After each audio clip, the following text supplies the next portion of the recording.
It's Mama Max 2.0 time! It's time! Yeah!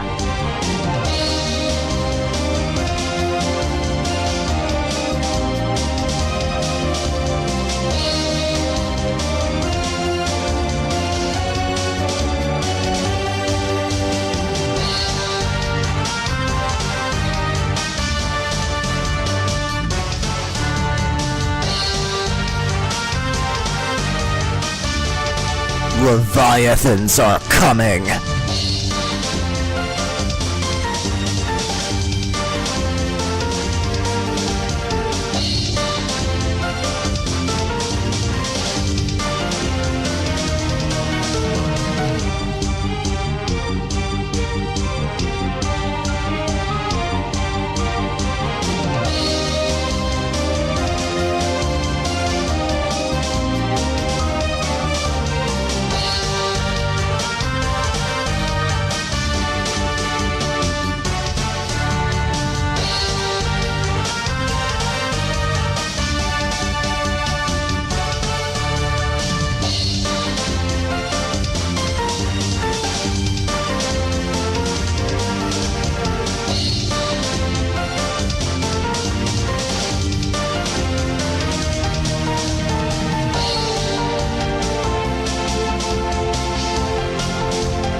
Alright, now what you're gonna all do is give me your money right now. This is a grift. Stick 'em up!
Ladies and gentlemen of the chat, it is early morning stream once again. And you know, I was probably gonna already do an early morning stream, frankly. Or maybe do some editing or something. But, well, there's been some news, there's been some drama or something. And, I mean, at first I was like, I don't know, is this gonna be worth like talking about, whatever. And then the more that I heard about it from people that were watching it on the Discord, I wanted to save my impressions for this stream, you know, so I haven't seen more than what I clicked on yesterday for like a brief moment. Yeah, apparently the guy's a Mr. Girl fan, so that really tells me all I need to know, but I'm not sure about that. I'm not sure. I might be mistaken. Yeah, so, you know, if you've been keeping up to date with things, I had a video taken down by proud pedophiles who don't seem to want to have their message shared with people. And then YouTube stuck by their decision, even when I displayed proof that, you know, multiple people have been, coordinating this sort of mass flagging thing. And YouTube stuck by their decision, and so I made a video. It was very honestly titled, like, what was it? Like YouTube, what was it? Like YouTube protects predators or something? Because in this specific instance, that seems to be what they're doing, right? It's like, I show you proof. I showed you my dick. Please respond. I show proof, right? And there's like, I would say that it displays pretty well what's going on. I guess you could argue that it's not conclusive enough, perhaps, but I mean, anyone with a working brain can kind of see the evidence that I display and can be like, oh, so it's just this people on the site that he's talking about that are spreading a bunch of like reports to it. And, that's fine. So I'm talking about it, and I'm just like, I don't understand why YouTube's doing this, because it's more than just the pedophile guard our descendants thing. I mean, it's like, as YouTube Johnson, I don't have kids. I'm not Mama Max, despite what the rumors say. I'm not. And so I'm not like, I don't really have any fucking horse in the race of like protecting children. I mean, as a general rule, I that's a pretty good thing to do, I guess, but no, for me, actually, the bigger thing is the fact that it seems to just be another example that if you, like, Sniper Wolf just kind of showing up at someone's house that, was criticizing her, and YouTube basically did nothing about it. Apparently, if pedophiles don't like you talking about them, YouTube will I don't know, will stand by them. I mean, that's my view on the thing, right? But some other people disagree. And namely this drama streamer individual called Queeman.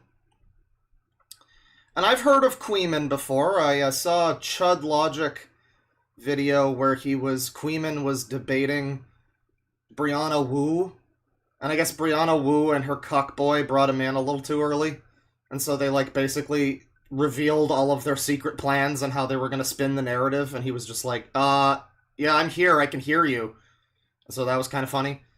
But other than that, I think I tried watching him one time, and his content, well...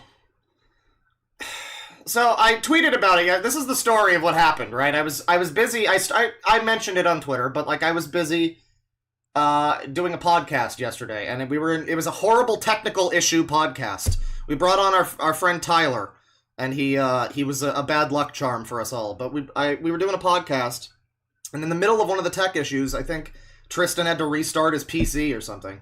I was busy opening up videos to show on the stream, reveal game trailers and shit.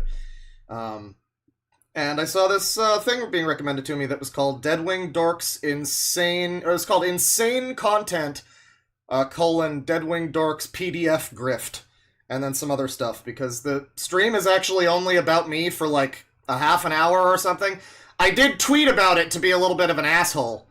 When I saw it, I was just like, I dropped the link on Twitter like, yeah, apparently I'm grifting. Yeah, check it out. Go watch.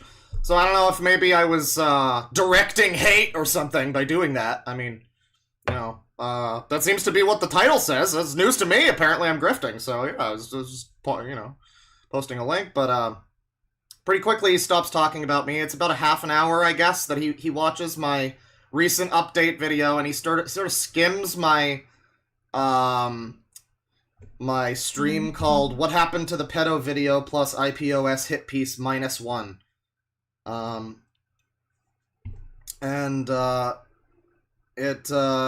was the one that I streamed 12 days ago. And it's interesting to bring that up, I guess. I mean, like, at least he watches the update video. I'll be interested to see what he says about the update video. The one that I just posted a day or two ago. I'm gonna be... here's the thing. So I tweeted about it, and then, I did the rest of my podcast. And when I came... I'd done the podcast, and I look at my Twitter, and I saw that one of the responses was Nicholas Diorio, who I like his channel, and he, he said something like, sounds like he has some reasonable arguments for why he's annoyed. You should maybe talk to him and keep it civil. And there's been someone in chat who's like, debate Queeman! And I thought about it, I did.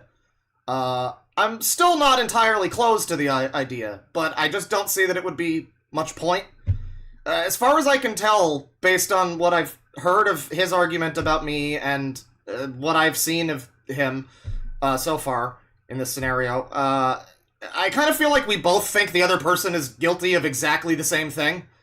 Like, I'm pretty sure we both think the other person in this scenario is just a lying piece of shit grifter that's trying to get attention and views. And I mean, that's fair if he thinks that about me. But like, it just seems like it would be kind of a fruitless dialogue, to quote Willie Mac Show, I think it was. It doesn't seem like it would probably, like, Nick was like, you know, try to keep it civil. It's like, that's fair. I don't know that would be, if there was a moderator, maybe, potentially. But like, I don't know, we'll get into it. It doesn't sound like I'm gonna be honest, I mean, I want to try to be neutral, because I've never really been publicly, you know, put on blast or whatever, criticized like this. And I've said before, like, usually when I get criticism, it's just people that are like, you're stupid and I don't like you and your jokes are cringe. And it's like, alright, well, then why are you watching me? Go away. But like, you know, if I get some real stuff in here, you know, and I'm fully aware that I probably have not handled this in 100% the perfect way that I could. Sure. You know, I don't know. I mean, there's no real guidebook on how to fucking, like, get your video back when a bunch of fucking people report it for false pretenses. He seems to be of the opinion that I'm spreading illegal content in the video, which is, I mean, the basic crux of what I think we'll watch it, and I'll try to be fair to it, but apparently it sounds like his problem is that I am exposing the site, period, because by exposing it, therefore, it is therefore, I guess, I don't know, a cognito hazard that, like, by virtue of putting it on the internet and saying that this is a thing and trying to expose it, I guess, yeah, technically it does draw, like, attention to it, sure. Mostly negative attention. I mean, it's kind of a necessary evil. You have to...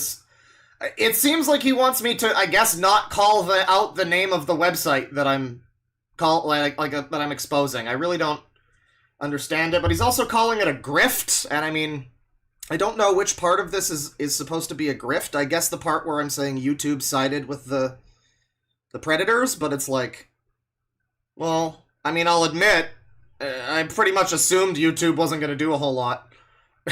You know? I would have been very happy to be pleasantly surprised and go, oh, well, thank you, YouTube, for putting the video back up because it was taken down for bullshit reasons. But no, I mean, I kind of assumed that for various reasons, mostly unrelated to the content of the video, but a little bit. I mean, the video is pretty dark. You know, it's all just words. There's nothing really illegal other than saying what the site is that I'm exposing. And, I mean, everything else is blurred and censored. All of the, like, links to anything.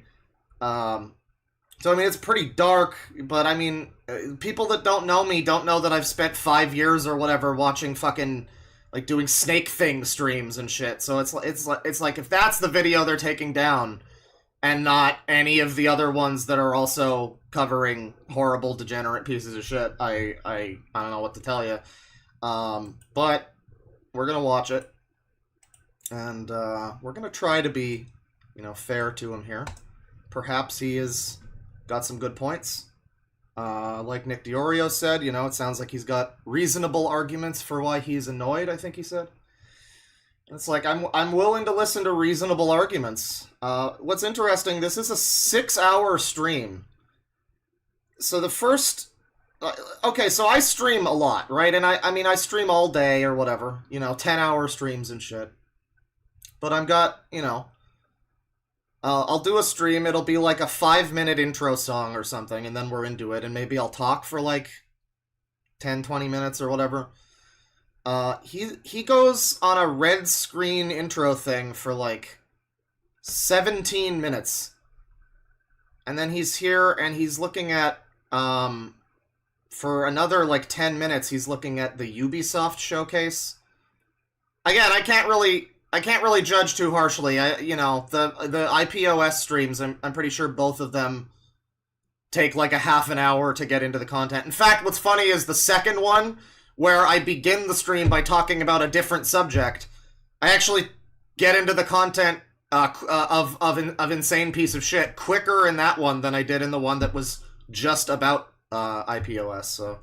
So yeah, no, I mean, I can't judge too harshly there, but it's about 26 and a half minutes we're finally getting into it here. And the first thing that I notice is Zoe Quinn bookmark on his browser for some reason. He's got a Zoe Quinn bookmark. He's also got a bunch of shit down here where you can donate. You know, you can give him money and stuff. That's cool. DeadwingDork, he's looking up here, and yeah, this should be interesting. This should be real interest. So one thing I will say, I don't know, Nick Diorio was like, if you guys can keep it civil, it's like, well, I don't know if that's gonna happen, because, I mean, he's calling me a grifter, which is like an accusation of a crime. I think he's also suggesting that I'm like one of the people on the site, and in some way I'm trying to like advertise my pedo website or something. I don't know, it's kind of weird. Again, the guy's apparently like a Mr. Girl fan. He shows Mr. Girl clips toward the end, and apparently he's like, he calls Mr. Girl a man with good family values. That's what I've heard. I don't know how true it is, but we'll jump to that at some point. But he's getting into my thing here, and yeah, I think this should be interesting. DeadwingDork is a YouTuber who does like lolcow content basically. It's been around a fucking year. Mm-hmm. Do it without. Wow, his mic is worse than mine. It's been around a fucking year. Do it without swearing. He's gonna try to be nice. Okay, we're trying to be nice. We're doing it without swearing. You're calling me a grifting scam artist while not swearing. I appreciate it. Okay, DeadwingDork has been around for years doing this lolcow content. Deadwing's so mad. I just started the stream. What do you mean? I literally just started this. I don't understand what... I'm probably going to get mad once he starts, like, being a fucking idiot. I mean, again, it appears that he just, like, ignores a bunch of the proof of what I'm showing, I guess. I don't know. I've heard some bad things, but, I mean, we'll see. Again, I'm open to, like, real criticism, I guess. Just put out a video a few weeks ago. Uh-huh. Where, for about 2 hours, he goes over this document. And the document has screenshots all over it of this website. It's a Fediverse instance. Right. You don't know what the Fediverse is. It's basically like a decentralized social media network. Where I'm gonna have to put you on extra speed, buddy. Through having an account on like one email I just sped Queeman a little bit. You can access a whole bunch of instances of websites that are all independently ran and maintained. So that even if one goes down, they're not yeah, I saved some puppies from a burning fire last week. I mean, I threw them in the river afterwards, but it's the thought that counts. Through having an account on like one email server, you can access a whole bunch of instances of websites that are all independently ran and maintained. So he's describing the Fediverse here. It seems to be a fair analysis of what it is. Sure. Even if one goes down, they're not all gone.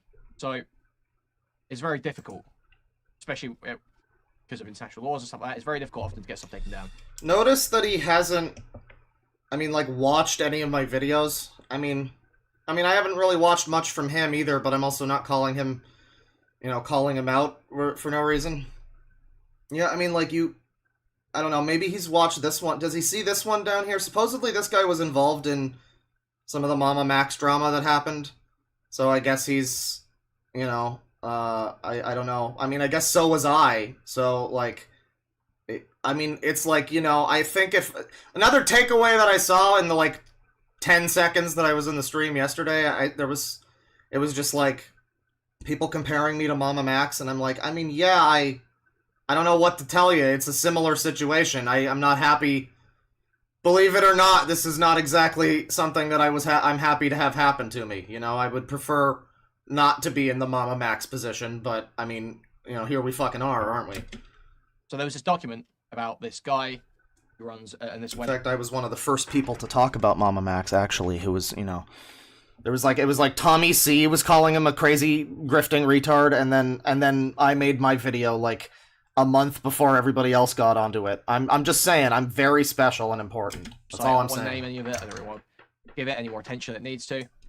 But this guy who runs like essentially like they call it a rad queer website, where they're all about, you know, oh, shouldn't kids be able to fuck, like, yeah, that sort of thing.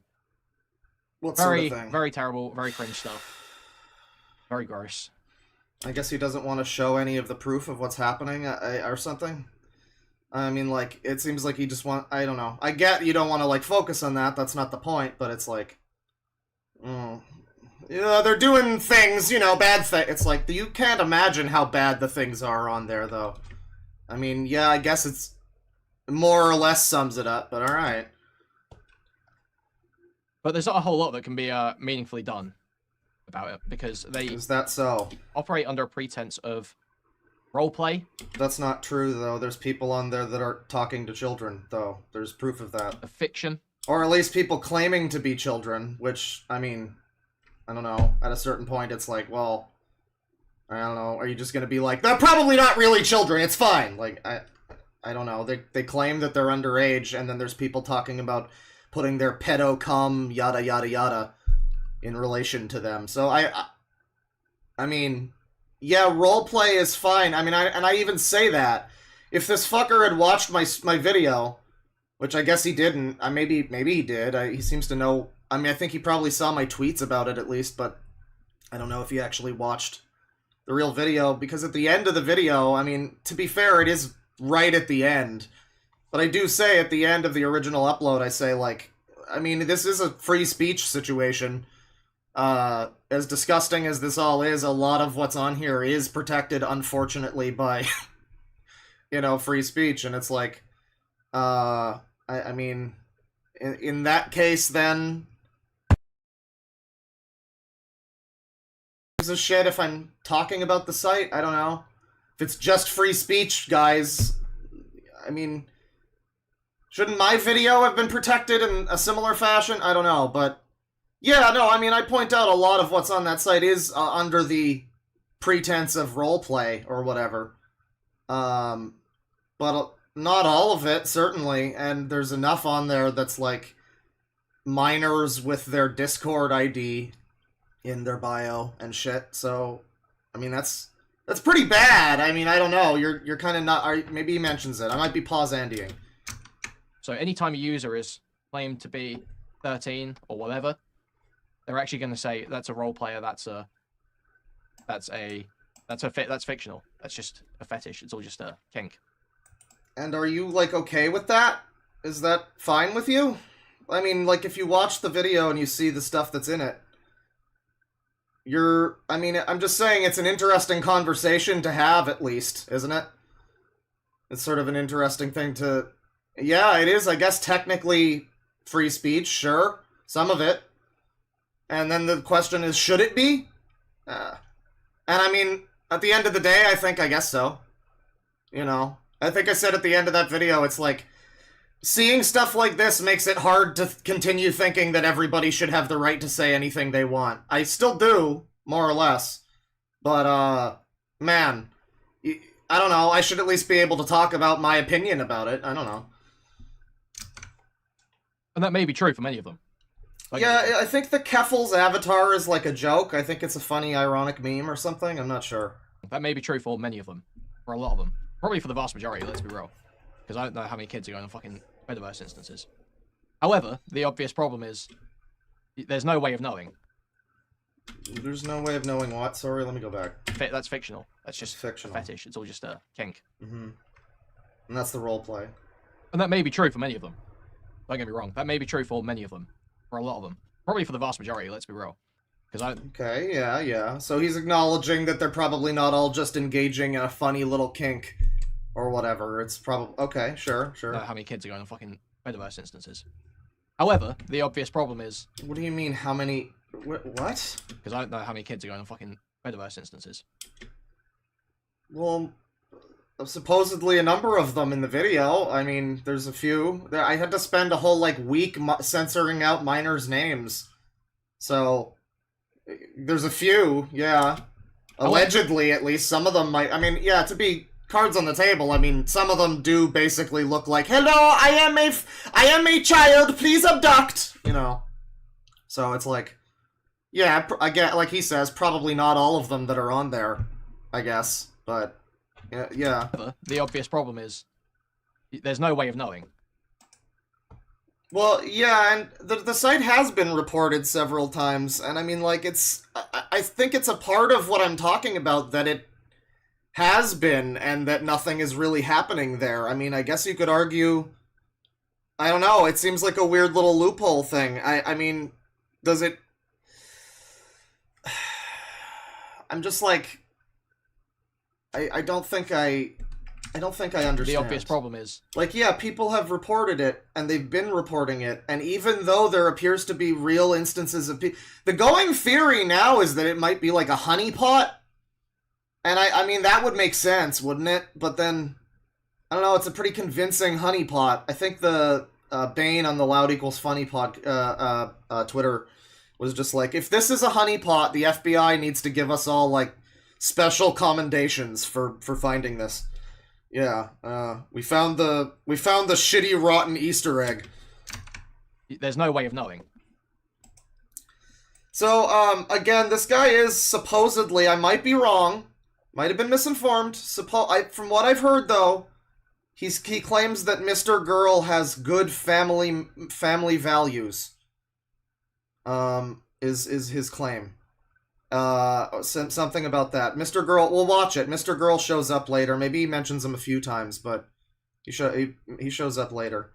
And so I don't know. I don't know if he knows that I've covered Mr. Girl before, but I have back when that was a thing. I was, in fact, he named me.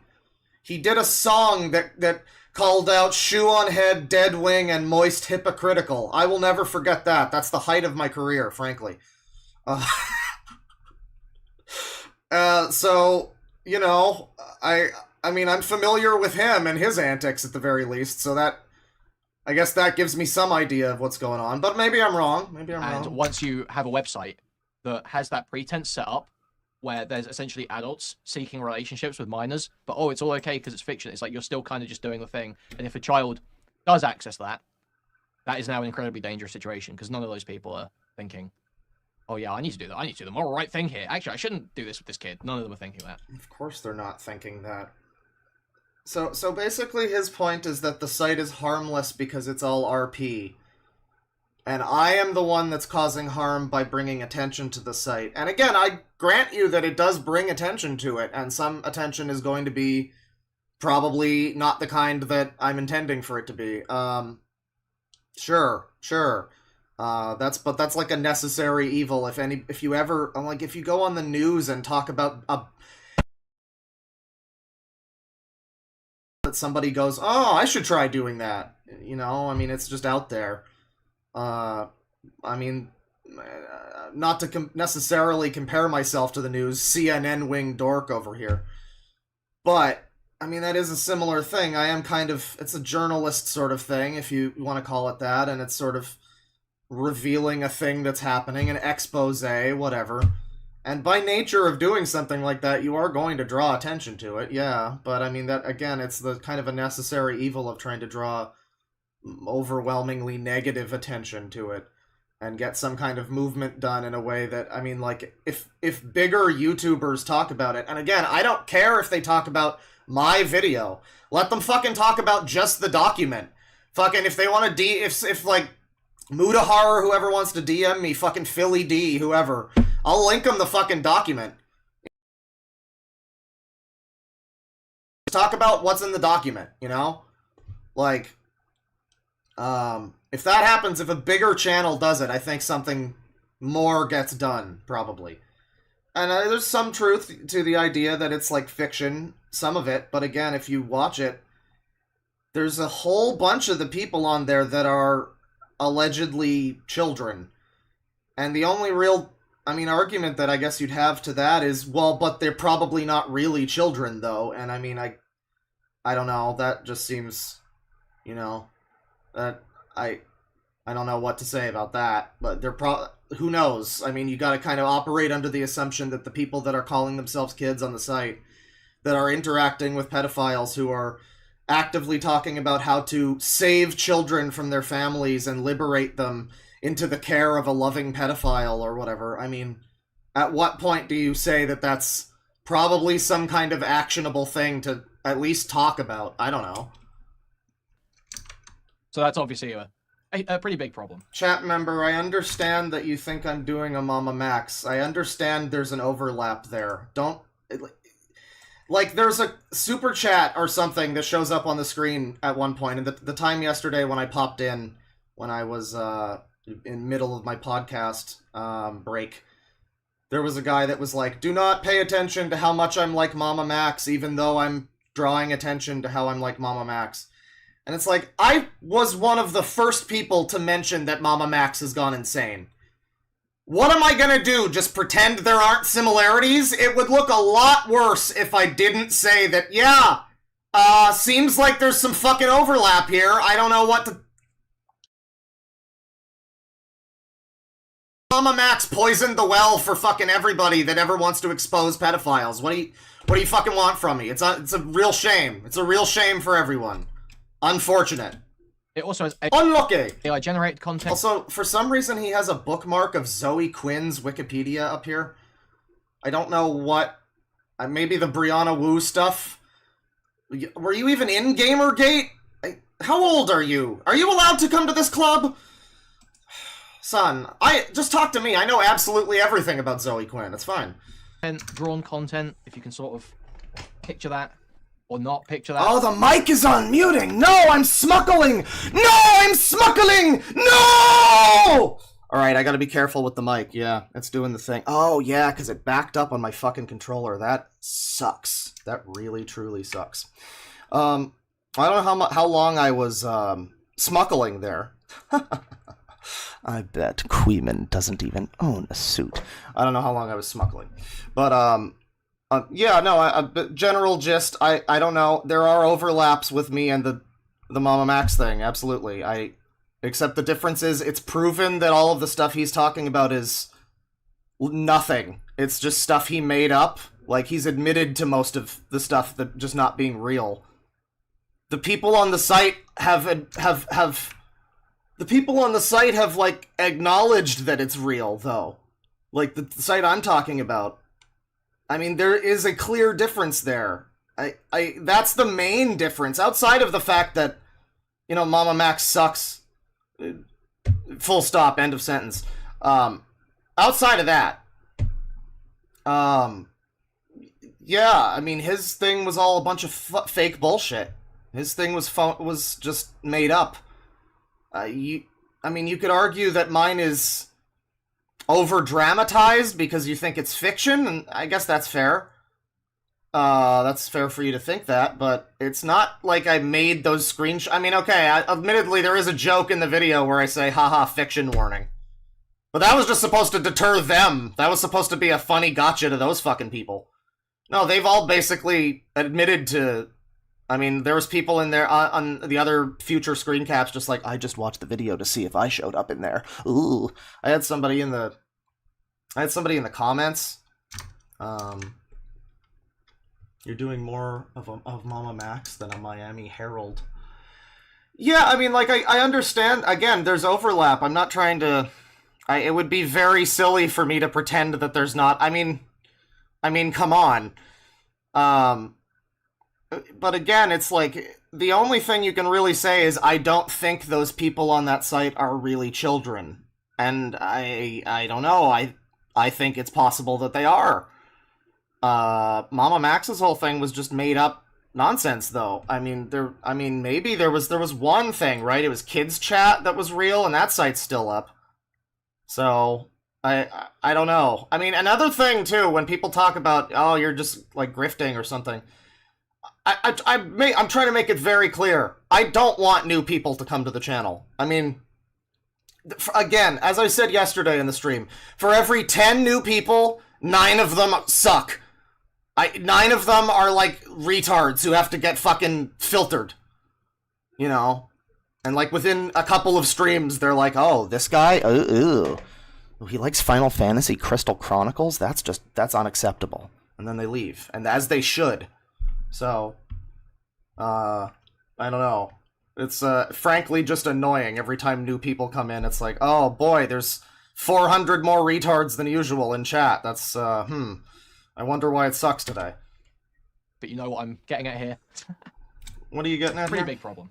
This kid. None of them are thinking that. Right. So he's saying that I am spreading people to go to this site, and some of them might be children. I mean, again, that's a small chance, I guess, of that happening. Sure, I suppose. I mean, the very small chance that of the people who do decide to go there, the overwhelming majority of people that I've seen have been like, yeah, I don't want to have that in my history. I don't want to go to that website. I have still not gone to that website.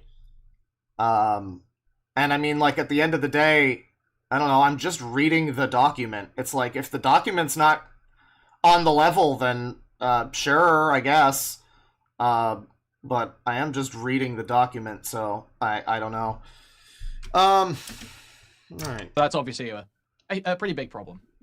It also has AI-generated content, drawn content, if you can sort of... Someone asks with a super chat, $5, simpleton. Thank you to everybody with the super chats, appreciate it. I'm sorry if the mic is doing the thing, by the way. It is, the cord is not, they're not sending their best. Do you think YouTube truly sided with them, or do you think your video may have violated and you think it should have been forgiven? That's a good question. When I say in this video title, YouTube sided with mass flagging predators, I don't mean that, like, they're secretly, there's comments that are saying these wacky conspiracies, like, they're all working with YouTube, and I don't think that's the case, obviously. But, I do think in this scenario, though, with the evidence that I mean, he's about to watch the video, so we're gonna watch him, you're gonna be watching me watch him watch me. It's gonna be great. But with the stuff that I show them, it's like, it's pretty clear that not only are they going after my video and successfully got it down, but they were also doing this to another YouTuber. Maybe I forgot to include that part in the... I think that's also in the video. I think I include... That's, like, toward the end, if I remember correctly. There's another guy called, like, The Real Wolfgang or something, who back in April, he had a video, and it's still up. Yeah, there's proof that they were like, go make sure you report this one, it's got 2,000 views now! So, yeah, in this instance, when I at Team YouTube, and they claim that they did a thorough investigation of my video, it's like, well, either you're lying, and that wasn't very thorough, or it was thorough and you've decided to dismiss the evidence presented before you. That these people are doing this, and that it is these people on this site that are false flagging the thing. So when I say that they sided with the mass flagging predators, it's not like they're secretly working with them. It's like, yeah, in this specific instance, it seems as though they sided with them. It seems as though instead of listening to their... And as for, was it offending? Like, I don't think it should have been. I don't think it should be offending to read words on YouTube. Because that's about the worst of what's in there. Again, all of the illegal content, because there is some that's linked on that site, and it's all blurred or censored in some way, or cut around it or something. The only thing you can really say is that I do mention the name of the site like once or twice. It shows up at the top of the screen, I think, for a little bit, or maybe it is. It might be up. It might be on the top of the screen for most of it. Actually, I'm not sure.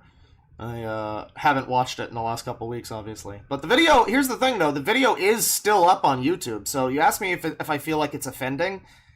I don't think so, because it's still up. Like, YouTube has an automated system. If it was offending, you'd think that the uploads that other people are, putting on YouTube would be taken down too, right? No. It was taken down because it was clearly and obviously mass flagged by these weirdos. So, I mean, it's like, yeah, I'm trying to be charitable here as much as I can. I'm trying to be as kind as I can, and, like, yeah, YouTube's not probably, like, secretly pro-pedophile. I don't think that is true, no. But I think that the more likely scenario is probably that they thought that this would, like, the video that I have is about rad queer pedos. It's kind of inseparable. I mean, I even got a comment on something I said on a Mudahar video, and somebody was like, yeah, clickbait's all over the site these days. The other day I clicked on a video that was supposed to be about a den of pedophiles, but instead it was just a bunch of transphobic bullshit. And it was me. There was a funny epic joke on me. Fun fact about that, though. Looking back on some of the people that are in the video. Yeah. One of them has a name that's slightly similar to that user, but yeah. No, I mean, it's optically weird for YouTube in Pride Month and everything. I think that they just kind of want to let it disappear. They also tried to give me like the runaround with the, wait a couple days and we'll get back to you, and it's like, apparently that's not usually the way it goes. I mean, I haven't had a lot of scenarios like this. I've had a couple. It's been a while since something like this has happened, but never quite in this, like this. And, usually they get back to me within a few minutes to an hour to a day or something, not like 3 days later and I have to keep tweeting about it going, I wonder why they haven't said anything yet, huh? I mean, yeah, if it's like an indecent video, I don't think it is, though. I mean, again, I've had other stuff that's, pretty disgusting that I've read through. It's not a whole lot different from that, really. So, I don't know. Frankly, it would be another bad precedent if, my video was taken down because apparently just reading mean words, like things that you shouldn't say on, I guess. I mean, it's not, I didn't say slurs or anything. I mean, I don't know. Alright, let's watch this some more. Picture that. Or not picture that, but you know what I'm getting at here. Alright. Children on the thing, and, So, DeadwingDork here does a 2-hour video on this website. Hour and a half. Now, this video gets struck down. This video gets struck down after, like, 2 or 3 weeks of being up. Yeah, and it was fine, and it was fully monetized at first, too. That's another thing to point out. Fully monetized. Gets struck down randomly after apparently some people... Okay, but it's fine, yeah. It gets struck down, sure. This video gets struck down. Right. Because, allegedly, or well, there's posts about it, the members of the website, users of the website, decided to mass flag DeadwingDork. Right. So YouTube took it down. DeadwingDork appeals it, and then YouTube denies it. YouTube denied the appeal within 3 seconds. I mean, that's a lie. It was about a minute or two. It took them...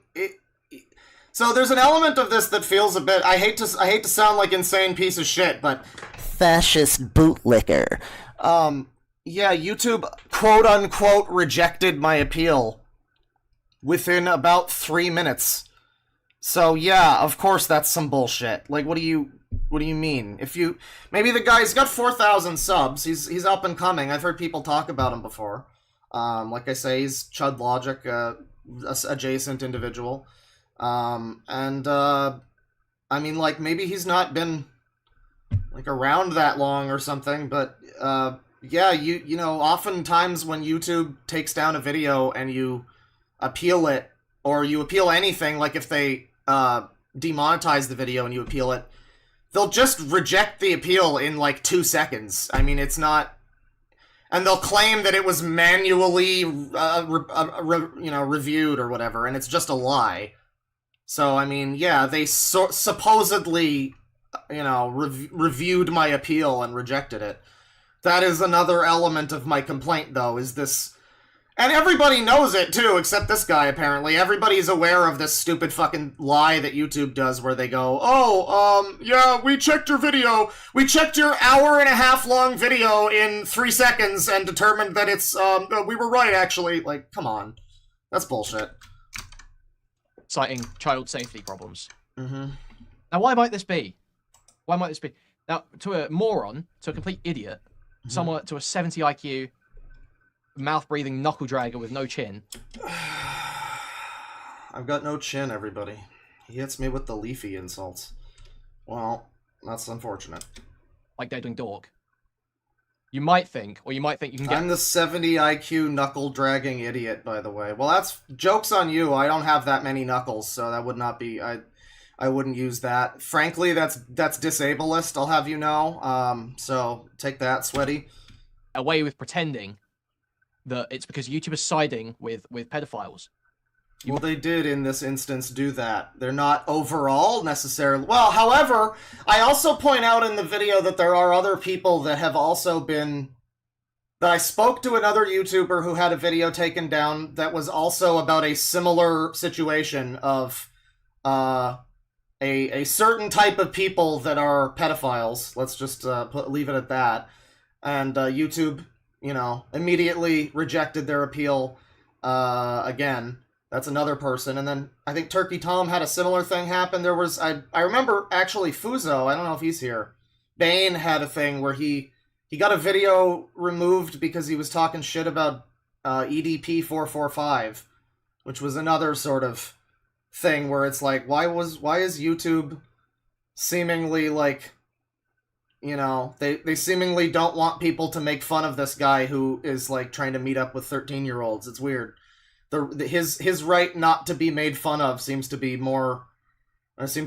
pretty paramount to you. Like, this has been kind of an ongoing thing a little bit. I mean, again, I don't think that it's secretly operated by pedophiles or something. But I think that they're making some fucking strange decisions, though. They're making some strange decisions, and the more that I see in live streams, the more that I see of, like, people, you know, sort of left-adjacent people that keep doing this, like, oh, this poor predator that got shot in the face, he's just a scared man that didn't deserve this treatment. Oh, Alex Rosen is being mean to these poor men who didn't know that they weren't really talking to little girls. It's very, there's been a bit of a theme to 2024. So I mean, yeah, this has been a long time coming of other streams where it's like, wow, it seems, is this where we're going now? Okay. And that's not really on YouTube, but it is the sort of optical thing of like, is this some sort of, I don't know. I mean, I don't know. I'm just asking the question. I could put a little question mark at the end of the video title, maybe. You know, I mean, really, it is just like, why did they decide to stick by this? I don't know. I guess he's gonna watch the video, though. Might think you can get away with saying that. Thankfully, audiences are hopefully a little bit wiser these days, and he's not going to get away with saying that because we're going to explain the issue here. And actually, what happened, if you go and look at the video, not only does DeadwingDork show various blurred images at different points in the video, which are nondescript, you can't I didn't, you know, I wasn't going to sit there and fucking pore over the images and try and reverse search them and shit, to be honest.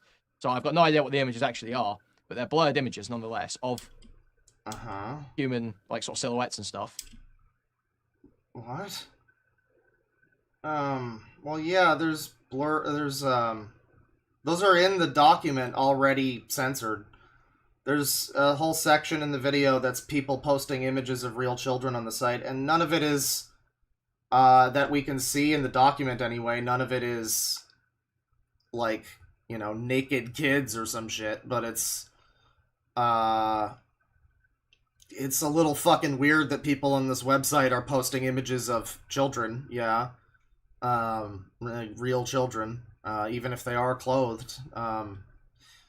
Yeah, technically nothing wrong. Again, they're just clothed images of kids. It's not technically anything too crazy. It's just like morally kind of disgusting that these people have these images on that type of website, I guess, but okay. And also featured the URL of the website at the top of this document. It's like on a Google Doc, so the document title like moves down as he scrolls. It follows like the camera down, like the screen share down. So it's at the top of the page the entire time is the URL of this website that's not been shut down. He knows it's active. Okay. So he's just right. It's a banner ad. Let's be honest. Let's be totally real with what's going on. A banner ad on here.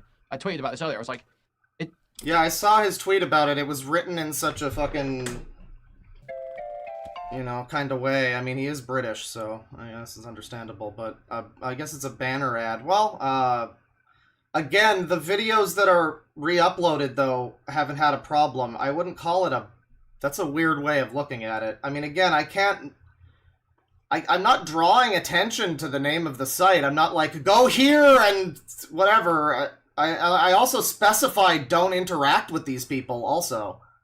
Like, I do the fucking epic cool YouTuber thing of going, yeah, don't talk to these people. Do not engage in any way. There were people in the comments that were posting docs of people that are on the site, and I was like,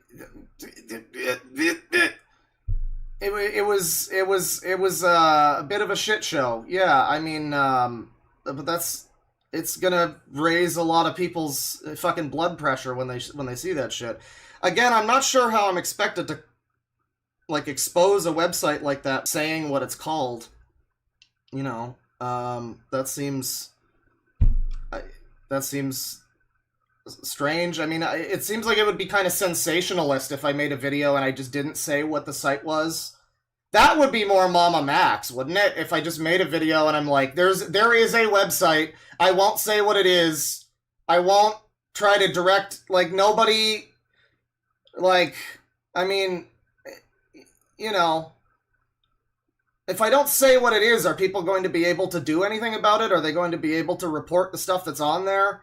Are they going to be able to, you know, report the people that are talking to children? There's a whole segment in there where a guy named Daddy is speaking to people that are, according to their bios anyway, are underage.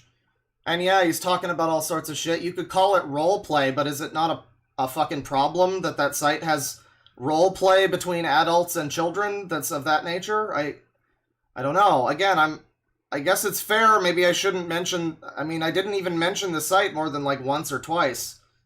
Sure, I guess the URL is there, but I don't know how I'm supposed to expose the website, though, if I don't say the name of it, though. Most people take sponsorships for banner ads, but DeadwingDork is doing it for free, because I guess he just loves the product that much. That's all I can interpret, obviously using his... Mm-hmm. See, this is what I mean. It's like, Nicholas DiOrio's like, oh, if they keep it civil, and it's like, you're accusing me of being a grifting pedophile. You're accusing me of... You're literally saying that I'm just a fan of that website or something. That's what you're implying here. So, yeah, eat shit. What do you... No. His logic. I'm not talking to this person. This is... No, thank you. His logic here. He just must love this product so much. Yeah, great logic. Yeah, I guess if you're a 70 IQ, knuckle-dragging, mouth-breathing retard, that is the result that you would come to, sure. Why didn't you put on Strange Odyssey while you were talking, man? Come on, you could have some background music going. User's Paradise, what are you doing? Sorry, not DeadwingDork. Jesus Christ, why do these retards have the same name? DeadwingDork. Who did you call me? Using his logic here. Did he call me Dolan Dark? I love this product so much. Huh? Sorry, not DeadwingDork. Jesus Christ, why do these retards have the same name? DeadwingDork. Well, I don't know. I don't think I knew about Dolan Dark when I picked that name like 10 years ago or something. Also, it's based on an album I like, and I have a dead wing, sir. That's ableist. He's being so disableist. I can't fucking rightly believe this. I'm shitting my britches right now. DeadwingDork just loves the product so much that he's decided to run banner ads for it. DeadwingDork. Right. DeadwingDork. Holy fuck. We'll call him Claw. Say my name 3 times and I appear, Queeman. Maybe that's why I found your stream. Name on Twitter's Claw, okay? Because he's got one arm. Hmm. But this guy's a complete fucking idiot, man. Right. This is the biggest moron I've ever seen. And we gotta watch his video about it. It's so funny. Yesterday I was watching Synthetic Man and he... Just unrelated to anything. I was just reminded of yesterday when I was watching Synthetic Man and he kept seeing things in the Fallout show that he didn't understand and going, huh, the showrunners are stupid. What a bunch of fucking idiots. I'm smarter than them. Yeah. Unrelated to anything. I randomly thought about that stream I did yesterday. Yeah. And we're gonna look at some of his absolute dense tweets. Because this guy is so dumb. Mm-hmm. And he's done this for years, by the way. I don't know why he's front-loading this with insults. I don't know why he's, like, poisoning the well in this way.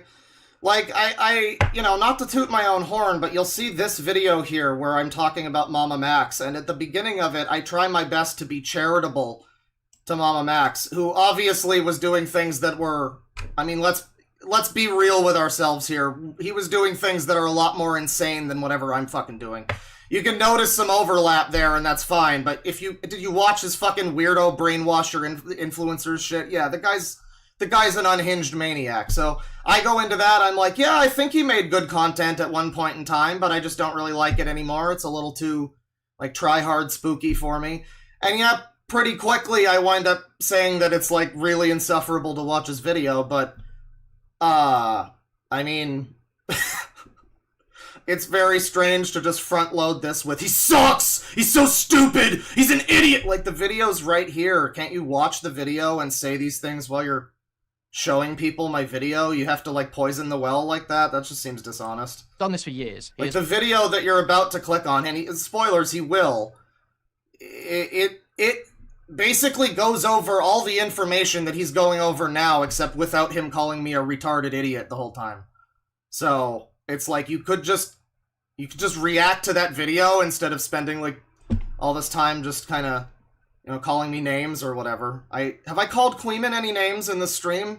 I'm the mad one, right? Have I called him any names? I called him British. I guess that's worse than anything he called me. Pretended.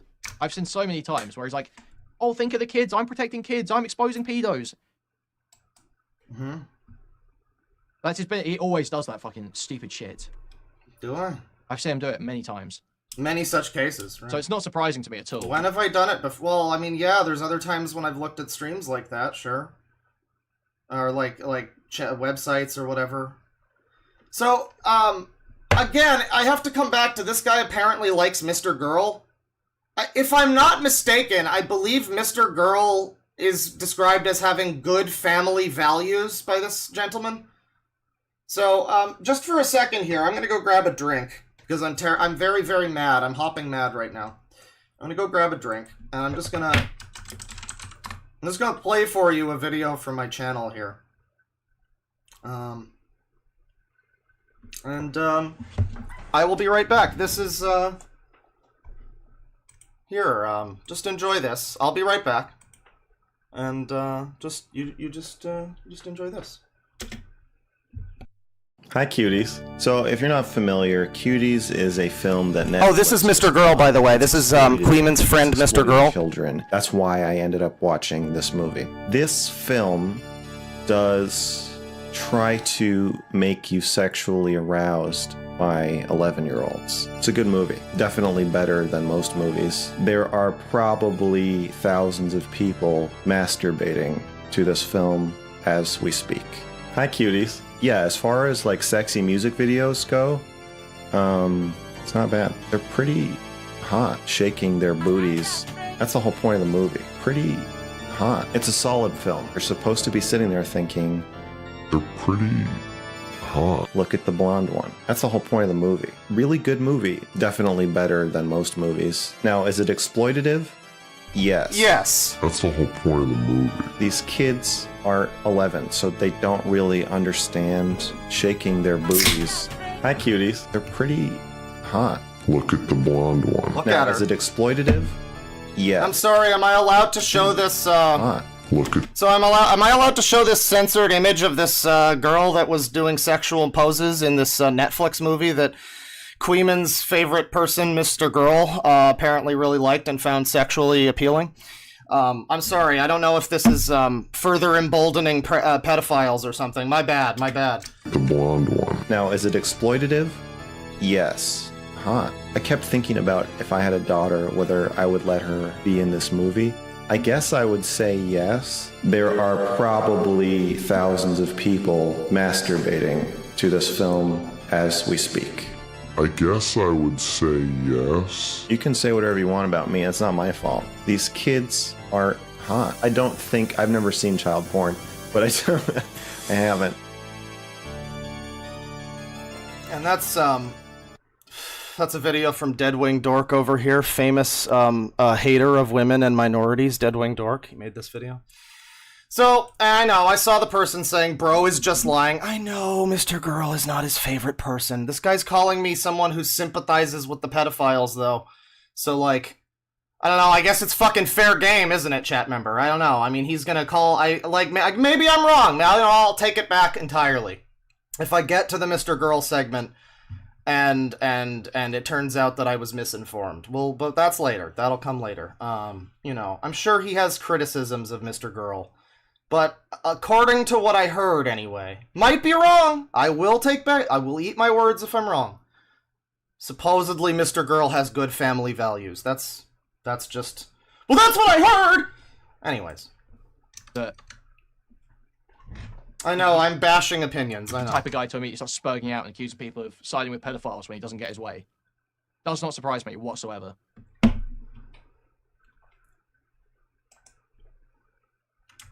So we're going to take a look at the video and then read some of the tweets. I'm just going to find his... I guess to be fair, you know, I say poisoning the well. It's like I did that with the Wendigoon video. Yeah. Yeah. I'm trying to be neutral to the guy here, right? Like, I'm not trying to be, like, too overwhelmingly, like, aggrieved by the fact that this guy's being a retard. But, yeah, I mean, I am... I suppose I did that with the, In Praise of Shadows video, talking about Wendigoon. Yeah, I guess that's fair. However, that video is a lot longer than this one. I mean, that video, it's like, it kind of needs setting the stage a little bit. And, I don't know. I mean, it just does seem like a little bit. If I will say, if I've done that sort of thing before where I'm about to talk about someone and then I just kind of call them names a whole bunch, I shouldn't probably do that. Because I remember when I first started doing these kinds of videos, it was like, go in with an open mind. You know, I know about Onision, but let's pretend we don't know anything about Onision and watch his videos. So, yeah, no, I mean, if I do that, I will say, this guy being a cunt to me has made me recognize that, you know what, maybe I should check myself before I be a cunt to other people. Yeah. Twitter on my other monitor. Oh, alright, here we go. This is a fun little update video to inform people that YouTube has finally gotten back to me regarding the Rad Queer Hell Site video, which was taken down from my channel a few weeks ago. They asked for a link to the video, and I gave it to them, and they told me that it would take a couple of days to decide. And well, also, I want to point out here, too, there's another thing that isn't brought up by this guy at all, which is... Sorry, I gotta make sure I'm not fucking disconnecting my mic again. There's another thing that isn't brought up by this guy at all, though, which is that if you look at this thumbnail, I mean, you can see how, like, politically militant these weirdos are, where it's like having sex with children is a moral imperative, you know, all this you're so valid shit, make it painful and slimy to disagree with their ideas, you know? We are a child love advocate, all of this shit. And so there is another element, which is that these people are, in some fashion, trying to affect change with their beliefs. I mean, you can call it, like, RP, I guess, all you want. RP, you can call it that, I guess. But they are trying to, you know, make, they have, in their own words, they seem to want to, like, change society's view of pedophiles and all of this shit. So, I don't know, talking about this hotbed of weirdos that are trying to politically fucking... Because that's a whole other element of the video, too, that he didn't even bring up, is the whole rad queer part. He brings that up in briefly, but the fact that, yeah, this website is a bunch of fucking weirdos that glom onto the transgender, you know, gay rights bullshit, and they're just like, yeah, and us too! With their fucking pedo flags and shit. I mean, that's a whole other thing. There's multiple layers to this video. The idea that I'm just pulling a Mama Max is like, it's completely misinformed if you didn't watch the actual thing, or even really read my tweets, I guess. Because I make it very clear, even in this video, I'm like, there are multiple reasons why this is a problem. It's not just this child element, it's the fact that YouTube has decided to stand by, video being mass flagged, with clear proof that it's been mass flagged. There is this just general element of, like, we need to stop accepting these people, you know, these heckin' valid sweeties that pretend that fucking dead animals is like a sexuality that needs to be honored and respected. There's a lot of depth to my 70 IQ knuckle-dragging video. Maybe you should have watched it. Ago. They asked for a link to the video, and I gave it to them, and they told me that it would take a couple of days to decide. No, we're not getting a Papa Max, we're getting Papa Pedro.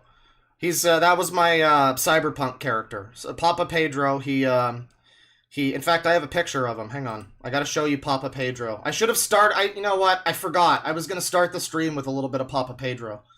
There's like 6 people that are going to get this joke even. But Papa Pedro, he stops predators with his Leviathan katana. And he looks good while doing it, goddammit. This is Papa Pedro. And this is me now. See, he's got the Leviathan katana. I just was like, make me a Latin American man named Pedro with medium-length wavy hair and a beard, like Mama Max. But we got a new enemy in town, Clem. Oh! We have a new enemy in town. Welcome. Yeah, I like that the YouTube logo is correct. Unfortunately, he has both hands. I didn't think to make him like hook-handed or whatever. But this is Papa Pedro. This is me now. In fact, let me just. There we go. Fair use, Pedro. And then several days later, I found out from another. By the way, his name is Pedro Hunter. Just so you know, he is a Pedro Hunter, the pedo hunter. That's his name. YouTube person that I spoke to that probably shouldn't be the case. I guess they hoped that I would give up or forget about it or something. They finally did respond with an ultimate decision. And yeah, believe it or not, YouTube look out, dude. What's the problem? I think they were hoping that I would give up or forget or something. Look, dude, they have a process. It's a fucking corporation. Once your appeal is processed, they're going to give you a response. You got your response, and now you just don't like what the response was. Except you missed the part where I said I spoke to another YouTuber who, at least from this other person, told me, yeah, in all my experience, their experience, they'd never had a situation like this where the site takes several days to make a decision. And again, why did it take them so many days when I go, hey, the video was taken down, here's the proof of these people going out of their way to, like, flag it because they don't like that I'm talking about them? If I'm running banner ads for this guy's whole logic doesn't even make any fucking sense. If I'm supposedly, like, advertising these people, and I'm running banner ads for this website, as he claims, then why in the fuck are they so mad that I'm taking down the video? Is this just supposed to be like, am I in on it with them, is the idea? Like, they're also, like, we all conspired in a group, basically, right? And we were like, what I'm gonna do is I'm gonna pretend to expose this site, and then you guys are gonna take it down, and then I'm gonna get mad at you guys. Like, this doesn't make any fucking sense. This is, the level of conspiratorial shit that I guess implies is ridiculous. I mean, no, okay, this is going off the rails. Even though it's perfectly reasonable. Decided to stand by their decision that my video exposing a website filled with child predators is against the rules of child safety guidelines on YouTube. And, yeah, I mean, that's the thing, too, is the strange irony of being hit with a child safety violation on your video that's exposing pedophiles. I suppose you could argue that it links the site, but, the site is not supposedly... this is the problem with this guy's argument, is that the logical loopholes that he's falling into is, like, so I'm linking the site, and that's a problem, and that's why the video was taken down, right? But okay, so the site's not actually hosting anything illegal, it's just all RP, so there's no reason for me to talk about it. So why was it taken down if the site that I'm supposedly hosting a banner ad to has nothing bad on it at all? Then what the fuck is the problem? I don't understand. We've kind of worked ourselves into a corner here, haven't we? I included... Yeah, because, like, he can't... Does he not We're not taking Queeman seriously, necessarily, but, I've never actually, in the years that I've done this, I've never had somebody, do a stream on me calling me a piece of shit grifter or whatever, so it's a fun new experience. And, I mean, I've said before that I basically never get real criticism. It's always just people calling me gay or whatever. So, I mean, I'm open to it. I suppose I haven't really heard a lot here so far. There's been a few things. Yeah, I mean, again, I suppose I could handle it better. Maybe I named the video poorly. It doesn't make it very clear necessarily that it's just in this instance. I'm implying that they have, in this scenario, in this specific situation, they have sided with the predators. Not like, generally, not like they made a statement saying, we support whatever.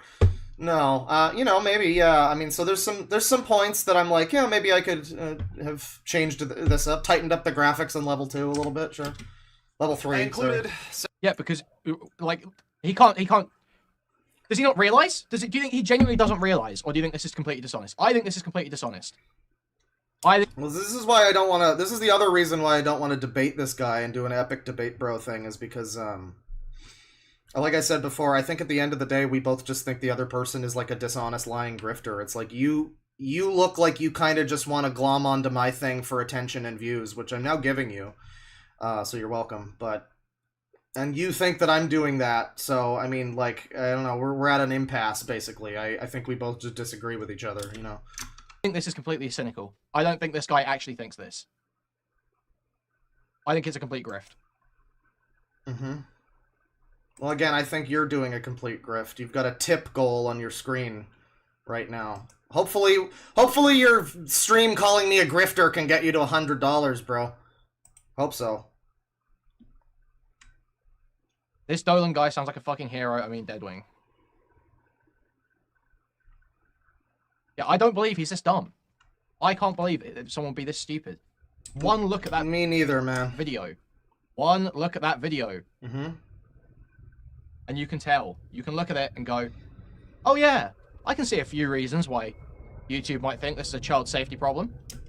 Okay, so why are the re-uploads not being taken down? If it's a child safety problem, you'd think that the re-uploads would catch it, right? Like the content bot thing that YouTube has would catch it, right? No, you're showing... He's right now showing the proof of these people being like, reporting abuse does work. I mean, what is the implication that these aren't actually pedophiles on the website? I guess because I, like, blurred out the names, you don't see that this one is at map something. Like, one of their ad is a map website. I tried to protect the predators for YouTube's sensibilities, you know, so I blurred out the names, you know? Because I was like, okay, maybe the at whatever is, like, a problem, but, I mean, that's just their usernames. I guess you could argue maybe this is just not a real tweet from these actual pedophiles. And I'm just, or like, not tweet, but whatever, post. Maybe it's not that clear that that's, but then I did do a stream where I looked through a whole bunch more stuff posted by this individual. And they are a map, and they have, like, websites about being a map, and fucking how they're never gonna get caught because they're super careful and they live in Germany or whatever. So, yeah, I mean, I'm sorry. There you go. Maybe I did not make it clear enough that this was one of these types of people that was. Well, but no, because now there's this post down here that says that guy's vids just cringe me. I remember I just looked to video if we had any screenshot of me, and I don't think there was any screenshot of he. But I mean, that implies that these are the people on that site, right? Doesn't that say everything that needs to be said? I mean, he's calling me a grifter and saying I'm lying and yada yada, but you're not even engaging with the thing that's on the screen right now, dude. Oh yeah, I can see a few reasons why YouTube might think this is a child safety problem. Yeah, I can think of a few reasons. I can see immediately a few problems. So why is he getting on video and pretending that they're siding with pedophiles? Crazy. Because they did decide to not listen to any of the reason that I presented and just keep the video down. Yeah, they did that. I mean, in this specific scenario, yes, they sided with the predators. They did that. They have... That I've showed the proof that the predators are the ones... You're showing it right now. Oh, I'm crazy! What a stupid... Guys, DeadwingDork is a retard! He says as the proof goes by and he doesn't notice it. Amazing. Several images that proved that, at least to my estimation, I would say they prove more or less that listen, you can hear he is a mouth breather, by the way. People on that website are proudly flagging me for apparently... Hang on. Oh god. Oh god. Okay. Oh god. I rolled over... Okay. I rolled over my PS... Okay, that's a problem. Oh yeah, I like knocked over the fucking... Oh good. That's no good. Alright. That was almost a whole situation. Problem resolved. Okay.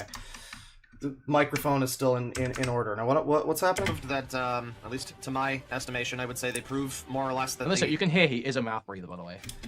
So, instead of acknowledging the thing that I'm saying about how there's proof on the screen right now, he's just calling me a mouth breather. Well, I don't think that's true necessarily, but alright, that's an interesting tactic to take in this scenario. I suppose he doesn't have any real... I guess he doesn't really have any rebuttal to the actual proof of the mass flagging predators, I guess. Like, this is kind of inconvenient for his claim of me being a grifter, I suppose. People on that website are proudly flagging me for, apparently, my video is the one that's a danger to child safety, not them. YouTube saw this and allegedly took several days to make their decision, and their decision was still to side with these predators. Like, I understand... Side with these predators. Dude, people need to stop pretending that mass flags actually work. What? This is...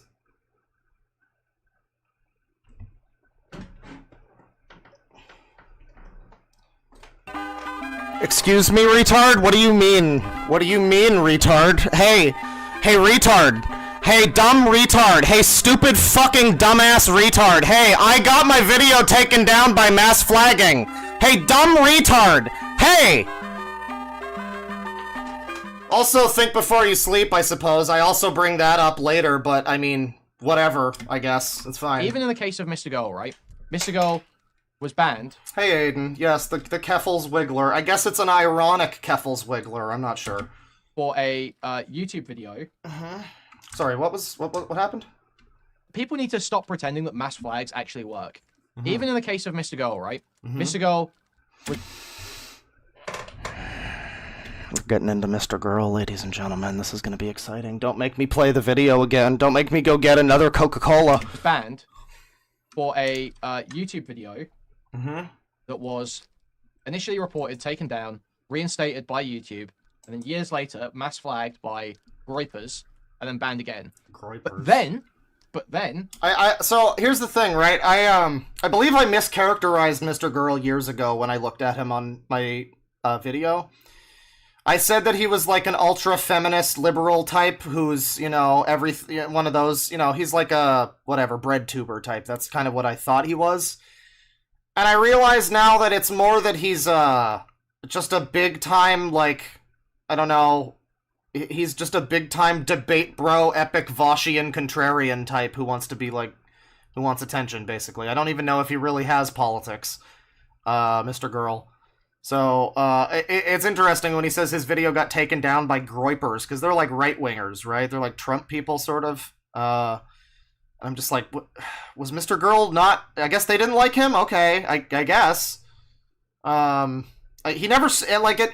Ultimately, he struck me as someone who was kind of somewhat neutral in his politics, just shotgun bullshit to piss off everyone, basically. I think Mr. Girl's still around. I don't know. People have wanted me to do Mr. Girl updates, and it's like, he's one where I'm like, I don't really want to give him attention, though. Mr. Girl unbanned. Oh, the Nick Fuentes group. Oh, fun fact, this guy follows Nick Fuentes. Just a rant. You know, here's the thing. When we were doing the podcast yesterday, we were in our break, and I was like, oh, this is happening, and Bane started looking at the guy's Twitter, and he's like, oh, he follows Nick Fuentes, and I was like, come on, I don't want to do the insane piece of shit thing where I'm just like, He follows Donut Operator, a gun-crazed, very far-right YouTuber. you know, it's like, whatever. I follow Ian Miles Chong because it's funny. So, I mean, it's whatever, but I guess if he's bringing up groypers, it's worth noting that apparently Nick Fuentes is a follow. And then Mr. Girl got rebanned very quickly after for child safety violations. I like the person in chat who's like the biggest mouth breather possible. I'm literally just like, yeah, I don't really want to be like insane piece of shit. I don't want to be IPOS and just like, you know, demonize someone for their associations, and then the guy's like, oh, okay, it's IPOS. Dude, I don't know. I guess if you don't believe me, that's fine. It's whatever. But like, I don't know. I follow lots of people that are crazy and stupid. I don't think I don't really think it's a big deal. I just think it's kind of funny because when we return to the podcast on a cold open, Bane just goes, "If you follow Nick Fuentes, you're probably a pedophile," and you know, I disavow. But hey, that's Bane. So even in that case, it was not about the mass flagging. Now you can argue whether the child safety thing is valid in that situation. I don't think it is personally, but okay, he's kind of speeding along now. I gotta slow him back down. Not about the mass. So, Mr. Girl got mass flagged, right? Flagging. Now you can argue whether the child safety thing is valid in that situation. I don't think it is personally. So I'm assuming we're talking about his video that I just showed clips of, the High Cuties video. Is that right? The video where he says that little kids are sexy? I mean, again, I guess that's a free speech thing, but it's just, you understand how it like it's very unfortunate. You're now forcing me to do the thing that Mama Max did. I'm sorry to have to add another layer to the similarities. Here you go. Here's some more ammo. It's a little weird that it seems like you keep siding with any opportunity you can to sweep for pedophiles. It's a little fucking weird. You know, I'm not saying Leviathans are coming for you. I'm just saying Leviathans are in the area. That's all I'm saying. But it was not because of the mass flagging that he stayed banned. It was a decision, a deliberate decision by Google, by you. Also, random little extra thing. When I went into his stream yesterday, and I saw this happening live, I was just gonna leave a little hello with the smiley face in the comments, or in the chat. But the chat was unfortunately sub only. So, unfortunately, I was not able to say anything, and it seemed to be quite the little hug box there.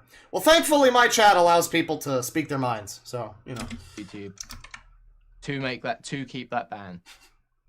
To keep that content gone. Cold single Leviathans in your area! Click here now!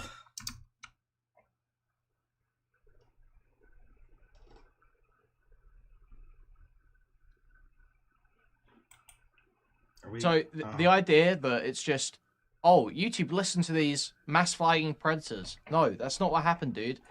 There were reports that came in. Obviously, that led to increased scrutiny. But YouTube still manually... He's literally doing the Noah Samson response, too. I mean, that's obvious if you know about Noah Samson, but he's literally doing the whole, mass flagging doesn't even work, bro. Actually, he's doing the... This is so... What do you gain by claiming this? I don't understand what you are gaining by acting like a cunt like this. I don't understand what you're... like deriving as I don't know, I guess clout. I guess I'm giving you the attention, sure, but I like mass flagging. Oh, I almost got in trouble there. Mass flagging clearly does work because it happened here. It's just like when Think Before You Sleep thing happened with Noah Samson. He was like, "Oh, but mass flagging doesn't." It just kind of comes across like you're being like dishonest just so that you can like I guess push my buttons. Here's your you know. I mean, there you go. They looked at that decision, and they looked at it and they said, "Oh yeah, actually this should be banned. This does violate our policies. This is a problem." It's not just siding with them, and it's very obvious why they would make that decision. Happy Pride Month, everybody. Yeah. And why is it obvious? It's really not obvious though, like, because he doesn't have the dislikes enabled, so he doesn't see that the overwhelming support is with me. I mean, I guess it's fair, a lot of people were supporting Mama Max. That doesn't mean that I'm right, but if it's so obvious, wouldn't a lot more people be down thumbing the video and being like, wait a minute. If that's so obvious, I mean, it really does feel like a Dunning-Kruger type of situation where this guy is... I guess he thinks he's... I mean... What is the... Hang on. I'm gonna see if I can find it, because I keep bringing it up. I think I might need to put this on the soundboard. Let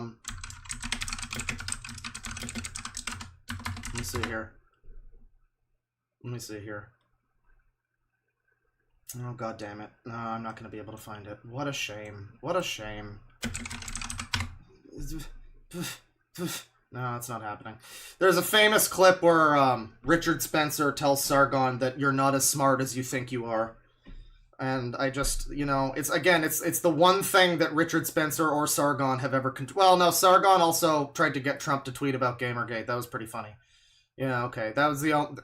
Okay, he also had that whole UKIP implosion. Okay, Sargon is pretty funny in general, but not Richard Spencer. Their decision was still to side with these predators. Like, I understand that it's a bit of a Mama Max thing. The optics of it are not lost on me, right? It's just that Mama Max, we know that he just faked all of his videos. Yeah, The issue with pick a side wasn't he was faking it. It was actually exactly this. He had a video taken down for totally legitimate reasons, for having nudity in it or something. And then he spurged out. He had videos taken down for legit reasons, but also it didn't matter in the end because it was all bullshit.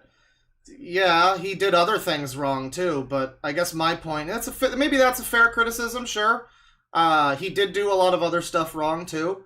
And I'm just kind of focusing on the fact that at the end of the day, it was revealed that all of his shit was just a grift, ultimately. I mean, for him, it was.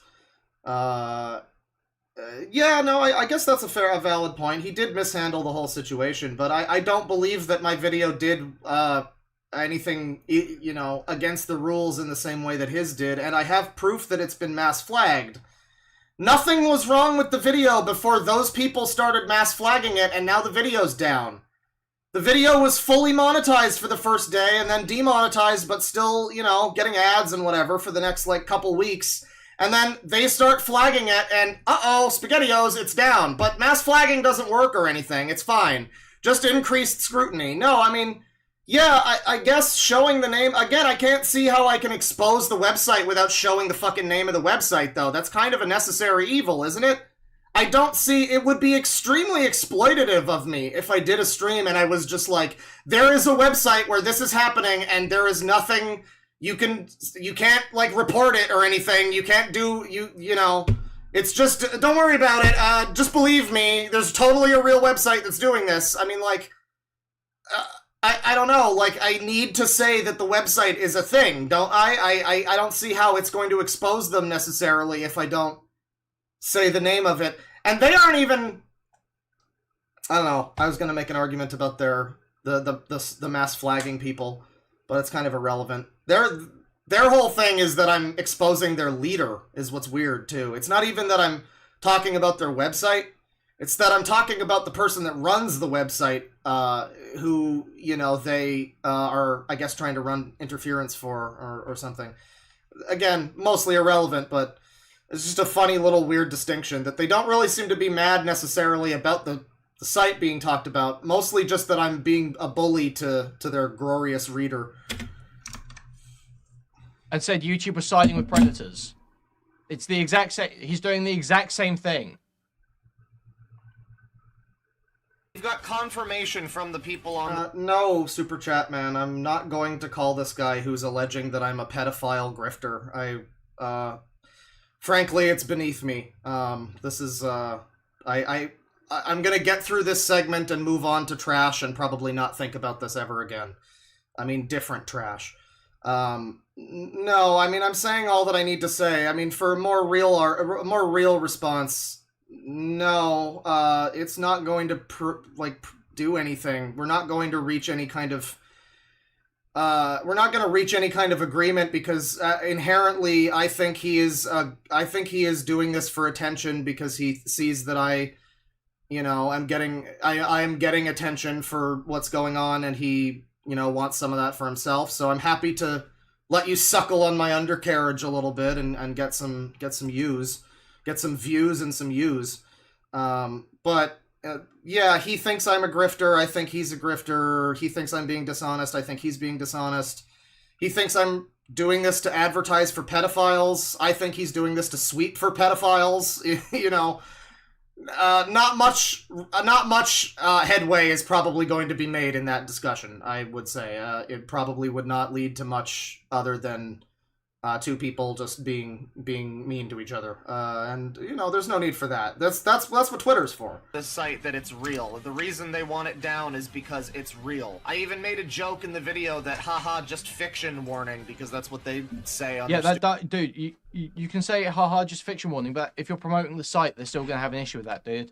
Okay, but the site's not a problem, right, dude?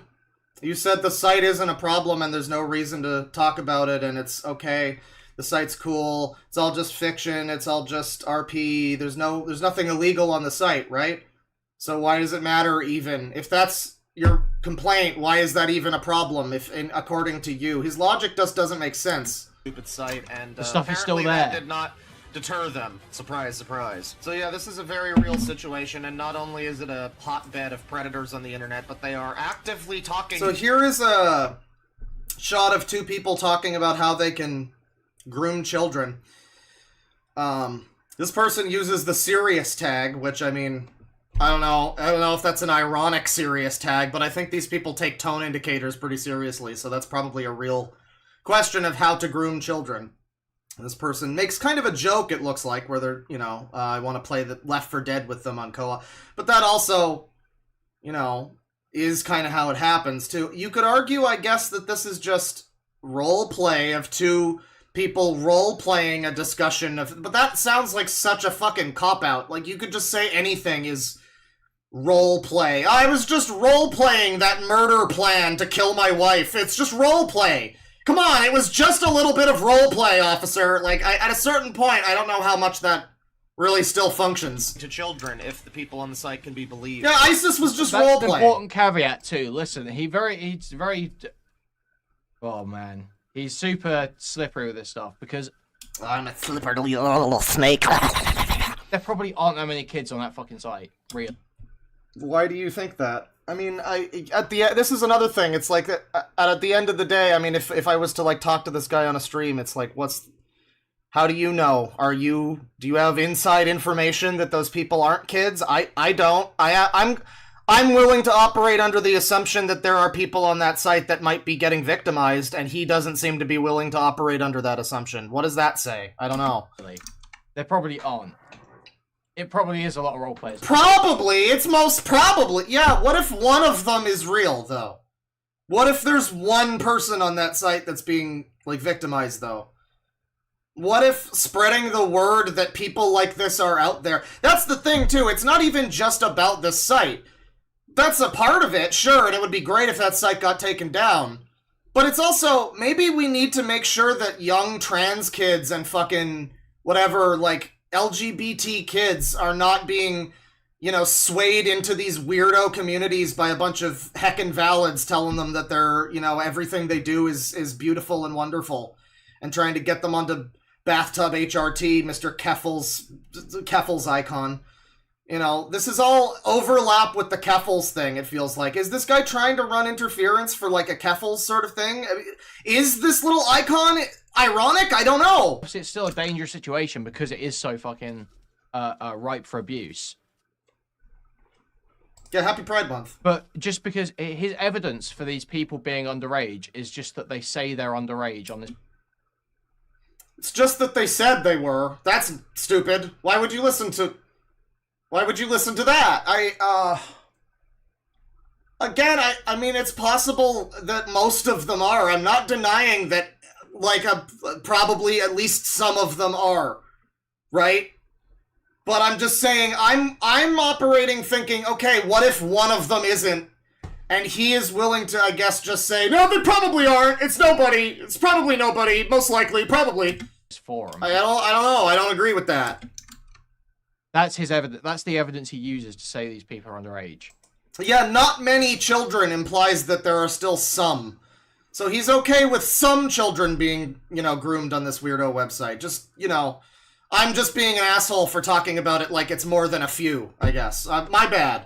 I should have made it, legitimately, maybe I should have made it more clear that it's probably, well, okay, I have said in other streams that it seems to me like some of the people are a little bit over the top playing up the fact that they're underage. Maybe I didn't include that in this video, though, and I should have. Yeah, that's actually a fair point. You know, all jokes aside, I probably should have made it more clear that there is a pretty good likelihood that a lot of the people on this site are, in fact, just RPing, just pretending to be children. But, again, what if one of them isn't, though? That's the thing. What if there's one that isn't? And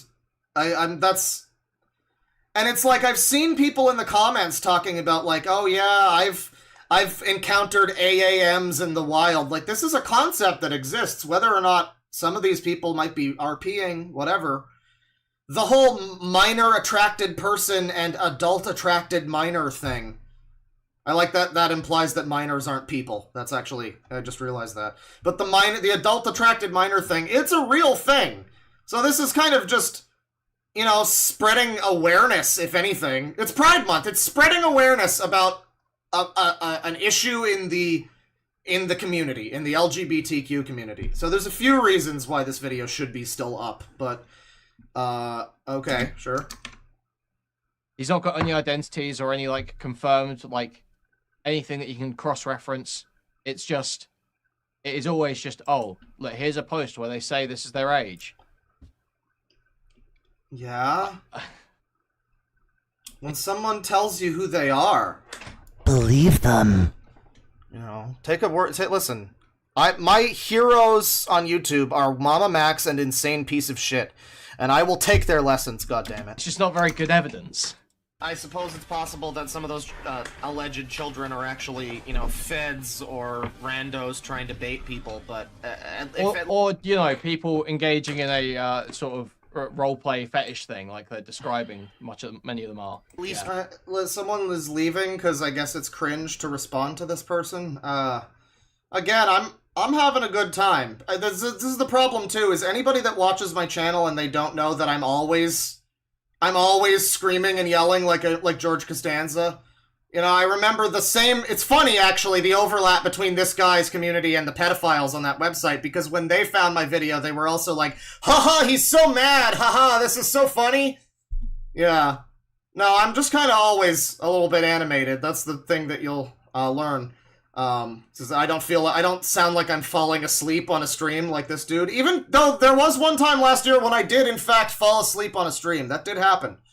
Yeah, again, it's like we've got, and then you've got shit like this, and this is one that I included, and I don't even know what to think about this one. I haven't drawn much attention to this before, but, like, this is such a confusing fucking post. So unrelated to this video, but this post that is claiming that they are age fluid between 11 and 13, but also they're a map and an AAM, so are they an underage map, and are they pretending to be a child? I don't understand this post at all, man. The stuff on this fucking site. Man. I mean, and then there's stuff that I only know because of this video, like Pro C. God. Oh, and Homestuck. Yeah. I only know about Homestuck because I looked at this pedo site filled with rapists. One of them is a real... Yeah, a lot of them say age fluid. Look at this one. Intro post. Where we are age fluid, typically 11 to 13. Mm-hmm. They're not saying they're underage. Yeah, it's almost like it's a full website filled with insane people. Also, I'm pretty sure... alleged children are alleged actually, children. You know, feds or randos trying to bait people, but... I literally say this in the video! How am I grifting?! I'm just lying. I'm just dishonest is the thing. It's just a grift is the fun part about it. Even though I'm directly stating that there's probably a lot of people on the site pretending to be children who aren't really, who might be feds or just like whatever predator poacher kind of shit.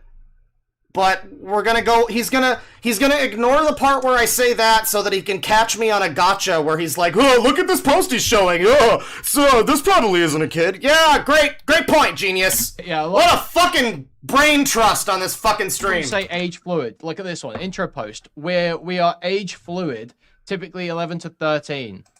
Yeah, I guess the allegedly, you know, hang on. There we go.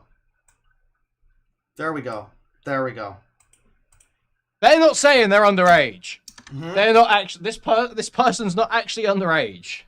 Yeah, he's like not really paying too much attention. It seems like he's just kind of going with his narrative, and like even though I'm taught like I'm explaining this in the thing, he thinks he's owning me by addressing the thing that I'm actively talking about in the video. Great job, dude. Wow. I didn't realize it was this easy to be a drama channel. You're so good at this. It's very unlike. I mean, obviously, I don't know, but that is incredibly. It's incredibly unlikely to me that this person is underage.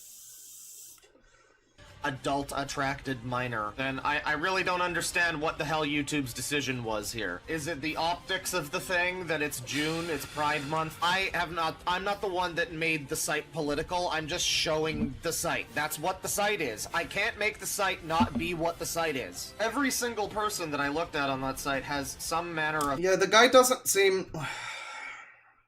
I hate to be so rude. I do. Because I wanted to be neutral. I know the guy's being a dickhead to me, but I wanted to be more neutral. But it's just, I'm sorry. The guy seems like a fucking idiot. I'm bringing up points, and it's like he's not able to, I guess, engage with what I'm saying. Like, maybe I'm pause-andying. Hang on. Are you going to say anything about... Look, and then trans age 12. Uh-huh. Like, No, he's just focusing on, haha, they're probably not children. Yeah, can we acknowledge the, like, political reality of this? No? Is that too far beyond you? Are you not able to? I thought you were like talking to Brianna Wu on fucking streams and stuff. You're not able to do that, huh? Okay. Can't we talk about the political element of this and how that might have factored into YouTube's decision? You wanna pretend that's not a thing? Alright then. Okay, cool. Site is. I can't make the site not be what the site is. Every single person that I looked at on that site has some manner of look, and then trans age 12. Like, look. pronouns in bio. It's just bad evidence, too. Or pride flags. It's just crazy. And they all Like, seem this whole thing. There's no way you are spurging out this hard. Why wouldn't I? The guy's calling me a pedophile grifter. He's saying that I'm advertising for these people on the site. Yeah, it's a little bit fucking annoying, but he's also a retard. And everything is me spurging out, just me proving that he's wrong and saying that everything he's saying is wrong. I'm sorry to inform you of this, but no.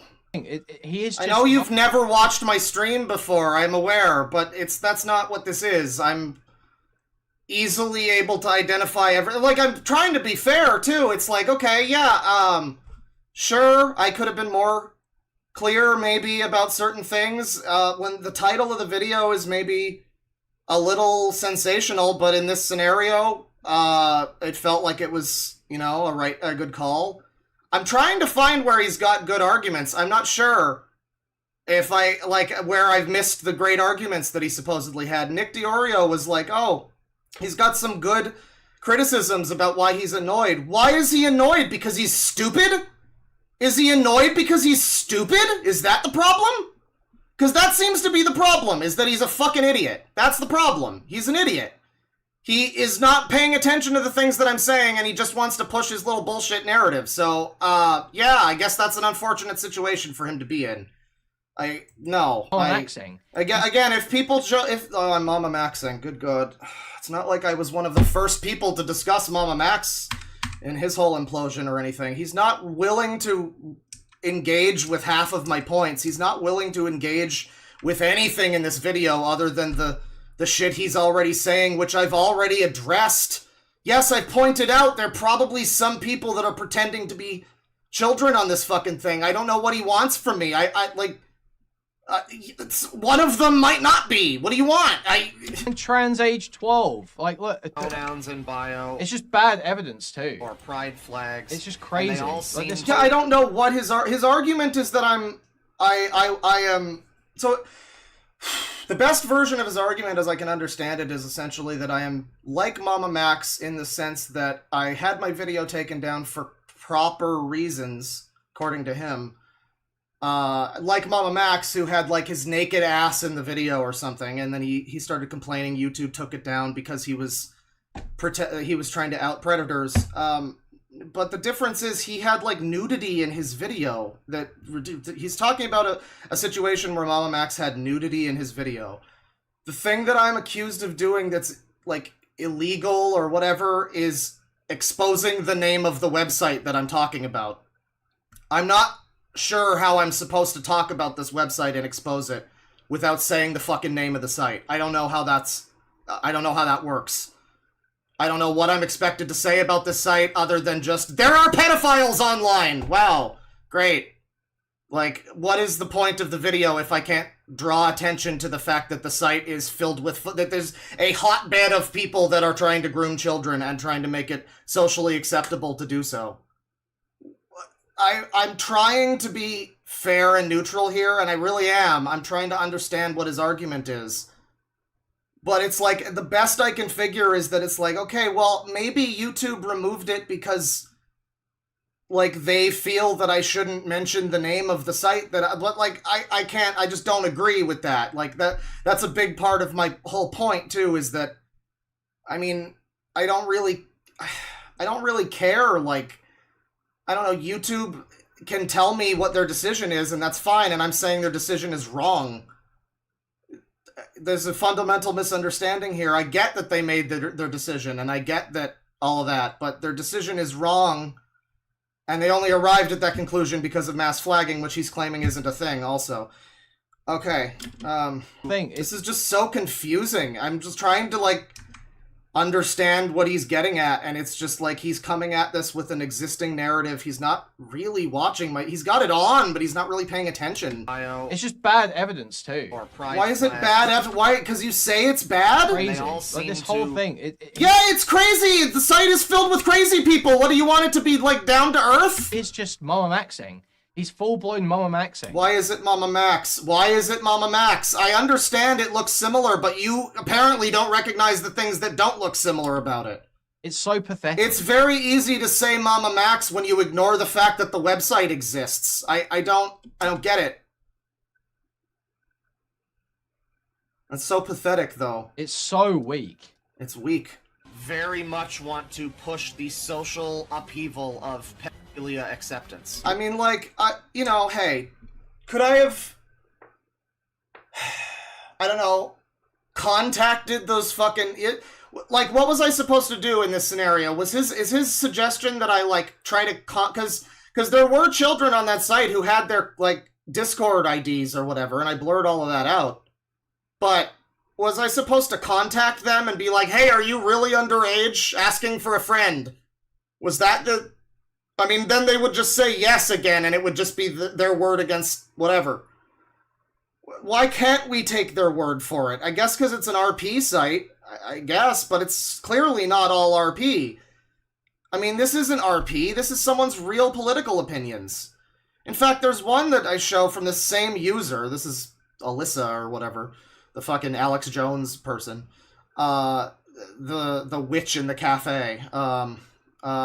This person has a whole rant that they go on about all of this fucking normativist proclamations, blah, blah, blah, all that, like, you know, trying to make... It's real arguments, it's not roleplay. I mean, some of it certainly is, but I'm not really talking about the parts that are. That's the thing, too. He's trying to get off on this with being, oh, well, it's just roleplay. It's just, you know, the site is just filled with people roleplaying. Well, is it? Because I'm really not focusing on the people that are role-playing. I showed for a second the guy who said fiction warning, and then he goes off about how he wants to fuck kids. But this isn't, like, fiction warning. None of this is, like, funny RP. There are some on there, but that's not what I'm choosing to highlight here, because it's not important, really. Whatever, some people are RPing some creepy shit. You know, it's distasteful, but it's fine. You know, it's, like, free speech, whatever. But this is, like, this is people's political beliefs, and people trying to affect change, and people, of course, speaking with children, alleged children, that they may be, you know, on here. And again, I just don't see why we can't believe that at least one of the people that's on this site might be underage. They're not probably all underage, but some of them might be. This is a group of predators that are going after not just children, but they are predating on the LGBTQ community itself by essentially parasitically leeching onto this community and cry bullying. Yeah, and DeadwingDork's gonna stop it. Yeah, DeadwingDork's gonna get rid of the pedos. Yeah, he's gonna save the LGBTGGs. About transphobia. Okay.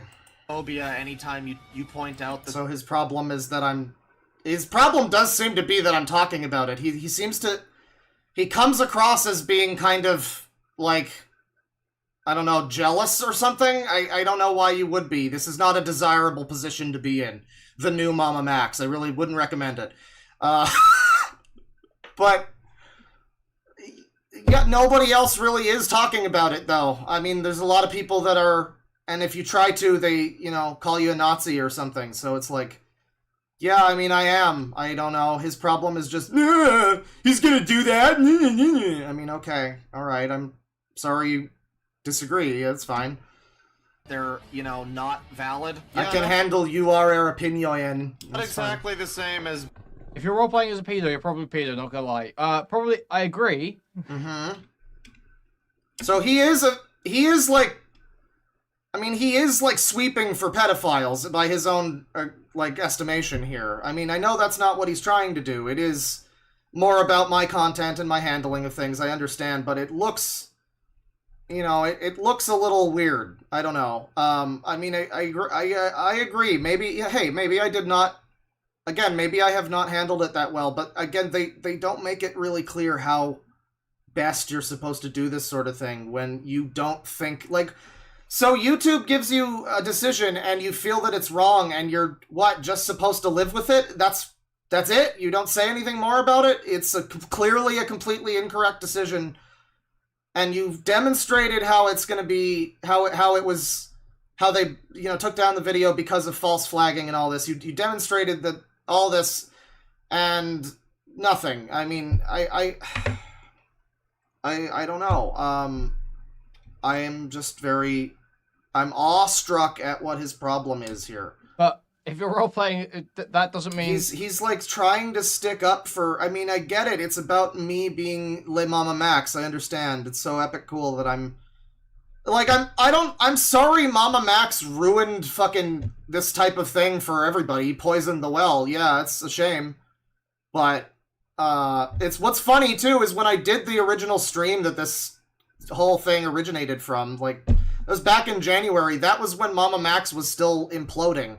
That was when all of that drama was happening, and there are actually references in the stream to, like, yeah, why is Mama Max not talking about this? Why is he making up a bunch of bullshit, fake, like, accusation shit, a bunch of Leviathans are coming nonsense? Why is he making all this up when there's a site like this where people are, like, talking to children, allegedly? Again, it might not all be true, but... Like, if even one person on there is talking to a real child, and he's saying that they're probably pedophiles, so it's like, it's weird that you're so much angrier with me in this scenario. Like, it's weird that he's barely paid any, like, attention to, I don't know, the site itself. It's like that, I guess it goes without saying, to be fair, like, pedophile's bad, sure, but, it's just, okay, I mean, it's fine. I'm not above criticism, so sure, maybe I've mishandled it. I just don't think, based on what he's saying here, it doesn't seem, I don't know. But a little bit. Actively molesting children, right? Mm-hmm. They might be pedophiles, but even though... So they might be So according to him, these are concessions he's made so far. The people on the site are probably, in fact, really pedophiles, and also, some of the people that are saying they're children are probably children. Well, what's the problem then? There would have to also be children there. What? On that site. Mm-hmm, for them to there be would have to also be children there. Which you've admitted some of them might be. You've said, in as many words, you've said some of them might be children. And that's also what I said. You and I have the same, we agree. Some of them might be. It's just you don't seem to care that some of them might be, and I do. I mean... I'm sorry that it's cringe to now because of Mama Max, but, like, yeah, it seems pretty bad. I mean, again, I also don't want to, you know, I want to be cards on the table about this. I am also doing this because these people pissed me off. And they were like, haha, he's upset about this. Now he says he's not going to do any more streams. It's like, okay, well, you know what? Maybe your little false flagging thing is full of shit. How about that? Maybe that's, you know, maybe go fuck yourselves. You know, I'm fine with admitting that because it's like whatever. It's it's being re-uploaded. But yeah, admittedly, this did become personal when they started trying to get funny about it. And, well, when they false flagged me. Well, that's the thing, too. When the video first went down, I thought it was just YouTube's silly mistake. And that's one thing. But then when I got the proof that these people are, like, mass flagging videos about them, it's like, okay, well, yeah, fuck you. I mean, I'm not gonna necessarily want to stand around for that. I'm probably gonna have an issue with that. Yeah. That's be happening. Not just pedophiles. Mm-hmm. Being an adult. So he's... and fair, it's like a free speech thing. Like, yeah, pedophiles existing is not inherently a problem. I've said that before, too. Well, I mean, maybe it's a problem, but it's not inherently a crime or anything. People just talking about things, too. But he is just steamrolling past everything else, though, so... Who wants to have sex with another consenting adult, or even being an adult who wants to express their gender in a different way than, you know, the sex that they were assigned. Those are very different things than wanting to have sex with children and animals and dead people. And this is it, too. It's not just about the site or any individual on there. It's this mindset. It's this also, like, we have to snuff this mindset out of this, like, everything's valid. Biastophile means rape sexual, by the way. Everything is valid. You are heckin' valid and beautiful, and you deserve a happy life because you want to hurt children and you're attracted to rape. You know, like, maybe we don't need this kind of acceptance. That's another element. I mean, again, and he doesn't really seem to want to engage with that necessarily. And there's like sexuals on this website. I don't see how anyone could. Yeah, this is the problem too. I censor out the word rape so egregiously that it winds up not being clear what I'm even saying. And the video got immediately demonetized too, which I get. I mean, it's, you know, not exact. Well, I mean, I've got other videos about similar subject matter that are monetized, so I don't know. Find this okay. I guess. Yeah, no, this guy is mama maxing. There's no way he's this stupid. Super mama. There's no way I'm this stupid. Well, I'll have you know I'm quite stupid, sir. You misunderestimate me grievously. Way than, you know, the sex that they were assigned. Those are very different things than wanting to have sex with children and animals and dead people and there's like sexuals on this website. I don't see how anyone could find this okay. I guess we horseshoe theoried a little too close to the sun and we wound up making a part of radical leftist queer ideology. Great job, guys. Good. I don't know what he means by we end up horseshoeing a little too hard. There's yeah, I'm sure you don't know what been a lot of that sort of stuff in like the queer ideology academia as far back as it really goes. I mean, I suppose it's just it hasn't been accepted for a long time, and now people. Admittedly, that is true. I'll give him that one. When Chud Logic watched it on stream, because he watched the video on stream. Shoutouts to Chud, who couldn't make it through the video, by the way. Chud Logic, who this guy watches, who didn't seem to have a problem with the video when he was watching it, or noticed that it was, I don't know, a banner ad for pedophiles or anything, but he pointed out this whole thing about how the origins, because actually there was a comment on the video that was about we thought it was from the creator of the website. We thought it was from the admin of that site. I'm not sure if it necessarily was, but it was from somebody on the site, most likely. And it was somebody that was like, what are you really doing with this video? Are you harming trans kids? Are you really protecting them? Maybe you should read Queer Theory. And I didn't really know what Queer Theory was, but then Chud Logic started talking about it. And yeah, apparently the origins of a lot of the fucking Pride movement unfortunately seem to be tied to, like, boy love shit.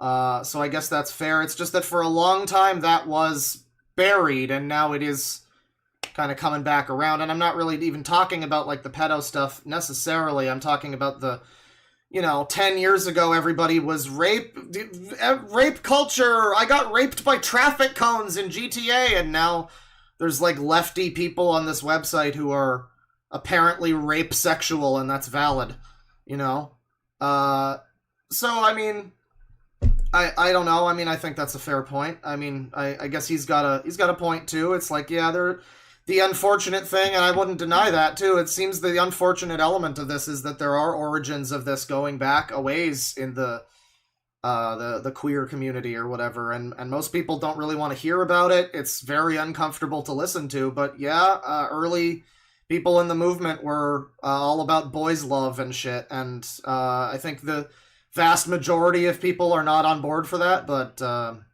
they sure were for a while there. They sure were marching in pride parades until the fucking 90s or something, so that's pretty embarrassing. In like the queer ideology academia as far back as it really goes. I mean, there's that queer Jeopardy, queer theory Jeopardy video, isn't there? Good job. If this was a decision made for the optics of the scenario, then it's a frankly ridiculous decision, and I will not stop talking about this until they force me to. If He hasn't addressed the part of that I keep mentioning, the optics thing. He hasn't really addressed that.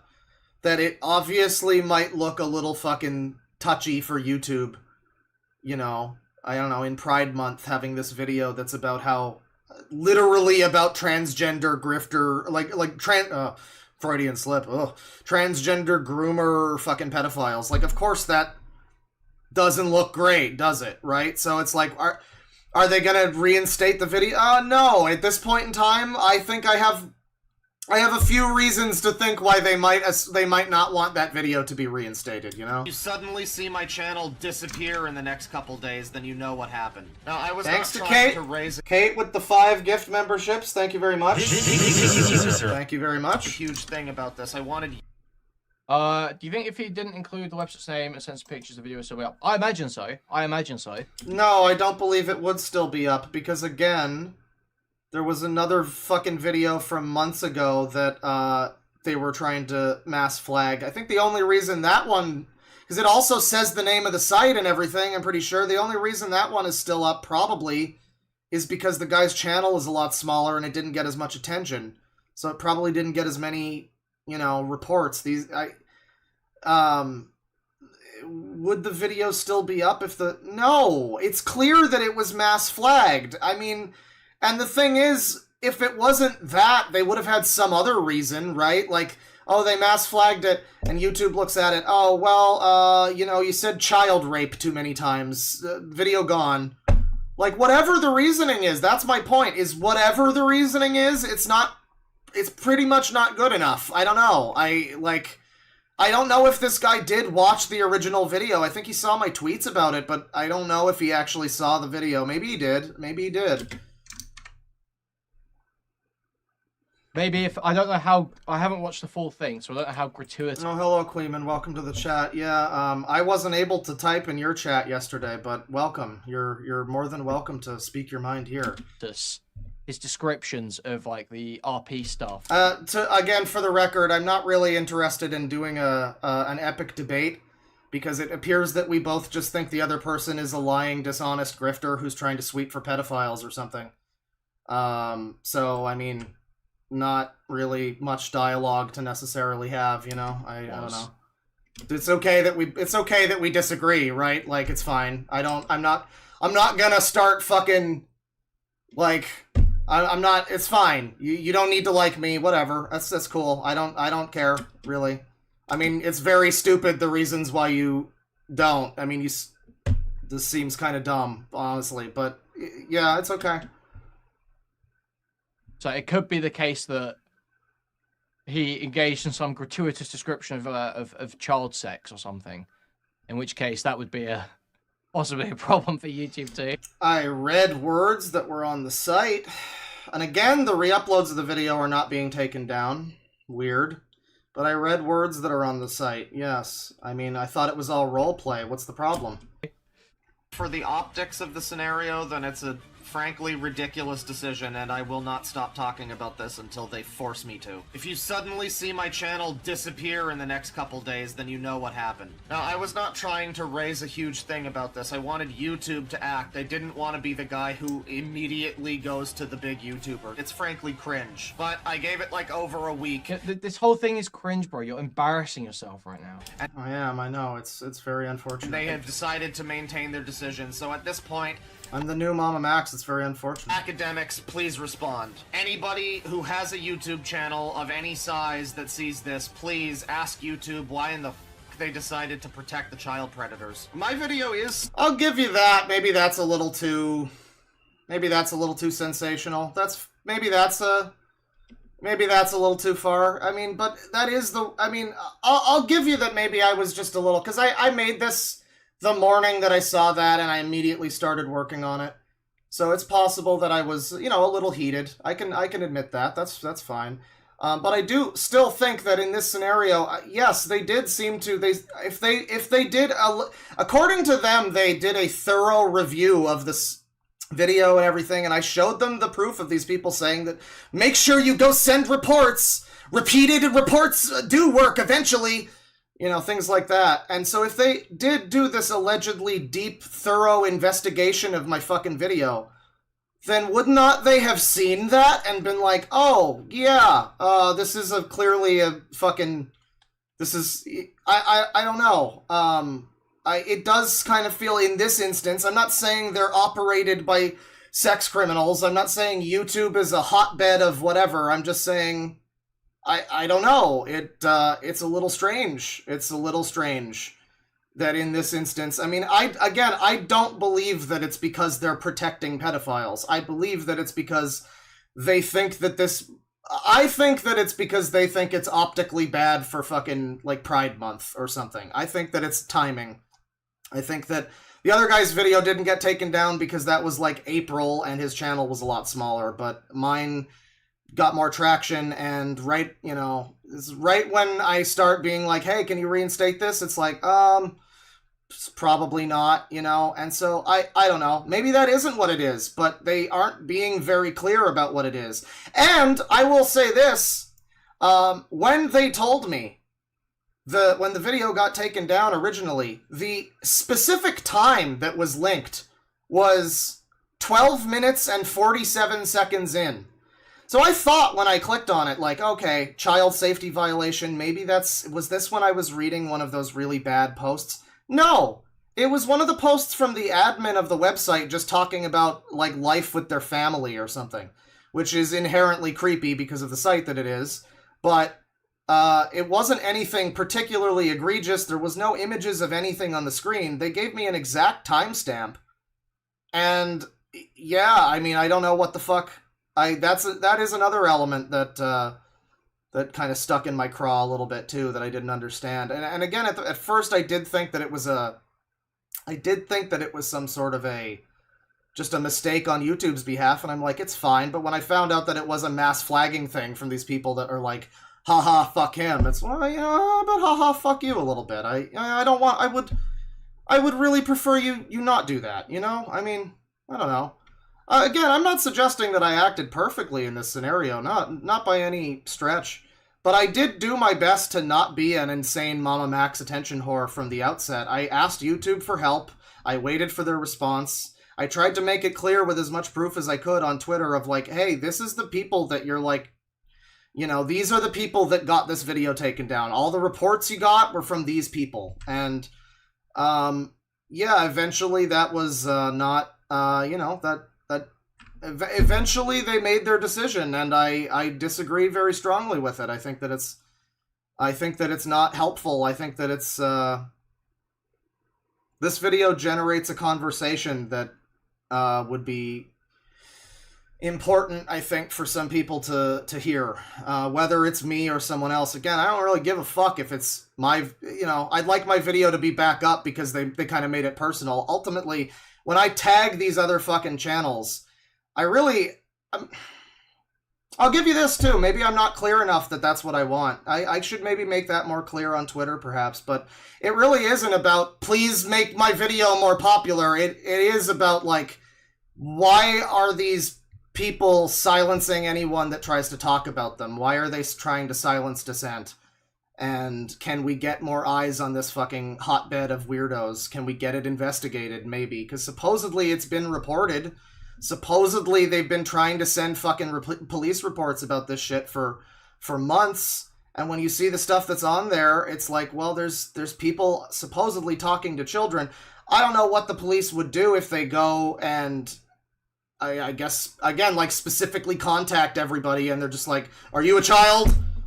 I guess. I mean, I'm not exactly sure of how that would all go, but it just seems like, yeah. I mean, something needs to be done, right? I mean, are they? I don't know. Am I not allowed to be upset? I don't know. Yeah, they're protecting child predators. Dude, they're protecting kids from your retarded decision making.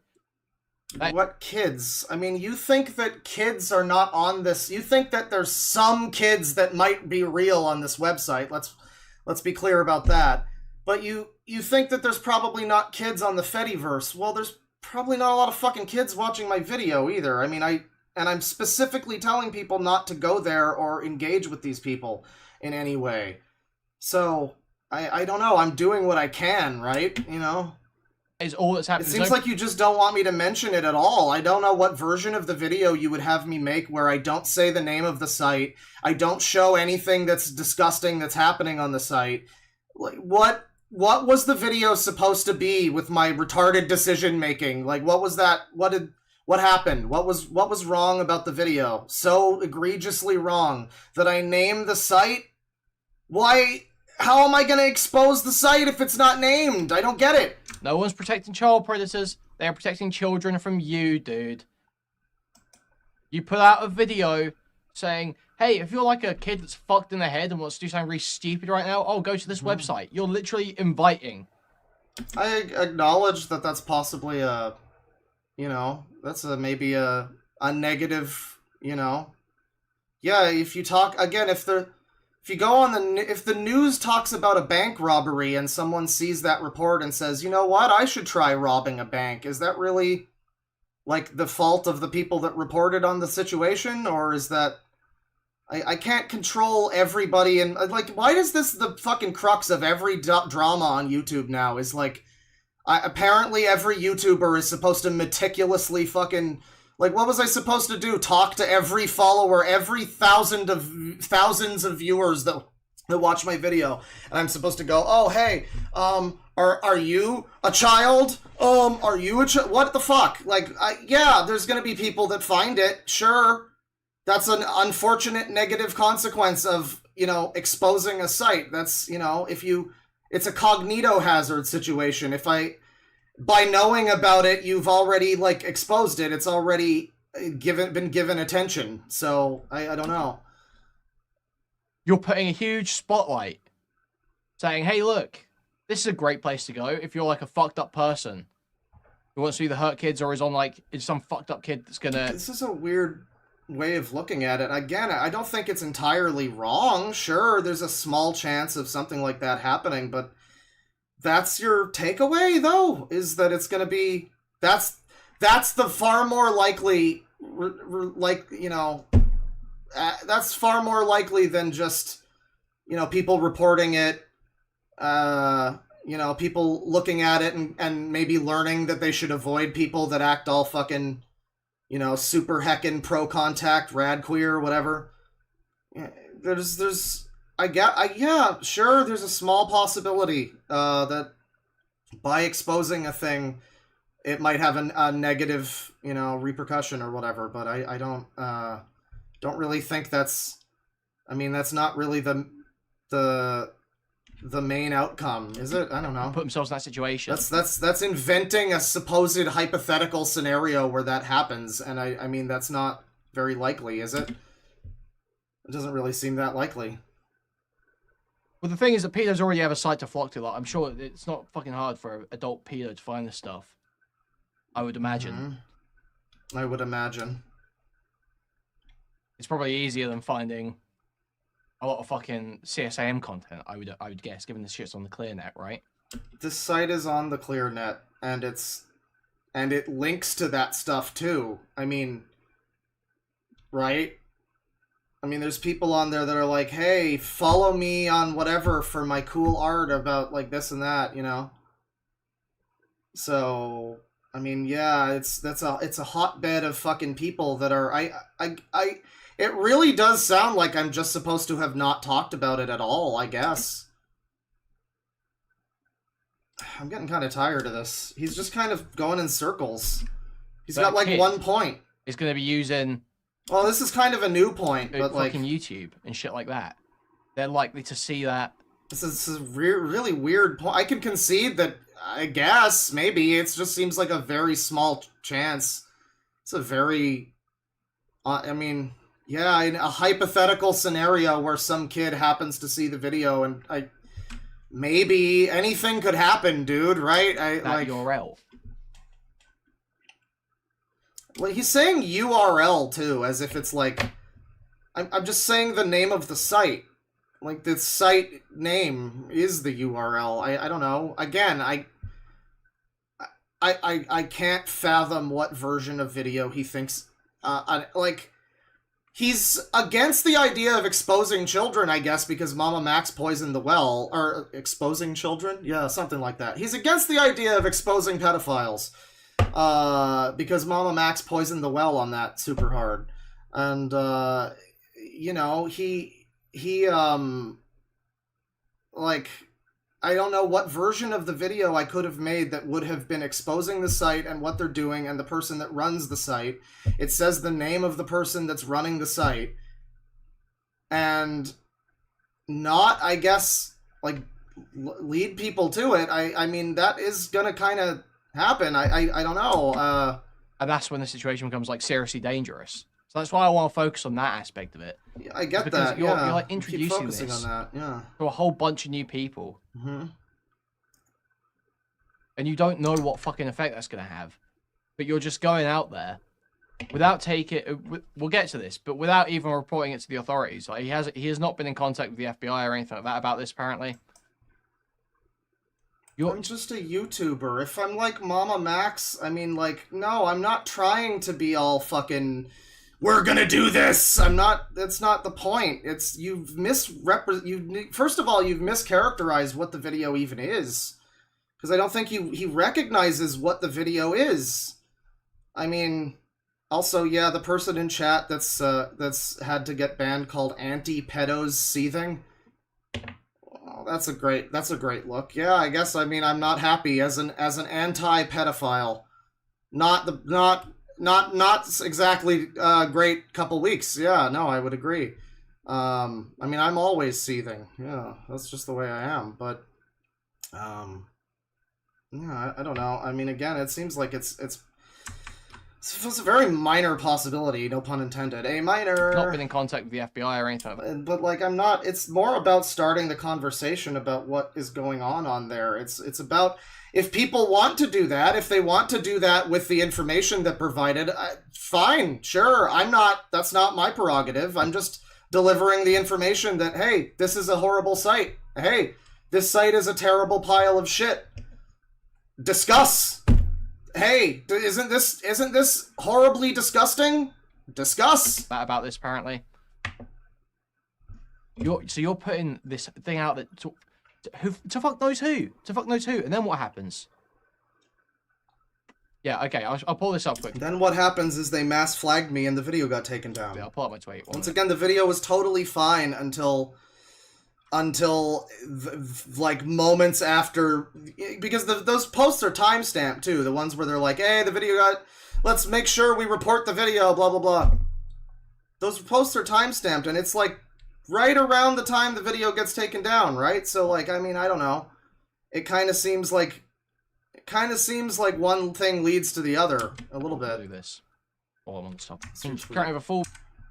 Mama Max meltdown after YouTube gave him a child safety strike for a video in which he prominently featured the URL of a site promoting and soliciting group.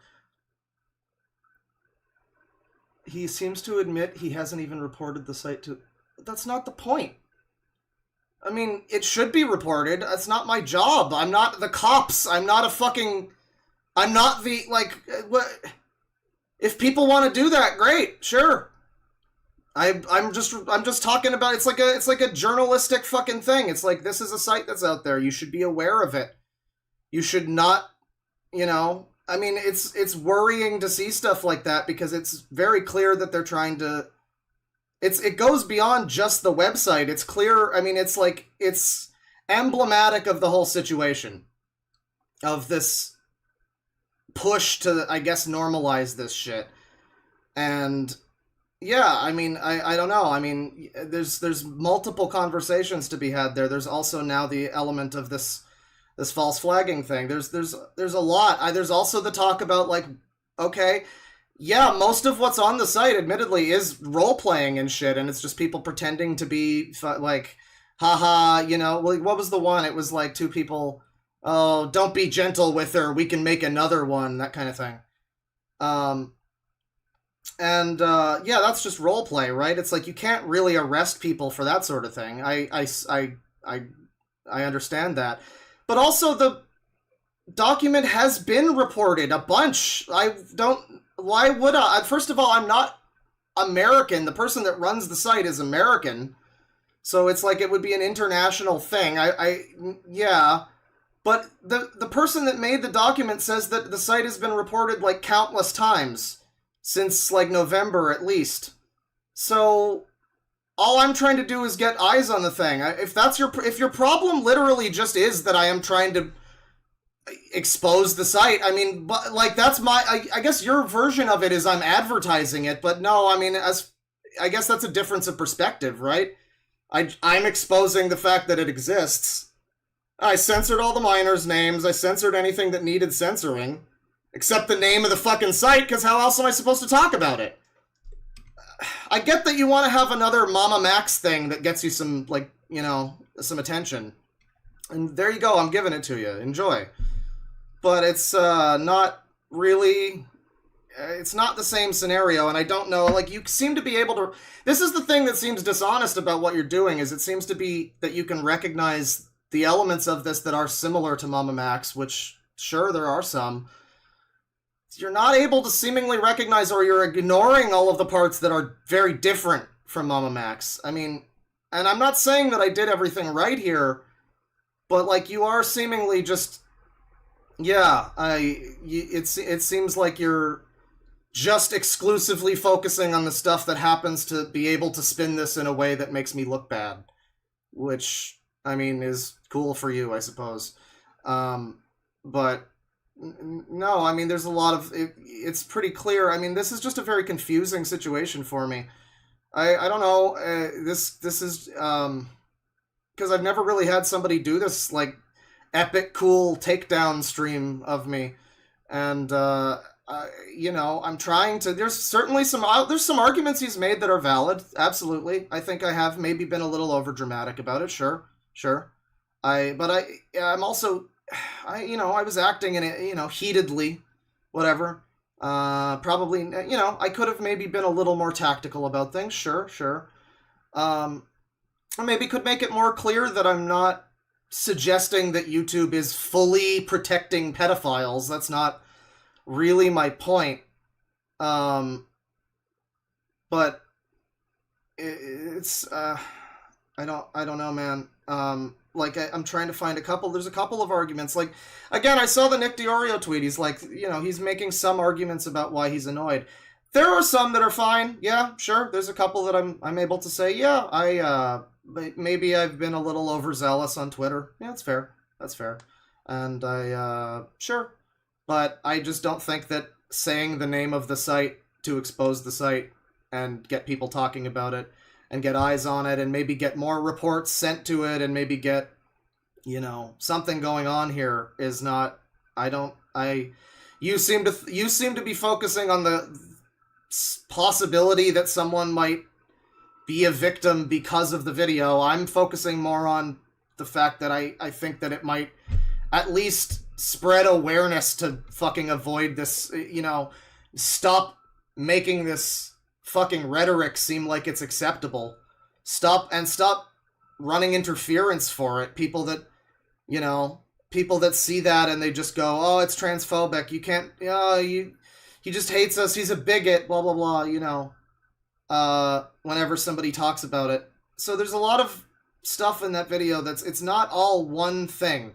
Mama Max's thing, because that's what you're doing. You're trying, if you view this as a Mama Max meltdown, and you spin it that way, then yeah, I guess it sounds that way, I suppose, but if you actually watch the video and you have a brain cell, just even one,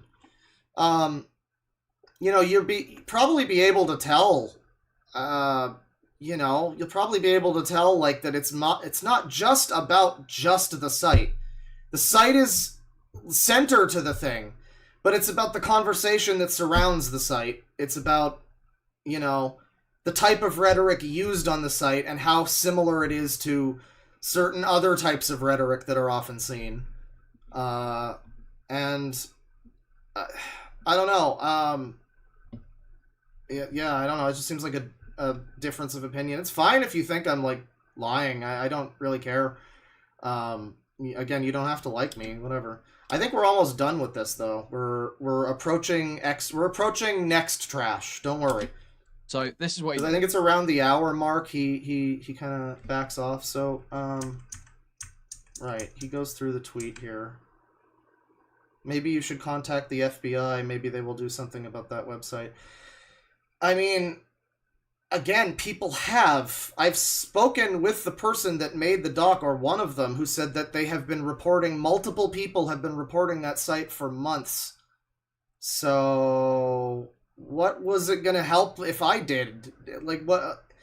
The only thing that I have that can do anything is bring more views and bring more fucking, like, attention to this horrible website filled with awful people. That's the only thing I can really do. My FBI report is not really going to have any more weight than any of the other ones that have been sent and apparently have done, you know, nothing has happened about it. Allegedly, the person that's, like, the webmaster, not the admin of the instance, but, like, the webmaster of the thing, apparently is pretty shady about removing content. You know, like, if you come to him and you're like, hey, there's illegal stuff on this site, and he'll go like, I question how you found this. But okay, I'll try to remove it. Like, it seems as though potentially the webmaster of the site is also, you know, doing some, there's like legal loophole shit going on. So yeah, I mean, I don't know. Would it have been good if I also reported it? I suppose. I guess it couldn't have hurt. I don't think it would have done a whole lot of fucking difference. Like, me making a report. What matters is a bunch of people making a report. What matters is tons of people seeing the video or other people's video about the topic and making reports about the website. That's what will get it done.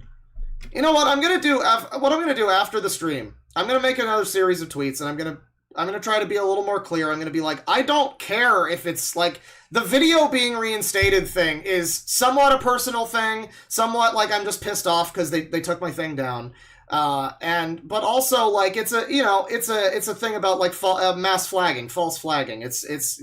Whatever this guy wants to say, it's pretty clear that that's what happened.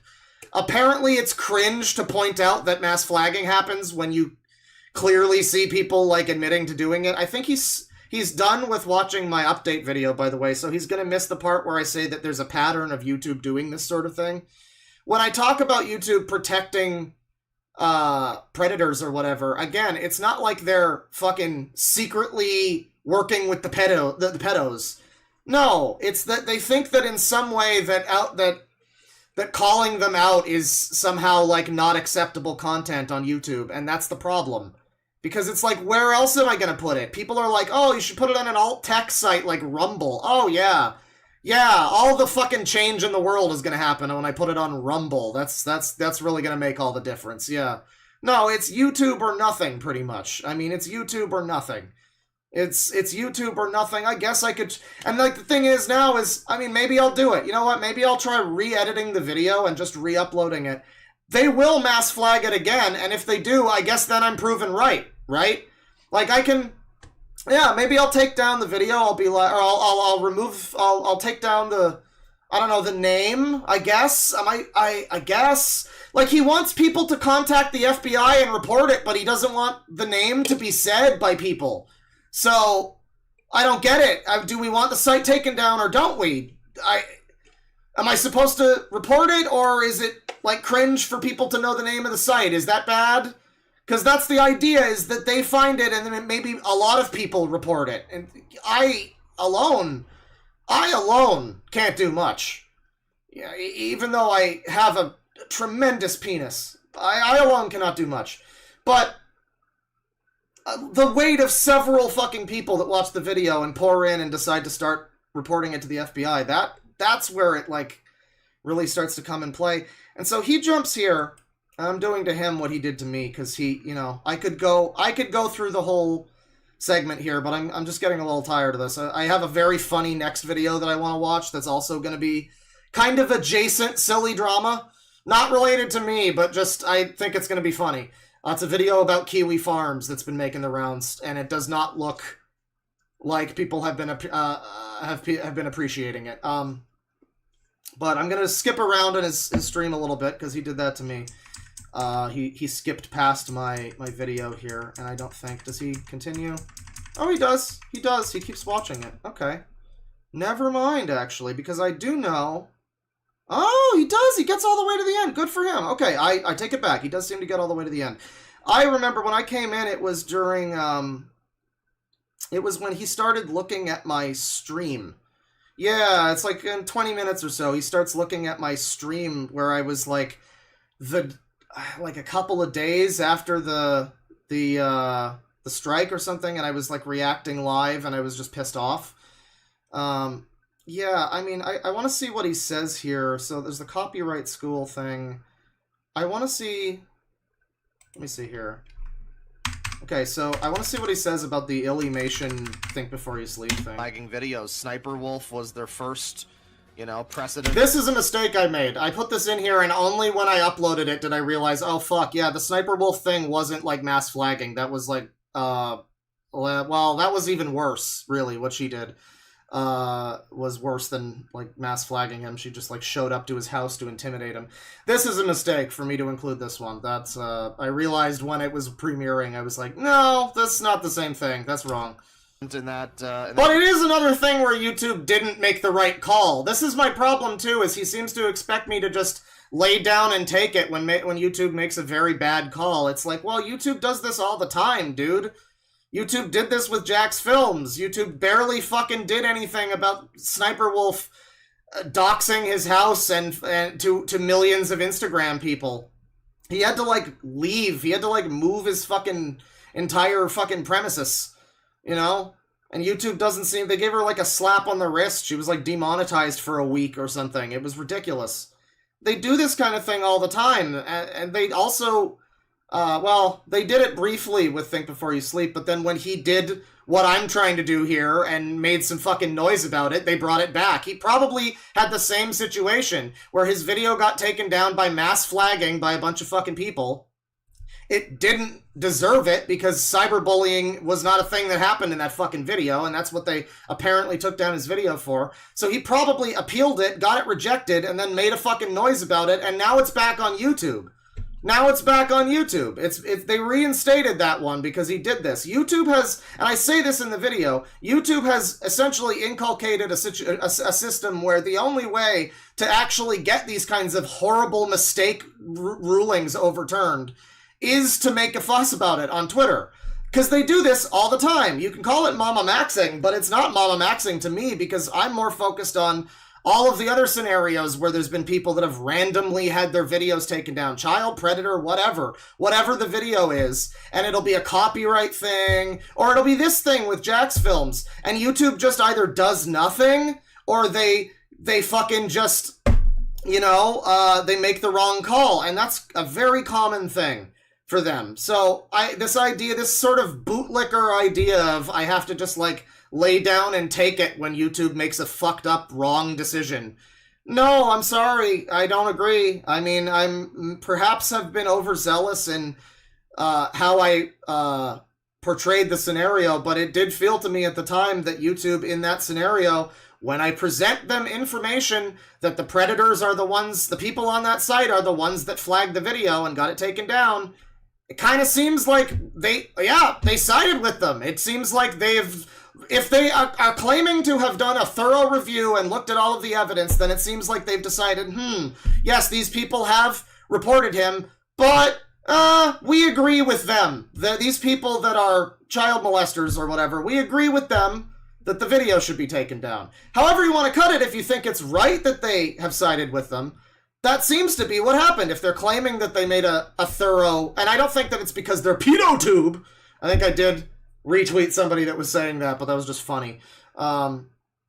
you could maybe, I don't know. I don't think that they're like Mama Max was operating from this idea that YouTube was protecting pedophiles because they're secretly, I don't know, in bed with them or something. He had this whole weird ARG fucking like fiction world where the predators were running the fucking whatever. I don't know.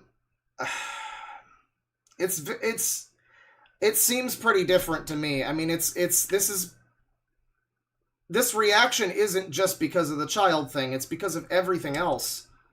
Regard, and now this, I guess, is another one. Yeah, so I mean, there's so many ways that you can slice this fucking thing. You can look at it as... No, there's one way, and it's you're a complete fucking dipshit moron grifter. Honestly, That's the one way you can slice it, apparently. hesitate to call him a moron, because I can't believe that he believes this. I just cannot.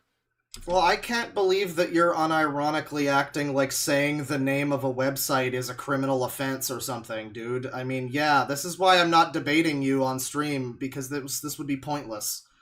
Because it sounds like we both can't believe the other person is actually this fucking stupid, and the difference is you're demonstrating your stupidity pretty fucking readily. You've made a ton of arguments in this stream that make no sense, that contradict other things that you've said. You seem to be willing to acknowledge that there are probably some kids on that site, but apparently it's still a problem for me to mention it. You think that I'm supposed to report it and it's horrible and that's fair, but apparently trying to spread the news about it so that people do talk about it and report it is wrong. I mean, this is just backwards logic. I mean, I see that. I guess I guess it's there's been some good points, but a lot of this is just kind of nonsense. There is no way anyone is this dumb.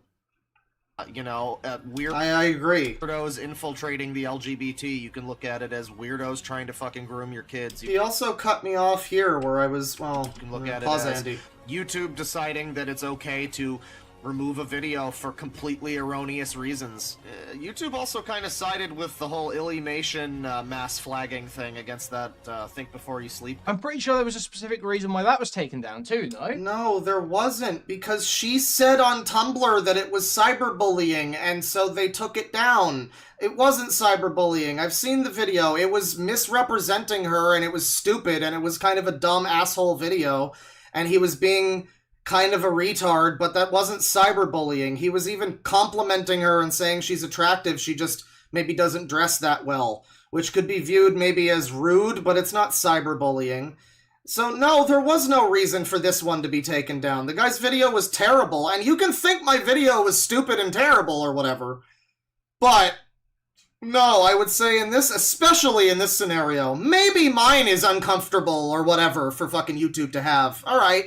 This one, no, I don't like this video very much, but this is not a scenario. They should not have kept this video. They did reinstate the video. Wasn't there a specific reason to do with, like, doxing or something? There was like a specific... Oh my god, why don't you learn things? How about you involve yourself in the drama sphere, drama channel? How about you learn about these things? Oh, was it doxing? Yeah, it was almost like you're doing. It was the same retard-ass argument that Noah Samson made, that apparently the, like, 1% of fucking people that might see the video, the nano percentage of people that might see it and decide to be an asshole or decide whatever, some crazy guy that watches the video, apparently that's my responsibility or something. Apparently. That's what Noah Samson said about this guy. That he didn't dox anyone, but apparently the people in the comments were mean. I think Soy Jack doxed this woman, and they just, like, pinned it on Think Before You Sleep because they were probably trying to be epic funny, you know? So, no, why don't you inform yourself? Quick violation of one of those videos? She didn't get doxed by his community. Well, okay, doxed by his community, though, what does that mean? One guy that watches her?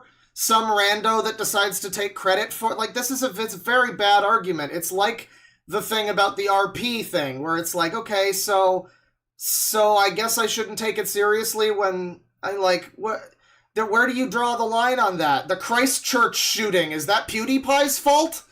No, probably not. I mean, is it the internet's fault? Is it Al Gore's fault? How far up the fucking pipeline does this go? His community, okay. Sure. What type of person was that person in his community? Are they part of a sub-community? I mean, I don't know. It's a very weird argument, his community doxed her. No, some people did, and they said that they liked his channel, and that seemed like it was probably done. If you've been on the internet for a few years, it looks pretty well like it was done for, you know, like our guy kind of thing. Like they wanted to stir the pot. That's what it looks like. Maybe I'm wrong. I mean, probably there was some people in his audience that are fucking crazy. Sure, you know, sure, but he didn't make that, like, he didn't suggest that anyone dox her. He didn't hint that in any way. You know, the way this guy hinted that I'm a pedophile and a grifter. He didn't hint that in any way.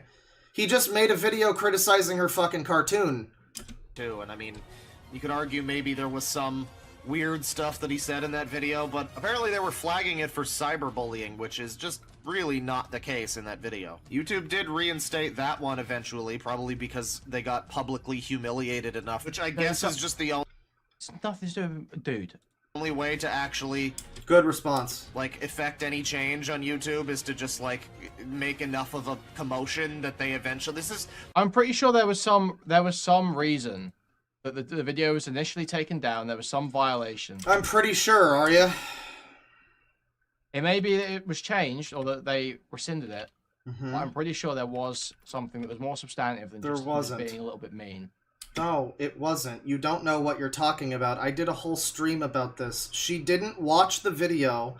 A friend of hers told her that the video was cyberbullying her.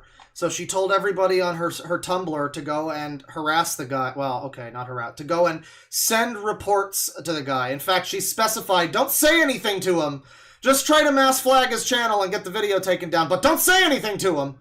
We wouldn't want to hurt his feelings with mean words. That's what happened. She did that on her Tumblr. It was a small Tumblr. You could argue that it wasn't a huge thing because it was just a few, like, 1,000 or a couple hundred people or whatever that followed her on the Tumblr. But yeah, she told her community on there. You're talking about Think Before You Sleep's community doxed Illymation. Well, no, Illymation literally told her community to mass flag Think Before You Sleep. There's your little lesson about that whole drama. I gotta stop saying scenario. I don't know why I'm a fucking this is like a new one for me. I've noticed in the last like few weeks. I'm like I keep saying the word scenario. I just keep like dropping that into. I don't know why. Before you sleep. Okay, he's looking it up. Okay. Right. Right. Cool stream, dude. is to be a bit... Did you see the problem here? This... They reinstate... Yeah. So he goes silent for like a minute. YouTube removed it for cyberbullying and then reinstated it. Yeah, okay. Mm-hmm. It wasn't in the video. So yeah, that's why they reinstated it, obviously. What do you mean? What? YouTube removed it for cyberbullying and then reinstated it. Right. Yeah. So in my situation, YouTube would have removed my video for child safety and then reinstated it, hypothetically. What are you saying? Is this just dead air? She did get doxxed. Uh-huh, okay. So YouTube removed it for cyberbullying. But he didn't send anybody to dox her, though. He didn't. Reinstated it. Yeah, okay. I'm sure the people in chat are like, why is he getting so hung up on the... Because for whatever reason, the Illymation to Think Before You Sleep thing just pisses me off. Especially Noah Samson's weird response, which is basically this guy's response to me also. So, I mean, it's a whole fucking cascading... It wasn't in the video.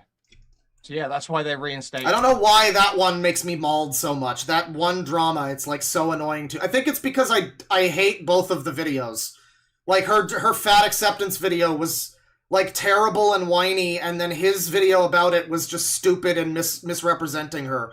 Wasn't cyberbullying though, and he didn't tell anyone to dox her, so it was it was another incorrect call by YouTube essentially. He's basically like he's going live and explaining going through the thought process of what I'm talking about. Yeah, YouTube fucks up sometimes.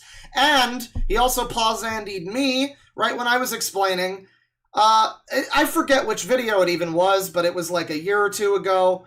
Mudahar made this video where I guess a video of his got taken down or something, and he made the joke, sort of the joke, but you know, it always kind of stuck with me where he said, like, YouTube has a humiliation fetish. And if you try to get your videos, like, if you try to get any support on the website, you try to go through their chat bot, you try to DM them, nothing will happen.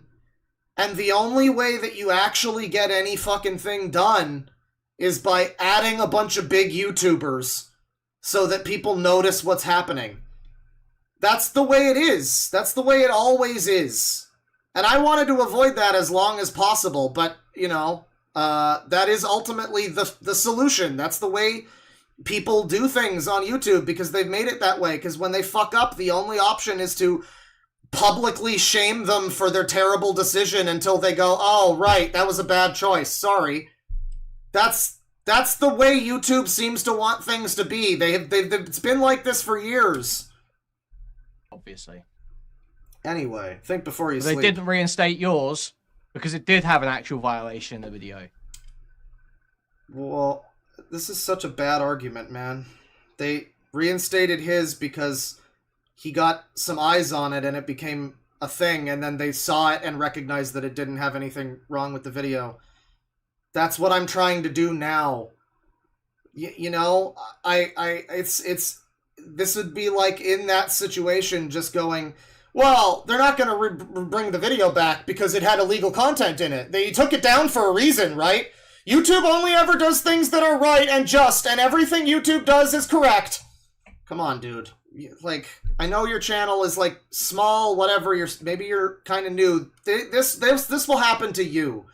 Give it some time. You will be cynicized by the YouTube machine, and you will have videos from years ago removed because some guy eventually found out that you were making fun of him drinking his own piss and decided, you know what? I think I own the copyright to this entire video now.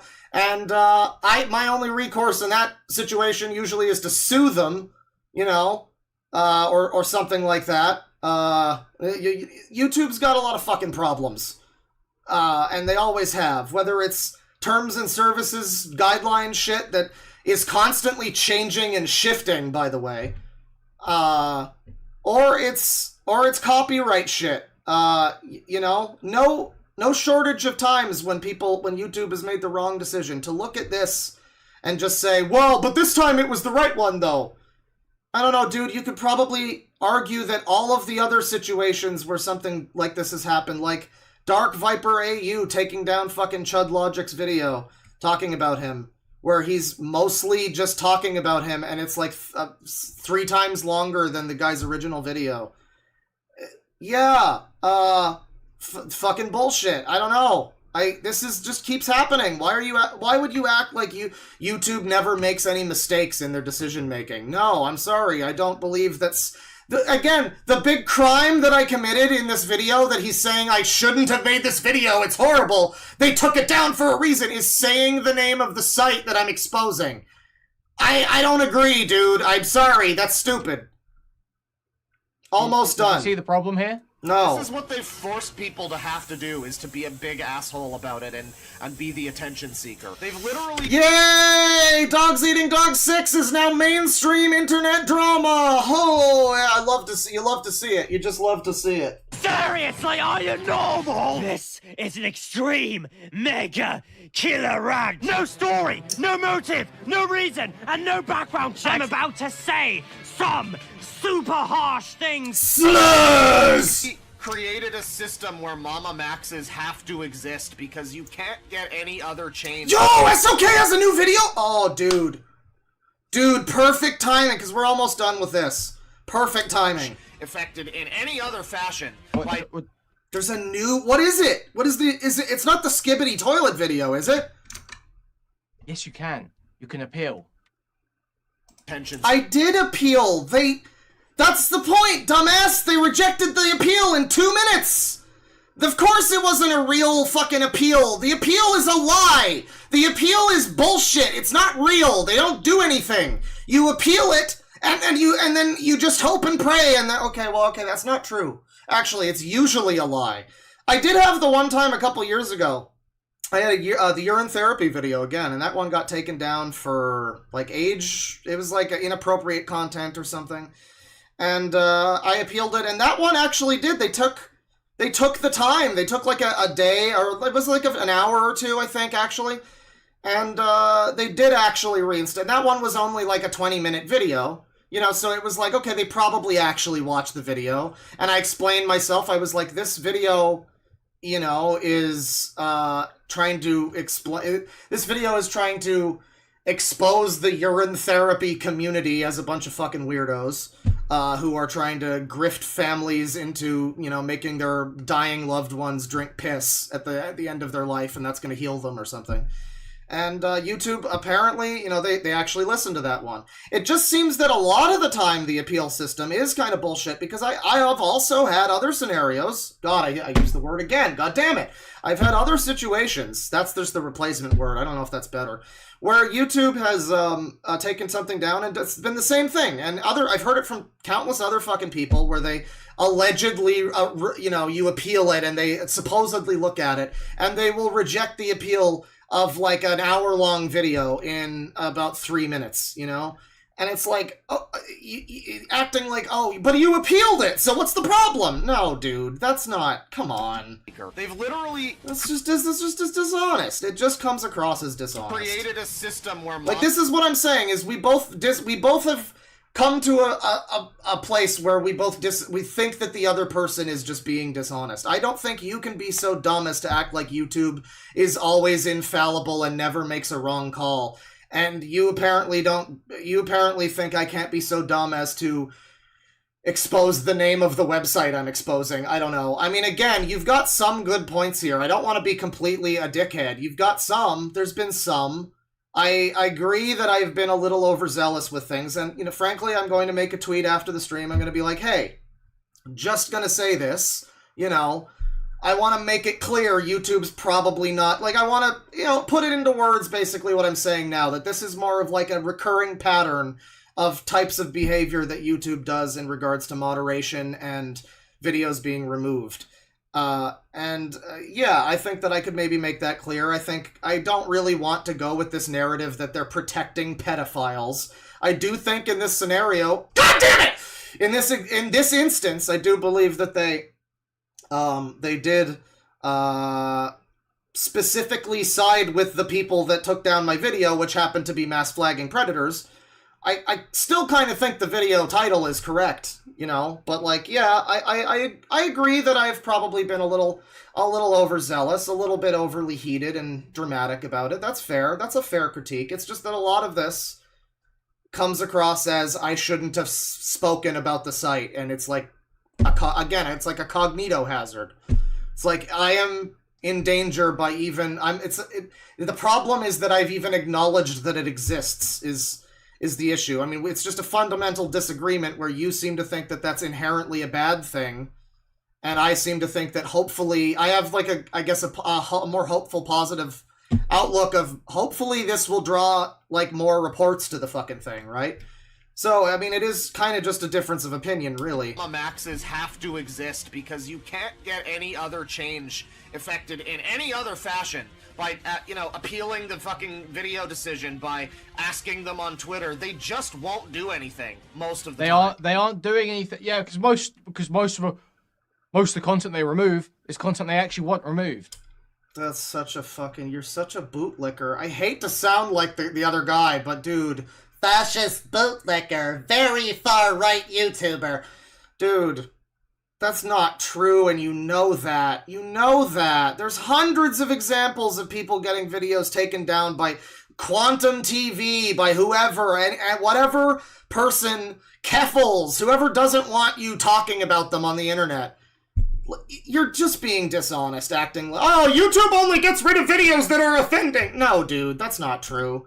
It's fair if you think that my video is offending. That's an opinion you can have. You're allowed to think that. I disagree, and I feel that YouTube has made a very bad decision here. Yeah, no shit. And they've got a very good reason to want your content removed. I think many people would agree with. Overwhelmingly, most people do not agree. No. Video decision by asking them on Twitter. They just won't do anything most of the time. In my entire Overwhelmingly, most people are not agreeing with this decision. I don't know what he means. Most people would agree with. Most people who watch the video are disgusted by that site and want it to be exposed, you know? It's a very small minority. Again, he's kind of backing me into the corner where I have to do the other Mama Max thing where it's like, yeah, I mean, the only people that are, you know, like against this video being up so far are you and the pedophiles on that site. That's all I'm saying. I'm not making any connections, but it's weird. On YouTube, I've had one scenario where they actually reinstated a video after... I hate, by the way, that he's not signed in and he's getting apparently recommended on my video a critical drinker upload. That's unfortunate. Taking it down for being, I don't know, too NSFW or something. And then like 3 months later, it got falsely copyright struck anyway. So... Oh, simpleton. Okay, I guess we'll just skip to this bit, alright? We'll go through some of the tweets as we're going through this video, alright? Okay, guys, I've got to show you this, alright? So, 9 cents. Pedophiles on the site. YouTube has seen proof of this. It's voice critical. Yeah, apparently he doesn't like critical or something. By the way, apparently some people... I saw briefly his chat yesterday. Someone was upset that I've got a lot of pushback because I said one single tweet. I made one tweet saying, you know, I've been watching Shoe on Head again lately. That's it. That's what I said. Apparently that's the problem. But again, I guess this guy does... He's something of a Mr. Girl simp to some extent, so maybe that makes sense. So Chud, Turkey Tom, Mutaha, and Charlie. Right. Okay. I mean, I think Pick a side. I didn't say pick a side, though. I mean, it's not really... I don't know. He watches the rest of the video, and, yeah, here's Mama Max. And this is what I said. Mama Max, like, don't let the fact that Mama Max was a fucking bullshit grift artist make it, you know, poison the well for anybody that's ever talking about this kind of stuff on the internet, because it is happening. And people are going to try to expose it, and not fucking everybody is Mama Max. You can see, like, this is too, like, apparently I'm Mama Max. Everything Mama Max did was false and was fake, and his whole thing was an empire of lies, and all of his videos were bullshit. Supposedly, the problem here is that I linked to this site, right? So, inherently that means that the site is real, and that, you know, it's automatically a completely different situation than Mama Max. I mean, you could say my response is similar. There's overlaps there. There's some things that don't overlap, too, but you've kind of ignored a lot of that. No, I mean, there's a lot of people that have been doing content like this for a long time that aren't Mama Max, too. I mean, I don't know. And I was one of the first people that was critical of Mama Max. I mean, again, I made a whole fucking stream, a whole edit, you know, big popular video that I made like 6 months ago talking about Mama Max and the God cult and how insane it was and how all of his shit was, you know, yeah, like I did like fucking a bunch of Mama Max streams. It's not like I'm unaware of, like, and that's why I bring it up. It's like people seem to think, oh, he brought it. He's mentioning Mama Max. How of course he wants us to think of it. No, I mean, I talked about Mama Max. Of course I'm going to mention it. It would be extremely ridiculous for me to not mention Mama Max in a scenario like this. God damn it! I said it again. Holy shit! What's wrong with me? Come on. In a moment. That's similar to Mama Max, for a lot of reasons. Yeah, with pedophiles and videos being removed and everything, there's inherently an overlap there. I think it would be very silly for me to not at least mention that.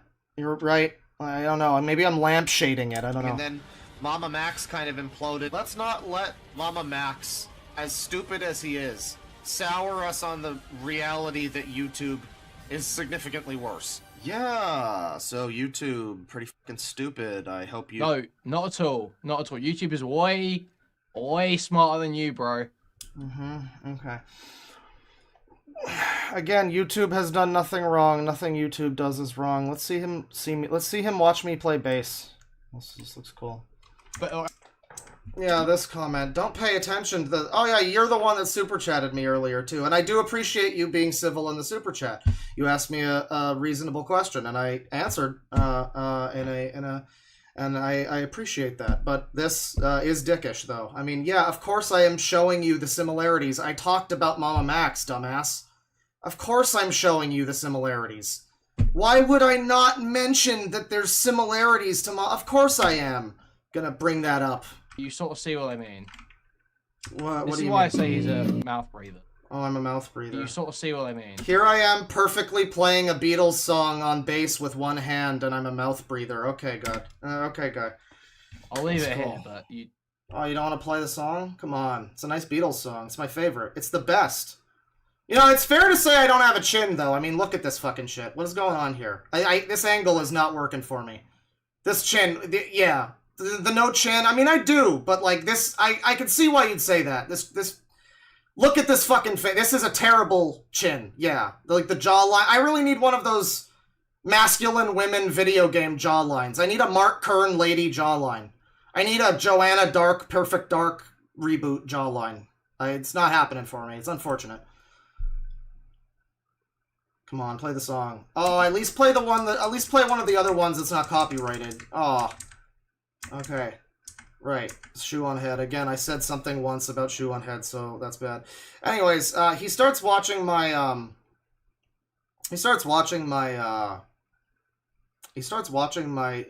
stream from like a week or two ago. I think this is when I jumped in.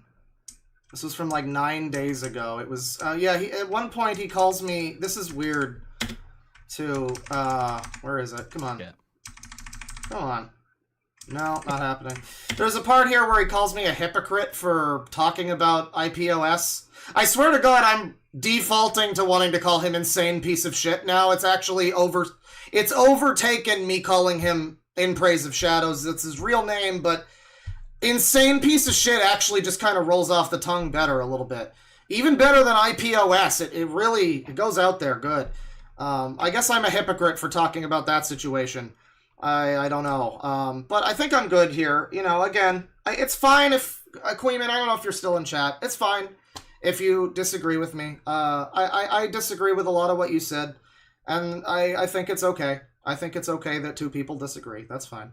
You are entitled to your opinion, and that's okay. I do think that you've misrepresented me somewhat.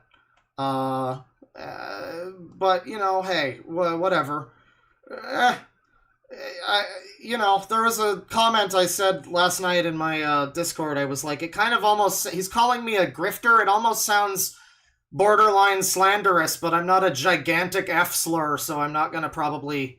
Oh man, whatever, it's fine. Yeah, I'm a grifter. I'm a shifter. I'm a big time snifter. Yeah. So that's the little drama there. I appreciate people popping in for that. We're gonna be doing nonsense now. We're gonna be doing trash. I guess I gotta see if Super Origami Kingdom. I gotta see if they apparently had a video premiering. Yo, dude, okay, dude. How old? Okay, we're like a few minutes late. That's all right. We're a couple minutes into it. That's okay. That's okay. That's okay. I guess I should, well, I guess I should do some super chats. I'll knock these super chats out, before we get into the meat of the garbage, the good quality, the quality beans. So yeah, There is a video I wanted to look at in a little bit too that is I mentioned. It's like a takedown piece on Kiwi Farms. It's pretty. I only saw a little, but it does not look like it's being received particularly well. You know, Kiwi Farms, not a perfect website, but I wonder what they'll say in the video. It might be kind of funny. T minus how long until transphobia is brought up? It's not all those dead people that Kiwi Farms murdered. That's gonna come up too. You know, we're gonna keep it simple and keep it safe, keep it secret, keep it safe. A little Persona music, that's fine.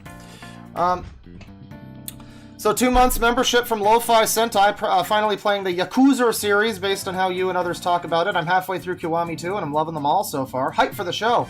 Yes, I'm looking forward to the show. I think it's going to be pretty good. It looks promising at this stage of the game. Yeah, no, Tylenol, thank you. That is the video that is... You spoiled it. Thank you so much. Fuck you. You spoiled it. They are talking about Skibidi Toilet. It's very exciting. This is a long anticipated video. Let me see here. $2. Yeah, no, the TV show looks pretty good. It looks promising. The director seems like he knows what he's doing. The actor was in Kamen Rider before and apparently has a gigantic penis. I'm hoping for the best. It's Japanese language. It's not going to be some weird Hollywoodization of Yakuza, so that's probably for the fucking best. $2 from HG McCartoons. Grift me, daddy. Ooh woo. Another thing is the Grifter. It's like Grifter is like for money, right? I'm very open about just give me money. It's not. I mean, I guess if you don't like pedophiles, that's a part. It's not necessarily going to go to stopping pedophiles. Just give me money. I appreciate it. It's not. There's not any other. I'm not trying to obfuscate it at all. I would like to buy more Hamburger Helper to eat. I think this would be a nice thing. £5 from Sparrow. Oh, okay, sure. See, thank you. That's the grift. Yeah, it's the honesty, please give me money grift. It's e-begging, is what it is. $2 from Ed Boy. It's all I have, sir. Please don't grift me anymore. All right, I'll let you off easy this time. $5 from Emily Elizabeth. I'm from down under. So late night stream for me. Slay. Well, I plan to slay. We're pretty girl bossing right now. $5 from Tungsten. Here you go, Grift King. Hell yeah. $2 from Drastic Badger. Good morning, Claw. Good morning, Chrono. $10 from Oni. Was gonna use this for SSG's Patreon, but if you... I forgot he has a Patreon. Wow. Yeah, that guy is collecting revenue off of his... his rareware videos. Okay. That's awesome. Let me see here. $2 from HG McCartoons. I am deeply sorry for my previous super chat. What was the previous super chat? Grift me, daddy, ooh woo. Right, yeah. No, I don't. That just kind of washes over me at this point, but thanks for reminding me that should have pissed me off. Yeah, thank you for apologizing. $5 from Clint Ficus. I listened to a clip comp of the Synthetic Man God of War. The Sangi would definitely rise if you decide to cover it. Can't escape the nonsense. Well, I know that he, defends Loli or something. Oh, yeah, we missed the whole Mr. Girl part, by the way. I don't know. Watch his video if you want. There's a part at the end where he brings up Mr. Girl and he says he has good family values or something. I'm good. We're moving along. We're too far into this now. It's fine. You're allowed to like Mr. Girl. I'm allowed to say that's cringe. Whatever. Maybe I'm wrong. Maybe I'm misrepresenting you now. Maybe you totally don't like it. You're just taking out a I just heard some people say that's what they heard you say. I don't know if that's true, but yeah. Let me see here. Can't escape the nonsense. Yeah, no, apparently he, it was like, speaking of nonsense and Loli, Mr. Girl. No, yeah, he apparently brings up LoliCon in the Tears of the Kingdom video I'm gonna watch it with Bane and Tristan. Cause I felt bad. I started the Synthetic Man stream and I was just like, oh yeah, I guess I did say I was gonna do this stream with Bane and Tristan and now I'm just not, so... that was unfortunate. But we got some more stuff we can look at. God of War. I'd like to see it with Gabe as well. He doesn't know anything about the guy, but yeah, he loves God of War. So, $5 from Carr. Boss makes $1, I make a dime. That's why I watch Claw streams on company time. I don't know if that's a song I should have been singing along with, but thank you. Yes, you know, a lot of people apparently do watch me at work, and it's like, I'm glad that you have a job that allows you to do that. Just don't let the headphones pop out. $2 from Simpleton. What sets you apart from Mama Max? Lots of things. I mean, again, the fact that the video itself is not fake, right? That's the main thing. I mean, I kind of focus on that, but also I did try to handle things differently. I tried to go about things in the appropriate way, and my last recourse was what I have seen other people do countless times, not Mama Max, but plenty, well, him too, but plenty of other people. And Mudahar, one of the biggest YouTubers on the site, has basically endorsed this type of behavior and saying, yeah, if YouTube fucks up and they take down your video, and I mean, at least I feel that it was not for the right reason, the only real way you can do anything to get any kind of fucking attention, like any kind of change made, is to contact YouTube. Or is to, like, make a big stink about it on Twitter and contact big YouTubers, basically. And, I will say I probably should have, like, DM'd some people and talked about it first, you know, maybe formulated. I could have asked some experts, you know, academics, please respond. That's another thing I'd say I can criticize myself on. I probably, again, acting rashly or whatever. But I did try to go about it in the sort of appropriate channels at first, you know. I tried to, oh, thanks, Aiden. 5 certified sickos. Yo! Thank you very much. I think that was 5, not sure. But, yeah, no, I tried to go about it. It really is like a last recourse thing. It's like, you think I'm grifting, and that's fair. I mean, maybe not you, but, like, Queeman does. And that's fair. It's fine. You can. I don't, though. I am genuinely, like, I want this video back. And part of it is, I admit, part of it is just me being a little petty. It's like, you decided to, like, poke at me and be all like, haha, we took your video down, haha. And so now you can go fuck yourself, you know? But, no, like, I do believe that it should be back up. I think that it's a video, in my opinion, and it's fine to disagree, I think in my opinion it's a video that's attempting to do some good and starting some kind of conversation and maybe directing more reports to that site. But, yeah, no, I mean, I tried to do that and it did not do anything. And when I do, like, I get that if you view it as a grift, then yeah, like, it's just like a fundamental difference of opinion. Basically, it's like you view it that way, that's fine. But I am doing this because I think that I'm justified in doing this, and so, like, yeah, I want the video back up. It's a video that I think should be. I think it should be up, basically. Yeah.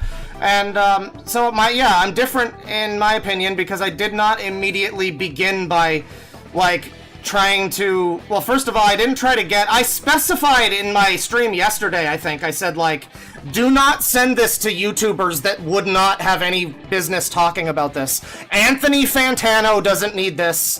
Fucking, you know, Kit Boga doesn't need this, right? Like, a lot of people on the internet do not necessarily need this. A lot of people on the internet do not need to see this. They don't need to comment on this. It's not their purview. I'm not trying to guilt people into talking about it. I think it would be nice if some of those YouTubers did, but I also understand if they view it as a thing they can't optically get behind because of Mama Max or because of just that's not the type of thing they want to do on their channel. That's fine. I'm not trying to shame or guilt people in that way. So there's a few reasons. There's just a few reasons why I feel like I'm not quite the same. There is overlap. I'm the first to admit that. Absolutely. But it's not, I don't think it's, I don't know, I think the dissimilarities outweigh the similarities, I guess. But thank you for asking. I do appreciate your super chats, by the way, because I think you are a Queeman viewer, but it's been very, he seems like a bit of a jackass, but, but like, I don't know, because like Nick was like, he's making reasonable points. It just seemed like he was just calling me a liar the whole time. I don't know what there was a few, absolutely a few. But a lot of it was just, I'm gonna say it, a lot of it was bad faith. He did, but these super chats are in good faith. Thank you for asking. I appreciate being given the opportunity to answer that question. Thank you. $5 from Lo-Fi Sentai. Your streams are the grifts that keep on giving. Oh, you know it. I'm grifting you with the thing that I told you I was gonna watch on the stream. Don't you know? $8 from Sloopy MP. Found out a board game reviewer I used to watch is currently in jail for excessive amounts of cheese pizza. Who? If you're still here, that was 3 hours ago, but please, academics, please, if you know, that's also in my vocabulary now. If you're on the Discord or whatever, if you're still here, drop $2 or something and let me know what that is. I'm sorry, the chat's moving so fast I won't be able to see if you're gay. But, yeah, no, that's interesting. $2 from Dinty from DM Beef Stew. You see, the pedophile, RPing is just for goofs.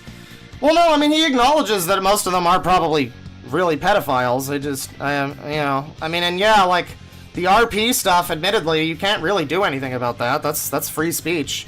And I say at the end of the thing, it's like, yeah, unfortunate that free speech cuts both ways, doesn't it? It's like, it really makes you want to restrict people's free speech when you see shit like that. We shouldn't, but, boy, does that ever fucking, boy, a video like that, not good. $5 from Ron Masatome. My last week of work before I'm laid off for the summer vacation. I'll finally get to watch on a regular basis. Anyway, who's this cheeky little bastard? That's nothing. $10 from Frenchy French. Funds for a new mic. Yeah, I was smuggling real hard there.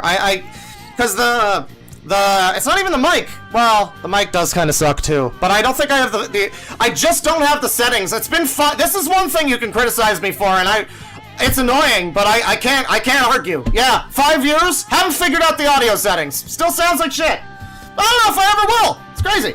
But now the problem is, yeah, the mic cord is like disconnecting from the thing.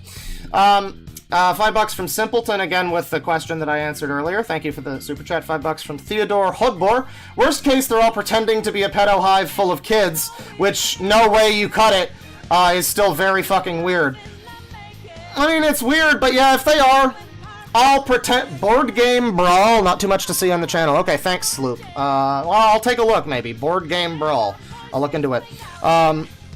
Yeah, I mean, if it is, like, I agree on the free speech thing. If it turned out, and it just happened to be the case that everybody saying that they're a minor on the site is lying, which I really don't believe, because you can excuse it as all just RP, but, like, I don't believe that, because, like, a lot of them are just giving their real political opinions and debating with antis, you know, anti-CP, or anti-pedo people, anti-contact, whatever. And they're debating with these people. So, like, is it a role-play debate? I just don't believe that. And you'll see minors who are supposed to be 16 years old who are debating this kind of shit with people. I don't think that's role-play debates. That's probably, I mean, maybe they're pretending to be 16, maybe. But I'm just saying, if even one of them isn't, and he acknowledges maybe some might be. I said something like that. Like, that's the problem. That's the problem. I don't like that is an opportunity. I don't like that is a thing that's happening. That, you know, I think that if I have the opportunity to call it out, basically, I will. If I have the opportunity to say this website and this type of dialogue, this rhetoric, this bullshit, rad queer, everyone's fucking valid, touch dead people and dogs all you want shit. Yeah, nip it in the bud, stop it, end it. Fuck it, stop it. Yeah, no, there's a few reasons. $5 from Daydrunk Paralegal. YouTube took your video down, yet Zooier Than Thou is still up with recent videos. I hate it. Yeah, Zooier Than Thou, a podcast that talks about how to, like, rape animals and spreads normalization of it and acceptance of fucking animals and stuff. They're still fine. That site's still fine. That site's just fine. That YouTube channel is just fine. You know, I guess, yeah, I mean, it's free speech or something, I suppose. It's just free tutorials. I guess it is fair, it's free speech, but I don't see how, I don't know. It's just, it kind of starts to seem like a pattern is the thing. You'd be silly not to recognize a bit of a pattern. I don't know. And I don't think it's because of anything nefarious. I think it's, you know, don't attribute to malice what can be chalked up to stupidity. I think YouTube just sucks and makes bad decisions. And they do it for the purposes of, we don't want to make a scene, or, like, whatever, you know. And they've done this for years, so this is just another thing like that. $5 from Godforsaken Cryptid. If this site is fictional, why would the users go out of their way to get rid of it? Hashtag believe in claw, hashtag, please don't do the hashtags. I don't need the please, no thank you. If people start doing the hashtags, I will jump off the Grand Canyon. No thank you. I don't need the hashtags. That is not necessary. I was watching another video that was going over some document related to, like, the Lady Emily Chugga Conroy thing. And they were, like, doing this, we believe in Chugga! It was like, oh god. Just embarrassing. But thank you. Yeah, if it's all fictional and, you know, if I don't know, again, there seems to be, like, some kind of counter loop of, like, conspiracy is the idea of, like, I'm trying to promote the site as a banner ad, and then they take it down, and I make a bigger deal about it by talking about, I guess, something? I don't know, it's kind of confusing. $10 from Fembro. I like how we magically live in a world where mass false flagging just never works, and this was a totally valid flag. Well, that's what I'm saying, like, if the channel suddenly, if more shit happens, I mean, you know no, mass flagging definitely never works, guys. No, I mean, it's literally the Noah Samson argument that we all criticized for just being, like, the slimiest shit, where it's like, you can... I'll give Queeman this, it seems like he's more willing to just say, yeah, I think the video was bad, and it's like, alright, if you believe that, that's fine. I don't know if you even watched it necessarily, he might have said it in chat. I'm too busy reading these to look at chat right now, but, yeah, it's fine to think that, I guess, but, like, I don't know, it just felt, especially with that video where he was trying to excuse the Illymation thing, it just felt like you could, like, Queeman is at least trying to justify it as I deserved it, and that's fine. Noah Samson, though, he could have just been like, you know, oh, Illymation, yeah, she acted rashly, she shouldn't have, you know, called for a mass flagging, that was wrong, but what his fan base did was, you know, blah, blah, blah. He could have justified it and made it seem, you know, reasonable, but instead he, actually, mass flagging isn't even real, bro. Like, come on, dude, fuck off. The guy's video got taken down. What do you mean it isn't real? What do you mean? As a concept? There's no concept of people telling a group of people to go flag a video. That's not, what is that? What do you call that? You don't want to call it mass flagging. You can call it something else if you want. 417 from Exiled Postman, 417,000 subscribers. 4,017, rather, subscribers. That's what this is about. Yeah, I mean, 4.117. I'm reading that completely wrong. Good for me. That's what this is all about. I mean, again, like, I think me and him kind of both look at it as, like, it seems like you're looking for attention, and I just think my reason for... yeah, I am. I do. I'm literally... This user is also the attention seeker. Literally, that's what YouTube kind of makes people do, isn't it? Again, that's what we, like, apparently have to do. Yeah, so, like, I mean, yeah, but he, it does, I mean, I don't know. Maybe. I don't know. $2 from Boredom is a hell of a drug. Queeman a hater, he doesn't like Mr. Girl, unironic. Okay, alright. Well, okay, I heard somebody say something about him. I just think it's funny. It seemed he was also bringing up Mr. Girl and being like, bro, Mr. Girl, yeah, he got his videos taken down, he shouldn't have, blah, blah, blah. It seemed a little bit, like, sweepy for Mr. Girl, but I'm willing, okay, maybe he's not really, I might have been out of context, that's fine. It was still funny that I got to play that Mr. Girl compilation, though, that's fun. $5 from LinkFan007, my ex-boyfriend subscribed to Mr. Girl, what does that tell you? Also, I love your vid you made of this, it's so damn funny, this dude is gross. I mean, which video, the new update or whatever? Yeah, I mean, I try to make it funny, too, that's the thing, it's like, it's a disgusting situation, but... scenario, even. But, I try my best to at least make it, like, palatable for people to fucking listen to and have some jokes in it or something. Clem has become a member, thank you very much. This user... $2 from Clem, something tells me this guy is a brainlet. Well, I don't know, I mean, I just don't think he wanted to, like, really respond to a lot of what I was saying in the video, or I'd say things and then he would say the same thing and act like it was a gotcha or something. $2 from Ron Masatome. Let's read the Grifter creepypasta. God, I remember that. They didn't even know what a grifter was back then, apparently. Because people thought it was like a... I don't know, like, someone who would, like, serial kill you with, like, a fucking... Didn't he have a hook hand, even? Oh, maybe I am the grifter, damn. But yeah, it was something like that. It was some kind of serial killer creepypasta type of thing. And, Everybody, I remember people pointing out, that's not what a grifter is, dude. Why is this thing called the grifter? This isn't what it... What? $5 from Jay for my brother in Christ. His little avatar is the Keffels Wiggler. I know KF stole the Wiggler thing, but Keffels was the one who debuted it. Who debuted it.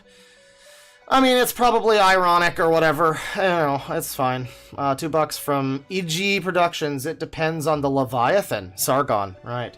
I wouldn't even send Leviathans to come for you. I wouldn't. That's a quote from Sargon too. He was very flustered at the time. 10 euros from Oheim. Couldn't find a tip link, so I assume that's it. Tip link? I don't know. You mean for me? I don't know. I use super chats. $2 from Patrick's A Based Life. Stop being a mass flagget complainer and call Queeman. Well, that's funny. I do like that. It's very funny. But, no, I just don't think it's, I don't think it's worth anything. We're just gonna, we don't agree with each other, and that's fine. We don't need to. I don't know. What is gonna be done? I have no need to, like, convince him. Again, I'm not trying to, like, guilt him into fucking whatever. I don't need to convince people. They can think differently. I mean, that's fine. And some of his points are valid. I've already said that, so, I mean, I don't know. I don't think there's much... I don't... we just disagree, and that's fine. I don't know. Like, you want content, you want to see people scream at each other or something. That could be maybe something, but no, I just don't think it's... that's what is going to be accomplished. We're probably going to walk out of that both feeling the same way, if I had to guess. That's how most of these debates go. I have wanted to start doing debate-type stuff, you know, opening up the stream to people, talking about subjects and stuff like that. You know, maybe someday. I just, not on, I don't know, on this subject, I just don't think, we disagree, so it's like, it's whatever.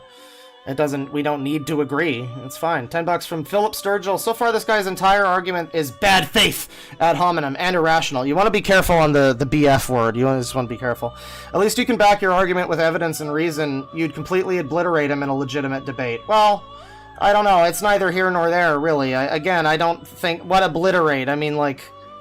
You can watch the videos, whatever. You can make up your own mind. I don't need to... You know, I've said my piece, basically. I'm still saying my piece.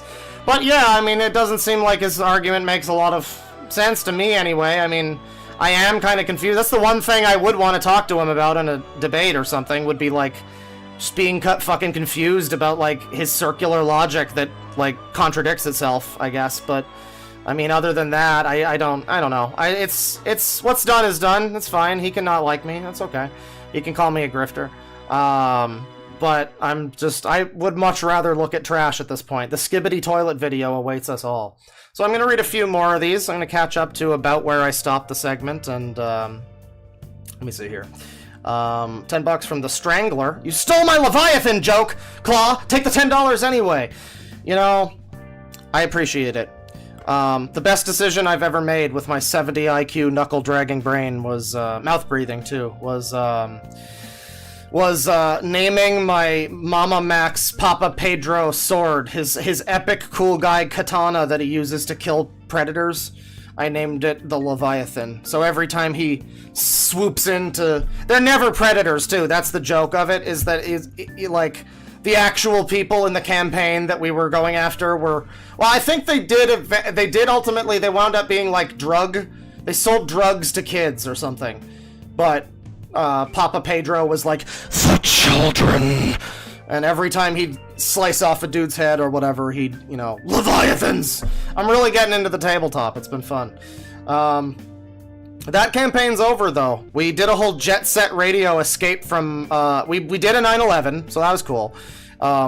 Justice, you know, never forget 810, and then we did a whole, like, Jet Set Radio escape from the city.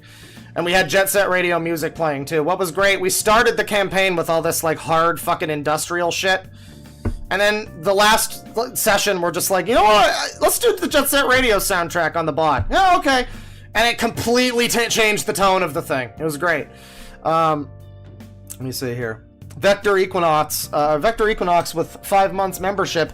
It's time for everyone's favorite game show, Lying or Stupid! Yeah!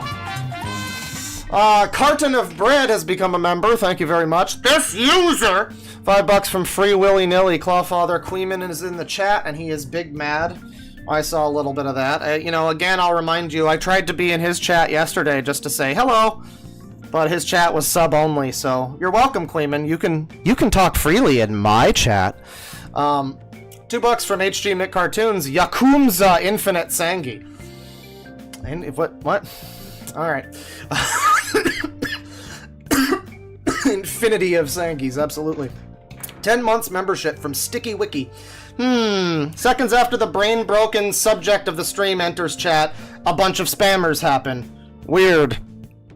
I don't know, man. I mean, hey, again, I welcome it.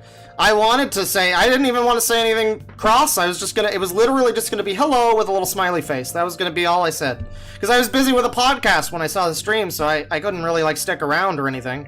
But, the chat was sub only. I couldn't do that. It's, I actually like free speech and care for that, so I'm just saying. $5 from Ghost of Myrna. Funny how spammers only show up when the crumpet arrives in chat. Queeman is bot thought confirmed. Not a good look, governor. I mean, I don't know. It might be fans of his or whatever. It's fine. I mean, again, thank you to the mods for shutting down. What was the one? I think there was a bot called Anti-Pedos Seething. So thanks for shutting down that one. I'd say that one's not a very good look.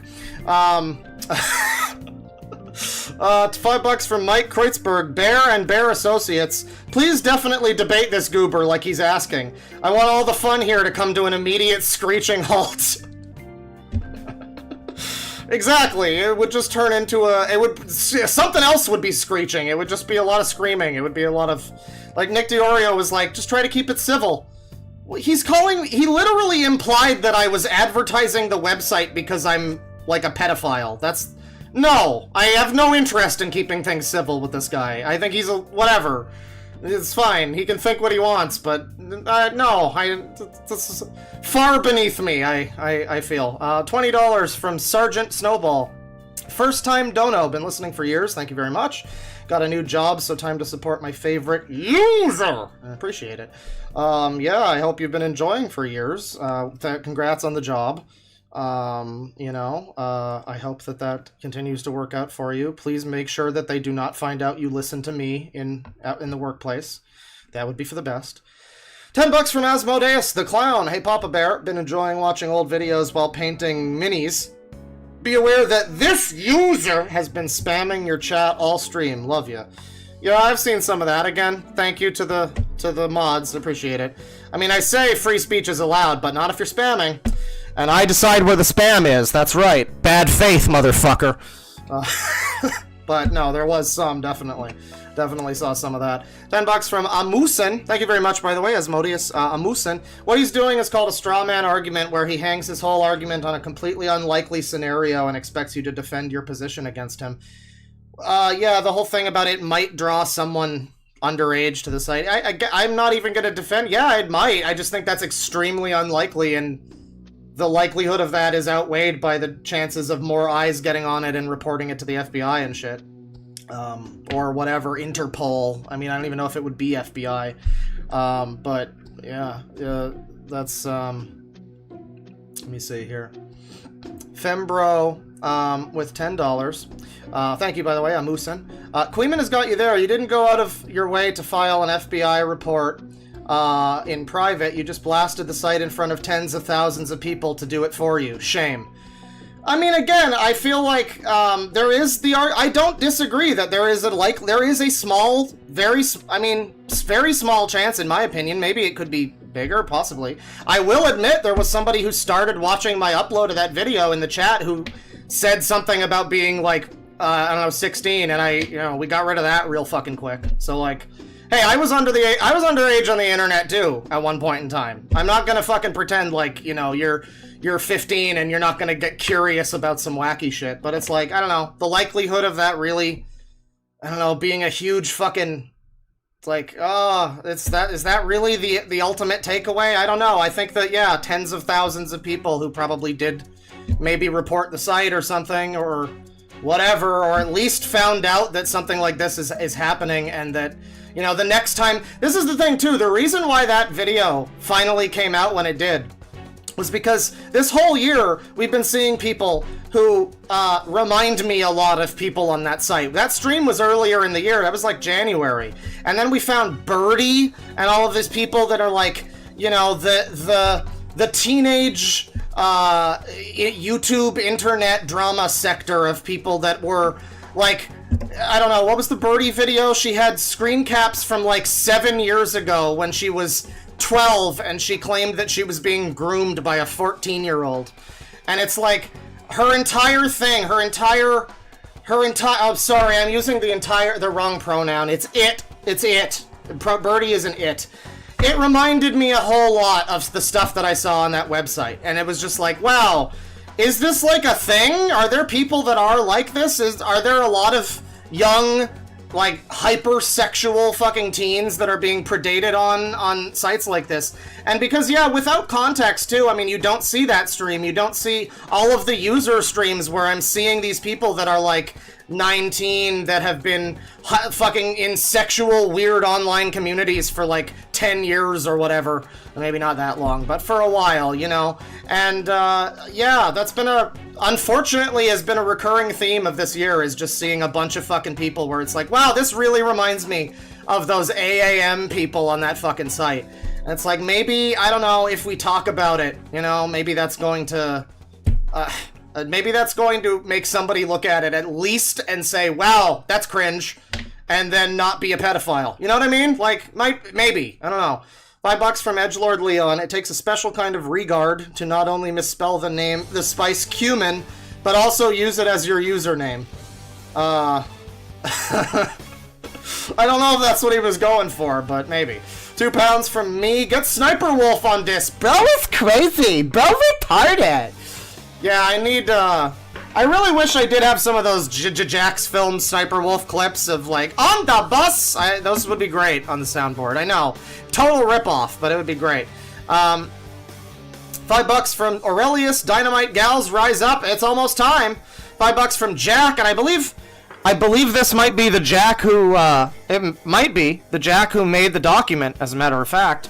Hey, Claw, just warning you that users on the site are once again trying to mass flag your channel and other re-uploads of the stream. Yeah, again, if the channel suddenly fucking disappears soon, apparently it was fully within YouTube's rights to do it. That's what Queeman has taught us today. If my entire channel disappears because these people are doing this, yeah, I mean, you know, apparently that's those are completely valid, legitimate flags for my channel, yeah. I mean, something I've learned is a possibility. I guess, hey, if I need to be the fucking martyr and get my channel taken down for, you know, any fucking movement to happen, I prefer it not be that way. I would really prefer, but I don't know. That's pretty slimy. Again, it's very confusing, too, because I'm just trying to, you know, hey, I thought they were proud pedophiles. I'm just trying to preach their message of love and tolerance. You know, hey, what's the problem? I'm advertising their site, after all. You know, Queeman is really, like, the best, he's like the best arguments they could have, actually. It's like, yeah, what do you mean? I'm advertising the site, dude. Yeah, no, totally. You know, according to him, that's what I'm doing, so they really shouldn't be upset with me. I'm on the level, according to him. So, well, I don't know, it's very, you know, I'll have to get involved with my secret deep cover pedophile Skype cabal and ask them what's going on there. That's very confusing. $10 from the Mac and Moz show. That guy is a mouth breather. Hope the video gets reinstated. You always put good work into your streams. This guy is just sad. Well, I mean, yeah, I'm gonna be honest, the stream did not seem very good. I mean, I've got dead air sometimes, but he'd go silent for like a minute. He'd barely engage with the things happening in the video. I mean, chat was sub only. It was very, they're not sending their best. And 14 Czar from Tylenol Interlude, can we watch SOK? They're talking about Skibbity Toilet. They certainly are, chat member. They certainly are. And that will be it for the super chats for now. Thank you to everybody. We will be continuing with hot fucking garbage now. And, yeah, our favorites. If you're new here, one of our favorite YouTubers is back with a brand new video. It's a 15-minute and 57-second video. And they are back, everybody. They are back. They will return. The reunion is at hand. Skibbity toilet. Deep social commentary or dumb shitpost cringe. The brand new video from Super Origami Universe. They've rebranded from Super Origami Kingdom. They're now much more global. Hell, beyond that even. Super Origami Universe. And, yeah, I mean, if you don't know about Super Origami Kingdom, This user. that's all you need to know, really. Let's watch. I'm so excited to learn about Skibbity Toilet from Dogs Eating Dog 6 and Friends. This is going to be great. Hell yeah. So this has been a long-awaited video. We've waited fucking months. He said months ago that he was doing a video about Skibbity Toilet. It's finally time. Disclaimer, all clips used in this video fall under fair use and Really, you reading the whole disclaimer? all characters, photos, clips, and music shown are not owned by me or by the Super Origami universe unless stated otherwise. It's a good disclaimer, I guess. Yeah. And warning, this video contains some mentions and depictions of sensitive materials Maybe they've increased their production values. Maybe this is good. such as violence, gore, He's not screaming like me. You know, he's acting very level-headed right now. Well, he's like, he could be screaming this warning at strong us. profanity, and toilet humor. Viewer discretion is advised. We're gonna get some adult humor penis hell? However, do not harass the user who made those User! particular memes, Hang on. no matter how I bad. gotta get rid of the allegedly. We're no longer alleging things against Dogs Eating Dog 6. This is just how it appears. Also, we gotta get rid of the Papa Pedro.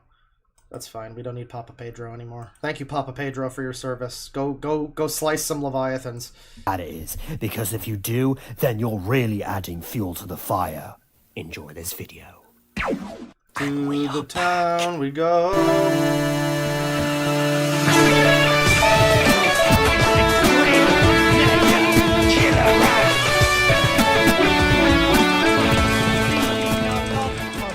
Mario memes, even though Oh, the game itself it's a short version. God damn it! We heard almost the whole thing. What a shame. we analyze whether the series is deep or not, and we see what kind of show this truly is. God, it's so loud. Yeah, it's like the Top Gear theme, but more importantly, it's Jessica by the Allman Brothers Band. Really fun bass line. I don't know why that's the Top Gear theme, but I guess that's also the Super Origami Universe theme. I don't know why that's what they chose. Weird choice.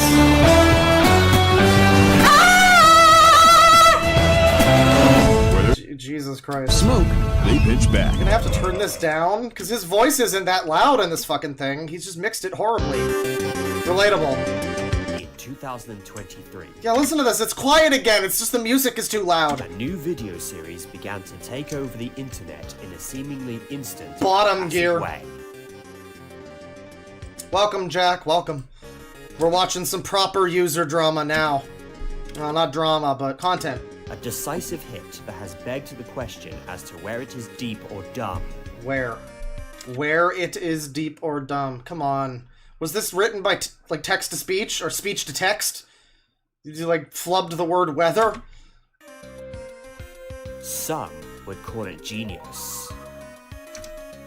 Others would call it simple entertainment. And some outright reject it. All of this internet chatter over a head in a toilet.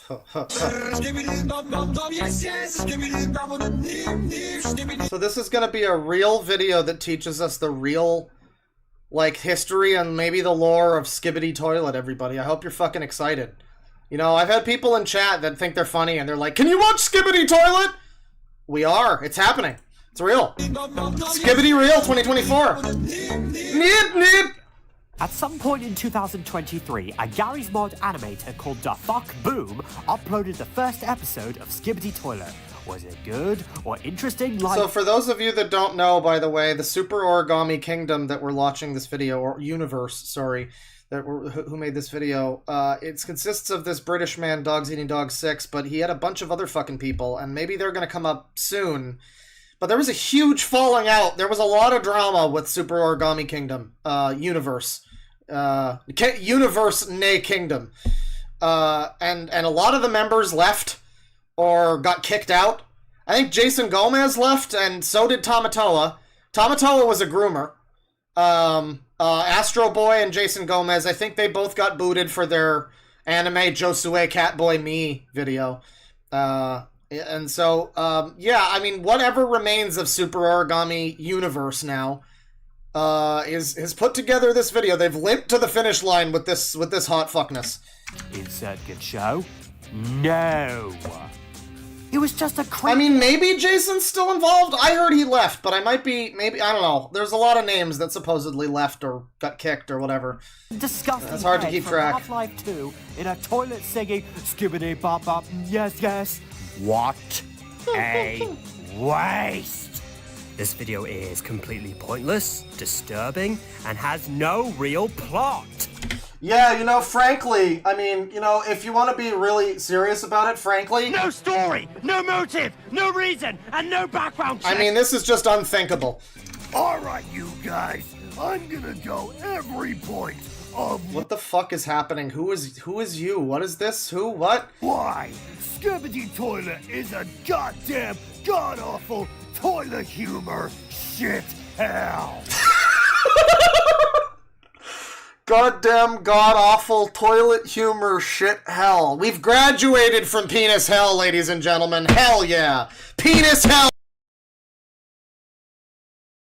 If this is Dogs Eating Dogs 6, or if this is a new user, but he's doing a very different voice. It kind of sounds like Dead 6. A damn god-awful toilet humor shit hell.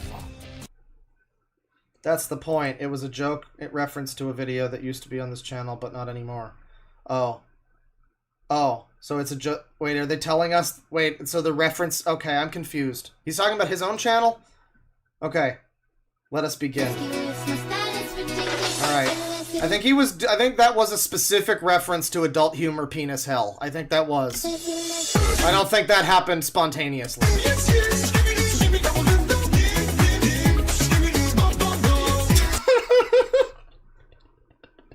Alright, it is kind of, like, I haven't heard this part of the song, I don't think. You always hear, like, the first part, but when it just turns into, I'm a Barbie girl in the middle of this, that's alright.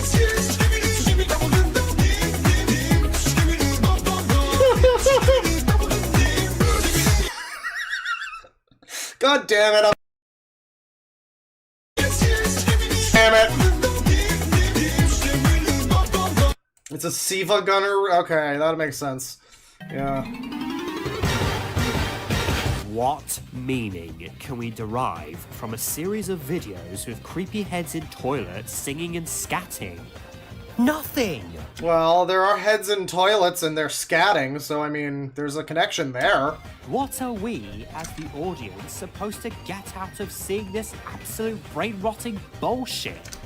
Are we supposed to... Oh, the mic's doing the thing again! Are we supposed to find this funny? Are there... Okay, hang on. Hold the fort. Why does it keep doing the thing? I wasn't even touching it.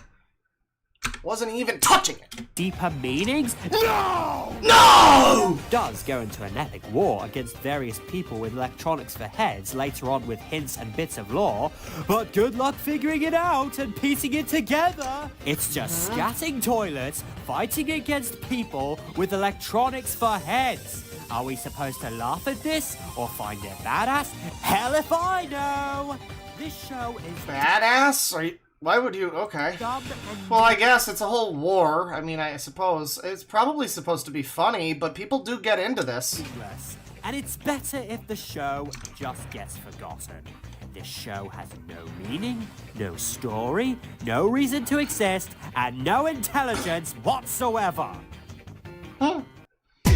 70 IQ knuckle-dragging skibbity toilet. We've talked before about how Origami Kingdom is not very good at doing criticism. Like, their critiques often seem to just be like, you know, I don't like it, this is disgusting, things like that. This seems like it's, going in a better direction. I mean, it's identifying certain things. This feels like a video that I could potentially watch, hypothetically. I don't know. It's not so bad. Someone said this is lame even for this user. I disagree. I think this seems like a quality step up. It's lame in terms of cringe, I guess, a little bit. But I'm happy to see the glow up from Origami Universe, frankly.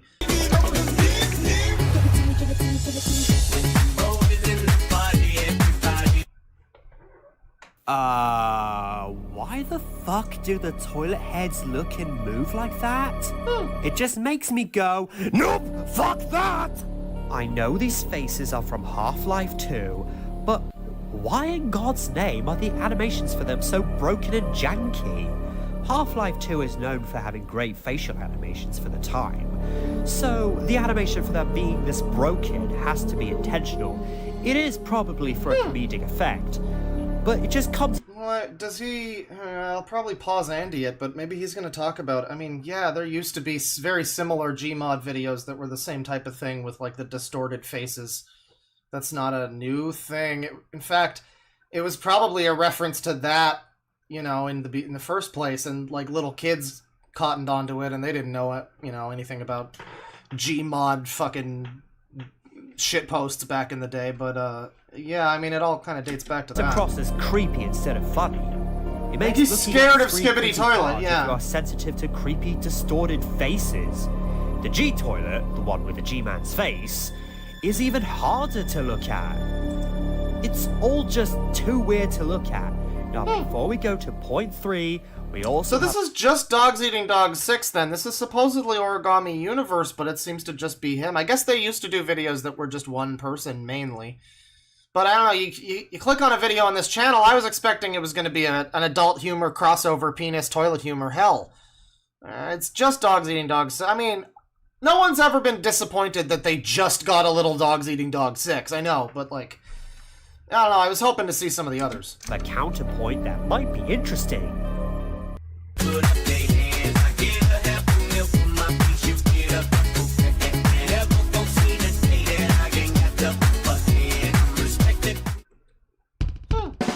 While it isn't clear to all, some Skibbity Toilet enjoyers interpret the show as a social commentary on the rise of shorter form content, or Skibbity likers rise up! TikTok and YouTube shorts taking over from more traditional and longer form media, such as film and television.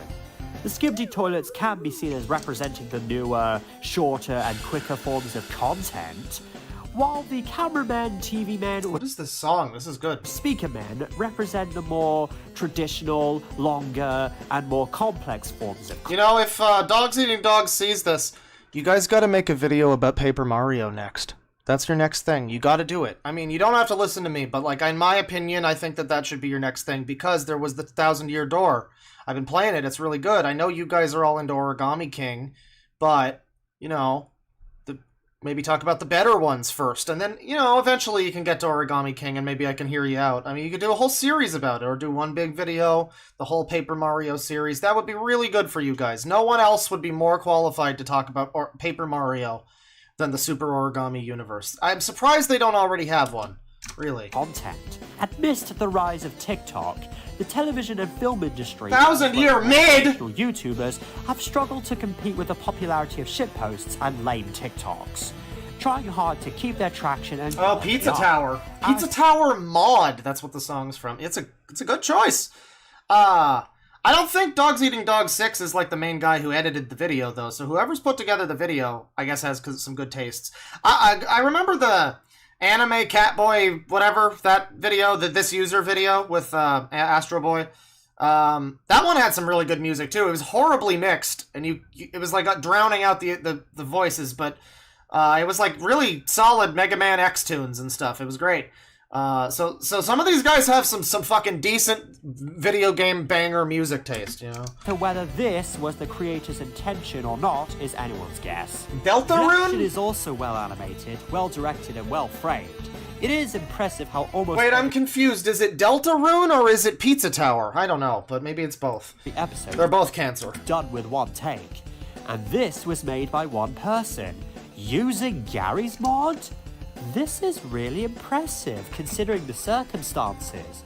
The actual facial animations on the Skibbity toilets may be creepy and janky. Yeah, pizza rune. But the actual body animations of the cameramen are well done. The animation really does sell the action and do them justice. You can truly feel the scale of this war. Yeah, there's really good animations in this. You gotta give Skibbity Toilet some props where it deserves them, I suppose.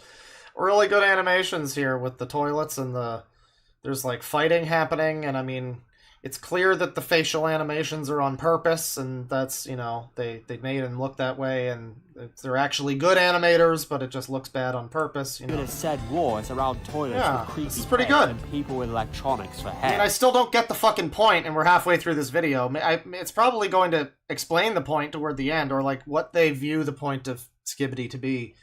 But I mean, hey, you know, the animation's not bad. Work of the scale does deserve to be commended effort, yeah. and appreciated.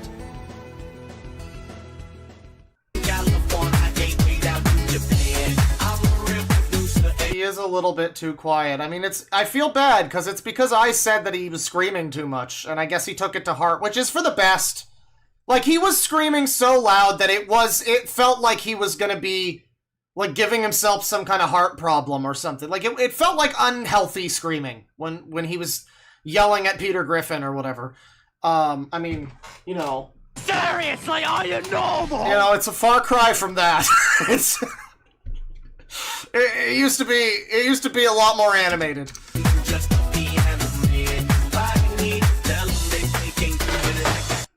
People keep saying that there is some plot to Skibbity Toilet. What plot? Metal Gear, but good. Escalating arms race between the two factions.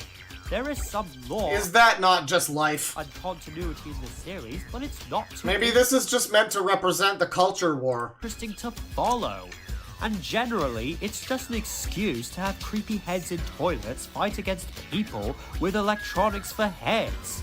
What's supposed to be an epic war doesn't give us much reason to be invested, as there is no actual plot. No matter how good the action Maybe the plot is too deep for Dogs Eating Dog 6 to understand it. is, if there's no reason to have us invested like a plot, it may as well be a little kid banging together his action figures.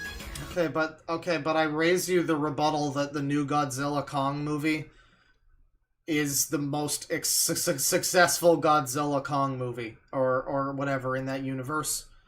So the one that has, at this point, been apparently the most smash figures together movie like ever made, from what I've heard,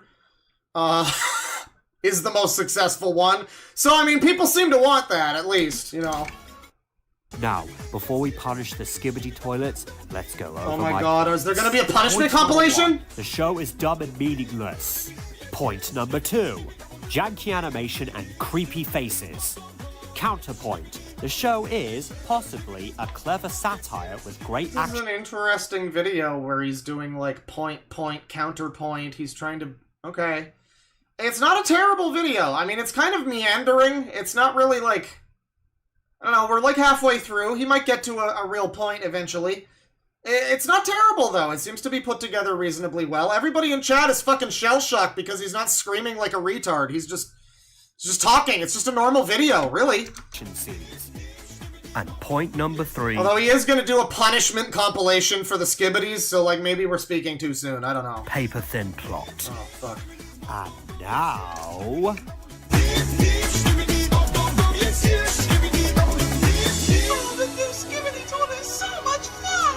Well, bud, let's watch Chicken Nugget. Is that in the real song? What?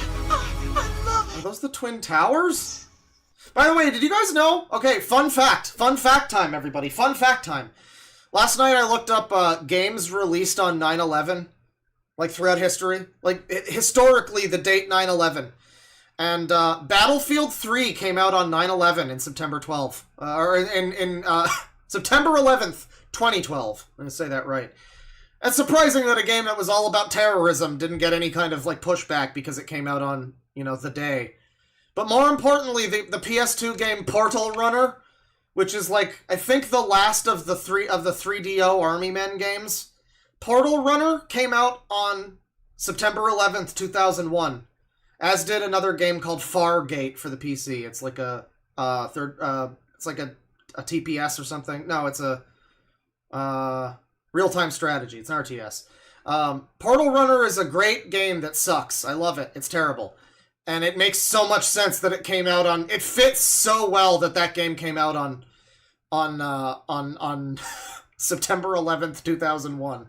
If you've never seen it, look up gameplay from the game Portal Runner for the PS2. As I say, it sucks. I love it. But yeah, just a little fun fact. There's a couple of games released on the day that you'll never forget that those games were released when they were released, you know? That's a fact you will remember forever. Skibbity Toilet is everywhere. You can't escape it. It shows up on your recommended section. You find the original videos. You find Well, maybe you do. I'm not afflicted by terminal skibbityism. Stolen re-uploads. You find content farmers taking advantage of it. You find stolen reposts on TikTok. You see it being talked about everywhere you go. Oh my For god. God's sake, there's even bootleg merch and an honest-to-God official mobile game. And it doesn't even end there. Oh my it god. even showed up on Nickelodeon. That's right. Motherfucking Nickelodeon Well, it's very popular, sure, that, you know, fads happen. showed this shite on their channel. Well, I will say it's kind of funny because I remember we looked into a community of users who were, we looked into a community of users who were, some of them were, like, kids, but some of them were adults, obviously. As the users tend to do, they intermingle. And it was like people that were afraid of toilets, and they were like rating toilets, and they were like, I don't know, it was toilet review discussion channels about toilets, because as far as we can tell, people saw Skibbity and they got a little bit interested. So there's now people that are like interested in toilets. Maybe it could be just a whole generation of plumbers, you know? You know, say what you will about Skibbity Toilet, but in like 20 years, you know, the plumbing's gonna be real good, alright? At one point, albeit with altered music. We are not resorting to that. You just can't escape this meme show. Yeah, they were fascinated by flushing things down public toilets. That was the thing. And there were people that were like, no, you can't do that. That's cringe. I'm gonna tell your mom.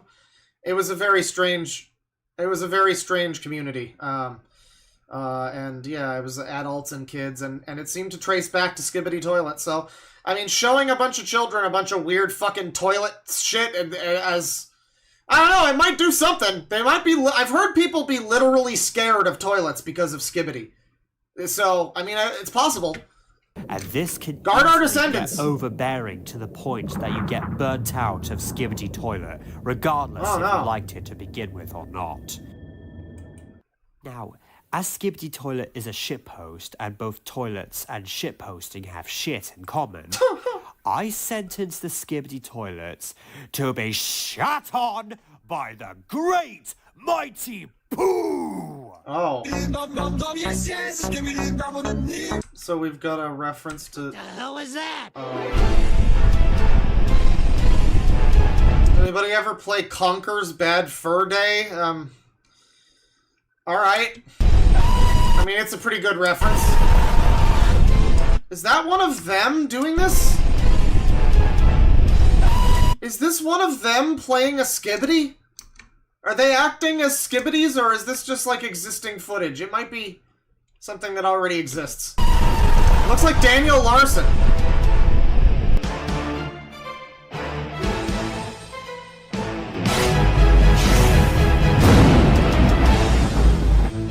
Oh my god, guys, this is gonna be the epic crap battle of history. Me. Is this just gonna be the song? I am the great mighty Pooh, and I'm going to throw my shit at you. A huge supply of tea comes from my chocolate stuffing. This is a lot of effort, though. I mean, they animated him into this world and everything. Like, we gotta give him some fucking credit for this, don't we? This is pretty good. I don't think it was Dead Six who, like, edited it, but who's Who is responsible for this? If you like Skibbity Toilet, then we're okay with it and we can tolerate your opinion. It does not saying who edited this. Maybe it will at the end. Maybe it was Dogs Eating Dog 6. This is a step up for their content. How about some scat, you little twat?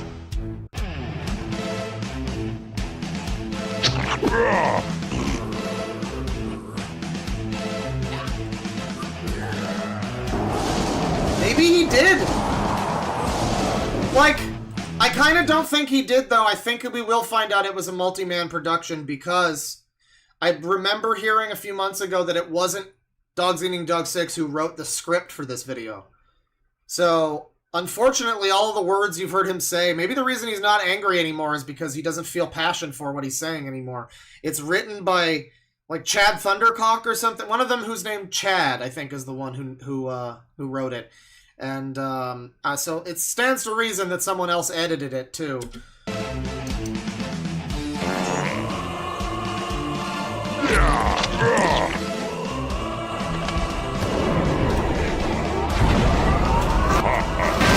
That's right, the Kestrel. This video was disappointingly competent. I mean, like, I would have loved for it to be, like, stupid and funny, but, like, it's also...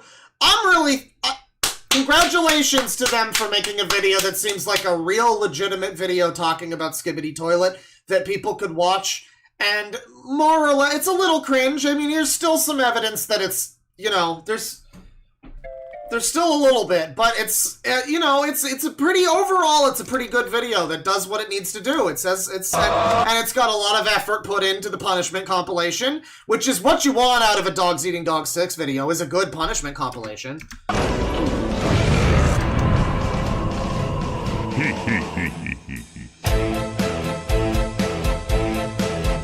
Do you really think you'll survive in here? You don't seem to know which creek you're in. Sweet corn is the only thing that makes it through my rear. How do you think I keep this lovely grin? And this is a really great reference. I'm actually enjoying this because, like, yeah, it's Skibbity Toilet. You know what? Throw the great mighty poo at him. That's actually pretty good. I like that. Have some more caviar. I'm proud. Kino! Is this a mashup? What else is it mashing up? Because it might be an orchestral version that someone else made, but it is more orchestrated than the original N64 version, for sure.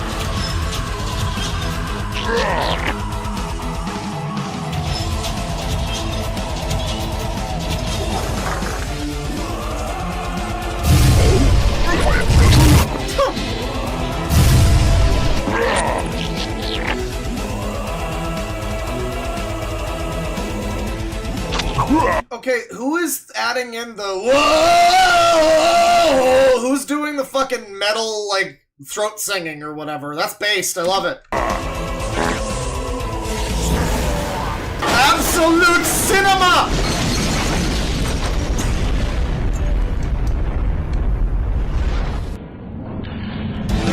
Soyflor Joel? Oh.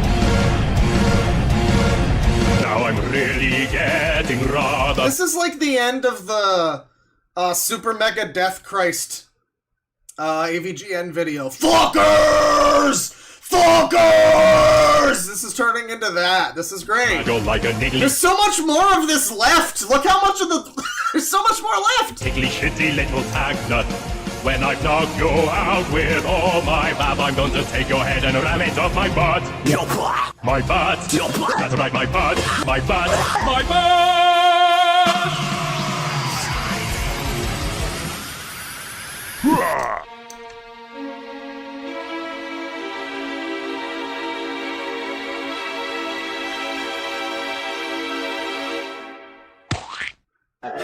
My mouth was open. That's like kind of funny too. Damn, it's not even entirely cringe. This is good. Flawless victory. Have some more caviar. Flawless victory for Dogs Eating Dog 6 and team. This is a banger video. I was on the fence. I was like, it's okay, it's alright, it's like a 6 out of... No, man, this is a fucking great video. Damn. Love it! Now, I already gave my reasons as to We're why still I don't going! like Skibbity Toilet, but I also said what people can find good about it. This is like the end of the Lord of the Rings. The fucking Sauron is defeated, but we're going back to the Shire. I still do not like the show, but I did manage to handle things. Peak meeting peak! And I still gave the show the benefit of the doubt. It's okay if you do or do not like Skibbity Toilet. I'm just showing why I personally do not like it. I can respect your opinion, Yin Yang! With that said, I still strive to be even calmer as time goes on. This user is also not opinion basher. He isn't! He's not bashing the opinions! A work in progress, but I promise that I will get calmer, even if I will still have some bouts of rage from time to time. Thank you for watching my video on Skibbity Toilet, and I've come to make an announcement. This channel is getting a rebrand! Right? We are now the Super Origami Universe! Hell yeah! We have new faces here such as Hydra Spectre, Crypto Kitten, and G-Star! Mm-hmm. Do you now? Well, we better, we better make the rounds, I suppose. I think I've looked at Hydra Spectre. Let's see here. I've done that. Crypto Kitten Official. There's a few of these. What the fuck is this? Crypto Kitty? Crypto Kitten Dubs? No. I'm not sure who... What? Crypto Kitten. All one word. There's Crypto Kitten Official, and it's not... Okay. It's got 7 subs. I don't think that's it. There's Crypto Kitty. Crypto Kittens. Whoever it is not... really not a big channel. But the funny thing is, they could all be Crypto Kitten. All of these, as far as I'm concerned. We've got Crypto Kitten Official. I guess this is crypto news. That makes sense. Crypto Kittens. It's gotcha life bullshit, but it's from 5 years ago. And that almost makes sense, but it's from 5 years ago. Crypto Kitten. It's a Halloween meme compilation, but it's from 5 years ago. That would be... I could see that being the person. Crypto Kitty Dubs. I mean, it's Dubs. It's stupid bullshit. That could be them. Crypto Kitty on Twitter. Not... I don't know which one it is. Alright, we're not going to be able to find that one. Alright. Well, whoever it is, hopefully they have great contributions to the thing. Gistar. Oh, I think it's this person. Okay. Yeah, it's this. Okay, well, we found one. So this person has 21 subscribers and 6 videos. G-Star. And I'm not sure. React and review. Dogs Eating Dog 6's Origami King Musical Act 1. Okay. Let me finish this video first. Hang on. We are proud of this new rebrand as we are actively trying to help the channel grow and improve. Please check out what we will soon have in store. Ciao! May the stars shine down on you. You know what? At this point in time, I would be willing to do an official collaboration with them. They've cleaned up their act. They're doing real content. They're doing fucking a video that made me actually... I mean, it was somewhat... The cringe was part of it, though. It was, like, baked into it, though. That was this... It was utilizing its own cringe for good. That's what that video was. Like, it knew that it was a little fucking silly to have, like, the Great and Mighty Pooh show up and do a punishment compilation on Skibbity Toilet. But it was so dumb that it worked. It's like, it's optimizing its stupidness. Listen, I'll do a voice. Let me play a Rantsona. I'll do it. Please, listen.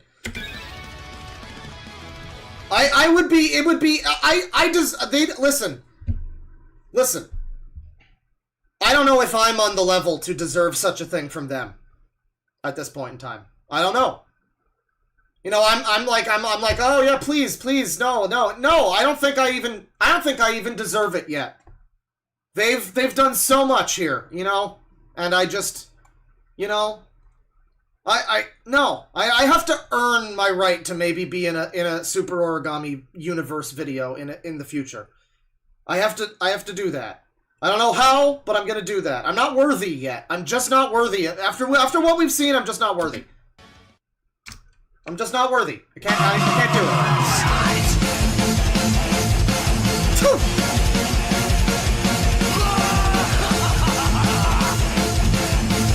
But don't be deceived by the fact that it has no meaning whatsoever other than to get you addicted to the latest dumb thing and rot your brain. That's all we can say, really, but whatever. Well, okay, I will give them this critique. It doesn't seem like they've looked that deeply into Skibidi Toilet, because it is about things. People have come along with, like, ideas for what exactly it's saying, and there are some critiques of, like, how it's some kind of a commentary on fucking whatever. I don't know, capitalism, probably. It's usually capitalism. And so, you know, I don't know if he analyzed it that thoroughly, but I mean, at least certainly on the surface level, it definitely seems like a bunch of dumb bullshit. Yeah.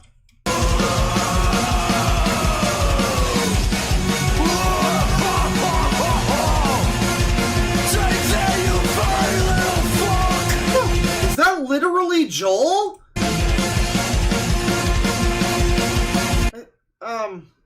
Deltarune, Conquer, Angry Birds Space, Mega Man 7 Remake, huh. I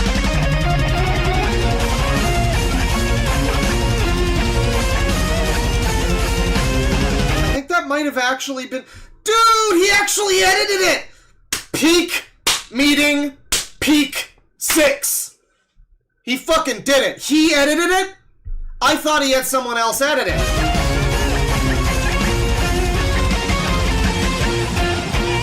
It was a dual script, so he did write some of it. I was wrong. It was him and Hydraspector. Oh, well, we'll have to take a look at a little bit of Hydraspector. I know I've looked at them before, but that's got to happen again here. Hang on. Hydraspector. Let's do it.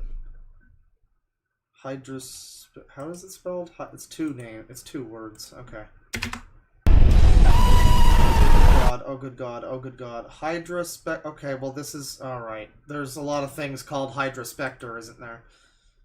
Okay, I think it's this person. 226 subs. Yeah, I remember this. To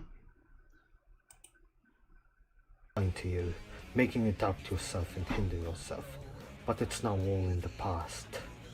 You managed to build up the strength to seek advice, even from someone like me, who's probably just as broken as you.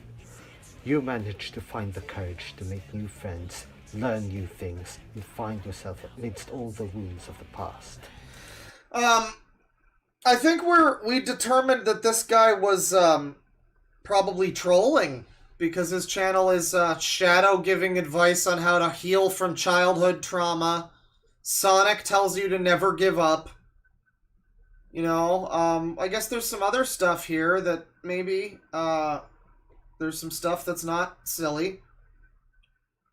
Final Fantasy person. You know. Sure. Does that mean Dead 6 is the one that picked all those songs? He's got some taste! He says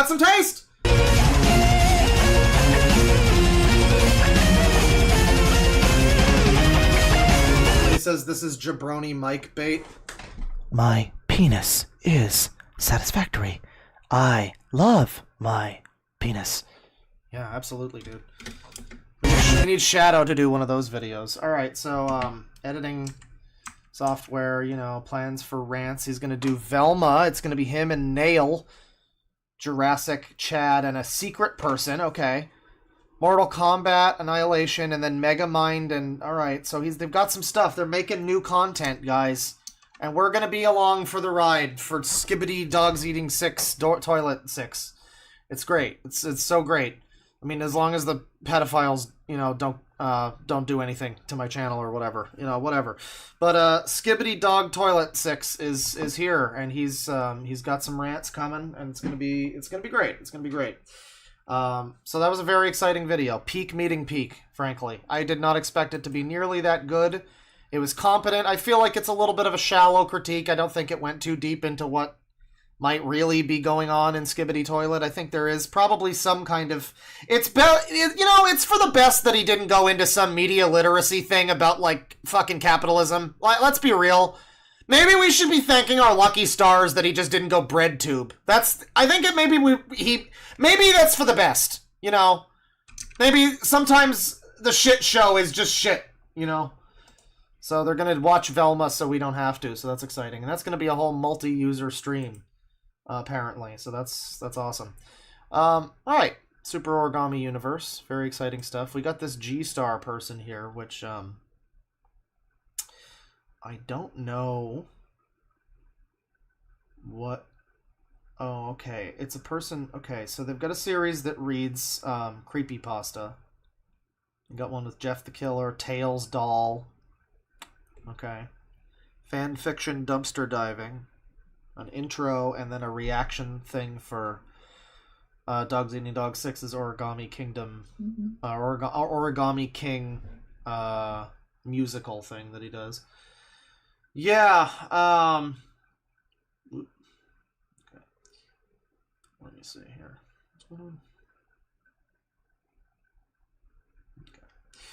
Okay. Yeah. We have a video here. I mean, Hydra Spectre, that person, that's fine. That's enough of the Dogs Eating Dog 6 universe for now.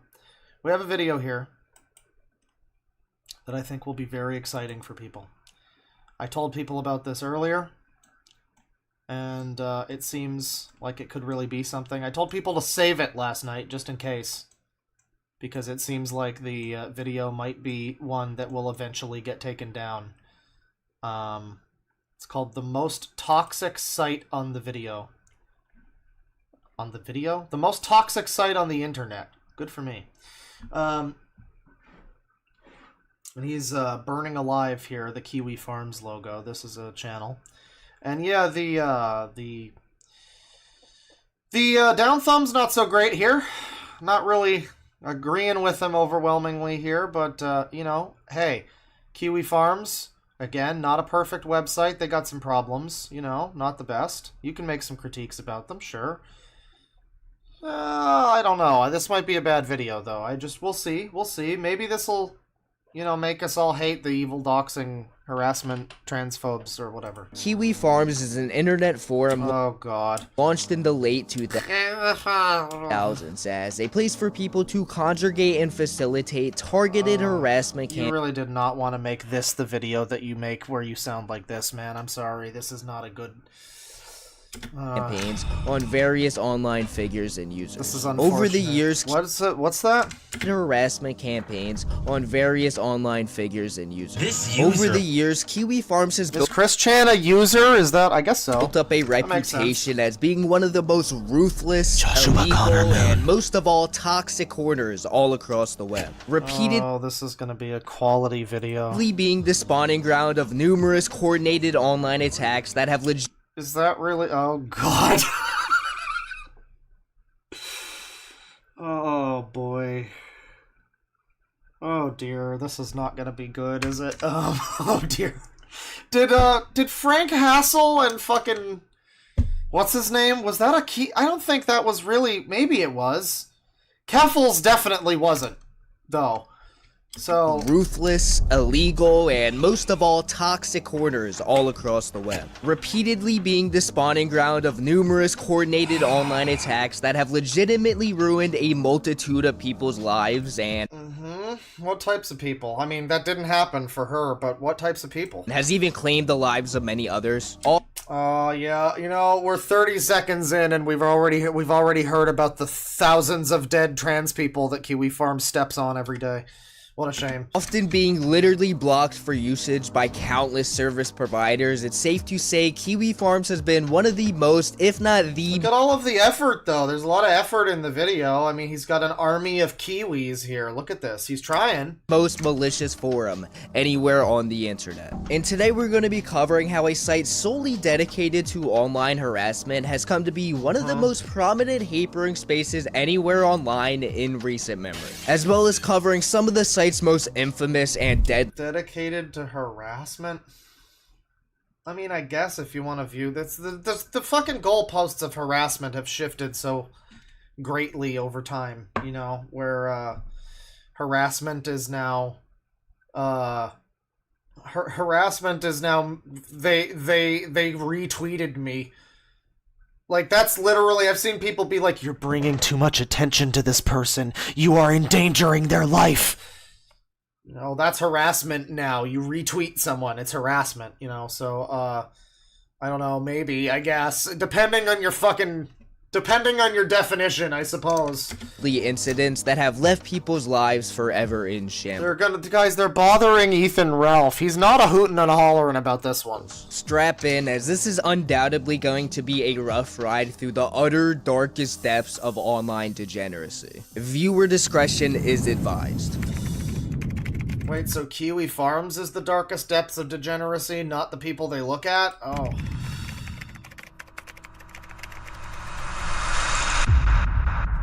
Kiwi Farms, originally known as Quickie, started as a child class to another prominent internet forum called 8chan by one of the... What is he... Did he chat GPT this? What is he saying? Kiwi Farms, originally known as Quickie, started as a child class to another prominent internet forum called 8chan by... A child class to another prominent forum called 8chan by. You sound like English is your first language. What's going on, buddy? One of the sites... are we, you know, should I be making fun of this video? Is this a little, you know, I don't know, administrators named Joshua Connor Moon. Often... Joshua Connor Moon. Yeah, I don't even think that's true. He's saying it's an offshoot of 8chan. I don't think that's true, is it? Referred to I've never heard that before. Maybe this is some groundbreaking info I didn't know about. By the Kiwi Farms community. Joshua is openly... People are saying it's just wrong history. It doesn't sound right, because I knew about 8chan back in, like, 2014 or something. It was the whole Gamergate thing. I don't remember this being affiliated with that, really. Affiliated with the alt-right and has had a long history of trouble with law enforcement, which more or less sums up the majority of Kiwi Farms users, although admittedly the majority of what? Referred to as null by the Kiwi Farms community. Joshua is openly affiliated with the alt-right and... Okay. Is this another... He knows when to go. Is this another one? Guys, Queeman follows Nick Fuentes. It's all over. Oh, is this another one? Like, it's just, really? Is it just another guilt by association? I mean, this is your first, like, there's things you can say about this guy, too, and you're going with he associates with the alt-right as, like, your first thing. His associations, not any of the things he's actually said or done, I guess. Alright, very strange. That seems to be just a real... Like, it's like the first tactic a lot of people go with, apparently. And has had a long history of trouble with law enforcement, which more or less sums up the majority of Kiwi Farms users. So the majority of Kiwi Farms users associate with the alt-right and have a troubled history with law enforcement. This is what he's saying. Oh boy. This is a good video, isn't it? The thing is we're so early on in the video. It's just, we just started. It's such a... And there's so much more to go, too! So, admittedly, this isn't entirely true, as there are definitely blatant exceptions, which I will get into later. But oh yeah, Elon Musk and Jordan Peterson, my favorite users from Kiwi Farms, right, okay? Even from its jump, Kiwi Farms was always meant to be a place for trolling and harassment. Originally created as a means to go after a particular webcomic artist I'm sure many of you have heard of. Say Christine, say she, do it. Now infamous Christian Weston Chandler. Chris Chan is easily the most notorious as well as most well-documented lolcow ever, and his very existence... How can you be so fucking transphobic? You disgust me. You disgust me. She is a beautiful CPU blue heart goddess, dimension leader, Jesus figure who... is now also Magi-Chan or something. I don't know the lore. It's too confusing at this point. But how dare you would be the birth of You fuck! Farms as we know it today. He's dead naming her! Now, I'm not going to go into detail on the story of Chris Chan, as he's already... Somebody's 100%ing it on the AI. I mean, that's an easy way to make these videos now, isn't it? I mean, shit. Like, I did a thing once where it was an AI, it was like, write me a Dogs Eating Dogs 6 video about I forget what it was, the Mario movie or something. And he did that. It did that, and it sounded... Well, I didn't say dogs eat. I said, like, a screaming rant video from a man-child or something. And it was basically a Dogs Eating Dogs 6 script about opinions and whatever. Maybe this is just that. It's pretty easy to do that, right? Legitimately, maybe the most documented person in history. But over the years of his constant, unforgiving trolling that can only be described as maybe the single biggest case of gang... I'm like, genuinely surprised that he's not going with the she, you know, narrative with Chris. I mean, again, I don't personally... There's, in my opinion, to say it again, there is... Personally, I believe... There's enough evidence either way. You could kind of make the argument that it was always kind of going to happen with Chris. I could see the arguments there. Personally, I believe that he was convinced by a group of people online that this... I don't know. I don't think he's sound of mind to even know what the fuck he's doing. He thinks he's Jesus, too. So it's like, I don't know. But I am surprised. Like, usually people who would be talking about Keffels being harassed by Kiwi Farms would not do that. I'm surprised. Stalking ever, all on a man who is by definition retarded. No one would genuinely become disgusted with... Whoa, dude, I'm retarded. How can you say that about my people? What he had amassed on Quickie as a website, virtualizing an echo chamber of malevolent individuals grouped together with the sole intent to ruin someone's life. With a change of heart, Noel further decided to rebrand the Quickie into Kiwi Farms in 2014. Distancing itself from just being a hub. Wasn't it a thing where Chris Chan referred to it as the Kiwi Farms because he misspoke the name Quickie Forums or whatever? And so he called... I remember hearing that's what it was. And I think that... I didn't even hear that. Maybe it's just that's always made sense to me as like, oh, that... Obviously, that's where that name came from, right? But I don't know. Hub to troll Chris Chan into more so being a broad hub to troll a variety of different That's what it people. was? Here, Yeah, the forum would begin to expand its range of harassment to many other internet users, usually... Again, harassment is just... People throw that around. There's harassment, sure. I'm sure there's people on that site that are... Again...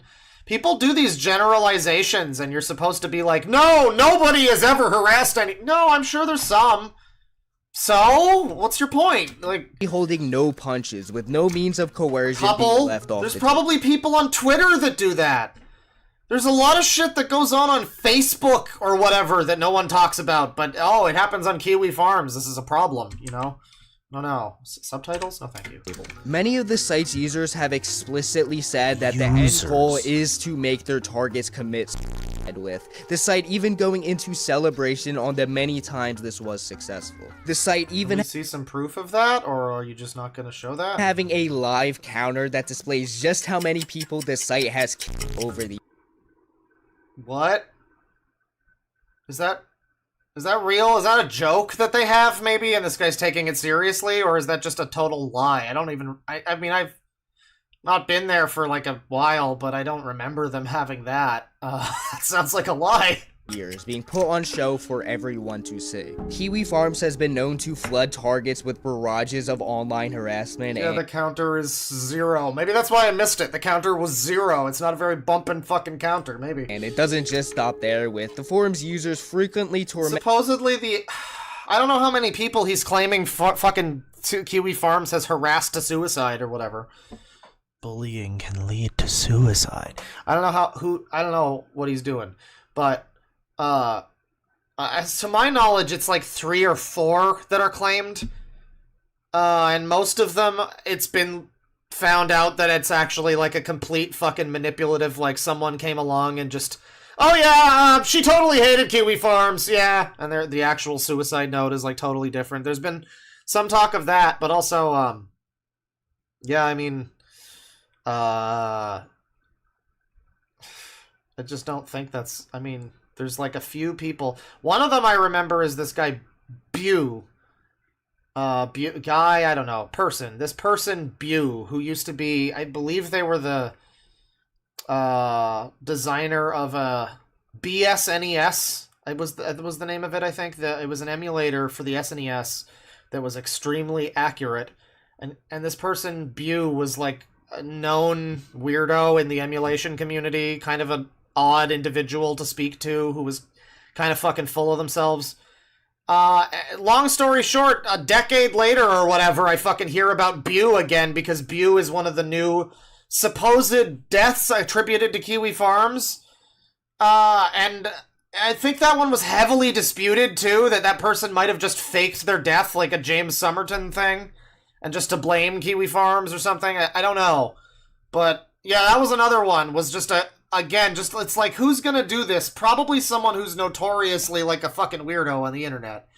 I mean, I guess you could say that's bullying people with mental health issues or something. Well, some of them do a lot of fucking weird things, though. I mean, I don't know, bullying, too. It's like, is it just you're stupid and gay? Is that the bullying? I guess that's bullying, I suppose. It's not nice, you know. But, like, no one can make you kill yourself.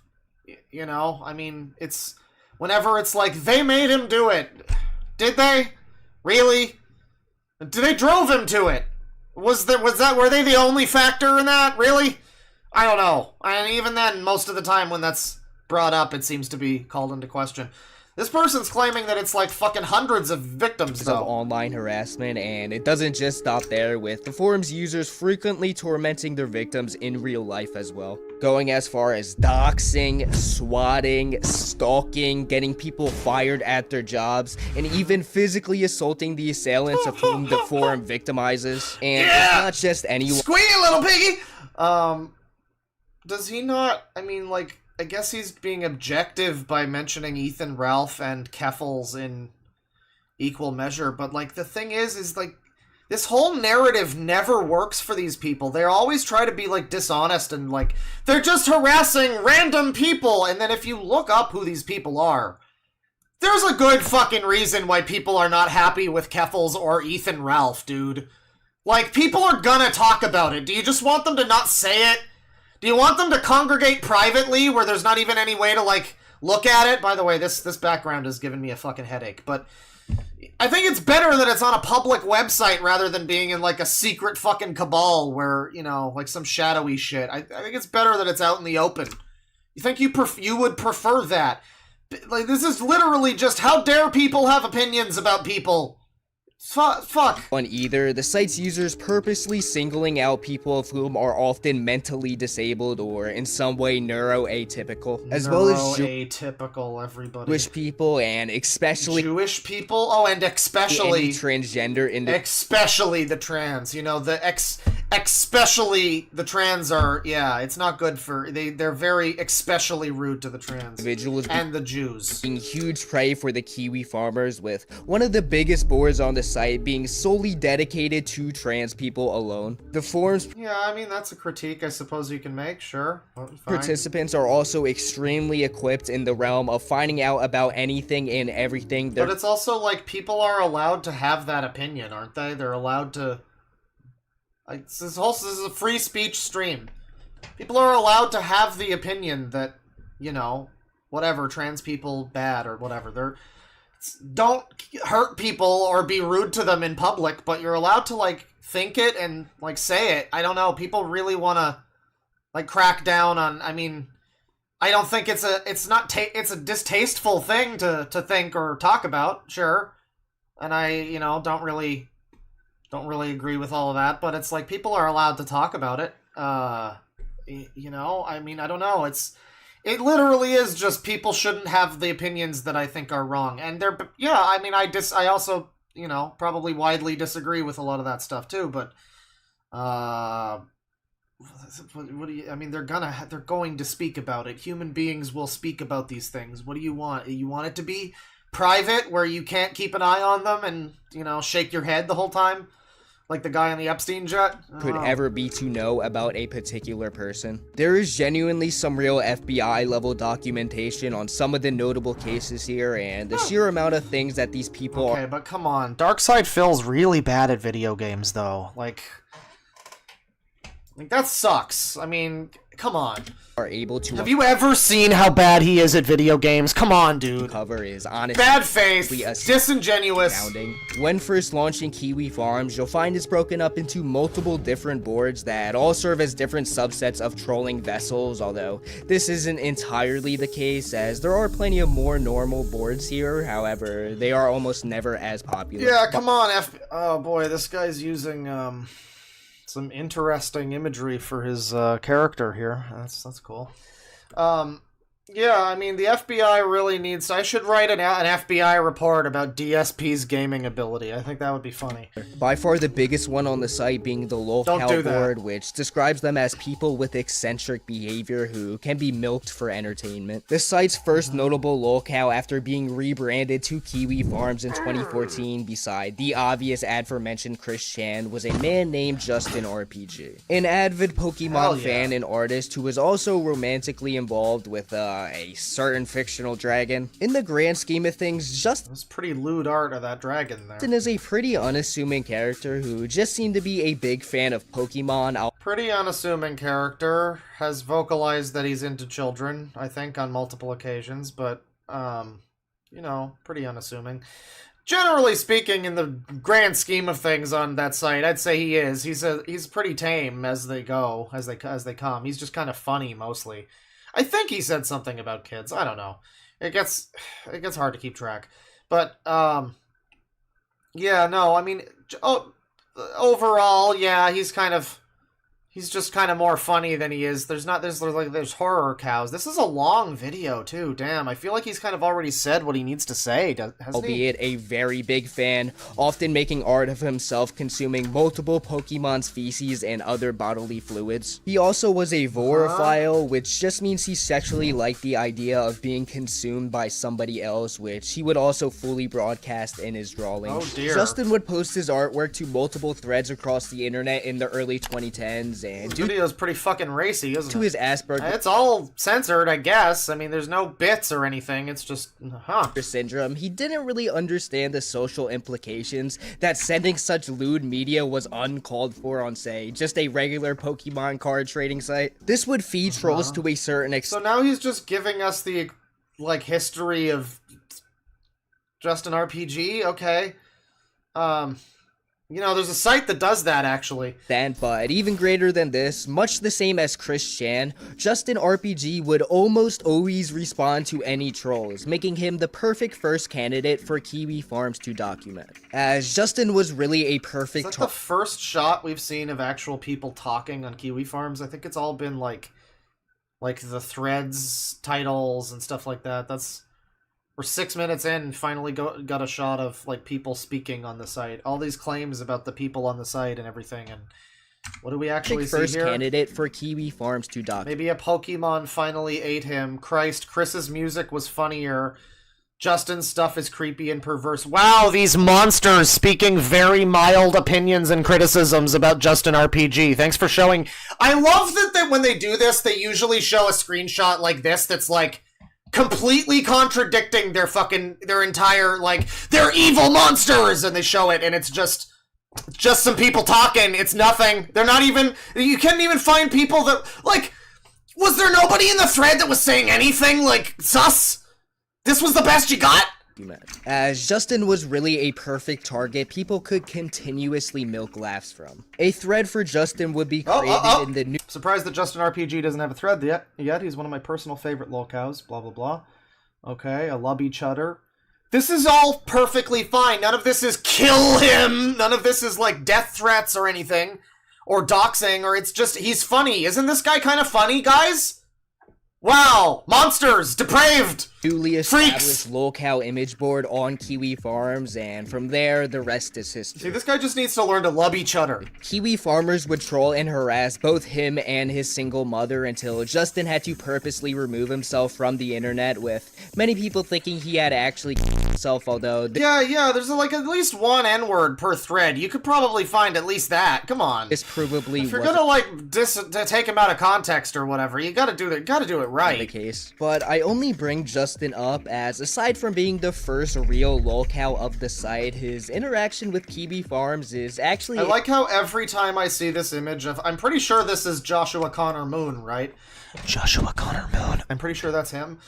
It looks so much like Malcolm in the Middle, though. I always think that's Malcolm in the Middle. Is actually extremely tame compared to many others over the years. On the other side of the coin, arguably the most persecuted person in Kiwi Farms history, coming from the Stitch board, which specifies in its harassment of trans people, is Keffals. In many regards, seeming as almost the antithesis to Kiwi Farms as a whole. Even for how much Chris Chan has endured through the years due to trolls, there at least was a semblance of... We're getting into Keffals, everybody. It's gonna be real. Okay, Keffals is here. Alright. Passion people had towards him, with various users often legitimately helping Keffals is the most persecuted individual on Earth, everybody. him in dire situations, even sending him generous donations that would be the only way Chris stayed afloat. Almighty Loli says this didn't age well. Look at when this came out. I would agree! They shouldn't have shipped this milk spoiled! This is crazy! At certain points. But with Keffals, there has been absolutely no mercy, with only a landslide of hatred and provocation that's unquestionably ruined their lives. Keffals is best yeah, it's really bad for Keffals, I agree. As a not looking good. Twitch streamer who is also an ex-politician and an ex-corn star that, now that I'm writing this down, Corn star. This is the mind we're dealing with. Is a very bizarre comment. Oh, don't you use the... No! Any character but Usopp! What's wrong with you? But Keffals was born in 1994 in Ontario, Canada, and realizing that they were trans at a young age, started transitioning in their early teens, even getting gender reassignment surgery in Thailand by the I feel like Keffals would not be happy that you're showing this. I don't think I've ever even seen this. It's like you're doing Kiwi Farms' job for them, but calling them losers while you do it. Wow.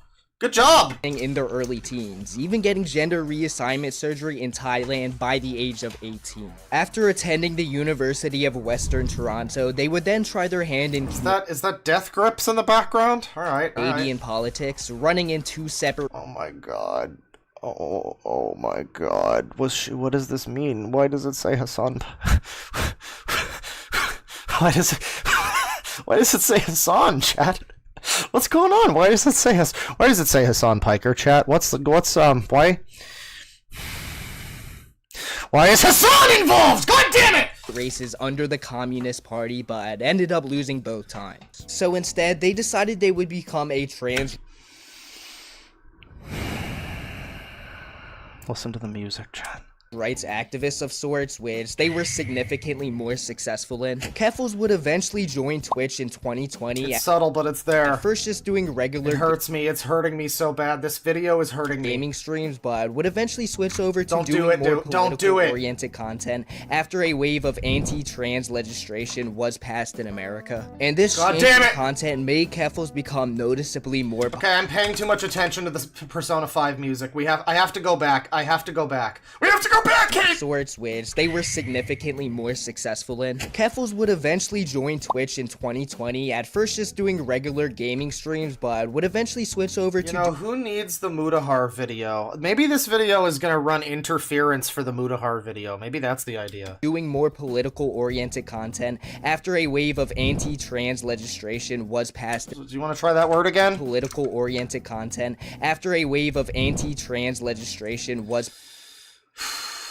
You know, I remember hearing at one point in time, it was like a thing from, I think, the Red Hot Chili Peppers. They were talking about when they were recording an album, they had to be, like, perfect when they're playing their instruments.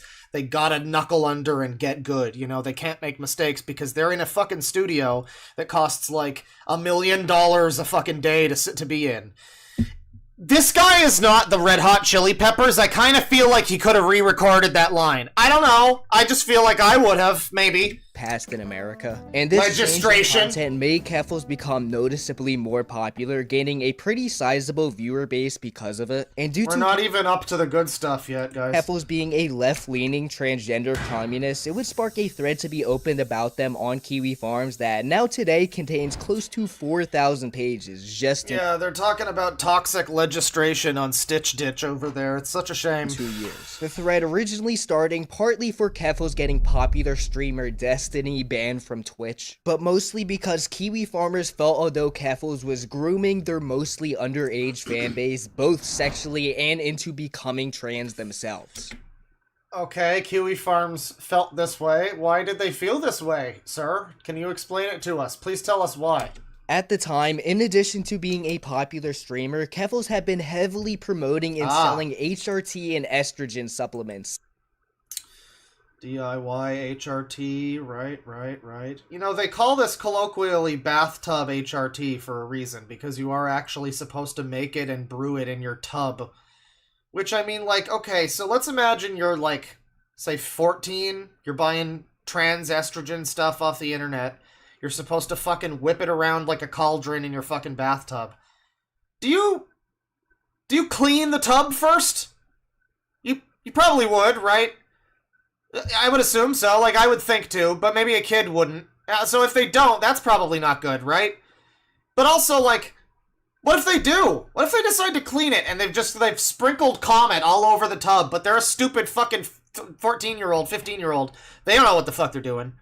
So there's just like comet particles in their bathtub estrogen that no one is supervising the child while they're, you know, brewing it. I'm just saying, I'm surprised more people were not like, wait a second, more people didn't ask questions sooner. Specifically towards minors, telling and teaching. Yeah, cat hairs in the vials and stuff, right? The scum of the earth might call me a groomer for it, but if a minor approaches me and asks me how to transition, I will point them to resources to help them do it. I'm gonna transgender your children. Try to stop me, bitch. And I just don't understand. They can't decouple the fact that this person is trans from what this is saying. This is saying, hey, children, come to me and I will help you through your childhood fucking set. Like, this is inherently, visibly, obviously creepy, isn't it? I just don't get how people can be so blind to that. It's wild. Boys how and where to buy DIY HRT medication behind their parents' backs. They also used to run an explicit Discord server called Catboy Ranch, which more or less was a place for young trans and gay men to talk to each other. Keffals, however... This is really undercutting the claims that they're making. I mean, I guess that makes sense. You got to do that if you're going to make this type of video. He's not exactly going to represent them super honestly. I guess he's more or less recounting the situation, but it's not really going... Okay, why did they think that she... Okay, why did they think this? Oh, because of this and this information. You know, I mean, maybe we'll get into it. Seems to have used this server more as a way to groom and, for a lack of a better word, brainwash boys into becoming transgender. With Keffals even sending individuals on the server of whom they favored branded collars for them to wear that marked... So what, so he's... Okay, fair play to DC1. He's making... He's explaining what's going on here. Like, it's not as one-sided as it sounds like it is. He is kind of getting into it.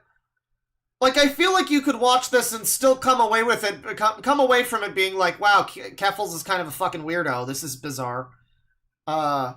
So why is Kiwi Farms not allowed to talk about that? Property of Catboy Ranch, all while they were still minors. So all this in combination accumulated... Yeah, I guess he just doesn't care? ...into Keffals receiving their own thread on Kiwi Farms in 2022. But unlike most of the locales on Kiwi Farms, Keffals wouldn't just lie down... So he's just completely uncritical of that, then. He's showing that, and he's just saying it like it's a normal thing and moving on, and that's... Oh, dear. Oh, that's no good. You're showing us stuff that's really suspicious, and you're just gonna move along from that? alright. And take the scrutiny. She's gonna take the scrutiny, everyone. She's taking Kiwi Farms to war. It's all over, lawbreakers. Shortly after the initial harassment, Keffels would start a new Twitter thread to get Kiwi Farms taken off the internet, eventually morphing into the Drop Kiwi Farms hashtag. In retrospect, Keffels really wasn't in the wrong for starting a movement like this, only spouting legitimate facts about the site and how it spreads hate speech and engages in downright illegal activity. Here is a shot of a thing that exists that may or may not be related to Kiwi Farms, I guess. Valid reasons Sure. a site like this one's nature should be taken down. Like, he's alleging that that's a thing they use. I don't know. I mean, I've never seen... All I can ever really say, like, I've seen some weird shit being said on there, but it's never been like, here's how we get his fucking bank account. Like, it's never something like that. That seems to get shut down pretty quick from what I mean, I've never encountered that. If that exists on the site at all, they seem to get rid of it pretty fucking fast. So, like, I've no point have I been on Kiwi Farms and seen people just, like, doing any of this kind of stuff that he's claiming. I mean, it really is it's operating, you have to just have never been there. This is internet hate machine, basically. It's supposed to scare you away from ever going there. But obviously, people who actually use Kiwi Farms would very much disagree with the movement to ban it, and this move on Keffels' part would only grow counterpoints here. We're getting some hostility for them brewing on the site. Where on August 5th, 2022, oh my goodness, sir, Aguest, come on, you watch your video before you... Legislation, Aguest. This is a violation, my man. I mean, I'm sorry. He's not really getting into Doxbin or whatever, is he? I mean, the other website Zero and all that. The one that, like, allegedly actually did the thing to Keffels that she claims that Kiwi Farms did to her. I mean, maybe we're not to that point yet. Keffels would experience the... He seems to be, like, bringing it up everything, but not really taking issue with half of it. It's weird. First of many swattings due to Kiwi farmers. Here, Keffels would be forcefully taken into custody for a full 11 hours, having their apartment torn up and raided, as well as being dead-named by a... You know, by the way, that he's calling Keffels they? Didn't Keffels get up in arms with Mutahar about calling her they in the tweet? Them? Bro, you're so transphobic. You're calling Chris Chan he, you're calling Keffels they. I mean, I'm on Shinigami Eyes, and I'm calling her she. What the hell's wrong with you, fuck-ass? Authorities. This all started when various letters were mailed into Ontario authorities that claimed Keffels had been planning to commit a mass shooting in the upcoming days, which would immediately lead to police intervention. In the heat of the conflict, Keffels would also launch a GoFundMe campaign to further build a legal defense against Connor Moon and Kiwi Farms, as well as change residency to avoid further harassment, to which it was extremely successful, gaining well over $100,000 in donations. But while the fight to get the site banned was waging in Keffels' favor, the troll... Oh, nice job, Aiden. You managed to skirt around the all-seeing eye of some rando who decided to blacklist you as a transphobe for years. I'm still pissed about that. That's so annoying to me. It's like, yeah, I kind of don't take anyone seriously if they're gonna... like, take that app that seriously or whatever. I mean, I occasionally get the comment that's like, oh, red name, disregard. It's like, alright, well, you seem like you'd be I don't think you would fucking fit in on my channel, and it's not because you're trans. It's like... yeah, but it still pisses me off. It's like, man, I'm really just labeled a monster because some guy decided that. Or some, I don't know, lady, whatever. Some person decided that. Only worsened, with Keffels legitimately having to move out of the country to avoid being doxxed, which still didn't even prevent it from happening, with trolls still managing to find their address in multiple different countries. Somehow managed to find her address when she told people that she was in Ireland. I mean, Ireland it's dense. It's so dense that, I mean, it is, I don't know, it is a surprise. Eventually, the campaign to get Kiwi Farms taken down was actually successful, with Keffels directly contributing to the network Cloudflare dropping them, leading Kiwi Farms to shut down its service. She literally told wow, this is really skirting over shit, isn't it? I mean, because I guess you just can't argue anything against her saying her buying a bunch of shit to live stream in public with her fucking GoFundMe money. Buying a ton of shit. And then telling people that she would be in the... Not even in the country. She, like, said she'd be, like, live streaming... IRL live streaming in a specific location there, right? In Dublin or whatever. There was, like, a chip truck or some shit. So she gave them... She wanted it to happen, dude. Why are you even bringing her up? You could just not bring Keffals up. This is so dishonest. Oh, this is a bad video. Why are people making so many bad videos this year? This is so funny. Like, it's like every other week there's some new retard. Arguably, I'm one of them. It's great. I'm happy to assist. Well, at least for a little while. But in hindsight, even with Keffals doing a virtuous thing here, getting a net negative site closed at least temporarily. A net negative site, The whole Why are they so negative, though? For all the reasons that you made up? Situation isn't that black and white. As Keffals Video of the week! Milked both this whole affair and their entire fanbase for every ounce they had, exploiting many people out of their hard-earned money in the process. The whole Kiwi Farm situation brought monstrously more eyes onto Keffal than anything they ever had prior, getting immense support both from the mainstream media outlets and other content creators in their community. Stop saying they. It's so triggering, dude. So realizing this was a make-or-break moment, Keffals tried to drag the Kiwi Farms drama as far as they possibly could, purposely stroking the flame and antagonizing Kiwi Farm users. Literally engaging Kiwi Farm users. In just the one. Multiple back and forths with all of the other farms were shut down that day, so it was just the single one only Kiwi farm. Various online trolls. I intentionally making myself a lightning rod so I could make Kiwi Farms more vicious and attack me to the point where Cloudflare had no choice, because every time they attacked me, I publicized it. One of the things that I did intentionally for the success of the campaign. So the argument people have, I think, with Keffals is that she was maybe dishonest in how she did this, but she was trying to, I guess, greater good fucking take down Kiwi Farms because they're mean to trans people.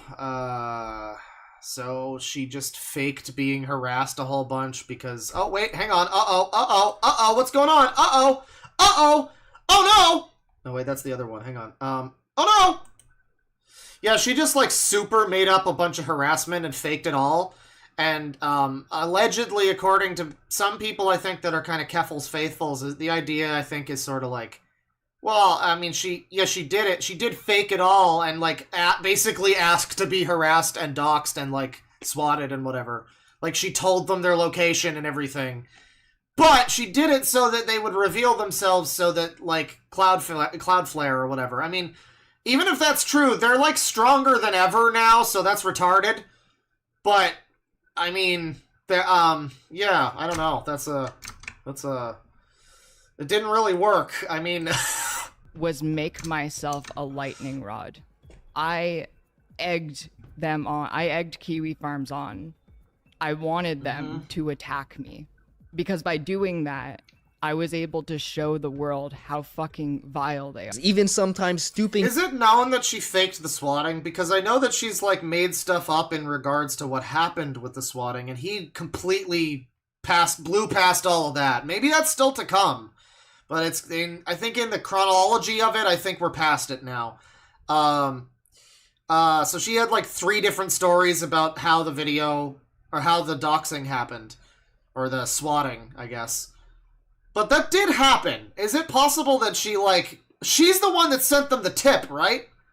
Wait. Oh no, what's happening? Oh no! She's the one that totally made up the doxing completely 100% whole cloth and faked it all. And sent them the tip that was like, I am from Kiwi Farms, please. I am also a fan of Think Before You Sleep. Please dox Keffals. Like, that's right, correct? I mean, no, I was pretending to be like holding a gun or some shit. I'm gonna kill people. Yeah, I vaguely remember. So she totally made that up. Right. Right, so but I think we're past that in this video now, so... To their level, hiring private investigators just to dox harassers, all with funders' donations, as well as publicly admitting to not taking proper precautions on concealing their whereabouts, just so— She lied about the gun in the face, and she lied about the misgendering, and she lied about the... I don't know how many other things she lied about, but she lied about all of them! It would lead to them getting— Oh! He's actually bringing it up. Maybe the video's not that bad. Maybe it's not actually running super hardcore defense for Keffals. Maybe we're all speaking too soon. I think it would be maybe better to put these things, like, in order. Maybe this is still in order. I feel like this was earlier. Proper precautions on concealing their as well as publicly admitting to not taking proper precautions on— Yeah, people told her to stop blasting her fucking info everywhere, and she was like, "Don't tell me what to do," and banned them. On concealing their whereabouts, just so it would lead to them getting harassed or doxxed, which would only produce more mainstream attention and bleed into further donations. Donations that would not even be used for the reasons donators had intended, pocketing by far the vast majority of the $100,000 of— So, in other words, so it's amazing. This is such a bizarre video because he's not being that dishonest. I mean, I am speaking a little too soon. He is showing a lot of this. It's weird that we're not supposed to like Kiwi Farms, though, because it seems like this is just a website meant to document really fucking, like, shitty people. I don't know. Of fun. And maybe just, like, politely, like, well, not politely, but, like, you know, gently laugh at a couple of retards, like just an RPG or whatever, you know? People who are probably not that much of a threat. I think he said something about kids, but, like, it's just an RPG. He's probably not going to do anything, right? I don't know. Maybe he is. I don't know. He is a bit of a fucking weirdo. But the point is like, so far all that's been depicted is the people that they talk about are scumbags, or they're talking about people who are just slightly funny and they make, you know, a little bit of fun of them, and that's it. Why are we supposed to not like Kiwi Farms in this? It's not even that he's misrepresenting the people they talk... I mean, he's misrepresenting them, but he's not misrepresenting, like, super hard the thing. I mean, a bit, but even still, the information he's presenting about Keffals is like, why wouldn't people want to talk about this? What the fuck? Raised, taking lavish vacations all throughout Europe and paying out a full year's worth of rent in a luxury apartment, all on funders' dollars. And with this new expendable income, Keffals would spend much of it fueling a budding drug addiction. Why would people not want to talk about this? Holy shit! Had been heavily using alcohol and benzos, even going on a full 8-day bender in which they snorted cocaine cut with methamphetamine. This is like a joke video. You got all this info from Kiwi Farms, probably. And it's like, this is just like reading a KF thread about Keffals. Wow, thanks for giving me all the rundown on why she sucks. In 2023. Needless to say, many spenders were pretty outraged with how their hard-earned money was being spent by Keffals. And while they were technically successful in getting Cloudflare to discontinue its business with Kiwi Farms, it would only be a momentary bump in the road for the site's existence. This needs like a laugh track. You know the scene in the Last Jedi Plinkett video where it's him talking about how the movie's like a comedy of errors? And he just keeps going like, and then they crash that ship, and then this lady dies, and everything he says, it's like, ha ha, it's like a new laugh track clip. We need that throughout this. Every time he brings up something about, it's like, oh, and then she blew all the money on drugs, and then she got cut with meth, and oh, and then Kiwi Farms is doing better than ever, and oh no, oh dear, oh, what a shame. A new service provider shortly after, with Kiwi Farms being completely well up and running today. But while Keffals might be Kiwi Farms' biggest antagonist on the left, a man named Ethan Ralph would— Oh my goodness, what are we talking? Oh, we're gonna hoot and holler, everyone!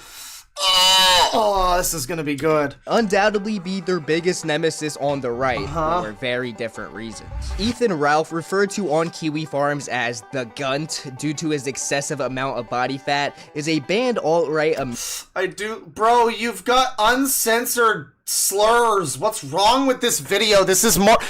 Okay, this is a joke video. He showed screenshots of Kiwi Farms. and it was just people being reasonable and saying, haha, his music's not very good.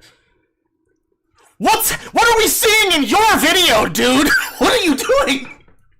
What are we doing? What are you doing? American podcaster, best known for his podcast The Kill Stream and his long catalog of shit-faced rants against the haters and anyone on the left. Mama gave me this shirt on the day props to the fiddly banjo music happening while he's, plucking away for deliverance here. That's a good choice. We gotta give him that. Walk out of that fucking hellhole in Loudon fucking County, Virginia, after 8 long months in that fucking cell. Do you ever think any of you fucking cocksuckers can ever say a goddamn fucking word to me?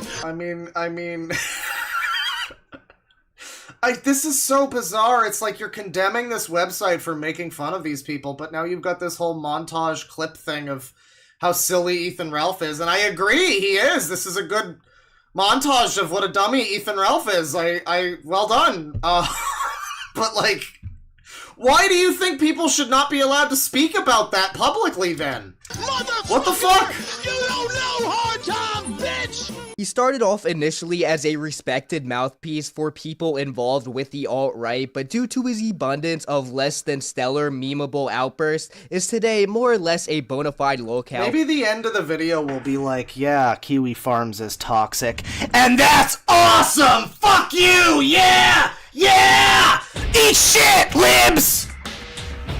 Maybe that'll be what... I kind of don't think that's what's gonna happen. For people to troll. In 2016, he played a prominent role in the whole Gamergate fiasco, doxing a game... In 2016? Dude, irrelevant human being. Learn what happened. Come on. In 2016, he played a prominent role in the whole Gamergate fiasco, doxing a game developer named Brianna Wu, Did he say abundance? That's funny. Which led to Ethan being arrested. At first, he was praised by the fringe community in the alt-right, but due to his narcissism and a slew I'm sure that maybe that happened in 2016, but he says 2016 Gamergate. No, that was like dead by then. Come on.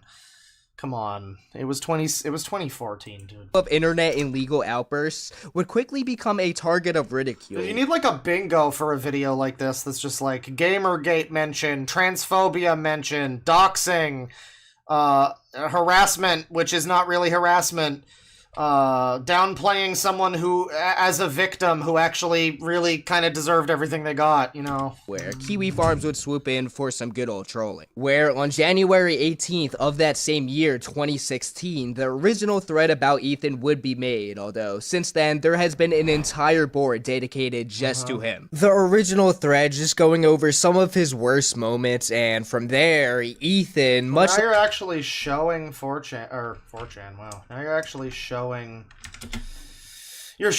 KF, and I mean, it's like you got I mean, it's just his thread. It's not really anything so far. It's not really showing me them doxing him or anything. This is all information that I think was already retrieved from other sources, so they just posted here. And from there, Ethan, much like many of the others I've mentioned previously, would always respond to the trolls. Probably you that fucking doxed him, motherfucking lying, cock-sucking faggot, motherfucker! Oh, dude, I love the Ralph mail. It's so good. You wanna holler over me every fucking second? I can just scream over you too, you piece of shit, motherfucker! Yeah, see, this is what would have happened if I debated that other guy, and I can't be sure which one of us this would have been. Fucking running your mouth! I'll just keep hollering, you motherfucking piece of shit! Eat a fucking cock! Oh, yeah! This is like a whole fucking funny meme montage of Ethan Ralph being a silly Billy, and it's like, so you can make fun of him in your video, but like other people online, they can't have a website where they talk about these sorts of things? Why? I don't understand. But Ralph isn't actually retarded or autistic like, say, Christian, instead fully realizing that feeding into the trolls will only drive engagement and put more money in his pocket. Views and attention Number 50. He's got that voice, I just realized. Doesn't change whether people are there because they like you or because they hate you, and it's infinitely easier to get people to hate you. Upfrontly, being an internet tough guy with controversial views and funny outbursts is a legitimately lucrative strategy for building an online income, but especially in Ralph's case, it does have its downsides. Ethan Ralph has been physically assaulted too many times to count over his career, once even getting jumped twice in the same vacation in Portugal, of all places. Did it happen both times in Portugal? I didn't even realize that. Maybe I forgot. I don't know. This is great footage, though. Where'd you get this from? You fat little gun shit. Yeah, that's right, bleeding. Look at you. Fuck you, bitch. Fast star days, bitch. Fuck you, bitch. Sweet! Even picking a... Why are you making fun of this poor victim of the transgender bullying website Kiwi Farms? She's beautiful. I don't care what you say about Ifina. Huge fight with the creator of Kiwi Farms himself, Joshua Connor Moon. Ralph hates Noel, as he sees him as representing everything that's happened to him because of Kiwi Farms, with the two frequently going back and forth with each other on Noel's podcast, Mad at the Internet. Your days are numbered, and I'm gonna be there to piss on your fucking grave, bitch. Okay. Is there anything else? But while Ralph does, as I mentioned earlier, have his very own board. Why are you making Joshua Connor Moon? Why are you making him seem like a funny Chad? I thought you don't like this site. This is a joke. This is a meme video.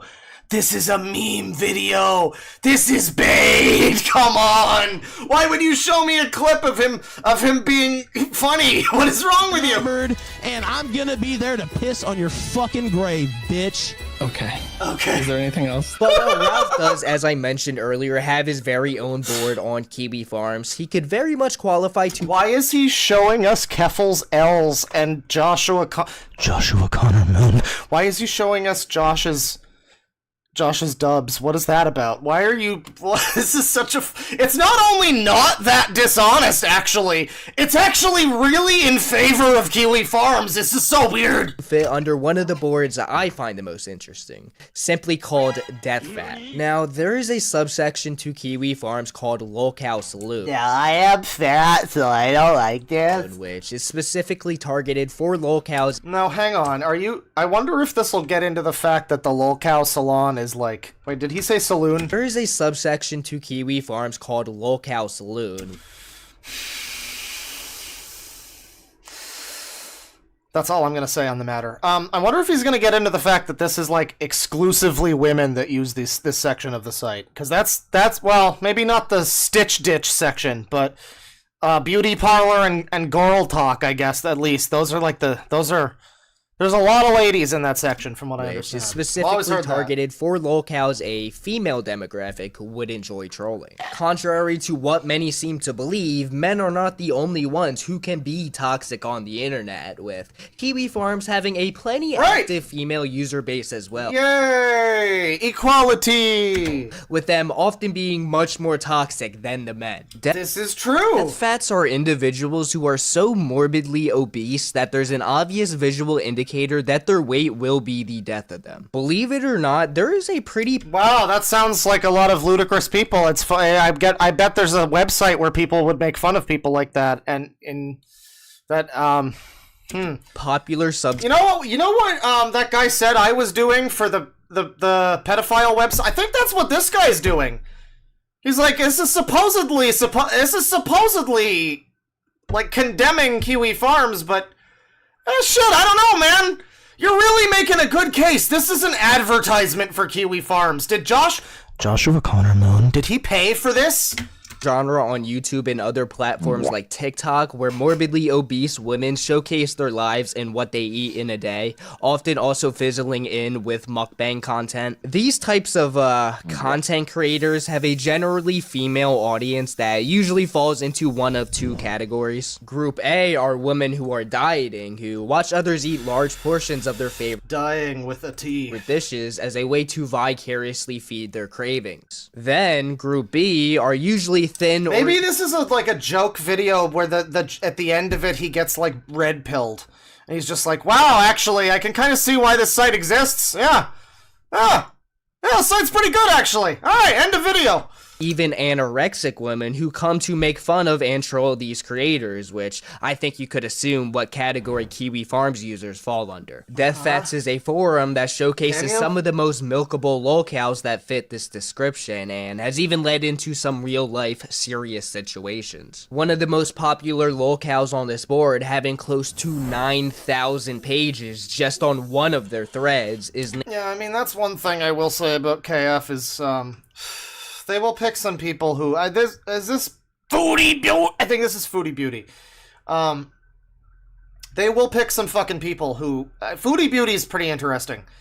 But there's threads on people on that site that just aren't that entertaining, and I don't know where the fun is supposed to be located. I don't know. Maybe they were funny at some point, but I'll read them and I'm like, man, not super, I don't know, it's just like really basic drama, or like, he makes cringe art. Okay, you know, I mean, there's gotta be, we need more than that now, you know? Named Chantel Sorrell, better known online as Foodie Beauty. Chantel is a morbidly obese mukbang YouTuber and easily one of the most interesting cases on this particular board, as she actually consistently tries to make efforts to lose her excess fat, but in one way or another always fails due to her own self-destructive accord. Over the course of her channel, she has made dozens of statements. So once again, we're just getting like a history lesson about Foodie Beauty and learning all about her various antics, I guess, and that's cool. Claiming that she was going to begin to take her health more seriously, but always quickly walks this back, with her gorging on outrageous amounts of food, sometimes even just hours after saying this. Then when fans mention this repeated behavior, Chantel has a huge meltdown, scolding her fans for at all holding her accountable. This whole continual... Wow, she sounds like somebody who would probably have a lot of dialogue about them. Wow.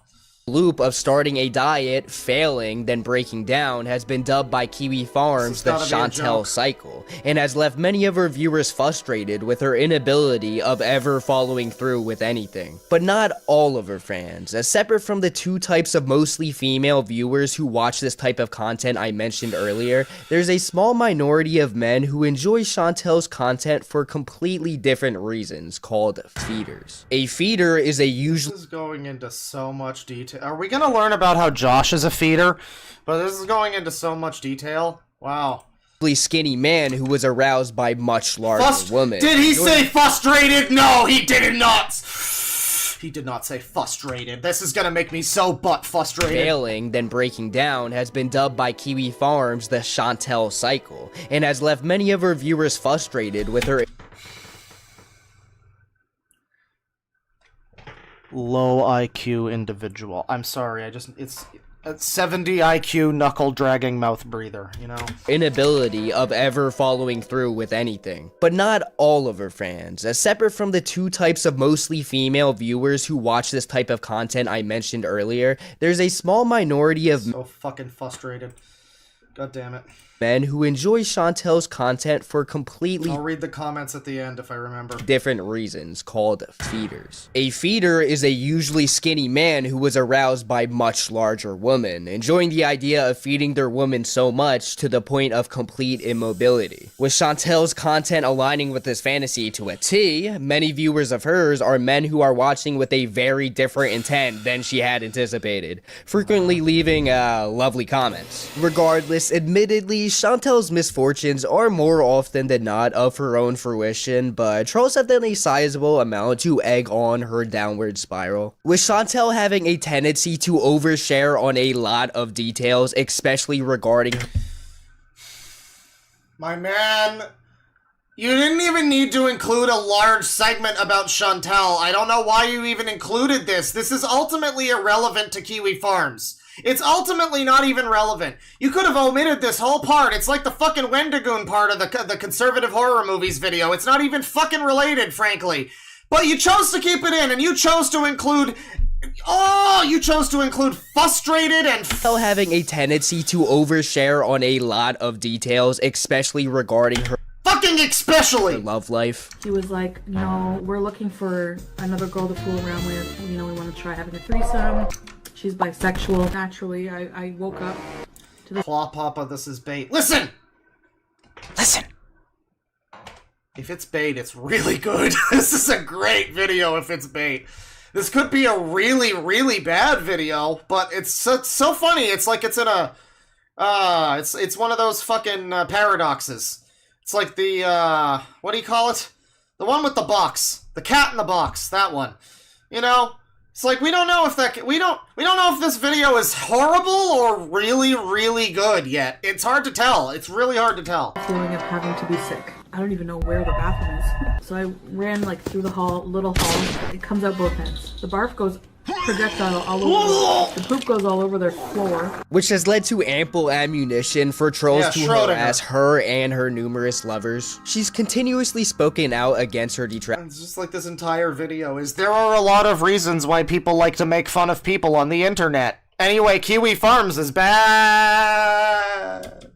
But this more so just fuels the flame, if anything, with her never taking any accountability or following through with anything she says, ever. But as Chantel may be eating herself into an early grave, in all fairness, this pales in comparison to the many people Kiwi Farms has directly contributed towards their abrupt end. Now, okay, now we're really getting into it, guys. The bodies are piling up, Josh! I know I gave a warning at the start of the video, but I think it's appropriate to give another caution here. I'm about to be discussing some darker subject matters and someone says the highest praise I can muster. Honestly, I agree. This is like a goddamn Johnny Test episode. It's it's right on that line, isn't it? Yeah. Downright despicable action. So if that's not the kind of headspace you want to be in right now, I could totally understand clicking off the video. But with Kiwi Farms having the reputation it does today, it's really no surprise that the website has direct correlations to multiple real-life tragedies. I know this is whataboutism. I know. However, my question remains.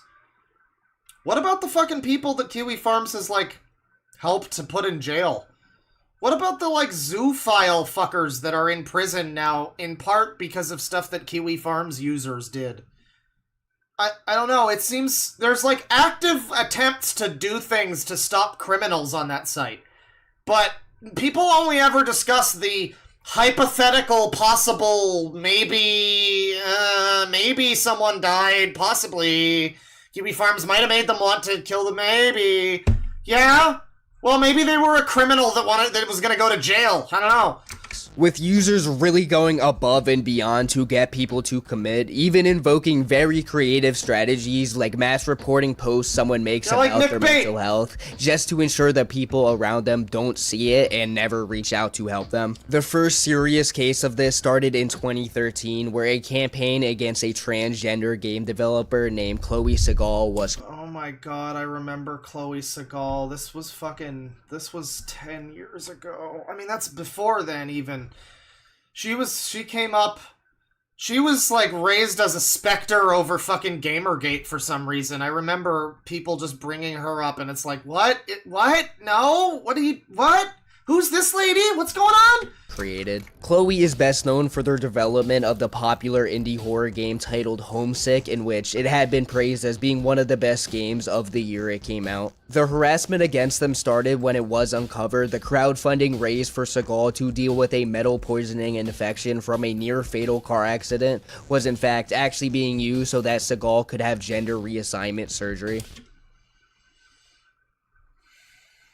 There's a distinct pattern in this video, dude. There's like a really clear pattern where he just keeps fucking showing like people doing horrible things or dishonest things that would warrant comment or discussion in some way, and then acting like you shouldn't talk about it. I don't get it. After this, Segal was barraged with ruthless online harassment, with trolls going as far to make sure Segal would never be able to work with any employment companies ever again. I don't know the whole story of this. I'm out of the loop on this person. I'm familiar, but I'm not really aware.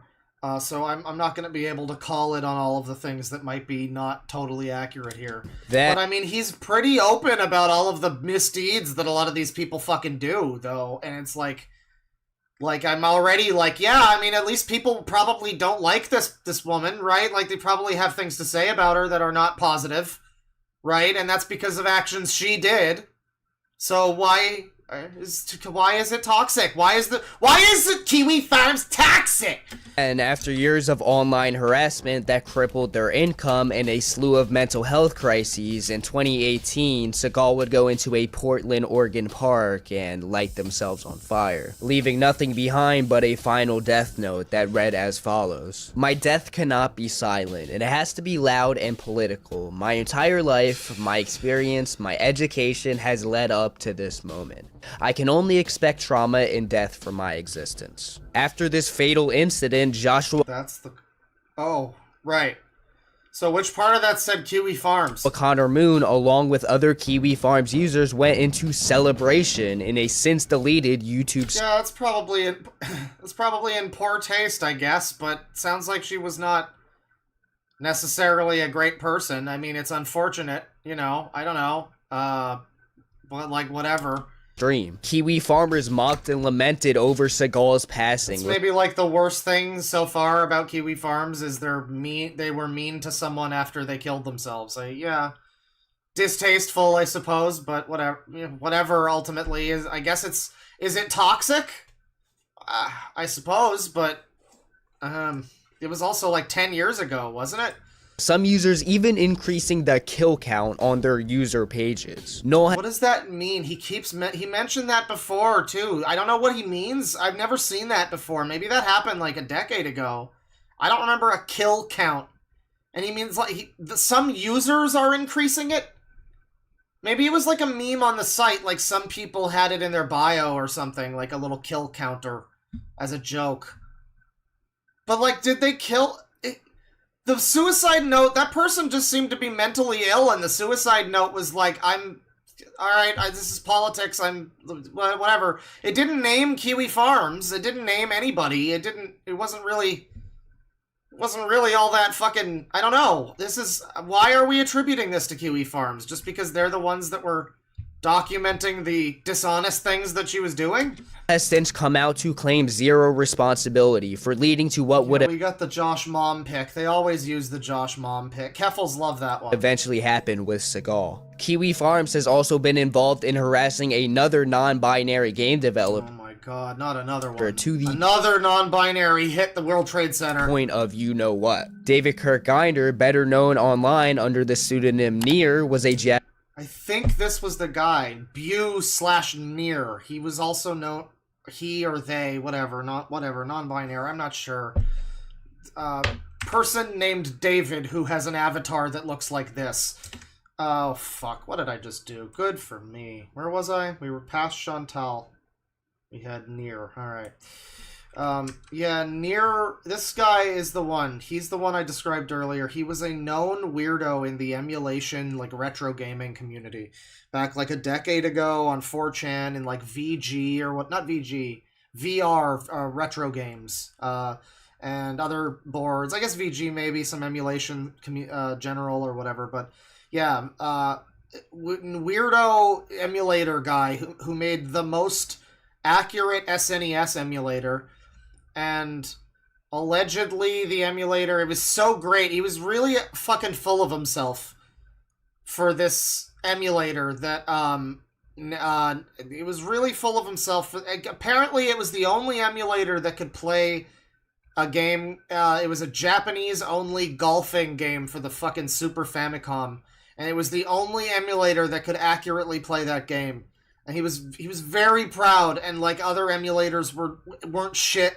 It was really, you know, it was Tismo internet drama about emulators. But again, 10 years later or something, I learned, I mean, I don't think it was that long, but it was a while later, I learned that apparently this person has persisted as an internet lolcow to some extent, and supposedly their death is the fault of... I don't know. Under the pseudonym Near was a Japanese programmer, best known for his development of Hagen. What do you mean Japanese? Pseudonym Near was Japanese? A Japanese programmer. What do you mean? Kirkginder, yes, the Japanese! They're known online under the pseudonym David, a known Japanese name. Near was a Japanese programmer, best known for his development of Hagen, the very first emulator for the Nintendo library to reach 100% compatibility. Near, on top of identifying as non-binary, was also autistic, which made for the perfect suitor So, was Nier Japanese then? For Kiwi Farms to harass. Nier, having had struggled socially his whole life, moved was to used to Japan. being bullied, but the extent to which Kiwi Farms went to make their life miserable far surpassed anything an in-person bully could ever do. Sounds like they're very effective. Nier received various death I joke. There's all just jokes. threats that even appear to at times be more than just threats, with them and their friends and family being doxxed and harassed on numerous occasions.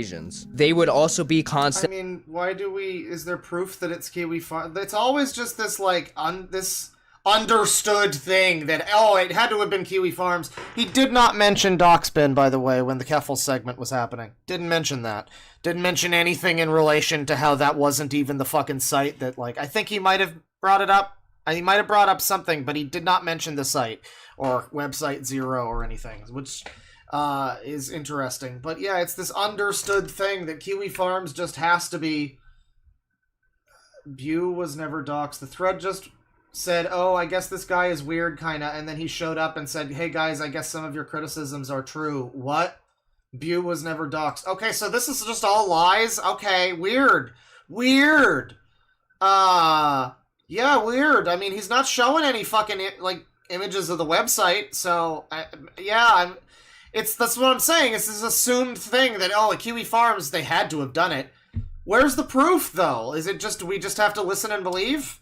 Goaded into committing by Kiwi Farms users, which to the average person wouldn't be anything more than empty coercion, but keep in mind, to a severely depressed autistic individual, it's a little different. I could only just tolerate it with heavy depression when it was 4chan, but Kiwi Farms has made the So, this is, tweets made by Nier, or Bew, or whatever. And I mean, again, I think, if I remember correctly, and maybe chat can fill me in, Drac seems to know what's going on. This person, wasn't there some speculation that their death never even happened, their supposed suicide? I'm feeling like he's probably not going to mention it in the video. The supposed suicide, I'm not sure that it ever actually happened. Harassment orders of magnitude worse, which just goes to show just how much farther Kiwi Farms is willing to push the envelope to make sure their victims never recover. Nier themselves and the few confirmed dead recently. Oh, so maybe it did finally happen, but apparently, yeah, I mean, confirmed dead as of back then, or like as of recently. Maybe it did happen. I mean, people around them all agreed that Kiwi Farms harassment was what ultimately amounted to their untimely got confirmed he's dead. In all of this real-life death and harassment that has sprung to life because of the nature of Kiwi Farms has made it a constant. It came out recently, but this was like a couple years ago.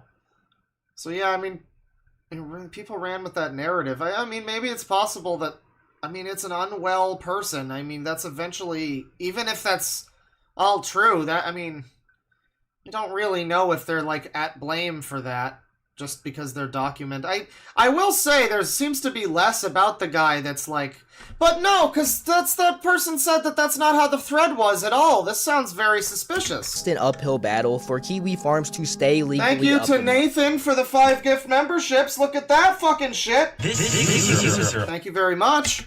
As I had already talked about previously in please enjoy your this user emotes and other emotes. There's a Claw Chef. Enjoy it. 2022, Kiwi Farms was dropped by Cloudflare, with the service provider calling the site an imminent threat to human life. With this very public termination, and seeing how Kiwi Farms was in hot water with media scrutiny at the time, other of the stalker website site's middleware providers such as HCAPTCHA also withdrew their support for keeping Kiwi Farms open. Here, Kiwi Farms would be completely inaccessible for a full 24 hours before Noel would link up with a new Russian service provider called DDoS Guard. Although they would only provide their utilities for legitimately less than 24 hours before cutting ties with the site. Noel claims that at this time, late 2022, Kiwi Farms was quote-unquote under an organized attack, and this was most certainly true. Much the same as the herd mentality harassment Kiwi Farms has plenty subjugated, they were now facing the exact same opposing resistance. You've illustrated in this video that Kiwi Farms has been documenting crazy people who do weird, dishonest, insane things. Yeah, no fucking shit, they've got enemies. So, like, what's your point? Since then, Kiwi Farms has been basically blacklisted from any at least conventional service 10K. provider, but even despite this, has still seemingly managed to find a comfortable home on the internet. With Noel building his own DDoS protection and functioning under the service provider VanWatak, who has no problem working with controversial websites, providing services for both 4chan and the Daily Stormer. And to conclude this video, I feel I must ask the question, should Kiwi Farms be banned from the internet? Is a site of this one's nature a doubtless abomination, A doubtless abomination. accumulated by all the worst aspects of online culture, or is it a constitutional right all internet users are entitled to? Yeah, constitutional right of what country? Null's not even in America anymore. Even with a question this It's way, not about constitution, it's about basic fucking, I mean, it is in the US, I guess, but it's just, yeah, people should be allowed to talk about things on the internet. What's your fucking problem? What's your problem? Yeah, some people on the site, if anything, maybe the moderation needs to be a little tighter, I don't know. But people deserve a place where they can fucking speak about this shit, or else they're going to go into weird little private fucking discords, and it's probably going to be a lot worse there because they, you know, will probably know that they can just get away with saying more shit because fewer people will see it, and probably get away with things like, you know, doxing and harassing and all that sort of stuff that he's talking about here. It's better for a site like KF to exist to quarantine this type of person at the very least, even if you don't agree with anything they're doing. You want them on a site like that where you can fucking keep tabs on them at least, rather than being off in their own weird little fucking groups, right? If you think they're all dangerous, evil people, toxic, then you probably don't want them to be like, you know, in little splinter cells, hiding in a cave in Uzbekistan. You probably don't want that. I think that's where Josh is right now. Nuance that really can't be answered in certainty. I'd like to at least give my thoughts on if a website such as this one should be accessible to the public. I see a lot of Kiwi Farms defenders saying that by law, Kiwi Farms has the right to exist, as it doesn't technically legally mend any jurisdiction. Believe it or not, things such as doxing are actually completely legal, and on paper, Kiwi Farms is a law-abiding website. But I feel though simply looking at this entirely from that perspective is just being blatantly ignorant to what actually goes on there. Everything I've covered— Yeah, well, I mean, I feel like looking at this video from your perspective is blatantly ignorant. You know, I feel like looking at this video where you have explicitly explained why Kiwi Farms is a website that people would probably be fucking using. You've shown crazy retards being crazy. Yeah, it's funny, isn't it? Don't you like laughing at Ethan Ralph? Wouldn't it be nice if there's a place you can go, you know, basically what I'm saying is that fucking Kiwi Farms is the YMCA for laughing at retards. In this video shows plenty of things these users do are not at all morally or rationally justifiable, and more importantly, not lawful. And this is to say, how much can we really blame Noel and Kiwi Farms as a whole for the actions of its individual users? Sites like Twitter and Discord have more than their fair share of toxicity that also bleed into real-world disasters. Should we outright ban these spaces as well? Obviously not. Where we need to make a direct distinction between what a site like Twitter is trying to accomplish and a site like Kiwi Farms is trying to accomplish. For how hateful and fear-mongering modern Twitter may be, at the end of the day, its intentions are not explicitly malintended. It's just a free space. Not explicitly. I think there's much worse shit being said on Twitter openly. There's people on Twitter that will get... Because there's less moderation on Twitter. You don't have an individual guy coming along and taking down your thing. It's just like fucking reported and maybe it gets caught up in the machine and it gets, you know, you get suspended or something. Kiwi Farms is a forum where you're going to have a person come along and go, oh, this comment is breaking the law. Let's get rid of this. In fact, I just yesterday looked on a stream. I watched Pamperchew has an update where he is a necrozoophile. He fucks dead animals. He cuts open the stomach of a rabbit and fucks it. Allegedly, that's him. If it's not him, his defense that it isn't him is that it's just his favorite video ever. It's not that it's him. It's that it's his favorite video, and he just has it saved. But that was on Kiwi Farms, and there was an explicit part. Maybe I can find it here, actually. I'm going to look here in the... where is it? It was a couple days ago now. It was not yesterday. It was the day before yesterday. We had some fucking... Yeah, we had some Kiwi Farms related stuff. And I'm going to show this again. Not the full info. I mean, whatever. He's been found on a Telegram group to be posting weird videos that, yeah, that's basically the whole story. However, there is this picture, which I will show here. This is a screenshot from Kiwi Farms. And this is someone on Kiwi Farms saying that they can't post information that they have because it would be illegal. That they cannot share this video that Pamperchew shared to this Telegram because if they do, it would be against the rules of Kiwi Farms and it would be illegal. And they're saying, if you can find a way that this isn't illegal or against the rules, I'll do it. But I can't, and so I won't. So, I mean, this is just one such user. But, I mean, I think that says a lot. To me, that says a lot. That's one such user. It seems like they're fucking following the rules. They want to talk about people, and they don't want to break the fucking law while they do it. That gives people the opportunity to say whatever they'd like online. Whereas from its inception, Kiwi Farms has always and will always be strictly dedicated to the harassment and trollment of various figures. Kiwi Farms is undoubtedly centered around spreading hatred as its pivotal role in the online ecosystem. Is this Yeah, Kiwi Farms is open about the fact that it laughs at stupid people. Twitter is supposedly a website that's just anybody could use it. It's just, you know, that's the difference too. You go on Kiwi Farms, and at least everybody's got common enemies, you know, sort of thing. It's like, you know, you go into a thread, it's like you're not going to be fighting about your fucking politics or whatever. You go on Twitter and you just say, I liked the new Doctor Who episode, and you just get inundated with retards, you know?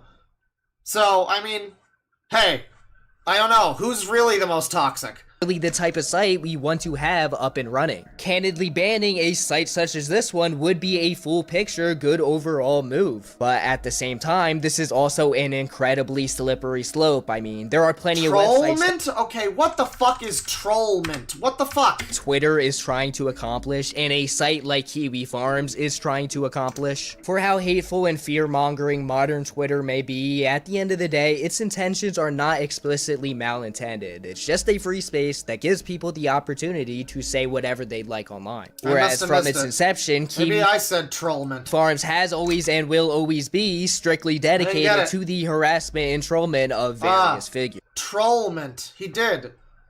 It's either trollment or troublement. That's not a word. What is this? What do you mean, trollment? And will always be strictly dedicated to the harassment and trollment of various figures. Trollment? Kiwi Farms is undoubtedly centered Cool new word, Aguest. Thank you. Around spreading hatred as its pivotal role in the online ecosystem. Is this really the type of site we want to have up and running? Candidly banning a site such as this one would be a full picture good overall move. But at the same time, this is also an incredibly slippery slope. I mean, there are plenty of websites that teeter on the edge of having similar... But it really... Somebody made a good point, too. It's like on Kiwi Farms, you can't usually, unless they go to you on Kiwi Farms, you can't interact with the person on Kiwi Farms. You can laugh at them, you can comment privately with your friends on there about how, you know, whatever, well, publicly, but, you know, on that site. But on Twitter or something, you can go out of your way to just be a dick to someone on Twitter. Like, directly. How is that not worse? I don't get how that's not worse. Oh, it's worse because you can't see it and you don't know what's happening. Yeah, okay. Intentions. How will we decide if these websites are banned or not? It's literally impossible to entirely wipe hate away from the internet, and if Kiwi Farms were to be banned tomorrow, its users would only migrate onto other platforms. Yeah. I think Kiwi Farms inhibits a very dark area of human nature and is a place any sane person should utterly avoid. Dude, you spent the whole video showing me crazy, insane retards, and now you're telling me don't go to the site that has more of them. This is a joke. This has to be a joke, dude. This is a masterful troll. Good job. By all means necessary. But banning the site isn't going to stop people's tendency to love to see I don't know if he said troll meant chat. Settle down. Train wreck. Hell, all my most popular videos, including this one, are all derived from negativity. People love to see it. You would not have clicked on this video if I had titled it the nicest website on the internet. Who? So you clickbaited people. That's what you did? You clickbaited people? Is that what you're telling us? Fucking cares about that website. Seeing the highest of highs of somebody or something is not nearly as entertaining as seeing the lowest of lows. This is IPOS, guys. This is IPOS. He's like salty. I think he wants attention. And until that changes, I don't see toxicity. Were we baited? Yeah, I guess were we misled? I think so. Ever leaving the internet, and banning Kiwi Farms is pretty much futile in stopping the greater issue. But that's about gonna wrap up the video, guys. If you did enjoy, remember to leave a like. What an outrageous video. That's great. The trollment and whatnot. Sure. The trollment. Okay, that's... yeah, that box is not open yet. We still don't know. Schrodinger's cat, I'm not sure if that I don't know. I don't know if this video is based or cringe. Is it keck or is it cringe? I don't know. It's hard to tell. I think it's both. It's a little bit of both. It's just like the Skibbity Toilet video. It's like right down the middle. Alright, well, let's see here. What else do I got? I kind of want to keep going for a little bit. You know what? Here's another funny video that'll be really great for this stream. This stream so far, I think this will fit in perfectly. I've been saving this one. It's going to be great. So a little while ago, we watched a video about... oh god, where was it? Come on, I watched it. Come on. Okay. I watched a video a little while ago. It was from this user called Clapped Seal. And it's a furry who talks about furry stuff. And they had a video about how the furries are an emergent sub-minority with something. It was something. It was emergent sub-minority with some sort of characteristics, I think was what it was called. So furries, originally this title is Are Furries a Minority? That was what it was called. But then there's also this video here about the terrible state of anti-furry journalism. And I think this is where he starts feuding with Turkey Tom or something. This guy got into it with Turkey Tom, and it was embarrassing. If you remember, this is the guy who has the, like, cub art little Rantsona PNG tuber character. But then he also shows up on camera and he's got a balaclava on and looks like a bank robber. So, interesting channel.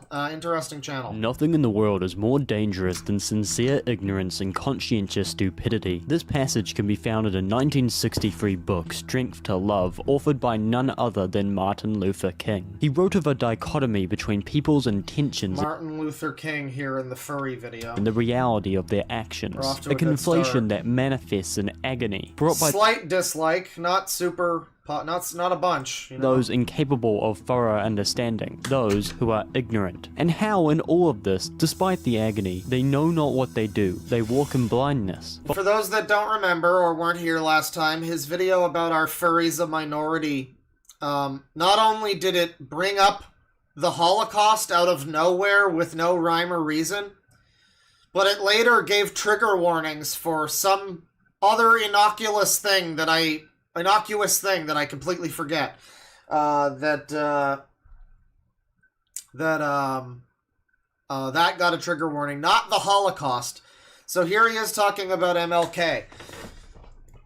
Exciting stuff. Following the theme of religion that is set by the book, MLK relates this to Jesus in the act of crucifixion. The men who cried, "Crucify him," were not bad men, but rather blind men, acting through pure ignorance that their cries were well informed, but alas, they were blind. A blindness that plagues the modern day. Some believe that attacks towards groups favor the world that they live in. They prevent damage to children and the safety of... Can't wait for the furry rant Sona to show up on screen and just be like, "Hi everybody!" Like fucking Barney.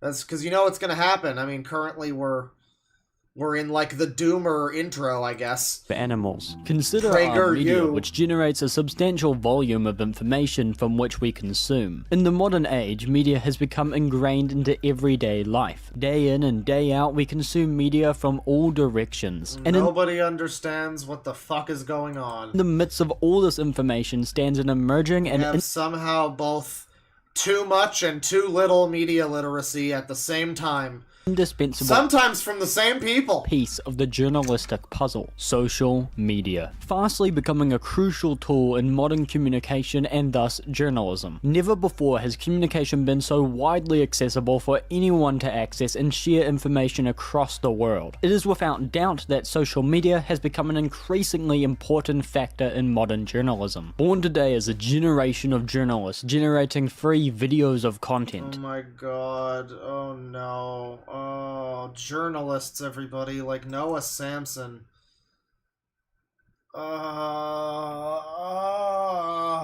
Good god.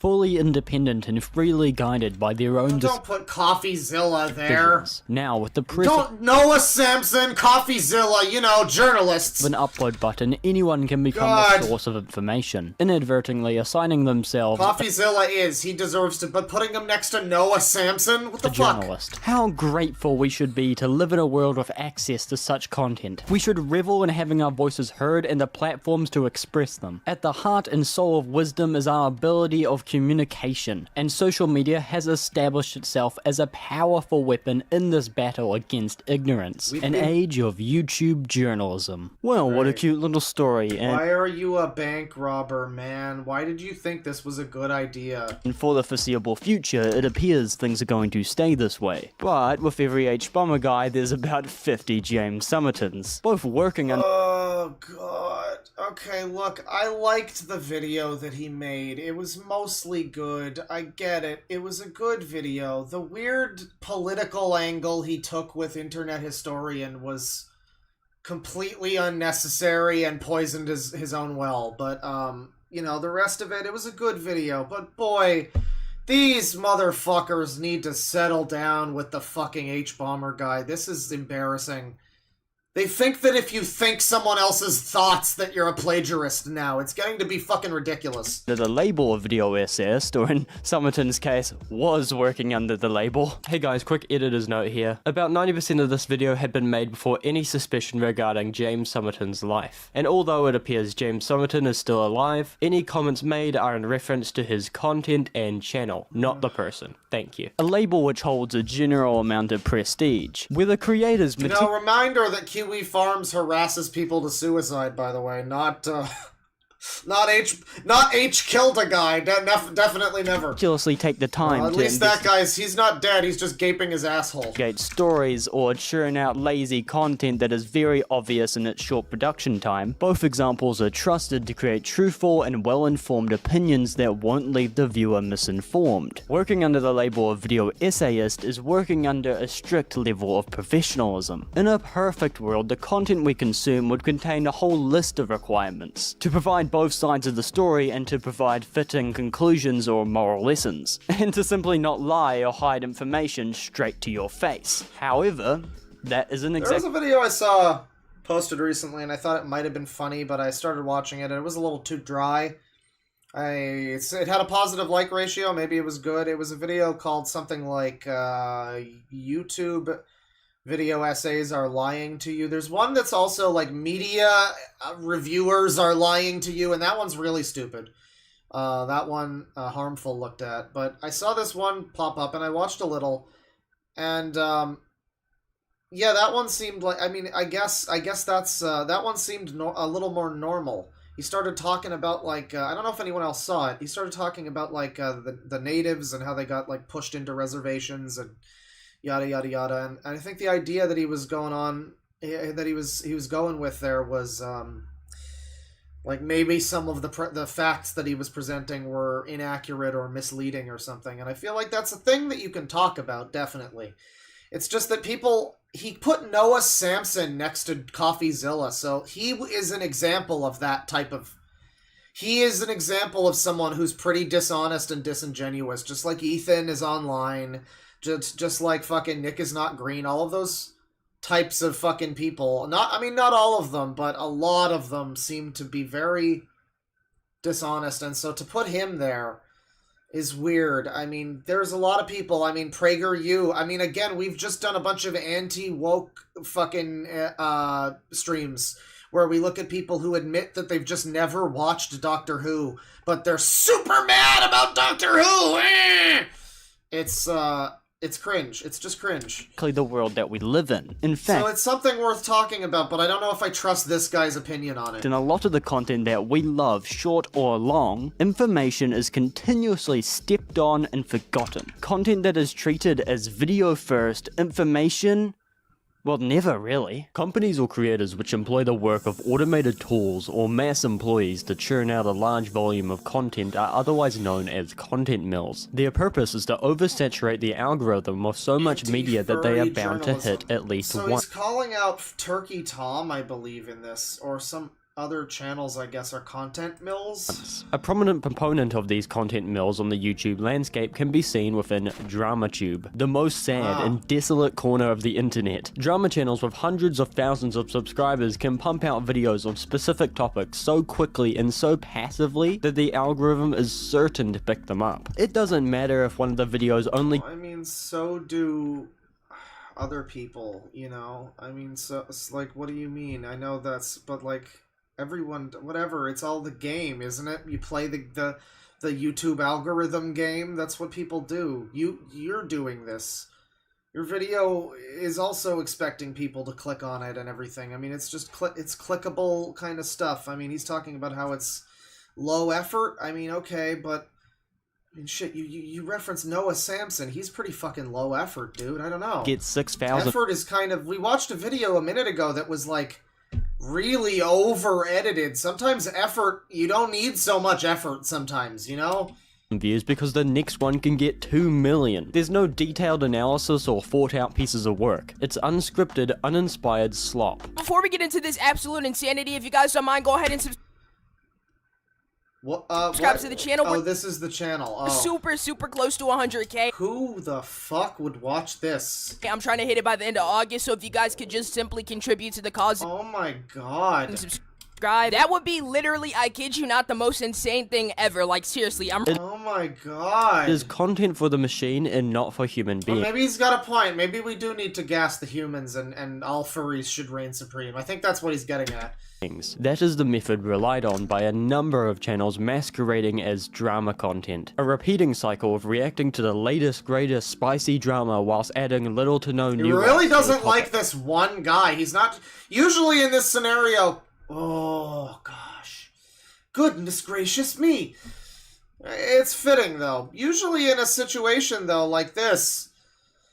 I mean... You would flash a bunch of different YouTubers that are like this. I mean, you could show fucking, whatever, Diesel Patches could probably fit into this. You know, there's lots of people that fit and generally as, you know, this sort of thing. You know, general drama channel kind of deal is kind of low effort-ish, but people are usually there for the personality and what they have to say. So, I mean, that's an element of it, but whatever. I mean, that's beside the point. It's weird that he's just focusing on this one guy. I can't help but... Did this guy make a... Oh, I just noticed the title. Maybe he's mad about this guy calling out PNG tubers. Oh!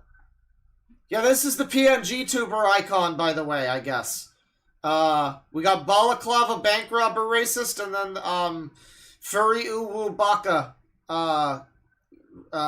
character, right. Comment on how covering stories has transformed into more of a commodity, served to capitalize on drama by simply regurgitating what you read online, then doing nothing on top of that. Perhaps mainstream media has played a role in diluting the journalistic scene. Yeah, I guess it's just, I mean, I did say scenario again.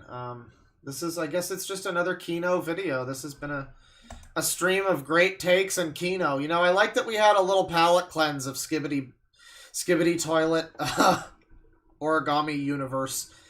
Now we've been front and back loaded with just some real stuff today. Opting to say centrist so vehemently some real genuine human beings today. It doesn't have a brain to give its own ideas. On DramaTube, you're not learning about a story, its effects, and what we can do going forward. You're listening to a dramatized horror plot. Turkey Tom is an entertainment channel. Uh-oh. He makes compilations of dramas that he pays other people to write, voices the scripts they make, then pays an editor to cobble them together into hour-long videos. I mean, this is one of those things where it's like a difference of opinion kind of deal, I guess. It's like you can look at it as a content mill, but if the videos are good and people like them and they're like well researched or whatever, and sometimes there's misses from my understanding, but like I don't know what the problem necessarily is. Content mill would be, this is like 1 or 2 people. This is a small operation. You're thinking about like Watch Mojo or something. I wouldn't call like a couple of people running a YouTube channel be a content mill, at least not like this.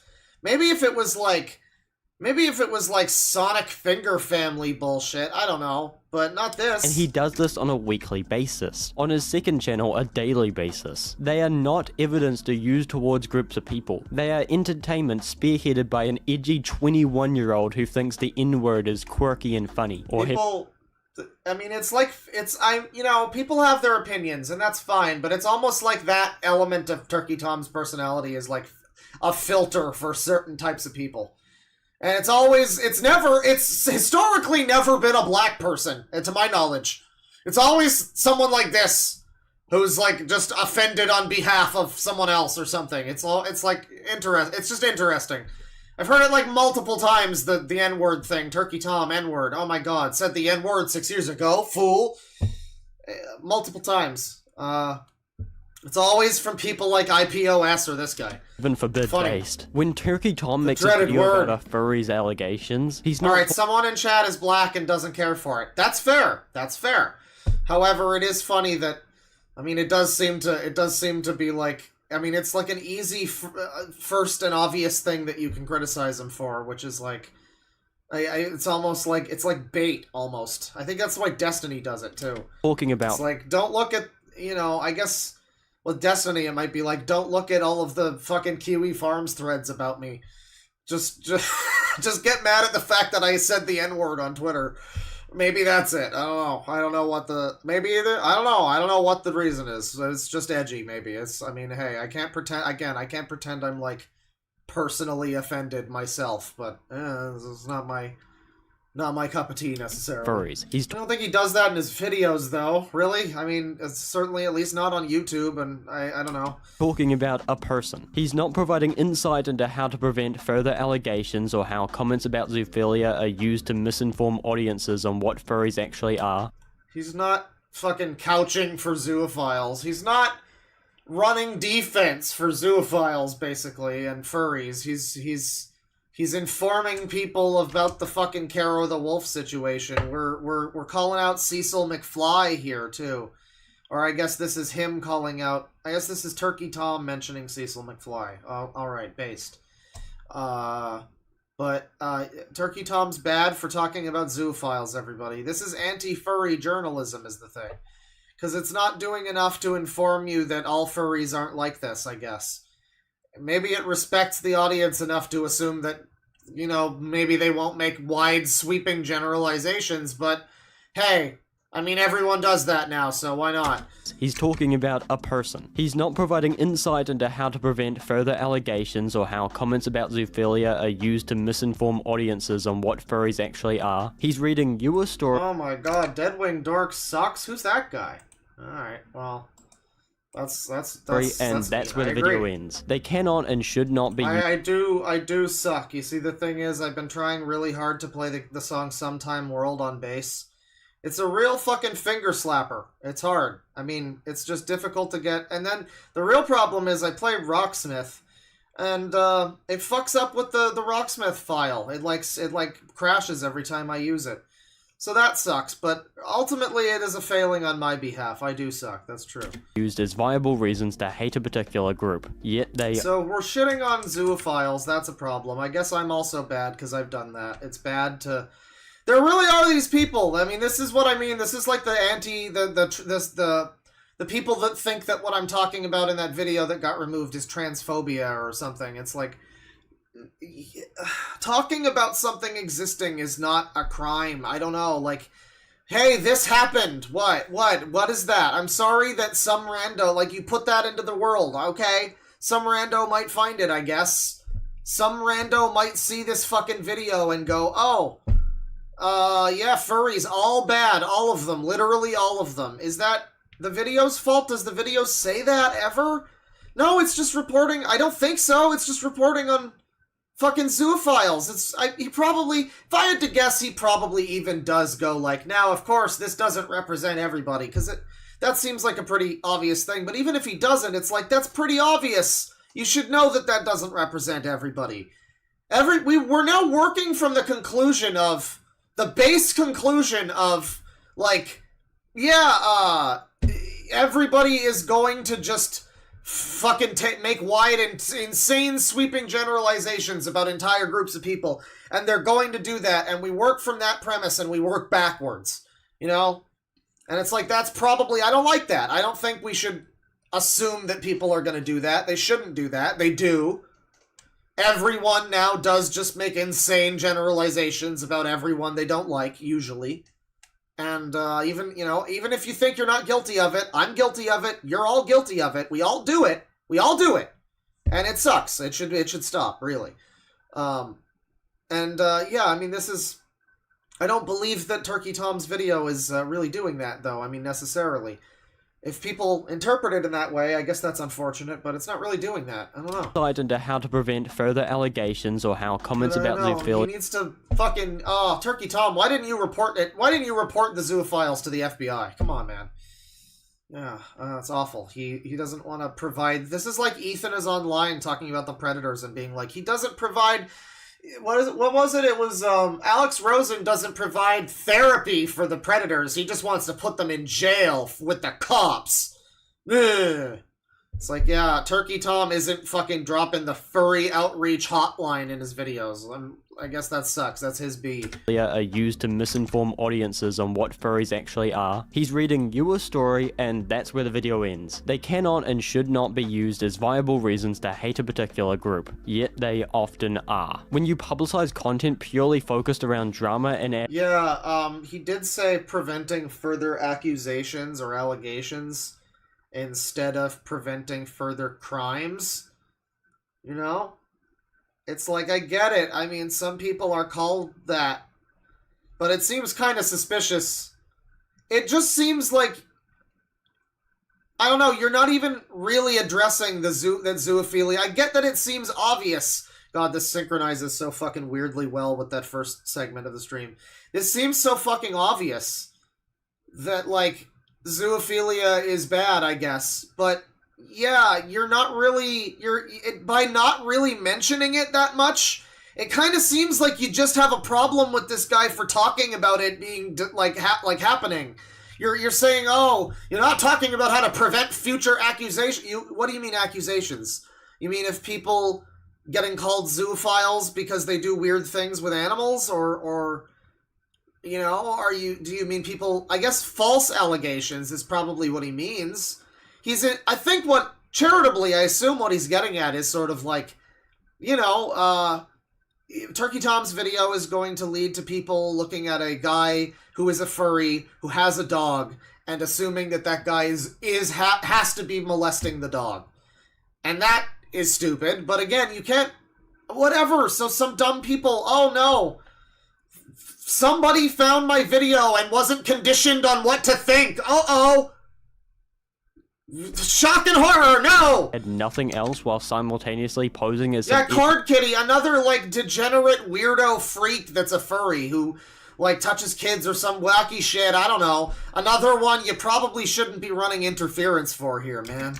I'm not bigoted, I just hate everyone equally persona. The audience you attract sways towards a certain direction. You can say that he isn't responsible for how his viewers interpret the groups he talks about. He isn't. And they can come to their own conclusions, but the truth is that people don't. You simply cannot expect audience to hear about a topic, then try their best to learn about both sides. This is an awful video, man. You have basically just said that you need to be propagandized to. That's the only way that you can make a video, is to be told what to think. This is what you're saying. This is what your argument is. Awful video. Oh my god. In their own time. If you're choosing to ignore You need to be told specifically what to think and how to feel about every video you watch, or else you might have the wrong opinion! And we can't have that. Consequences of the story you're talking about in videos supposedly giving the full story, then you're not actually giving the full story. You're forgetting to apply Yeah, both sides in a thing with zoophiles. That's right, that's cool. to their own conclusions, but the truth is that people don't. You simply cannot expect audience to hear about a topic, then try their best to learn about both sides in their own time. If you're choosing to ignore the consequences, You can't expect... It's unfortunate that people won't do that. But no, I very much do expect people to fucking, you know, not have to be instructed how to feel in my videos. In fact, I've gone out of my way to try and minimize that. Back in the old days when I used to edit videos, I would fill them with memes and just, like, reaction images all the time. And looking back, it's like, this is over... It's like a laugh track in a sitcom. It's over-directing people how to feel. Like...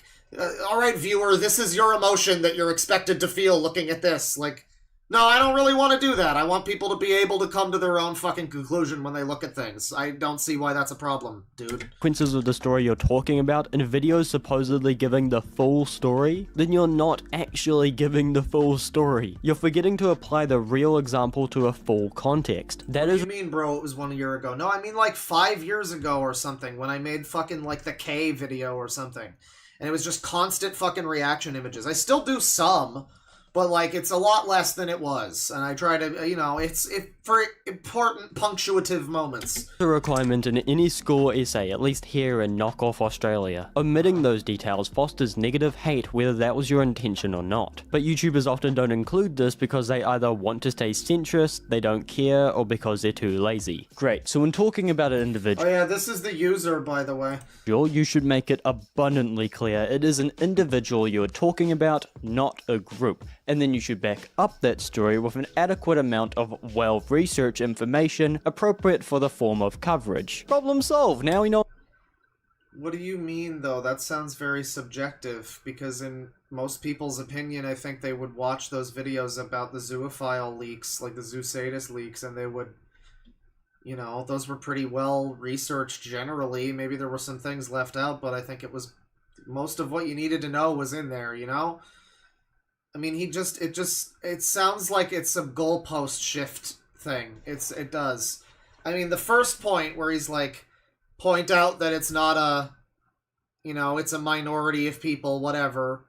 But you do that and they don't listen. I stand as fucking testament to that. When I made my video that got removed, and immediately I saw people posting comments that were like, why don't you say that all trans people aren't bad, though, because it seems like your comments hate them.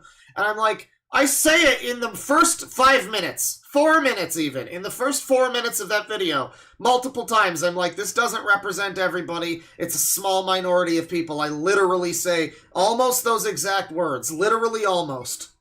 You're goddamn right. So it doesn't even really fucking matter if you say it. People just won't listen, or they'll pretend you didn't say it, or they'll say you didn't say it hard enough. So really that is another goalpost shifty kind of fucking claim, that he wants all the channels to abide by this, and it's like, okay, but they probably do, or if they did, you just find a new fucking reason to have a problem with them. Let's be real here. Exactly what to look out for. But just because you're talking about an entire fandom doesn't mean you're exactly doing it well. For one, content mills may create lazy short videos, but that doesn't... He really hates Pointless. What is wrong with Pointless? I mean, I don't know who... He sounded really annoying, but... I mean, this seems like directed harassment toward Pointless, dude. Exempt long videos from being equally misleading. Let's bring up a name from before that... Whoa. Nothing in the world. That sucks. Alright, hang on. We're like done with... James Somerton is here now. Hang on. James of Telos. Oh, that's why you... Ah, I see. Seems well educated, it's actually made by a compulsive and manipulative liar. James Somerton has become internet... Stand with Grums. Dude. The theme of the day is to not support grifters. That's the theme. Hate boy #1 after a deliberate and disgusting mishandling of his position as a creator. Stand with feeling like they should make Joanna Dark look slightly less, just a little bit less man-jaw, and also thinking that Grums is a grifter who's just trying. What was the tweet he made that was like, I didn't ask to be part of the culture war, but I was drafted into it like all of you. They should have left me alone. Dude, that's just cringe. Come on. In short, Somerton was caught blatantly stealing from other writers to an egregious extent. An entire channel was corrupted by plagiarism, built off the backs of far more talented writers in his field. Pictured here is a diagram... Guys, James Somerton, furries, why are we talking about... This is your brain on H-Bomb, dude! H-Bomber's video showcasing the pure He's not gonna fuck you, dude! H-Bomb's not gonna fucking pick you! Magnitude of Somerton's plagiarism in one video. All the text that is highlighted is a plagiarized copy of some other writing. Someone's asking for an... And for my supper, I'll be having 2 yum-yums. Here's your supper, pal. It sounded sinister there. That was a sinister one. Authors' names are listed here in respective coloring. James couldn't simply stop here. Lightning wanted this track... Thank you for repackaging... Thank you for slightly rewording and repackaging H-Bomber Guy's whole thing about James Somerton. What? I think there's a word for that. In the same place. Video upon video upon video. Amounting into one of the most egregious and infamous cases of internet plagiarism to be recently uncovered. That alone is enough to topple a person's career. And it did. H-Bomber Guy alone was able to... Yeah, Alyssa McContie is also a dumb cunt. I mean, I don't know what to... People don't want me to be a centrist because they think it means not having opinions. No, it means having opinions about everything. Always having opinions. And everyone's always mad about them. Yeah! Accomplished. I love the meme that being like a more center-aligned person is like a cop-out. Like you're... he just doesn't want to get hate from either side, so he's trying to... No, dude, the easy method is to be a lefty online, dude. I don't know who's pretending otherwise. Like, come on, man. You want to make money and make a bunch of fucking people, like, pretend to like you online for clout, you know? Like... There's one easy path to that, and it ain't centrism. And he did it by focusing on maybe right wing grifting too. I mean, sure, hey. Plagiarism side of the story. But what's equally important in my eyes is not just the source of his information, it's the bullshit he says. When deviating from his sources or in an attempt to cover up the forms of plagiarism, James creates his own errors. Blatant falsehoods about key events, people in history. Oh my god, I literally don't give a shit. I liked H-Bomber Guy's video, even if people like you are cringe. I don't need to rewatch your fucking H-Bomber Guy's video. Okay, misinformation equals ignorance. Something. Fox News is here now. Did he even talk about furries? Did this guy ever even... No, he didn't. He just talked about, like, gay stuff. And lied a whole bunch. Right, yeah. So where's the fucking... Why is that even relevant, you fucking H-bomb brain? Certain details that may stand contrary to their intended point, or the story that they are trying to get across. In classic journalism, Fox News is a present example of this, taking a case and presenting only one side of the story. Speaking of grifters, here's Tucker Carlson. Side that sways towards their political belief. His name is... It's amazing he got popular with a name that is just a little bit hard for people to... I mean, Tucker Carlson, I guess if you focus, But it feels like one that's a bit of a fucking bramble of a name. Maybe I'm just retarded. I'm willing to accept that I'm retarded. It's For example, if you were trying to convince an audience the shooter of a black teenager was acting in self-defense, then you would try and hide any argument that goes against this narrative. Instead of publishing evidence that the shooter willingly pursued the victim, aggressively stalked and engaged a confrontation. This is terrible content summer, people. I mean, like, we're talking about furries, and now we're on to Trayvon Martin. He's gonna probably bring up the Holocaust again. This guy might also be baiting for attention. This is great, this whole stream. Before inevitably shooting and fatally wounding them, they would rather opt to publish evidence that the victim had a history of weed and violence in school. They had weed in their system at the time of the event. The teenager had a physical reaction to the shooter and some— Well, it's not even like In Praise of Shadows was the first guy doing this. There was the fucking... There was the, what was it? There was the Illymation situation. There was the fucking Noah Samson video with that. But there was stuff before that, too. There was another fucking, Lex Updog allegation hitting the Pentagon.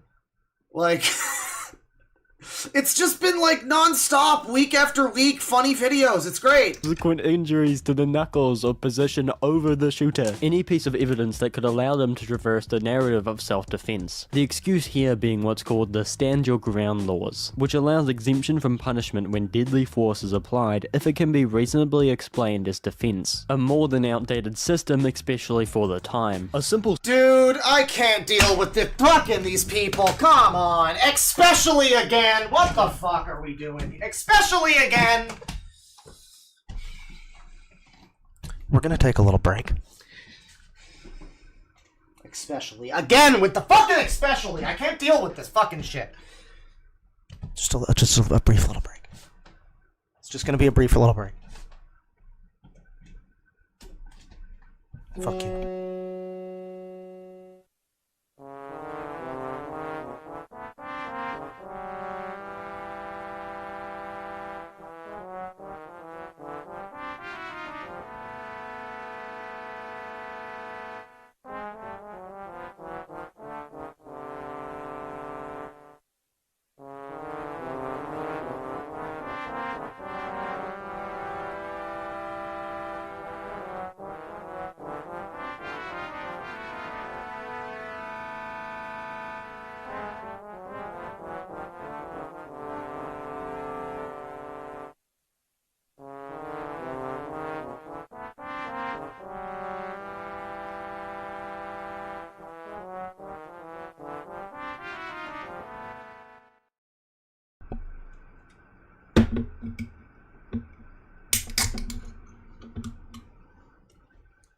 You know, it's been a long day, a long stream, and you know, watching stuff like this, there's a lot of stuff we've watched today that's been pretty trying, pretty annoying.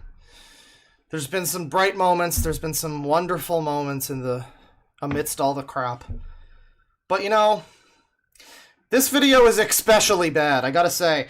I got a Red Bull here, and I think this is gonna help carry me through the rest of it. We're still so early. This is nearly an hour-long video, people.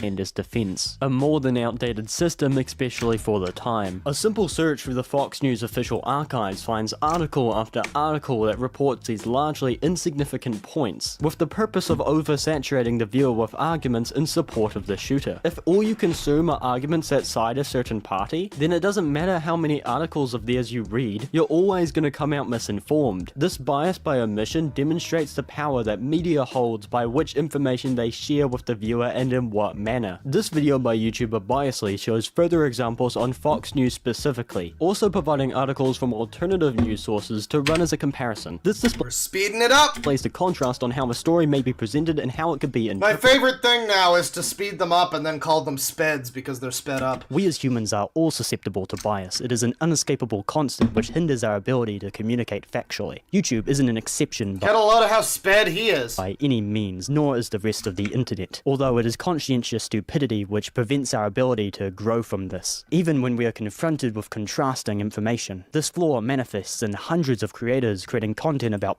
Someone in chat is just waiting for him to say the word negative because the way that he says it is... it's pretty good.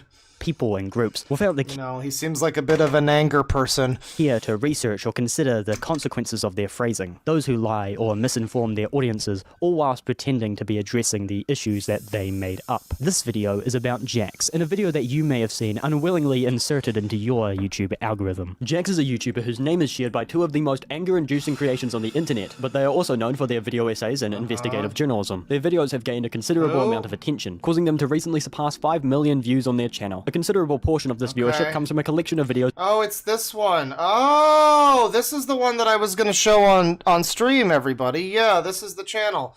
The person goes undercover on Twitter as a 15-year-old furry. Maybe this guy's going to expose how fake this video is or something.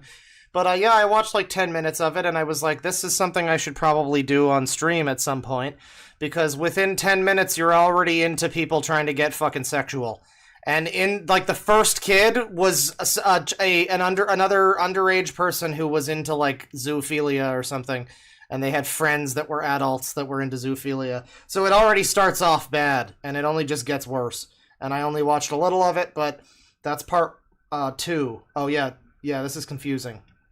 This is part 1, but it's not related. It's part 1 of the series, I guess. This is part 2. They really shouldn't have named it this way, but I guess maybe this is all fake. He's gonna pull the rug out from under Jax here. All right.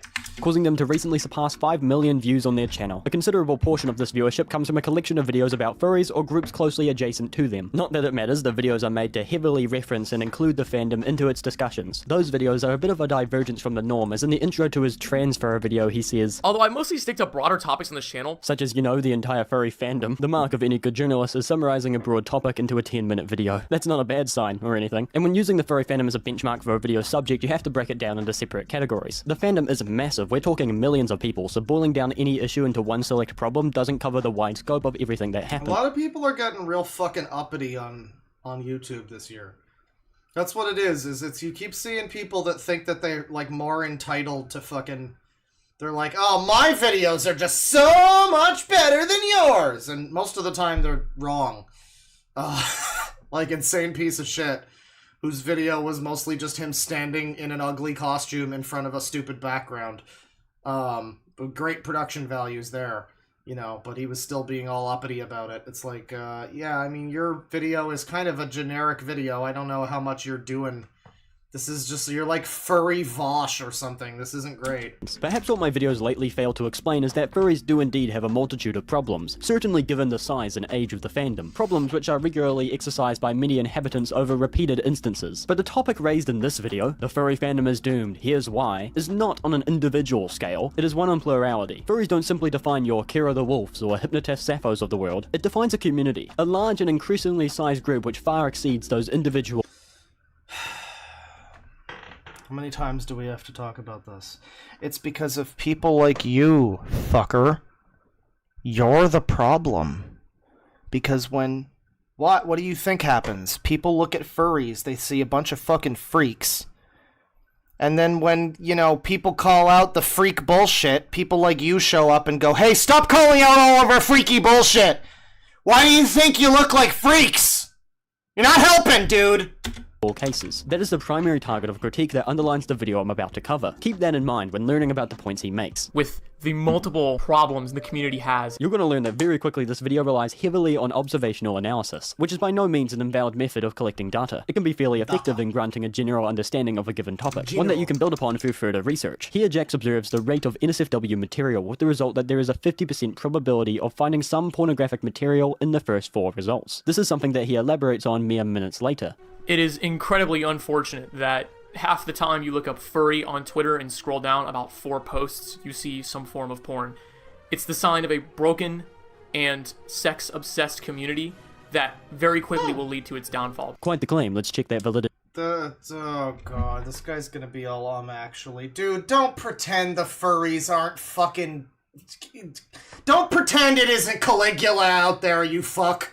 What are you doing here? Now I tried this on 3 different accounts. My main Twitter account, a brand new account. Oh my god, this whole section of the video is about to be about how furries totally aren't a bunch of sex fiends, you guys. And another— Dude, I've met like 2 that aren't! Come on! Brand new account on my new school laptop, which I just brought. Now I found no difference in my account, so I believe these results accurately reflect what you would find by searching furry on Twitter. In all 3 instances, I struggled to find porn. Yeah, Aiden's gonna fucking hate this video. You are, aren't you? Because this is all statistics. This is lies, damn lies, and more lies. That's what this is. Graphic material on my feed. I found a decent amount of what you may call risque material, along the lines of enlarged areas or parts of the body with no actual visible nudity. I'm sure many could argue that they could be natural body proportions. You're gonna act like that's not inherently sexual in some way, or that children involved in this— oh god, Summerton is up here again. For fuck's sakes!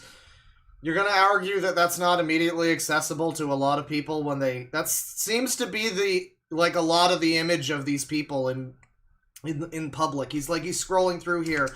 What are we seeing as he's like trying to disprove furry on this? Twitter. In all 3 instances, in all 3 instances, I didn't find anything weird and sexual. And the thing is, it's where you're like desensitized. Struggled to find somewhat. pornographic material on my feed. I found a decent— It's like, first of all, for one thing, pornographic material is very subjective. I look at this guy's fucking avatar and it reminds me of a bunch of weird furry cub porn bullshit that a lot of weird freaks have as avatars and shit. Not making any claims, but then you see stuff Twitter. like— in all 3 instances, I struggled to anatomy, that's find fine. pornographic Fursuit, kind of bad fursuit, but whatever. material on my Then you get an art like this, and it's like, I don't know, man. It's not inherently sexual. It isn't. It truly isn't. But the furry community has been so poisoned by the weird sexuality that's just unstoppable and rampant throughout the community that I look at this, it's not inherently sexual, but it's yiffy. It feels like a sex thing. It seems kind of fucking weird. I don't like it.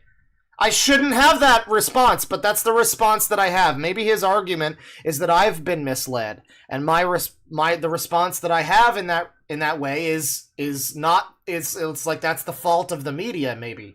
But I don't fucking know, dude. I've been on Fur Affinity. I've done the goddamn research, and I've been there, and I know that there are moderators on Fur Affinity and admins and shit that have been accused of some fucked up stuff.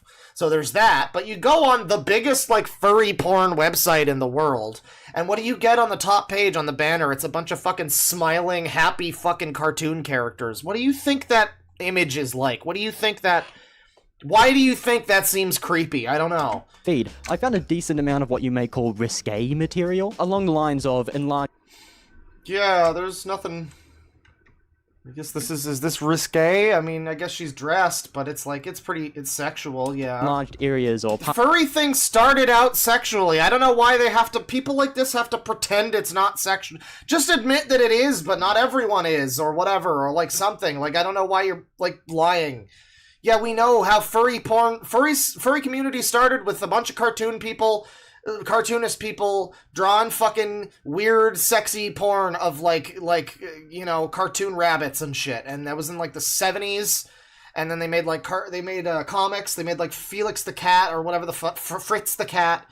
And all that shit, and that morphed into this whole thing. So it started sexy, and it has continued sexy. And god damn it, those animals are so sexy. Parts of the body with no actual visible nudity. I'm sure many could argue that they could be natural body proportions. Either way, they very much teeter on the edge of what I would call not safe for work. More importantly, I didn't come up with the same results as Jax. In fact, I got more anti-furry posts than suggestive ones. Even Ruben Sim, who I'm surprised does not have me blocked yet. Now, I admit that this is purely observational. I am by no means calling Jax a liar here. I truly believe that he got those results. In fact, he's right. You cannot make this sort of thing up, but you can definitely misrepresent it. Say, for example, you wanted to compare these results to other similar groups. The rate of erotic anime material I found through a simple search. Yeah, anime is also a fucking weird community of freaks. As someone who is, that's the thing. I'm not a furry, despite what the bear persona leads on. I'm really not, but I am increasingly more of an anime person, so yeah, I mean, I get it. I understand the overgeneralizations. You look at,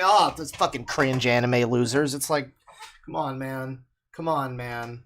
I swear I'm watching Boku no Pico for the plot, man. I swear! And, But yeah, no, I mean, anime is another one that's overgeneralized because there are a lot of fucking freaky weirdos in the community and people want to seem to downplay it or, you know, argue something else. I don't know. It's like, yeah, they can both be true. This is a bit of whataboutism here. We gotta call that out. That's one of those Reddit fucking, that's one of those debate bro words, the whataboutism. You gotta call that out. Because we don't like that. We don't like that. Vastly outweighed that of furry. This is the issue with data like this. Even when it is accurate, you are misinforming your audience by failing to compare it to a wider context. This was not the full story, and presenting it as such is not good journalism. Jax critiques the availability of porn on an app available for 13-year-olds. This is something that I can I guess he's acting like things don't exist in a vacuum, so that's fair. I mean, but he's just talking about furries. He's not talking about anime. Maybe that's the next video, you know? Maybe he doesn't want to give away the fucking ghost for the next video. actually agree with. Despite being rated 17 plus on the App Store, anyone over the age of 13 can create an account on Twitter. I don't think teenagers should freely be allowed on an app alongside pornographic material, even if that content doesn't naturally appear on one's timeline. This could be a possible child safety issue that could be more ethically integrated into the platform. But what's more important is not the source of this material, it's actually the platform. You correctly identified that there is pornographic material on Twitter, but notice Twitter's bad, but furries as a whole, they've started out as a sexual thing, they've continued sexually, and there's people in chat being like, well, so what's the problem? The problem is they want to make it acceptable for a bunch of fucking, like, children to be involved in that. The problem is the whole, like, you know, oh, it's fine for everybody. You got 14-year-old furries. That's the video he's talking about here. The Jax video he's discussing is one that's about a 15-year-old furry that they pretended to be on Twitter. And people started DMing them, and that was their experience with that. Yeah, that's the problem. It's that it's once again, I'm Mama Maxing. I'm gonna Mama Max so hard, I'm gonna Mama Max my fucking pants. It's gonna be crazy. The children that are in the furry community. There's like this argument that it's not a fucking sexual thing, and I'm like, no, it's a little weird that this is being pushed. It has overlaps with the entire fucking, like, the bathtub HRT. Again, there's weird... Everything harmonizes. This is what I'm saying. It's every stream has this weird synchronicity harmony type of thing. They all seem to, like... sing out in unison at the end. It's great. Where this issue is Twitter, not furries. Twitter is a notoriously terrible place for the collection of data and the regulation of illegal activity. Twitter has repeatedly proven that it cannot regulate material or... This is whataboutism, because it's one of those things where you pivot to another argument where it's like, yeah, I can agree Twitter is bad, I guess. I mean, yeah, I don't like Twitter's stupid, sure. There's a lot of problems with it, but that's not relevant really to the furry community. This is just an unrelated thing that he's kind of saying because I guess he thinks this is going to get us on his side or something. Accounts that contain unethical or even illegal content. For example, when a group of furries band together to try and report accounts run by zoophiles, their attempts regularly fall short. A stereotype... What do you mean I'm wrong about anime? I like anime, but there's a lot of weird shit going on in the anime community. And these homies here to police it. There's a lot of shit going on. There's a normalization of some weird stuff and yada yada. I don't know. I'm not going full bread tube. It's been a long stream. I'm tired. But there's a lot of weird shit going on with the anime community. And I mean, that's fine. You know, some of it's okay. And some of it is, you know, acceptable. There is, like, cultural whatever differences. I'm not saying it needs to be woked. I'm just saying that, like, yeah, I mean, recognition that, like, some of the, like, weird lolly shit that's in a lot of anime, some of the, I don't know, I mean, there's stuff going on that is, and I mean, anime in general is kind of hypersexualized, but for both sexes, really, I mean, male and female, you got, yeah, you know, you got a lot of cheesecake in anime. I mean, it would be pretty dishonest to act as if anime is just, like, I don't know, like, offensive to women or something, like, oh, all the big anime titty girls, oh, it's harmful, like, no, I mean, it's all sexy fucking anime men, too, I mean, they all do it, so, I mean, it is a very, but, I mean, it's also, like, anime inherently is kind of like a very, I don't know, yeah, I think anime kind of dates back in some fashion to, like, erotica, too, doesn't it? Not fully. Not entirely, but I don't know. I think there's some argument to be made. I don't think it's as bad as furries, even. But it's bad. It's not great. I mean... Furries often come under fire for is protected by one of the largest social medias in the world. Now, this could be in part due to the lax laws on bestiality in several states and big-name countries, where bestiality is not encouraged but won't result in any severe punishment. Yeah, and it's also because of weirdos like you who can't get on the fucking picture of zoophiles are bad, or you think that it's just like... Like, this is one thing I've learned. You'd think that all of this kind of shit would, like... Oh, DeadwingDork's been red-pilled. I've seen stuff like that in recent streams. It's like, no, if anything, I'm recognizing that my belief that, you know, it's sufficient to just assume that everyone agrees that racism and, like, sexism is bad.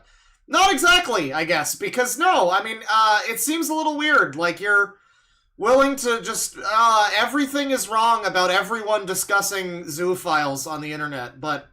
not really saying a lot to downplay the zoophiles. It's a little strange. I don't know. Perhaps if we were to provide solutions to this issue, we would look at the legality and regulation of that form of material rather than the stereotyped groups which have no real statistical correlation. By your own words, you like to approach topics from a broad perspective. In this Oh yeah, no, Pixar MILFs. No, I mean sex sells. That's just a fact, yeah. sense, it would be more productive to focus on these aspects and less individualized examples, which is exactly why I find it strange to include tweets from accounts with less than 400 followers and 9 likes on their tweet.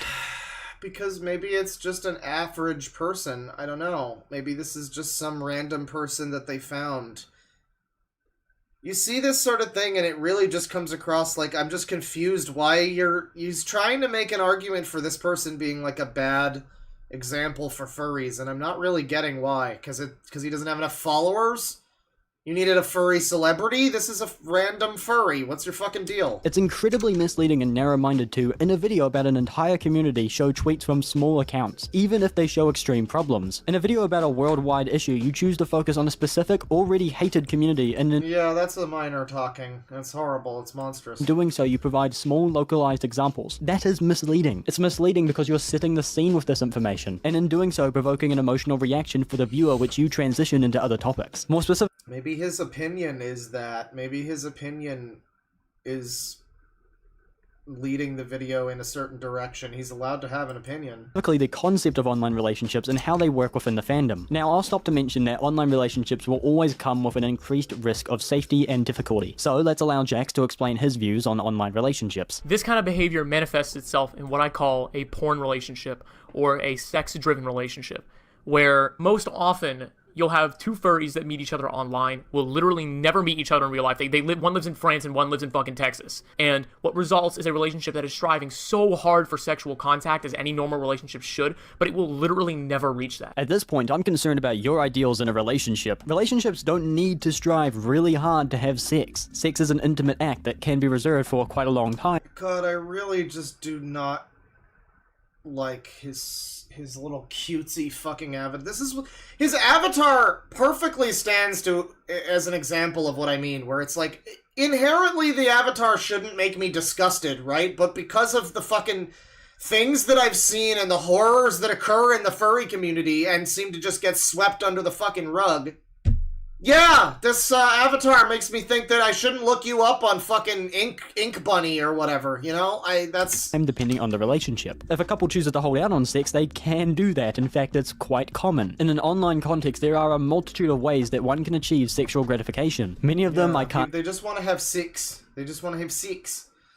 I mean, I think if you're a heterosexual relationship or even any kind of relationship that is not friendship or asexual or whatever, sex is ultimately a goal there, right? If you're like dating, if you're in any way intimate, you'd think that would happen, but it doesn't. That's weird. It's a little weird. Name in a YouTube video, although one obvious solution would be to visit each other. We know that this is possible by the very next tweet shown on screen, where a nervous individual is thankful that they get to attend a con with the boyfriend they're traveling with. The actual reason that this tweet is shown is to flash this text on screen saying, quote, literally the only people who talk about their girlfriends/boyfriends regularly are bragging that they have one IRL. Will be talked about more in the pride section. Now, the only case where I imagine this would be an issue is codependency. Otherwise, just ignore the tweet if it's making you feel subconscious. What does this have to do with furries exactly, or the point that you were just making?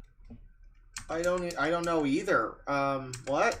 Name in a YouTube video, although one obvious solution would I'm so confused about this one. be to visit each other. We know that this is possible by the very next tweet shown on screen, where a nervous So someone meets up my Yin BF. I don't know what that means. Someone's meeting up with someone. individual is thankful that they get to attend a con with the boyfriend they're traveling with. The actual reason that this tweet is shown is to flash this text on screen saying, quote, literally the only people who talk about their girlfriends/boyfriends regularly are bragging that they have one IRL. Will be talked about more in the Pride section. Okay, I'm confused, but sure. Ah, fuck. God damn it. That's okay. Argument 1, lust. We were right around here. And that this tweet is shown is to flash this text on screen saying, quote, literally more making, but annoying isn't exactly a crime, and you have the freedom to just ignore the tweet and move on. Putting that aside and going back to the point which this was initially about before he tangented off, that people who lack physical intimacy will build up a relationship reliant on porn. Yeah, I gotta be honest, Chad, I agree. It is becoming more insufferable. This is a bad video. One is flawed and even disproven in many of your examples. Case in point, There's a reason why so many marriages and relationships fail because of lack of sexual activity, and this is a perfect example of how that actually works even on the online sphere. this excerpt is taken from the article Top 10 Reasons Why Marriages Fail, from the website marriage.com. In reason 7, the one from Jax's video, we see the line that he highlighted. Ignoring your partner's sexual needs is being called the #1 reason of divorce in recent times. However, reading just a few lines up states, this can be from a lack of physical or emotional intimacy, and it isn't always about sex. Utah State University, a more esteemed publication than marriage.com, agrees that whilst there are some positives to pornography in relationships,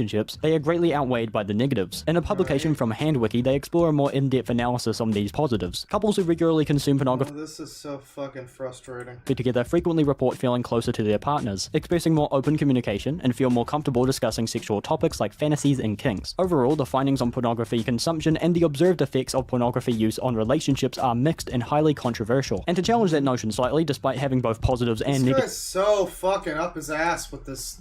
He's so over-intellectual. Jesus Christ. a reliance on porn in a relationship is nearly universally agreed on in science to have more negative effects than positives. Educationism. However, in the I know, context you of love an it. online relationship, if this use of pornography What is he trying to say? I don't know. Ask Aiden. I'm sure she knows. mitigated to a more casual extent, the negatives are almost completely Hey, he said it! He said it! He said it! In fact, Oh, how can you say that? That's suggest that racist! intimacy increases in couples who consume moderate levels of pornography. For a relationship founded on the internet, this is a well-known Big talk, book learning type, like. way of conveying sexual interest. I'd like to reiterate that this is not the only way you can do so, but some of you viewers are underage, so we'll save that conversation for when you're older. What this video fails to do is consider the alternative ways relationships can achieve sexual gratification, the priority of sexual gratification within a relationship, and that physical sex isn't a requirement to obtain sexual gratification. I might have him a little bit too sped. I might need to unsped him.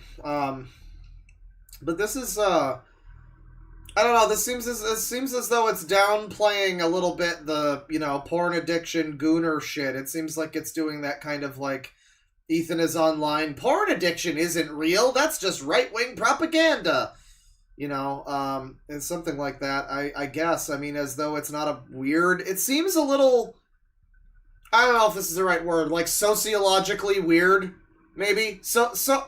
Socially weird. It seems a little weird on like a humanity scale that there's I don't know, there's just people that are, I don't know, the internet has led to some fucking wild stuff happening. We weren't ready for it. In your own video, you show We evidence jumped in head first and we are drowning. that heavily discredits the arguments that you are making. I can only attribute this to sloppy journalism, or how else would you miss something like this? I agree that sex addiction is a real issue, one that needs apparent and increasing. So he admits to possibly having minors in his audience while also saying Lamau's zoos with small numbers on Twitter don't count. Yeah, this is what I mean, where he's talking about how his audience might have some young people in it, and then he's pointing to tweets, and I mean, it seems like a general, like, downplaying of a certain type of thing. Like, it's weird, because it's doing the thing that he's accusing, like, the other furry journalists or whatever of doing. Anti-furry journalists. It's representing this scenario, and it's the right context for it. You're representing a scenario where there are people reporting on something, and then the people that are, you know, alleged to have done the thing that's being reported on. And you're not really talking a whole lot about how those people that are alleged to have done those things are really bad people and what they've done and the severity of their crimes and anything like that. Like, you're doing exactly what you're claiming that the journalists are doing to furries. It's just you're doing it in reverse. You're refusing to elaborate on something that would be a little bit inconvenient for you, I guess.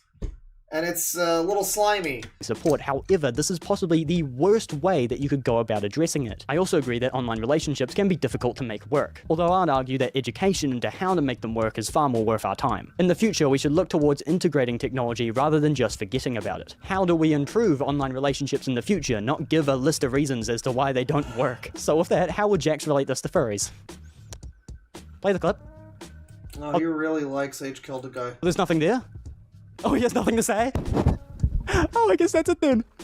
Oh, I guess that's it then. The fault of online... This guy really desperately wants to be the next, like, H-Bomber guy plagiarism video. He wants this to be the next one. Or, like, he wants some of that pie.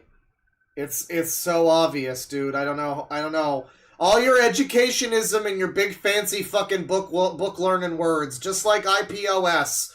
You think you're so smart, and then we look at the video and it's so obvious what it is. Relationships being attributed to the furry fandom's doom is just simply hilarious. Online relationships exist outside of the fandom and are subject to equally tedious difficulties. This point feels irrelevant to furries entirely, as if furries were just an addition to the narrative to try and make it fit. I mean, you could replace the word furry with literally any other group and it would work the exact same. Those eagle-eyed viewers may have picked up on the format of this video. It sections the conversation about furries into 7 topics, each named after the 7 deadly sins. The arguments we just went over can all be found within the lust section of the video, and according to Jax, each subsequent sin is exponentially more severe. In gluttony, he says nothing. I'm not kidding, verbatim. Yeah, the crooked rapist mask. I believe it was crooked in the last video, too. He says, "This is really the only one I can't say much for. I mean, I could obviously mention something like vor, but I mean, that doesn't really count because it's more in the line of lust over gluttony. However, something I will mention that's kind of in the vein of lust as well is overconsumption of pornography." It's the same point as before, just worded more simply and even less directly applicable to furries. Again, I agree with porn addiction being a serious distraction and an issue among modern society, but this take feels like something from r/nofap. I apologize if I'm coming off as unprofessional by scrambling to find meaning to his words. I can't even disagree with many of the arguments he makes, but their relation to the entire subject of the video is baffling. Maybe the section on greed will help me come to terms. Commissioning in the art world has been around for centuries. This is something that I'm not here to debate. I have no problem with you spending $30 or $100 to commission something. I mean, I don't know why you had to bring up the fucking Holocaust in your video about furry minority group or whatever. Like, I mean, there's a lot, I mean, maybe you just don't understand what he's going for, I guess. I don't know. Problem with the furry community in the sense of greed is people who commission a shit ton of art literally just to propagate their character and to propagate their personality. This is surprisingly common. This is an interesting point. I too feel as though many people in the world find buying things a commodity without any real desire for their purchase. Buying things simply out of that consumerist lifestyle and to have more things. A lot of people turn to shopping as a coping mechanism to, in the most literal sense, fill a gap they have in their life with something physical. Unfortunately, the world at large is gripped with the struggle of a capitalist consumerist lifestyle. And today I learned that this is what would red pill me, you know? It's like, it's not even like I disagree. I mean, you're right. Like, a lot of the time, I bring up capitalism. A lot of the time, what we're looking at, the problem is capitalism. It's like, why are things woke? I don't know, because it sells. Because it pisses you people off and then you buy it. Fuck you. Capitalism. That's what your problem is. But, you know, you hear this fucking furry rapist mask guy and he's like, oh, capitalism. I just, man.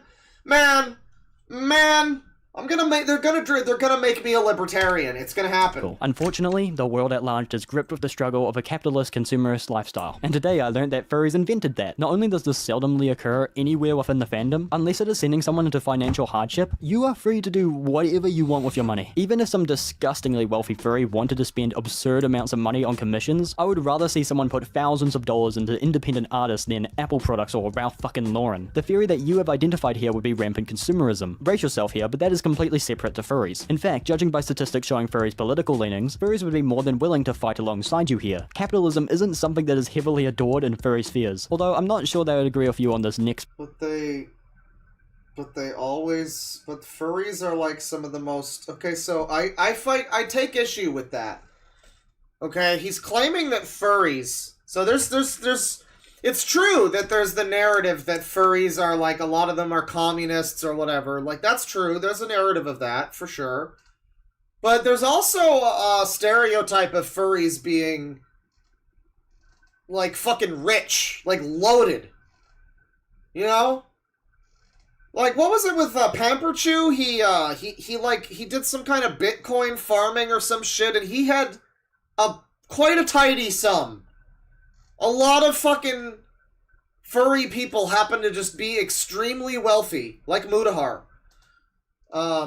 Extremely wealthy. And they're able to fund all of the wacky fucking furry porn and furry suits and all of that they want. Furry suits. That's what I just said. And that's maybe not true of every furry, for sure. Again, sweeping generalization. But that's another stereotype. And so to tell me that, I mean, I don't know, that is competing, isn't it? Are they all Hassan? Are they all champagne socialists? Is that what's going on? Point. However, as in the previous screenshot shown, there are a lot of people in this community that do nothing but plaster their character in every possible place to get their image out there. And while this wouldn't be a problem in the traditional sense, it becomes problematic when it clearly is out there to propagate their character, including get a following, rather than out of just natural desire to have, new material of your own character. This is where I feel Jax fails to understand the general concept of furries. A central point to this fandom's existence is the concept of expression, using the version of yourself or an anthropomorphic character to express emotions and personalities that regular human bodies just cannot do. Expressing ourselves in all these different avenues is not to propagate a following, it is to express a character that better allows someone to be themselves. Inserting ourselves into things is done so we can socialize as that character. Does it really help you be yourself, dude? Does it? I mean, that sounds like... It just always sounds like cope. It sounds like you live life with fucking training wheels on. Like, you can't just handle living in your existence, so you have to pretend to be a fucking furry or whatever. It's... I don't know. It's like, it kind of comes across that way. The way, if he's describing it that way, it's a little bit like, man, maybe... Maybe you don't want to describe it that way, because that implies that furries are like a bunch of fucking mentally unwell child brains, and you don't want that. Just an alternative way of approaching socialization that is better suited for certain people. Notably, these people may have conditions that inhibit their social behavior, such as anxiety or autism. Thus, drawing or commissioning art of your character specifically is done often out of personal interest. I'm honestly not sure where you got the idea that it wasn't. In a seemingly difficult attempt to find reasons to support his arguments, Jax gets mad at other groups in the process. Bye. His section on sloth demonstrates this to me the most. What I really want to highlight here is... I mean, but it is an interesting dialogue, I guess, to have, where you look at this guy, he's a furry, he's got this creepy fucking little furry guy avatar, he's wearing a rapist fucking balaclava, and he's a furry, and he's making all these arguments that are not acknowledging the horrors of zoo sadism. He's doing all of this, and, he's got a cat. And I know a lot of people, myself included, the moment you see, yeah, run cat, that cat has seen things, leave that cat alone.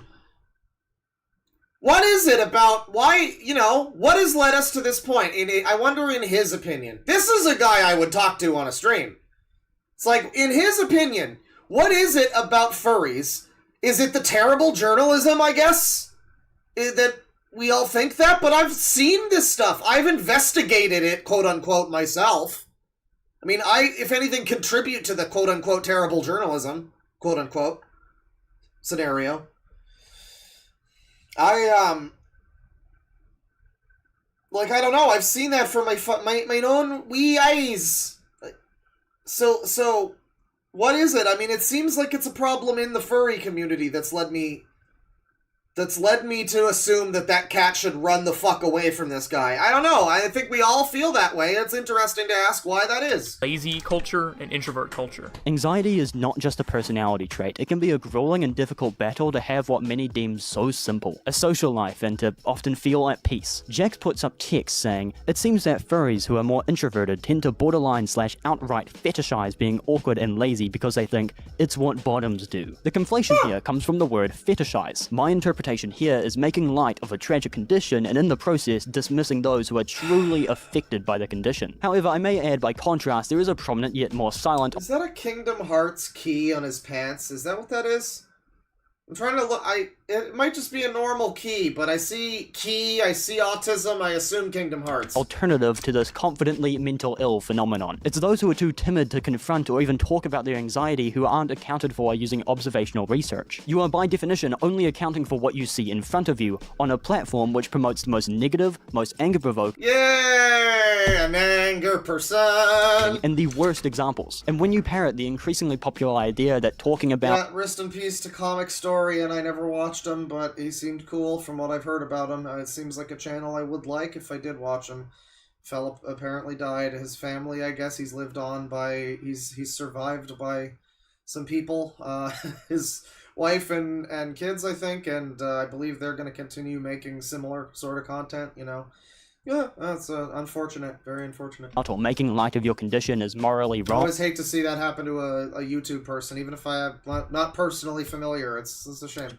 Consumers of that narrative are far less likely to talk about their condition. Who decides the boundaries on what is fetishization and what is simply an expression of self? I doubt that Jax holds moral authority over this matter, so who does? No one. No one, that's the answer. It would be arrogant to assume that you know why a different person makes a piece of art or comments about their condition. And it follows quite an annoying and disturbing association between venting and attention seeking, which is often made with oh my god. This user is also the attention seeker. Little consideration. Although following that, could the topic of conversation be the glorification of mental illness or treating these conditions like a quirky characteristic? It's a hard conversation to have, so in response I'm gonna ask you a question. To you and I, it is apparent that anxiety is a difficult and hard condition to have. Therefore, should people with anxiety be subject to eternally view their condition as negative? Anxiety doesn't simply You really gotta find another word. Not positive, maybe even. come about in someone's life and then leave. Not that. Don't stop saying that. In fact, many times it's influenced by biology and genetics, making it We consistent don't want to hear you say negative no more. throughout someone's life. At what stage during this process would we allow someone to make light of their condition or like fully come to terms with it? Step into the life of someone with anxiety. They don't just have anxiety, they essentially are anxiety. They are defined by it as it never fails to leave them. Should this hypothetical individual accept this fact and appreciate that they wouldn't be the same person? Why is he sitting in a corner? Because it reminds me of the Patricia... I bet this guy loves Patricia Taxon. I'm just gonna make a statement. I assume this guy's a huge fan of Patricia Taxon, the person who made the video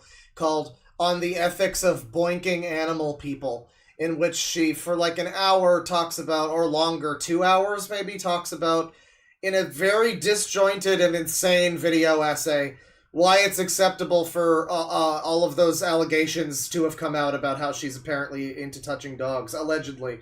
But she's, like, for some reason still respected in this sort of H-bomb adjacent community, you know, the James Somerton Death Squad, as they refer to themselves. You know, and so it's very similar to that, where she was also just randomly seated in a fucking corner at one point, and it's like, why are you here? Why are you in, like, shorts? What's going on? Oh god. Without this diagnosis? Or should they live in constant agony about what type of person they would be without it? Oh, he's got anxiety, so he's in the corner. It's a stylistic choice. Tell a person to feel a certain way or to tell them that they should dread the condition that they have, especially when this person and anxiety are indispensably linked. Telling them to despise this part of themselves is removing authority over their own emotions. They are no longer the author to their own story. After confronting these issues within yourself, the realization doesn't make it any easier to integrate into society. It's not a fetish to us, man. This shit sucks. And your concluding sentence But it is a fetish to a lot of people, though. It is.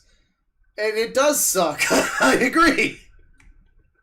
But it is a fetish for a lot of people. Maybe not for everyone. I've met furries that it's not a fetish for them. They just like the art. They like, you know, they're part of the community, you know, and they also don't care for the weird shit. Or, you know, they're into the fetish shit. I'm not even against furries being into the fetish shit. Whatever. It's just the part where it's like, you know, dog rape shit and like children in the community and all of that, and then you try to talk about it and you get a guy like this claiming that you're not appropriately discussing the situation. Yeah, well, you're not appropriately discussing the zoophile shit that's happening either, dude. Like, what's going on there? Maybe he's got another video. I don't know. Maybe he probably does. He talks about this sort of thing. Maybe it's wrong to assume that he hasn't already discussed it. But, you know, it's like even in this video, if I'm just watching this one, I'm coming away from it feeling like you're being real soft on all of these claims of people that, like, having watched those videos about the Zeusadis leaks, yeah, you're coming away real fucking soft on those people. I don't know. Identifies a crucial problem within your video. I'm not here to say that if you're depressed or anxious that you need to get out more. That's not what I'm saying at all. However, Yeah, what I I just need am to saying smile is more. I encourage those who feel lonely or feel left out all the time to try and put yourself out there in the real world and see how you feel after that. Okay, putting aside that you just did the same touch grass thing twice, this ignores the reality that people with anxiety touch grass, not dogs. do want to have in-person social relationships. Is he also saying that every furry has anxiety? I don't know how true that is, even. I mean, and I pretty much, I mean, I'm not diagnosed, I guess, but I think I have anxiety, you know? I mean, I would say I do. A lot of people do, and they aren't furries, so that's not necessarily, it doesn't really go hand in hand, necessarily. You're just kind of assuming that a lot of people are furries because they have anxiety. That's not inherently the reason. Some people are furries because they like the art. Some people are furries because they genuinely are someone who believes that they are, like, akin to a dog or something, and they have some, like Patricia Taxon, you know? They've got some, literally Patricia Taxon was trained with dog training techniques as a child, and now is a person who wants to touch dogs. Allegedly.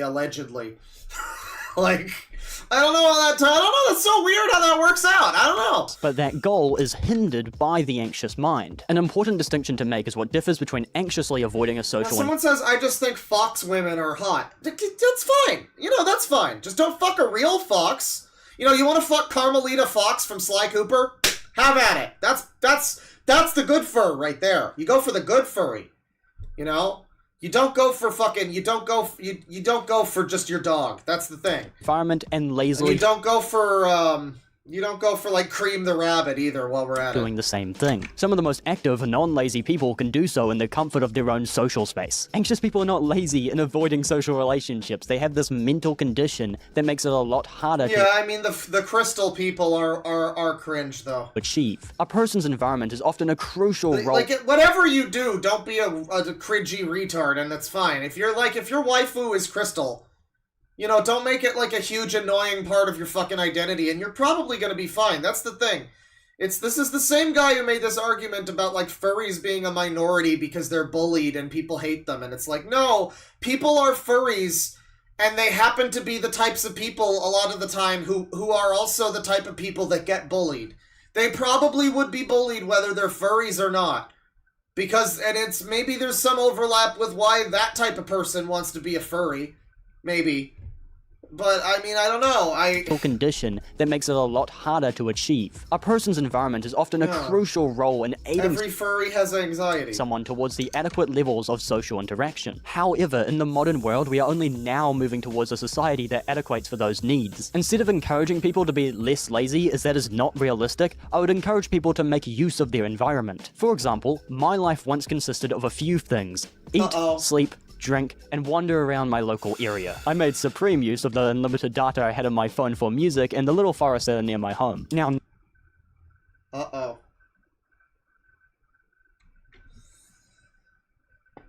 boy. There was once a time in my life where I was miserable and depressed, and my life consisted of nothing other than eating, non-alcoholic drinking, sleeping, and wandering off into the forest where I can play with all the little critters. Listen. Just, all I'm saying is it's not painting a good, I don't know. Nowhere during this time did I not deny the benefit of in-person social relationship. And in response, I reached out to friends and had them enter into my localized world. I had them come to So he had friends, alright. Did they ever complain about the smell of the roadkill in the apartment? me rather than me leaving my comfort area. I wasn't one for skating rinks or markets. I preferred Elliott Smith and trees. Our future efforts should Don't ruin Elliott Smith for me. God, we're ruining everything today. look towards towards incorporating anxiety into our world, rather than leave people with anxiety to try adapt to the present one. That is an unrealistic standard, and in fact, in one of your example tweets, you actually show a small idea of this. During both instances, the person still presumably has anxiety. However, the second panel shows how others could incorporate them into social conversation. We see that the two reactions are significantly different, and one of them is providing that person with the adequate amount of social interaction that is so important. Meanwhile, the first panel is less supportive and should be avoided. I understand that I'm analyzing a fucking furry comic here, but I feel like something should have clicked when you saw this. The person didn't magically remove their anxiety, they just had a world that was more fitted for them. It's not me. What does this have to do with furry journalism? Being lazy to ask for a world that's more Chad, I'm as lost as you, I don't know! inclusive like this. And another environment that can help so much is ironically the exact same one that Jax points blame at. Without question, the fandom has provided a multitude of ways towards socialization, including that which extends away from the online scene. In fact, I would argue that discriminatory practices are the only things that are drawing furries towards an online scene. Overall, I would call it disrespectful to phrase the topic as people just want to stay anxious and don't want to rid themselves of this struggle. That myth is... No, they don't want that. It's just that by being a weirdo in a fursuit, you're probably limiting your ability to integrate into the real world. Like, yeah, you're in like training wheel fucking furry zone where, you know, everybody literally wears padding to interact with each other. I mean, it's not really, you're not really going to help your fucking anxiety long term by only interacting with people like that. I mean, maybe a little bit, but I don't know. Yeah. Beyond destructive, and not a single person would want So to much have talking. this. There is no amount of sympathy in this world that counteracts the struggle. Another example which doesn't help this video's case is the bizarre inclusion of self-identification. I would not be surprised if a significant majority of furries that self-identify as depressed or anxious all the time never really get out of the house and only interact with people online. Adding this on during editing because I only just noticed this now, I also wouldn't be surprised if depressed people didn't leave their house often, as that's one of the most common signs of depression. I didn't think it would be hard to put two and two together there. I would call it strange to, in a video about furries, during a side tangent about anxiety, put up text dismissing people who self-identify. This text adds nothing and only tells me that Jax doesn't understand the process of self-identification, or even just expressing emotion under the... Yeah, the process of going online and saying, I think I might have something wrong with me, and having 400,000 people. This is what leads people to a website like the fucking one in my video, you know? It's like, yeah, I don't know, why does that happen? Because you go online, you say something, and then people go and they DM you and they go, you're so valid. And they tell you about all the other things you probably have wrong with you, and then they tell you I think what the real problem here is that you're trans and you need to transition, and that's the real problem here. You know, that happens. I mean, that's perhaps an outlandish possibility. But in some respect, that sort of thing does happen. People get enabled with that kind of bullshit with, like, you know, you go in and you just say, oh, yeah, hi, Twitter, I think I might have anxiety. And people go, you know what, you also have AIDS! Like, that happens a lot. I don't know. It's not a great thing to do online. You know, self-identifying as whatever is, I mean, especially at a young age, these people have made, like, mental illness their whole personality. It's really unfortunate. Guise of anxiety. I think a mental illness is like a quirk from My Hero. It's very sad. I don't think the suitable conclusion from this is to say that the furry fandom is doomed. Although apparently, according to Jax, the next... No, a suitable conclusion from your video is that the furry community is doomed. Fiction is the most largest contributor as to why. Wrath is a very destructive emotion. It invokes extreme anger manifesting in cruel, harsh consequences. To Jax, this manifests in a divided and split community separated by growing extremism. In explaining how, he references a few communities he claims this has happened to already. Notably the LGBT, maybe they're doomed as well. In furries, however, the mixed and diversity of political beliefs and opinions is what will eventually lead to its downfall. This is what I believe to be one of the major reasons why the furry community will fall apart, is just factionalization. There are literally socialist furries, communist furries, fascist furries, anarchist furries, everything, and that's just politics. There's furries that believe in certain economic policies and dislike anyone who believes in opposite economic policies, social policies, any of that. There's a reason why the furry community of 15 years ago was so much more stable and normal than the furry community of today. Although, yeah, you could say it was a bit more quirky and less mainstream. There's a lot less weird shit going on in it because it was so much smaller and everybody had a high level of trust within each other. It was an actual community and not just a... There wasn't really less weird shit going on, it's just it was less talked about and there was less social media coverage of it, so... You heard about it less, you know. It was happening. It was just happening behind closed doors. Back in the day, you'd have fucking Pamper Chew balloon rubbing parties at FurCon 2008 or whatever, and his grandma's there watching the whole time. I saw that video, goddammit. It's not quite the way I'm describing it, but it's lost media now, as far as I know. Massive conglomerate of a bunch of different types of people. Tackling those points in reverse order, the fandom about 2 to 3 decades ago was in fact notoriously not very well held together. It actually faced one of the largest forms of internal conflict the fandom has ever seen. This period was known as the Burned Furs, and was a movement originating in the late 90s. Much like the divide proposed by Jax, this movement was based in politics. Not from I remember something about this from the Frederick Knudsen video. within the fandom, rather by the reputation from the general public. A reputation consistent of a number of sexual paraphilias falsely connotated to the general public. A reputation consistent of a number of sexual... Jesus Christ. What's going on? So this guy is extremely happy to be on the news. Paraphilias falsely connotated to the fandom. Jeff the Killer. It's Black Jeff the Killer. There was a sort of revolt against these given stereotypes. A group of furries who were tired of having their stories authored by some media-driven lie. In a narrative so grotesque it began ruining job opportunities to those who identified as furries. An individual known online as Squee Rat was subject to this effect, denied application to her job as a direct result of her history. Not Squee Rat. A digital portfolio of furry art. This in itself is horrible. I feel deep pity to being denied such a position for reasoning as asinine as furry art. However, the direction of her retaliation was met with some controversial opinions. Indeed, influenced by her employees' refusal and encouraged by those sharing her philosophies, Squee and a small group of individuals formed and organized Burned Furs. Sparing you the breakdown of their full manifesto, reserving that conversation for another day, the bulk of this manifesto boiled down to the central idea that there were too many sexual deviant furries that were tainting the image of Jamal the Driller. Sure. Name my band, B. the fandom. As a result, we should forcibly remove any of what they determine as socially unacceptable behaviors. On paper, this can seem sensible, although in practice excludes many what we would deem today as socially justifiable. Whereas initial spark points of zoophilia were nearly universally agreeable, later clauses began to feel unnecessary. Plushophilia, fursuit sex, furry-empathy, even vegan. Okay, especially the vegans could fuck off. You're not winning anybody's fucking favor by being a vegan, dude. But plushophiles, yeah. I gotta be honest. I gotta say, I think the image of furries as a community is not being assisted particularly by the plush fuckers. Not really.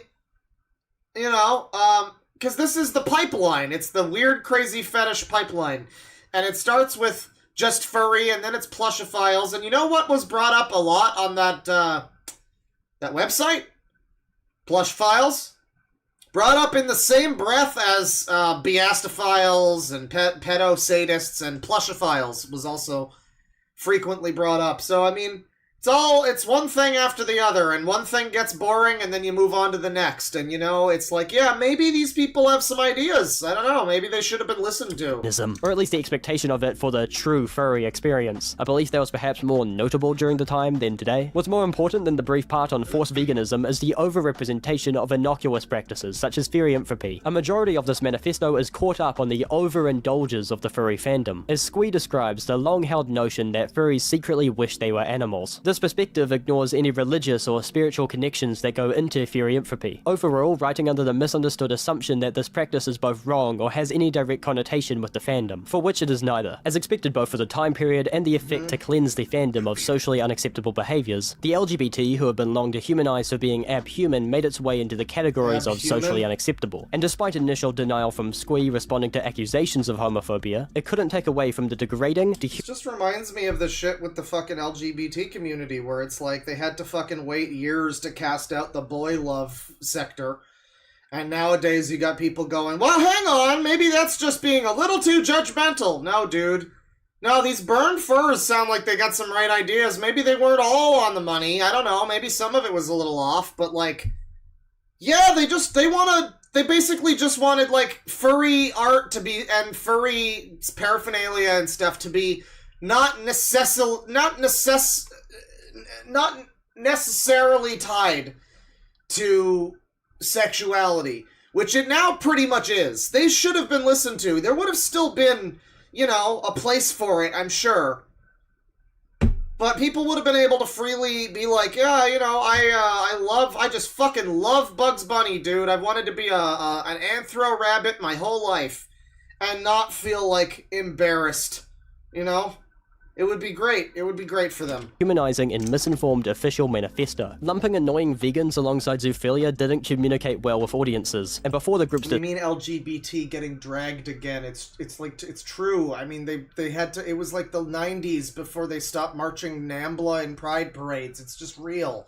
What do you want from me? dispersal in 2001, there were a number of rival and associate groups. This included Freezing Furs, Furry Peace, and as a result, Improved Anthropomorphics, which was a rebranded Burn Furs founded later in 2005. It wasn't associated with the old group, but governed by the same morals. Essentially, it's a copycat. This is all to say that ethics conversations about Welcome, I do. I want to be an anthro rabbit. It's so bad. It's real. furry fandom became heated and political. This for a moment posed a significant area of conflict within the fandom, failing to realize that discriminatory practices came from outsider stereotyping, spurred on by media-infused panic. In fact, the scenario feels oddly reminiscent of how Jax proposes his arguments, founded on extreme, aggrandized stories springboarded into harsh conclusions, accusing furries of holding responsibility over innocuous things such as— Reminder that this is all talking about a video where, okay, he's talking about the furry community is doomed.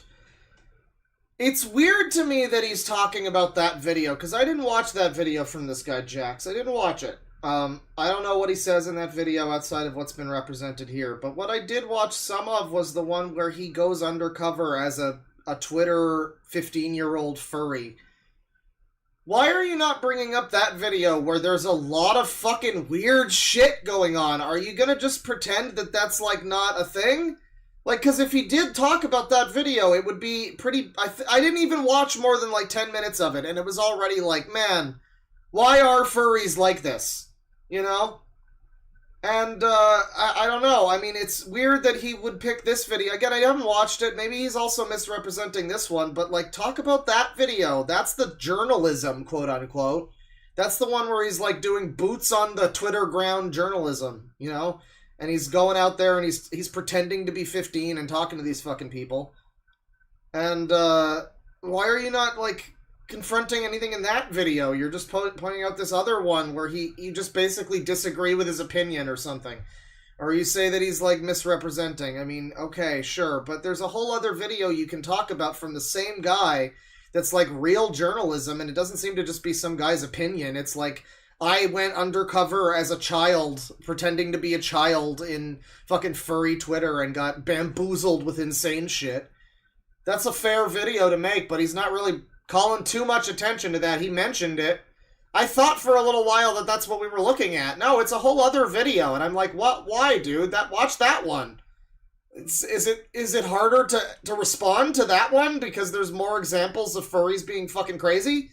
I don't know.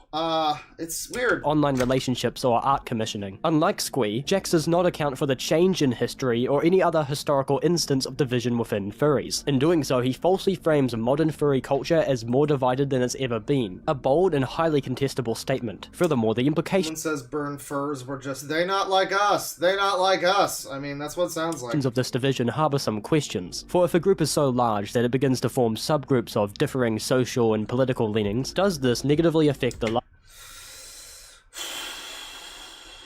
I know it's just a word. He's just a Kiwi. It's just the way, you know, we went from Kiwi farms to this guy. Larger group in any way. Right. On an interpersonal level, political disagreement can result in broken friendships and conflict. But on a holistic level, the diversity can benefit a group. In the pursuit of progression and innovation, approaching topics with... Yeah, I'm gonna try being limb fluid. That's a good idea, chat member. I'll just, you know, why stop at 4? I'm gonna be like Dr. Octopus. That's my fucking gambit. You know, limb fluid, everybody. I'm gonna be Dr. Octopus. It's gonna be great. Yeah, I don't know. Did he mention something about age fluid? I must have missed that. Did I overlook something where he was entertaining age fluidity? Jesus Christ. Diverse minds provide... This is why I made that fucking video, because it's people like this. It's a slippery goddamn slope. Age fluid. It's all downhill from here. perspectives. For example, in a 2004 study from Stanford University about the effects of racial diversity on complex thinking in college students, lead researcher Anthony Lysing Antonio identified that students possess increased integrative complexity and cognitive awareness in environments of diverse political opinion. In other words, a diversity opinion jolted the cognitive activity towards resolution. Disagreement progressed innovation. A diversity of opinions is by all accounts. He thinks he's so smart. It's so frustrating because you know he's... It's another one of these people where it's like you can read as many books and learn as many big words as you want, but you just come across as kind of unaware of how you are perceived, basically. It's like, I mean, you come across as obviously kind of running interference for some weird shit and kind of distracting and trying to change the fucking conversation, and it's like you're so intellectual, but you didn't see that people... Maybe you knew people would disagree with him, but like, man... It's not a great video, man. It's healthy for any community striving to achieve innovation and progression. Framing this through the lens of extremist examples is unrealistic fear-mongering. It does not discount any advantage obtained through differences in opinion. In general, the community of furry is not to connect people of... Yeah, it is. I'm sorry. It's only when I talk that the stream's interesting. I know. I'm great. I mean, it's just because, like, when I talk, you know, I'm not just fucking I'm not just rambling fucking, you know, like statistics buzzwords at you. I'm not trying... it insists upon itself. We get it, dude. You've read a book before. I can see that. That's awesome. Categories, rather to unite them under one shared characteristic. Diversity of opinion is not only expected, but in many ways... Are we gonna call furries a minority again? Is that gonna happen? Encouraged. That way, the true connection through anthropomorphics is made. Again, in an attempt to comment on the community, I believe Jax fails to comprehend the basic values of the fandom itself. A continuous theme throughout the video and transitioning into the next section, pride. For a single individual can lead an entire portion of a community to collapse or to end up fighting within itself because of pride or envy. Like Keffels. Ask, if this were true, where do we see this behavior? Would individuals such as Kira the Wolf not be graphic enough to constitute collapsing a community? To understand why this isn't the case and understand why this didn't maybe it did actually happen, we'll have to establish two definitions. Maybe Kira the Wolf was real fucking bad for you guys. Fanbase for Kira the Wolf specifically did suffer immense fracturing, as would be expected. However, the furry community at its core is not a mere fanbase. There is no central body or group to worship. It is a group founded on a phenomenon abundant in human history, an expression intrinsic within society. For this reason, singular entities wouldn't have a significant effect on the community as a whole. I mean, people fucking like animals, dude, but that's neither here nor there when it comes to the people that are, you know, jerking off in fucking fursuits and rubbing balloons on their taint. You know, it's not... That's unrelated to the Egyptian fucking birdmen or whatever. In this case, pride is usually attached to some of the quote-unquote popufurs in the community, the ones who stream for a living, the ones who characters are their entire personality on Twitter. For those struggling to read the layered text, Jax writes, "This is very clearly saying, look at me, people are mad at me for being me, but also I have a lot of followers and it's stressful, woe is me." What is this tweet attached to some of the quote-unquote popufurs in the community. People always want more followers. I'm at 6.4k, and from what I've experienced, it's annoying because you get in trouble for shit like being a femboy. Get in trouble. Get in trouble? With who? Just don't read it, retard. What do you mean? The ones who stream for a living, the ones who characters are their entire personality on Twitter. For those struggling to read the layered text, Jax writes, "This is very clearly saying, look at me, people are mad at me for being me, but also I have a lot of followers and it's stressful, woe is me." The flaw in this being the exact point this original tweet was trying to make, that people will create asinine, unnecessary reasons to be mad or upset at you over nothing. That is something demonstrated by... But it's all subjective shit. I mean, this guy could... and I'm not saying he is, not accusing, but it's like, this feels like the type of person that shows up on that fucking website. I keep saying it. It's this type of fucking argumentative fucking, like, I'm right because I read 17,000 books to rationalize my stupid nonsense. It's like, yeah, I mean, the people that you're talking about that are like fucking dogs or something are also gonna shift the fucking goalposts and be like, well, that's not a real reason to be mad at me. You're just mad at me for silly bullshit, like... No, I mean, yeah, I guess being a femboy, that's not... You don't need to... I mean, who gives a shit? You just block that guy, I guess, but... This is not really a great argument. I mean, this is why that video needs to be on YouTube, because I've already talked about it. Hey, would be great if you could look at it on my channel. This type of fucking person that tries to worm their way in with this type of fucking rhetoric that's like, oh, but, it's all valid, and, no, dude. No, man. No, you gotta have some fucking shame somewhere. Asinine, unnecessary... Sometimes people aren't getting into trouble for asinine reasons. Sometimes it's real reasons, and then people come along and say, oh, it's just silly reasons. They don't understand that me and my partner are in love, and the partner's a goldfish. And, you know, love involves bondage gear with the goldfish, and it's like, it's enough. It's enough already. Reasons to be mad or upset at you over nothing. That is something demonstrated by Jax himself when he misinterprets a tweet to mock the person, followed by examples of unimportant, irrelevant, tame tweets of a person saying their puppy, shown for the purpose of belittling them, framing this tweet of a person barking as evidence for why the community is doomed. Your exact behavior here is what the very tweets you show are critiquing, making a giant issue out of seemingly nothing. And this kind of narcissism can be brought about from a point of flash fame, where someone plays a character, a bunch of people on Twitter notice, and they immediately get popular, so they further embody that character, and it creates a negative feedback loop wherein the person running the account gradually loses a sense of self. Personal expression online is by no means decided. Loses a sense of self. Well, go outside. I'm fascinated by, like, how fucked we are. Like, the guy's talking about furries are doomed. No, I mean, dude, go bigger. Go bigger. People are like, oh my god, I'm losing my sense of reality because I've developed Twitter followers for being a furry. That's a you problem, man. I'm sorry.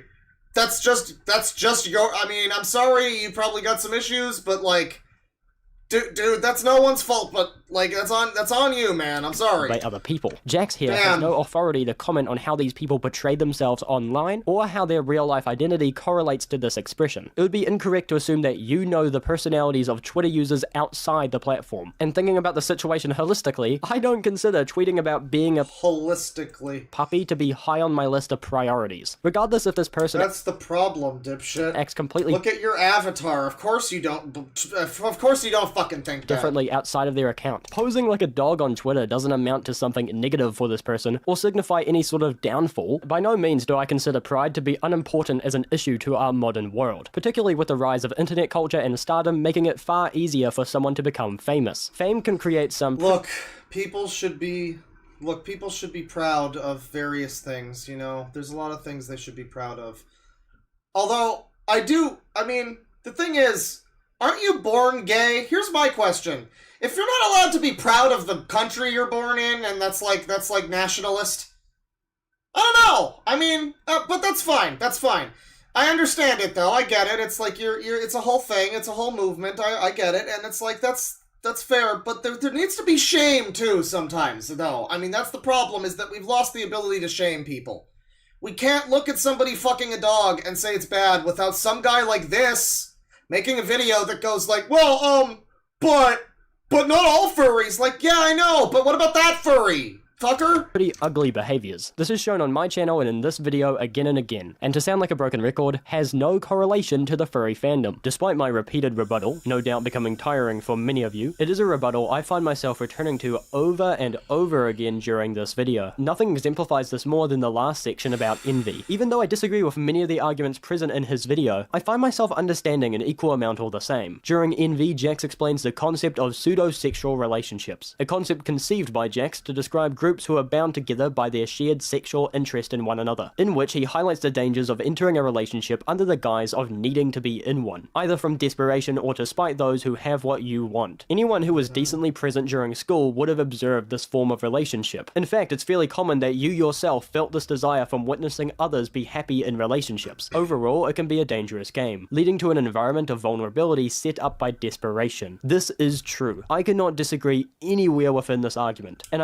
Okay, yeah, I think that sounds pretty bad. I would also say that sounds like an issue in furries, but I don't think that he thinks that that's an issue with furries necessarily. I mean, maybe echo Jax's statement on heeding caution about this envy. However, there's always a however, during the entire envy section, he mentions furries by name once, accusing gay furries specifically of festering the largest density of these types of relationships. How does Jax know this information? Does he show evidence for his claims? He tells us that he'll get into why that is later in the video. Furries are never mentioned again. I have no words to describe such a lack of research and frivolously generating claims as anything but lazy. The lack. Okay, well, but like, so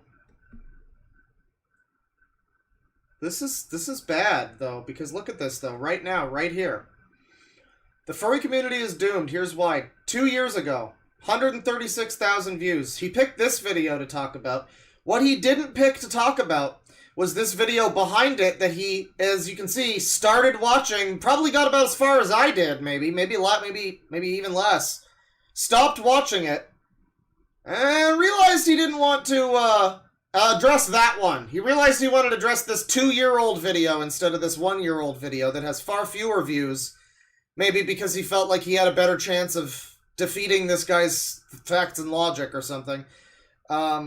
Yeah, if he tried to respond to this actual video with the 1.1 million views here, this one's a lot harder, I think, for him to like reason with. This is the one where it is like a child. It is a fake child on the internet and being approached by a bunch of fucking insane people. In fact, maybe we need to watch that next. Of any attempt to discover well-informed research at all relevant to the topic, as well as the creator's tendency to stray away from the object of discussion. It all speaks to a pre-established confirmation bias. In their own words, they found much of this evidence via observational understanding. Therefore, it should warrant suspicion on where those ideas are coming from and any preconceived notions they may exhibit. As I have shown many times on this channel, internet coverage of furries is not often made with an informational perspective, rather fetishized entertainment supporting So let's look at some of his videos here. And any preconceived notions they may exhibit. As I have shown, Consequences of Caro the Wolf, Fursuit Bigotry, Quite Drama, alright, Coyote Lovely, right? Many times on this channel, internet coverage of Hypnotist Sappho, so he talks about these things.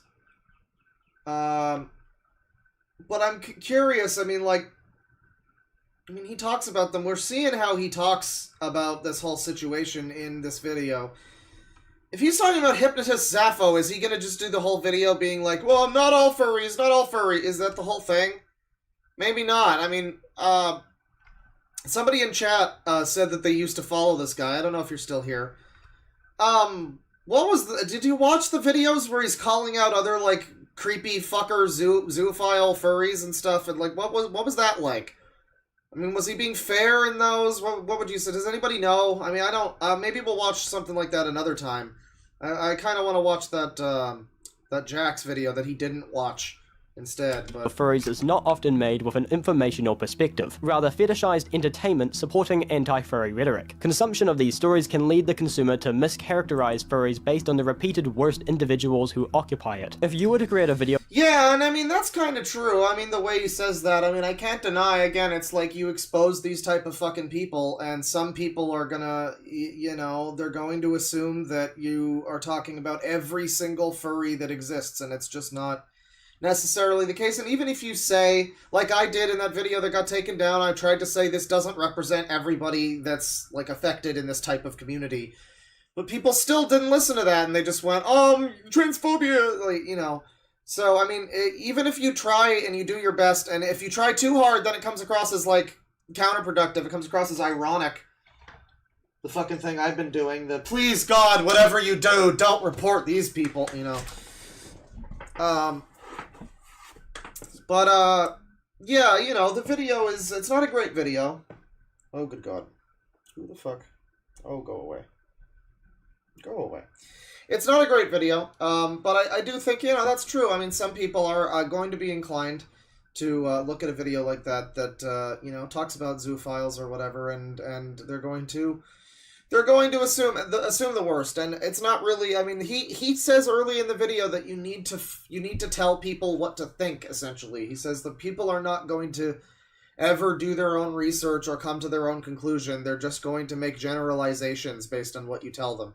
Which is maybe cynical. It might be true. I mean, it seems fucking cynical, though. I don't want to live in that world. I want people to be allowed to fucking think freely for themselves or whatever, you know. But I would say overall, this video, we're almost at the end of it. You know, we'll hear him out for the last couple minutes here. Overall, I would say this video, it's been okay. I mean, it's been pretty bad, you know, but like, he's got a lot of, it's been an okay, pretty bad video, you know. It's been as okay of a bad video as you can get. It's sort of it's leaning on inoffensive, but it seems pretty slimy. It seems like I kind of get where he's coming from. I do. But I also, it seems pretty slimy, and it seems like he's kind of protecting, but it does seem like his channel maybe also discusses that sort of thing as well. It seems, yeah, I mean, it's an okay, terrible video. In favor of this narrative. It's not as bad as it's not as bad as the Kiwi Farms video. That was a quality, terrible video. By structuring it, this one's just okay. Based on every one of the deadly sins, you would need to find information that supports those arguments. However, the information recovered here is so hastily put together, it tells me that they were only found to support preconceived ideas, resulting in sloppy, irrelevant, or even missing work in the case of gluttony. I recognize that Jax doesn't support any hate towards furries. In fact, I do believe that he wants the best from this video, and in calling out Yeah, and I mean, he's trying to call out furries, but, you know, and this video, the problem with it is that it's got, you know, it's got a lot of buzzwords, it's got a lot of statistics, it's got a lot of educationism, as is the word, I guess. It's got a lot of that. It's got a lot of appeals to, you know, look at me, I am so smart, SMRT. But the problem is, it's got no story, no motive, no reason, and no background checks. And that's the real problem. Result in change. This is a warning, not a hate letter. Whilst I appreciate the attempt to regulate hate, Jax, you cannot simply feign ignorance that this video doesn't support misconceptions, that it doesn't make unnecessary generalizations, or is inadvertently telling people to be ashamed of this community. But stripping back those details is still trying to do something. It was an attempt to showcase issues about the world even if they were poorly misworded. It tried to teach— It's so bizarre to me, though, that you've chosen to talk about that video, because again, that very channel has another video. This is, well, almost over. It's fine. I get the gist. It turns out we won't hear him out completely. Fuck that.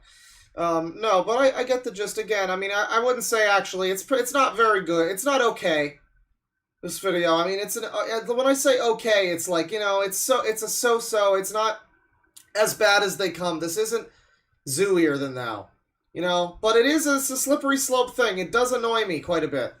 It just does annoy me. It feels very misrepresentative. The main thing that I don't like at this point in time is the fact that it represents this guy's video that was older than the newer one that easily has a better fucking point to make. And we're gonna watch that now. This is a video, it's a 53-minute video from Jax, and it's an interesting one. This is gonna be a little React Andy fucking shit. This is an interesting one. We became a 15-year-old furry on Twitter. Twitter Files, Part 2. Now, Part 1 isn't even related to this. But Part 2 it's the series, it's Episode 2, basically. But yeah, this is the video. This is the one that that he did not watch. Now, his voice is a little bit annoying, but this is the one that that other channel did not watch. He talked about it, I think, briefly. It looks like he watched a little bit of it. Apparently, I watched more of it than he did. But he talked about it very briefly, and then he moved on to another older one that I guess was easier for him to make some arguments against. I would argue that this video is pretty bad, unless he faked all of this, which I suppose could be true. It's possible this is all just like a Mama Max type of, you know, fictionalized fucking RP, you know, thing.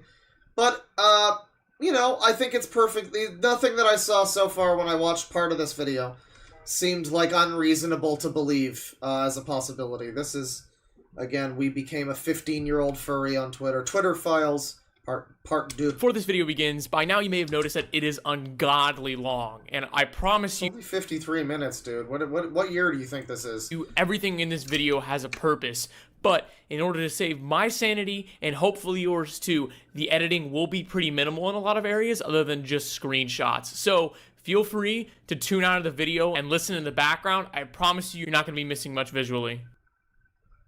You might remember at the end of the last video that he downplayed it and said it doesn't count, huh? A little code that I left. It was just Morse code, right? With a strange word at the beginning. Well, essentially, it was a Caesar cipher translated into Morse code. And once you actually figured it out, you get the result, EbiGen on Twitter. Now, a lot of people actually figured this out, but didn't quite understand what I meant by it. But today, that all changes. Also, be sure to join my Discord if you enjoy this You made a cool epic ARG. It's a little cringe. kind of content.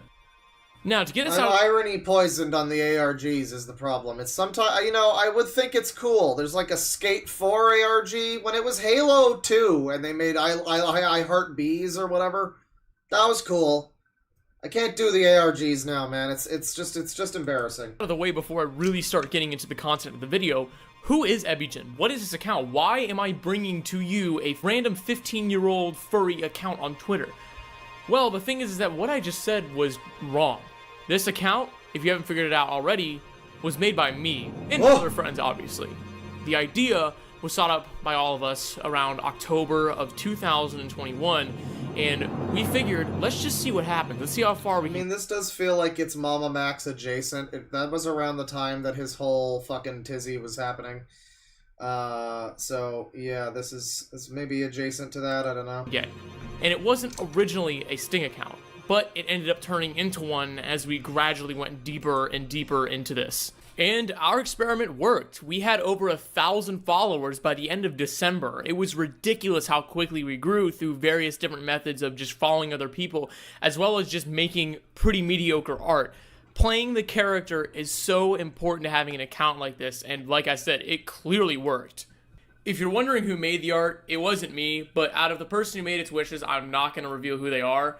But seriously, the amount of things that we discovered through the DMs of this account by talking to people is ridiculous. It shows a fundamental core problem within the furry community that a lot of you who disagreed with me on my furry community video a couple months ago will be seriously proven wrong by the thing. Yeah, I guess that's the one that got some pushback. Maybe he started making the video talking about that one and then this came out, but that video was from like a couple months ago, so...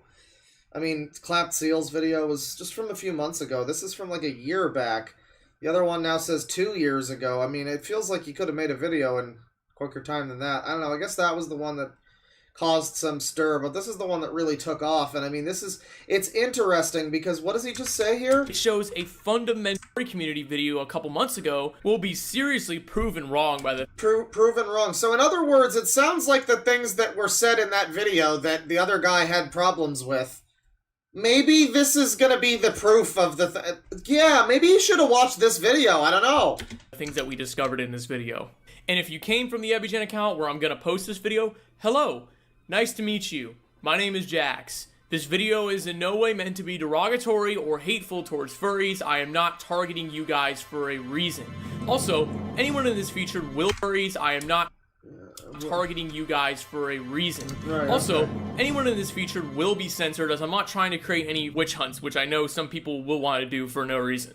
Now, without further ado, I'm gonna get into some of the children in the fandom. No, it's not Jack's films, it's just one of Jax's films. That we actually interact with. It's also not Big Jack films. Under 18. It is showing clear evidence of a mental health crisis among many young furries that just isn't being addressed, which leads to the internal rotting of this entire fandom. A chicken and egg thing. Are they mentally insane? Are they, you know, do they have a mental health crisis, you know, and they're furries? Or, like, I don't know. It's which one leads to the other? I don't know. Any of these kids... Is being a furry driving people insane, or is being insane driving people a furry? Of whom are as young as 14, often show signs of high promiscuity, over-sexualization, and overexposure to adult content from a very young age. And yes, you'll definitely see that as we get into these DMs. Keep in mind, though, this account was also meant to be an underage furry. We pose ourselves as 15 years old. And of course, any minor, as you'll see, that tried to make advances towards us, we, of course, rejected. We're not trying to get into that shit. But that age will definitely come into play as we get... I mean, I will say, when I heard that when I was watching this the first time, I was like, okay, I guess we just have to believe you on that one. This whole thing, I mean, there is an element of, it's like the predator poacher people, where it is like, I guess you just have to trust that that person, I don't know, maybe isn't up to something, but yeah, okay, it's fine, it's fine. You gotta get the story somehow, right? The section that talks about the various groomers who contacted us later in the video.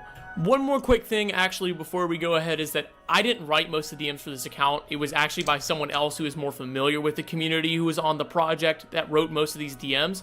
Just know that about 99% of them were not from me.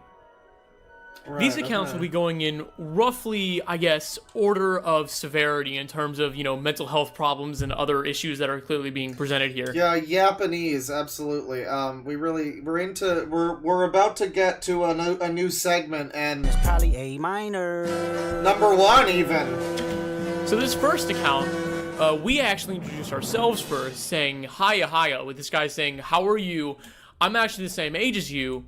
And then we just kind of talk a little bit, and he goes into how he's playing pinball for whatever reason, I don't know. He shows us his Sona with really disgustingly large paws, but I'm going to censor out most of it. But we actually found out later on, and you'll see this, that this kid was following zoophiles and was actually being called one himself. So then we asked him, are you doing anything weird? I don't know, just so this is in order of severity of mental health or whatever, and so the first person we're looking at is someone who is a minor who is friends, apparently, with, like, zoophiles and shit. I like all these little skibbity OOs with the fucking eyebrows, too. That's great. People DM'd me saying you were following some weird people. I just want to know what happened because I don't know them. I don't know if it's real or not, or if they're just lying. I'm at work, but a lot of people follow me, okay? I can't control every single person, I'm busy. As long as weird people don't interact with me, Yeah, wait, at work? A minor at work? I mean, young people do work jobs. I mean, I don't know. Is that child labor? Don't, like, 16-year-olds have jobs and shit at fucking McDonald's or whatever? I don't know, that's a little, I mean, maybe, I don't know. Fine, I won't block them. I don't know where they're located either. They interact with me. I do love them, which is Taco a weird Bell. thing to say. Do block them. And then we said, oh, okay, just making sure. I don't know, I've never really talked to anyone weird like that, so I don't really know. Would you tell me if you were really and I wasn't judgmental? And he said, probably, but I don't really trust anyone currently because a lot of my friends have said stuff like that and have never followed through with it and not being judgmental. Which, like, is really weird in terms of the fact that we're alluding to zoophilia of all things. Yeah, we're into zoophilia and minor number 1. And he's saying these things. And we said... Alleged minor. Again, this whole thing has an air of Mama Max about it. Again, we move in fucking waves. This whole stream. It's great. This started apparently in, like, 2021. So, I mean, that was around the era when that pick a side shit was happening. I mean, it might be, but, I mean, I don't know. I'm willing to believe this is something. It's possible this is all just kind of fabricated, though. I mean, that's definitely worth considering as we go ahead here. It's okay. I think I have a lot of problematic friends. At least it's what people say. I worry I'm also a problem. And, of course, he says you aren't, and then we just kind of continue talking. So then later on, we ask... What happened with all the stuff, though, if you don't mind me asking? Was it bad? I'm glad he's not doing all the OWOs himself. And he said, what do you mean? And I said, the stuff with people calling you a zoo is not true, right? And he said, it's not true. My friend is one, yes, but that does not mean I am one. It's just that my friend is one, and I'm cool with it because my friend is one. It's not like I would ever... wind up being an adult-attracted minor zoophile or anything. That's crazy. I would never be one, but my friend just wanted me to host the space while they were away doing something, so that's why they made me a co-host, and that's the only reason I was in it. I'm going to bed. Good night. No clue what he's talking about with this. It's like, I hope this guy in this... I hope Jax just made this all up, frankly, because it does get worse. I mean... But it's very, very clear that this kid is in constant interaction with a zoophile, at least at the time of making this. And remember, this kid's 15 years old. And the fact that he's interacting with the zoo... Yeah, dude, the rage bait YouTube videos. Well, now we're not doing that. Now we're learning about furries. We're watching some investigative furry journalism. It's great. File likely means that he is one himself to some degree, but doesn't want to talk about it. I'm not fully going to jump to conclusions, even though I just did, but the fact that this kid is getting somewhat defensive and dismissive when we bring this up really shows that there's something weird going on here. And if that was the case, it would very likely be... Yeah, the whole, I have a friend, like, that's like the oldest fucking trick in the book, isn't it? Be the result of grooming by this person that he's interacting with. It is very common for a child who is in a relationship with an adult online to pretend like they're really good friends and to do everything to justify the fact that they are just friends, even though most of them do a terrible job at doing this. Well, he's not even really addressing that part of it. I mean, like, I don't know, I'm just saying it's a... It's just my friend. Here's minor number 2. Next account, though, is seemingly on the opposite side of the coin. This kid is 14 years old and discusses in depth the people who he interacts with in some cases, which both times show him interacting with adults over the age of 18 who draw NSFW art, sort of alluding to what I was talking about last video. It just kind of goes to show there are a lot of kids who will go out of their way to find these kinds of people. So we start out the conversation here where he actually contacted us first saying hello, and we said hi, and we exchanged conversations a little bit. He asked who made the art presented here, and of course the other character I will get into in the next section, and we said it was us. And as we scroll down, he's just talking about commissioning and whatever, and then we say, also I have a question if you don't mind me asking. And he says, sure, you can ask me anything. And we say, well, I don't know if it's rude to ask, but how old are you if you don't mind us asking? And we did this to most people just to kind of get a grasp on their maturity and how old they were and, you know, how they'd behave. So he said 7 days until he's 15, and he asked us, and we said we're 15, and we said, and you're into the AD drone account. AD. All of these fucking stupid emoji things are annoying. Meaning After Dark Very in this annoying. case, which usually involves not safe for work Ooh, material. bonanza, And he yeah. said, it's not an AD account with like a sweating face, this is my main. And we said, no, I mean Talon, not yours. Talon is an NSFW artist in the community. This kind of really goes to show, though, that a lot of kids who claim they don't watch pornography really do, and they actively seek it out. And while I'm not going to go out of my way to say that this is entirely problematic, it goes to show that... Not problematic! There's a lot of... I really need to sample the he's a problem and just put that on the soundboard. Secrets being held in this community that no one talks about, and everyone just kind of takes everything at face value, leading to just a culture of one-sided and two-faced people. He then sends pictures of him actually talking to this artist, saying hi, with him kind of exchanging a little bit, and saying, can I be your... So this is the fucking, what, 13, 14-year-old or something talking to a furry sex artist? It's really interesting that Clap Seal didn't decide to go after this video. He went after the other one where the guy was just giving his opinion about furries. Here's the one where the guy gives some kind of proof. I mean, it might be fake. You could at least just talk about it and argue that it's fake, I guess. But, like, I don't know. I mean, I'm willing to believe it. It seems real enough. It doesn't seem that, I mean, like, I don't know. It wouldn't be like, you couldn't bring this to a court of law, right? Like, it's not proof of a crime.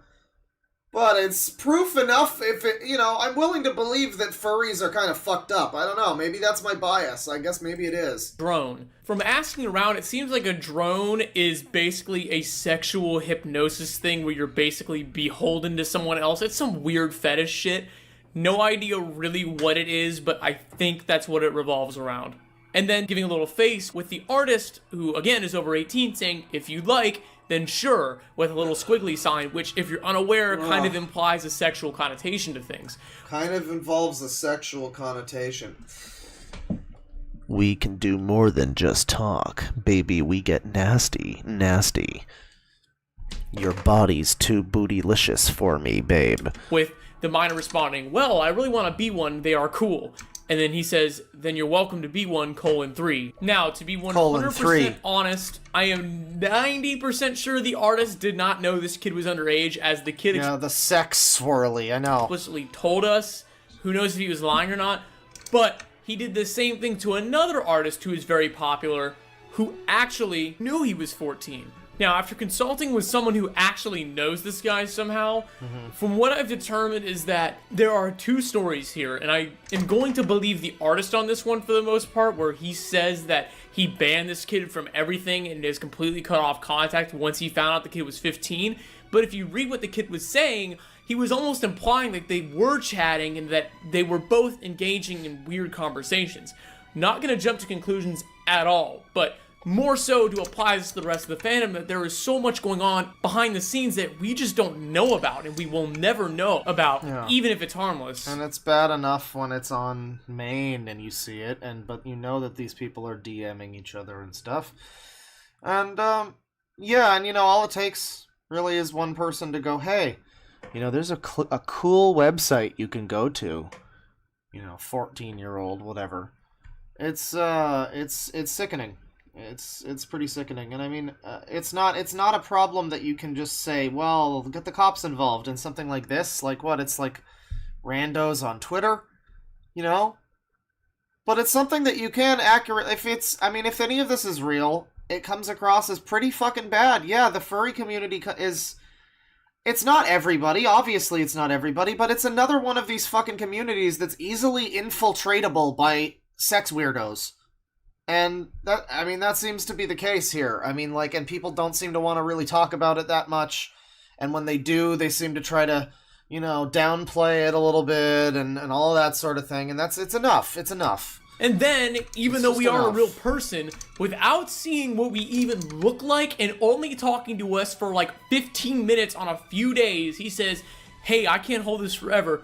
You are very cute. Bro doesn't know anything about us, and although I am not one to play with emotions, this is really crazy. We made no advances towards this kid. Made no advances, and they don't know their appearance, I would assume. That doesn't... It's just it's a fake account. There's probably not going to have an image of anybody. It's probably just the furry avatar or whatever. So it is this, like I remember doing this kind of thing when I was, 10, sort of, not this, but it's sort of, crushes on internet forum people or whatever, and just, you don't know what they look like. It's just their fucking Sonic avatar or fucking shit. Whatever. I remember this kind of thing back then. When you're a lot younger, but this is, I don't know, man. And this is not the only example of a kid who is clearly in a mental health crisis seeking It's not even just, that's the thing, too. It's somebody who's desperately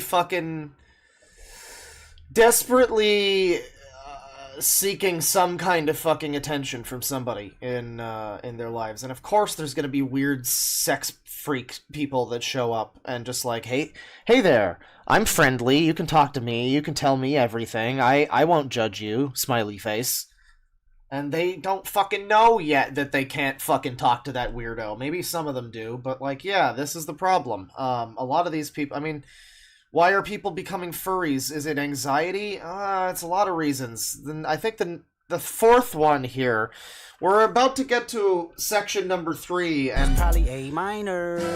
But the fourth one after section 3 here is, I think it's a really sad one. So I don't remember section 3, but I watched more of this than I thought. I got to number 5 or something.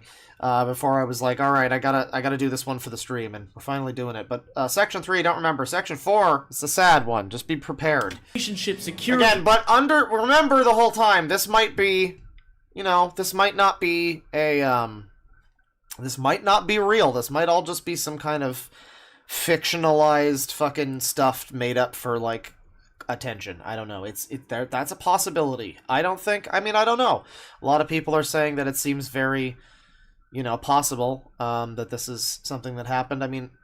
The account probably exists or existed, and there's probably proof of that. I would be interested to know. I'm going to be operating under the belief that this is real. So, I'm open to the possibility that it might have been fabricated or sensationalized in some way, but, I don't know. It's maybe it's an interesting question. It's is it my bias that's making me say I believe furries would do this kind of shit? Maybe it is. What has led me to fucking that conclusion, though? In order to feel secure within themselves.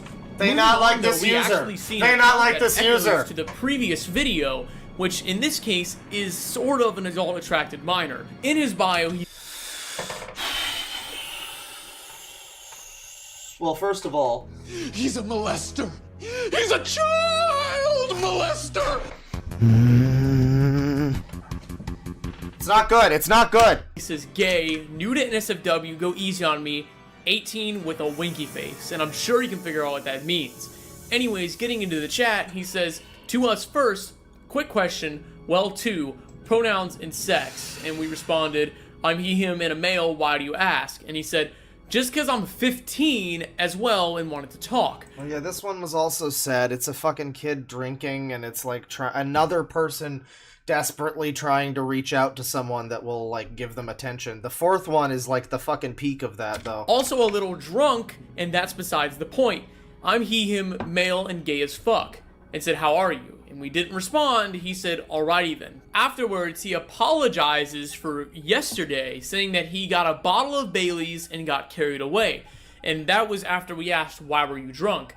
And later on, he responded, do you not like people who drink or something? And we said, no, I was just curious. Yeah, it's a little bit pathetic, isn't it? I mean, and it's sad, and it's very sad to see someone in whatever state they are in their life, they're drawn to be a fucking furry. Good God. And they're also drawn to drink and, like, I don't know, trauma dump on fucking random people on Twitter that they barely know. It's so sad. And then the conversation continues on. Later on, we say, sorry, I was off Twitter. Fed? I wanted to ask you what it's like to drink. I've never drank before. I guess it could be. It's possible that it could be. I wouldn't know. But if this person's allegedly a 15-year-old, I mean, this fake Twitter account that this Jax person made, I mean, would it be a fed? I mean, maybe they're trying to feel them out and see if they're secretly actually an adult. Maybe. But I don't know if this is ostensibly supposed to be two 15-year-olds talking to each other, right? So I don't know if a fed would do something like this necessarily. Some of the other ones, we're gonna get into some. I think around number 5 it starts to get away from minors and get into other types of people that are contacting this user. Always been scared of it. Remember, these are two 15-year-olds talking to each other. Trying to bait a child? It's fine, really. It's fun alone or with people. Yeah, someone says this is more common than you'd think. Yeah, I mean, I don't. That's the thing is, like, I don't know. It's not hard to believe this. I don't know what fucking social bias is making me think that of furry people and, that sort of just people on Twitter that are like this, this generation of this genre of humans. I mean, I have no trouble believing this. Doesn't seem, that's what I'm saying before, like, this doesn't seem so outlandish that it's like, oh, this has to be faked. I don't believe that. No, I mean, this is just, it's just a sad guy. It's only bad if you're scared of it, but the worst, you get a hangover, which is rare at 15. That's totally not true. And then we said, why would you want to drink at such a young age? And he said, are you in America? Because it's fairly normal in the UK, which actually I think is kind of true. So we say, oh, yeah, I am. I guess I'm more scared because a lot of my family members drink and become mean or creepy when they do. He said, yeah, it's a pretty big difference in drinking culture. And then the conversation just... the UK Chads finally win one. ...gradually fizzles out. Even if drinking culture in the UK is different, and I'm sure many viewers from the UK can attest to that, it is still not okay for a 15-year-old to be drinking bottles of vodka just because it feels nice and it makes you feel good. He actually talks about how drinking, quote, makes him horny, which is a really fucking weird thing to say in a conversation that's not even remotely sexual at all. After this, though, we just kind of move on to this really sad display. This one's very unfortunate. This is like, like I say, this is sort of the pinnacle of the whole fucking thing. Like, when we talk about these people that are just seemingly very desperate for, again, it's this validation thing. It's this everybody needs to be valid. It's this bullshit. People are desperate, and I'm not, I say this bullshit, but it's like, it's unfortunate for them. It doesn't invalidate their fucking, doesn't invalidate their, struggles in life. It's just, it's bullshit. It's unfortunate that they, like this whole furry fucking thing and everything, and they, a lot of people that are driven down this kind of fucking path, they wind up being, a little bit fucking, they wind up being a little strange, and so, not every furry is an insane fucking crazy person, but... And so, Yeah, I mean, I don't know. It's just this is it's very sad, and this is about to be the this is about the worst that it kind of gets for depression of emotional despair coming from a 16-year-old boy in the furry fandom. It really is unfortunate how this came to be, but this guy tried so hard to be in a relationship with us and talked about his many home life problems and problems he's experienced himself in the fandom. And you know, this is like, again, it's not an individual that has even, it's, you talk about like parasocial relationships, it's not even a person that has like a public presence. They're not making videos or anything. It's just some random person on Twitter with no selfies or anything. I mean, and they're just like going, oh man, oh, I love you. And I mean, so this started off after I believe I'm spoilering it, but man, a tweet or a picture he made in October where sad. He said, "You want pets?" And we said, "Yes," wag's tail, whatever, and a bunch of other weird roleplay stuff. Of course, it never got inappropriate. And he later, didn't it? See, this is the problem, though, is you make a video like this, and again, it's like we just have to kind of take your fucking word for that, don't we? I mean, does he ever release the logs? Probably not, you know, maybe.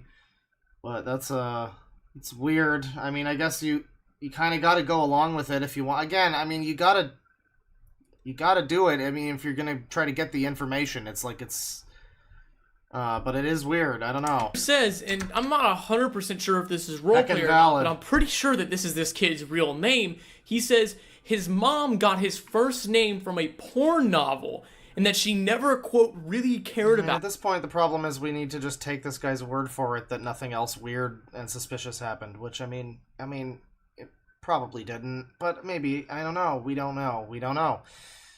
However, the information presented it's sad. I mean, it is. The mom, according to this person, she got his name from a porn novel.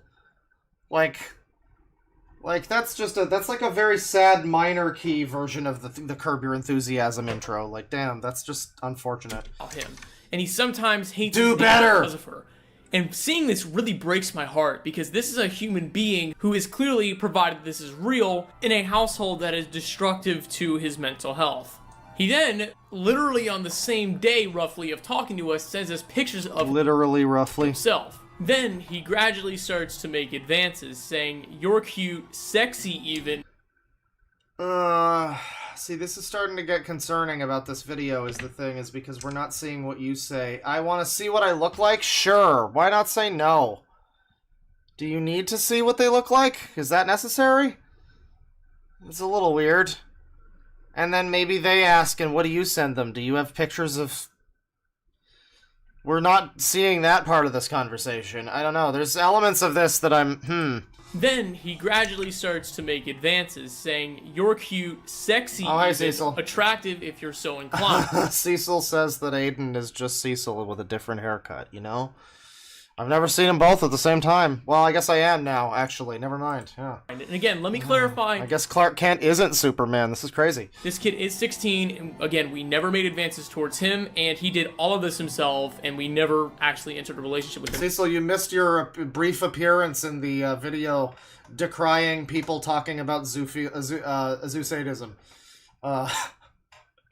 So I'm sure that was very I'm sure maybe you've seen it. I don't know. It's great. Thank God. Great video. After we pushed back just to see what he would do, he later says, "I know you don't want to talk to me, but we can just be friends. I'm sorry I made you uncomfortable." With us responding, "No, it's okay. Don't worry. Yes, friends is all right. Sorry if I don't reply much. I'm not the best about replying, and my parents enjoy taking my phone away." And he just says, "Oh, okay." Then, 5 days later, out of fucking nowhere, he says, "The first sexy son of a bitch I fell in love with.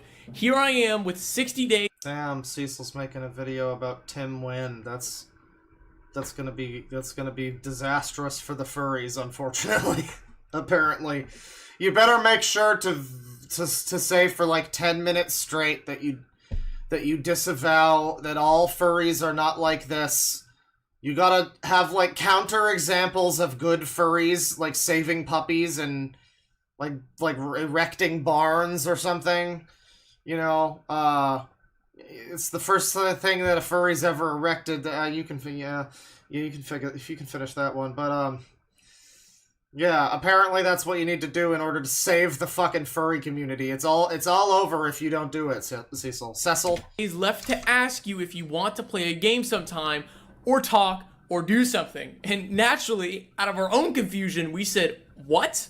And he said, Tim Wynn was one of the zoo sadists, for the record. I want to do something with you. And we... So, yeah, this minor number 4 is calling him a sexy son of a bitch. Which is questionable. Why is he sexy? Maybe he does see this person's fucking avatar. I really am starting to wonder about this Jax video. I don't know.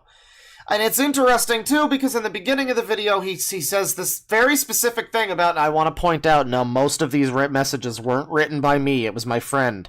99% weren't written by me. Uh-huh. Well, my friend... Right, my friend who is a zoophile. Absolutely, yeah. Out of our own confusion, we said, what? And he said, I want to do something with you. And we said, no, what do you mean by first sexy son of a bitch? And he said, you're the first person I fell in love with. And we said, well, I'm flattered, but why? And he said, you're hot, kind, and everything you do is super cute, and I just had a crush on you. Yeah, hot. It's like, did they show... No, I did not send 90% of the messages, especially to the minors. A friend of mine who wishes to remain nameless. Uh-huh. No, we did not initiate conversation with anyone under the age of 18. We hardly did this at all, even with the adults. So the idea here is that, well, okay, but we really don't know that that's for serious. I mean, maybe. It's hard, some of the times it looks like, you know, we can see what looks like the beginning of a conversation, but it's kind of hard to tell that. The one example of it happening was because my friend, who is very much a crusader against things like zoophilia, not that I blame him, initiated conversation for the sole purpose of ripping on that kid. Uh-huh. I did not authorize, don't rip that kid.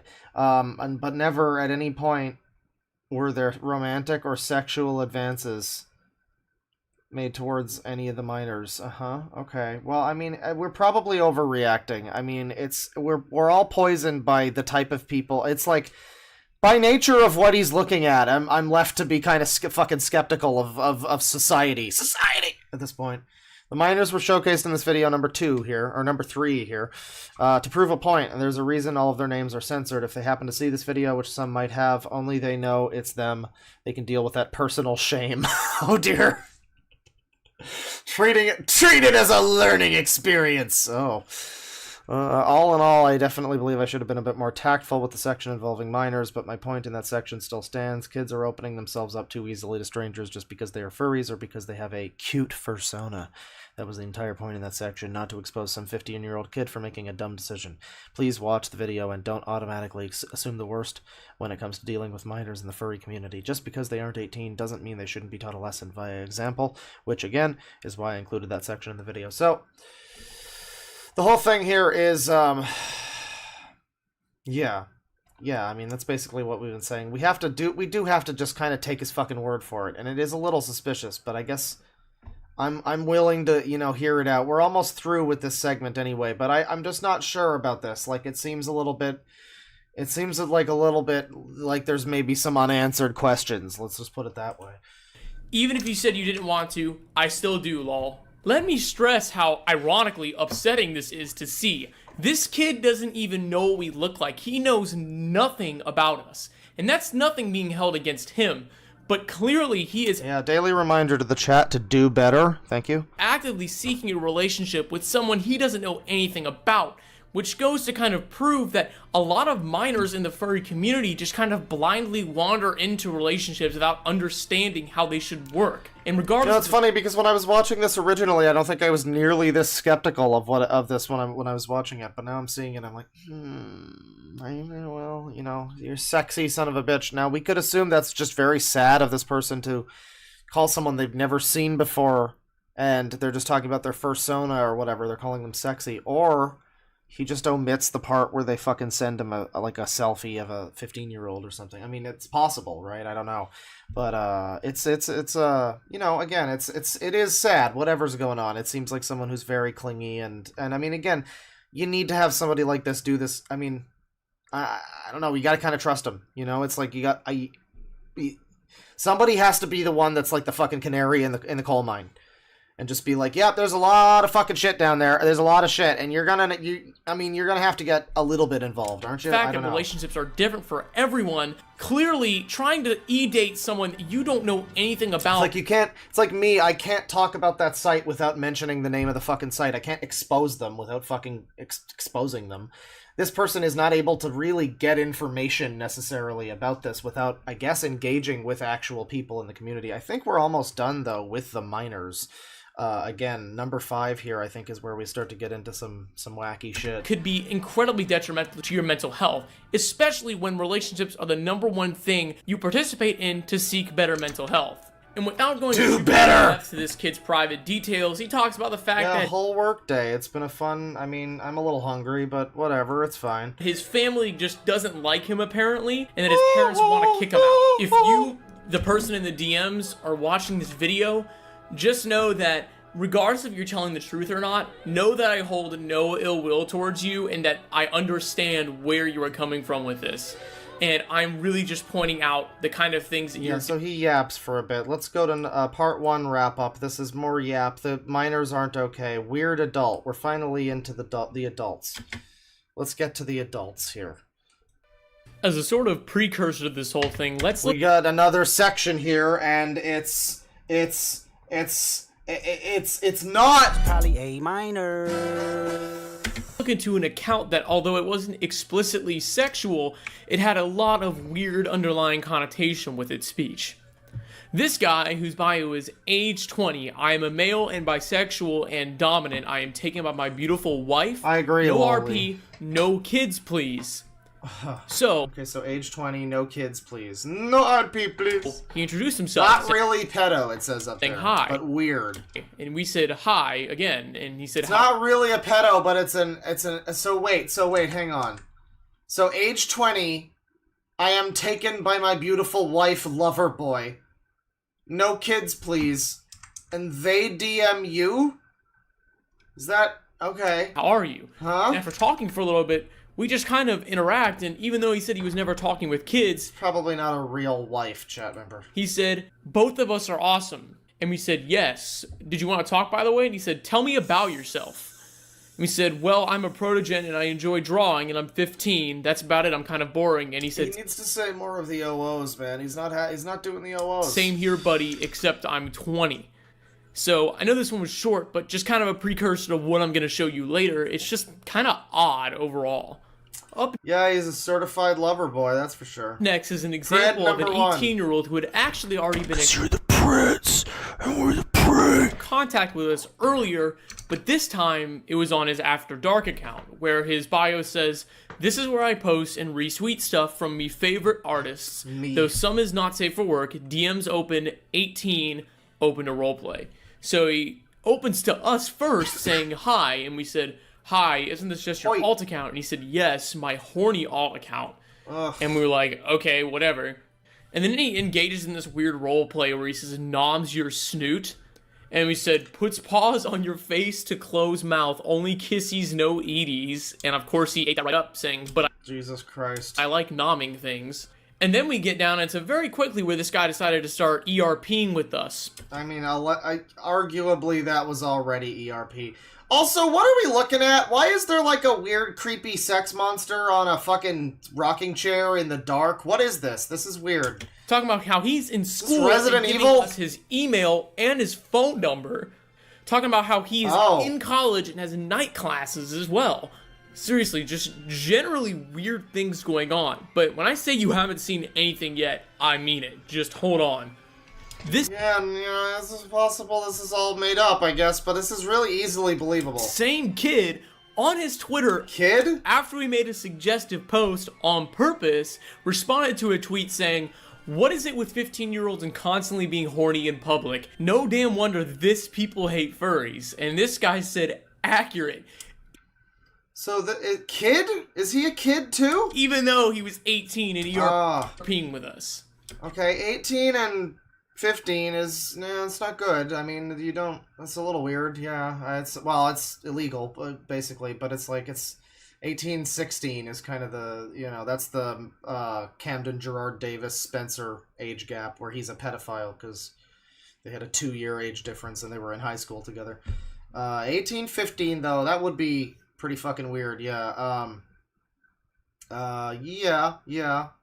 But calling him a kid, I guess I don't know how old this person is. It's just it seems weird. You're trying to say they're a predator, and you're like, this kid.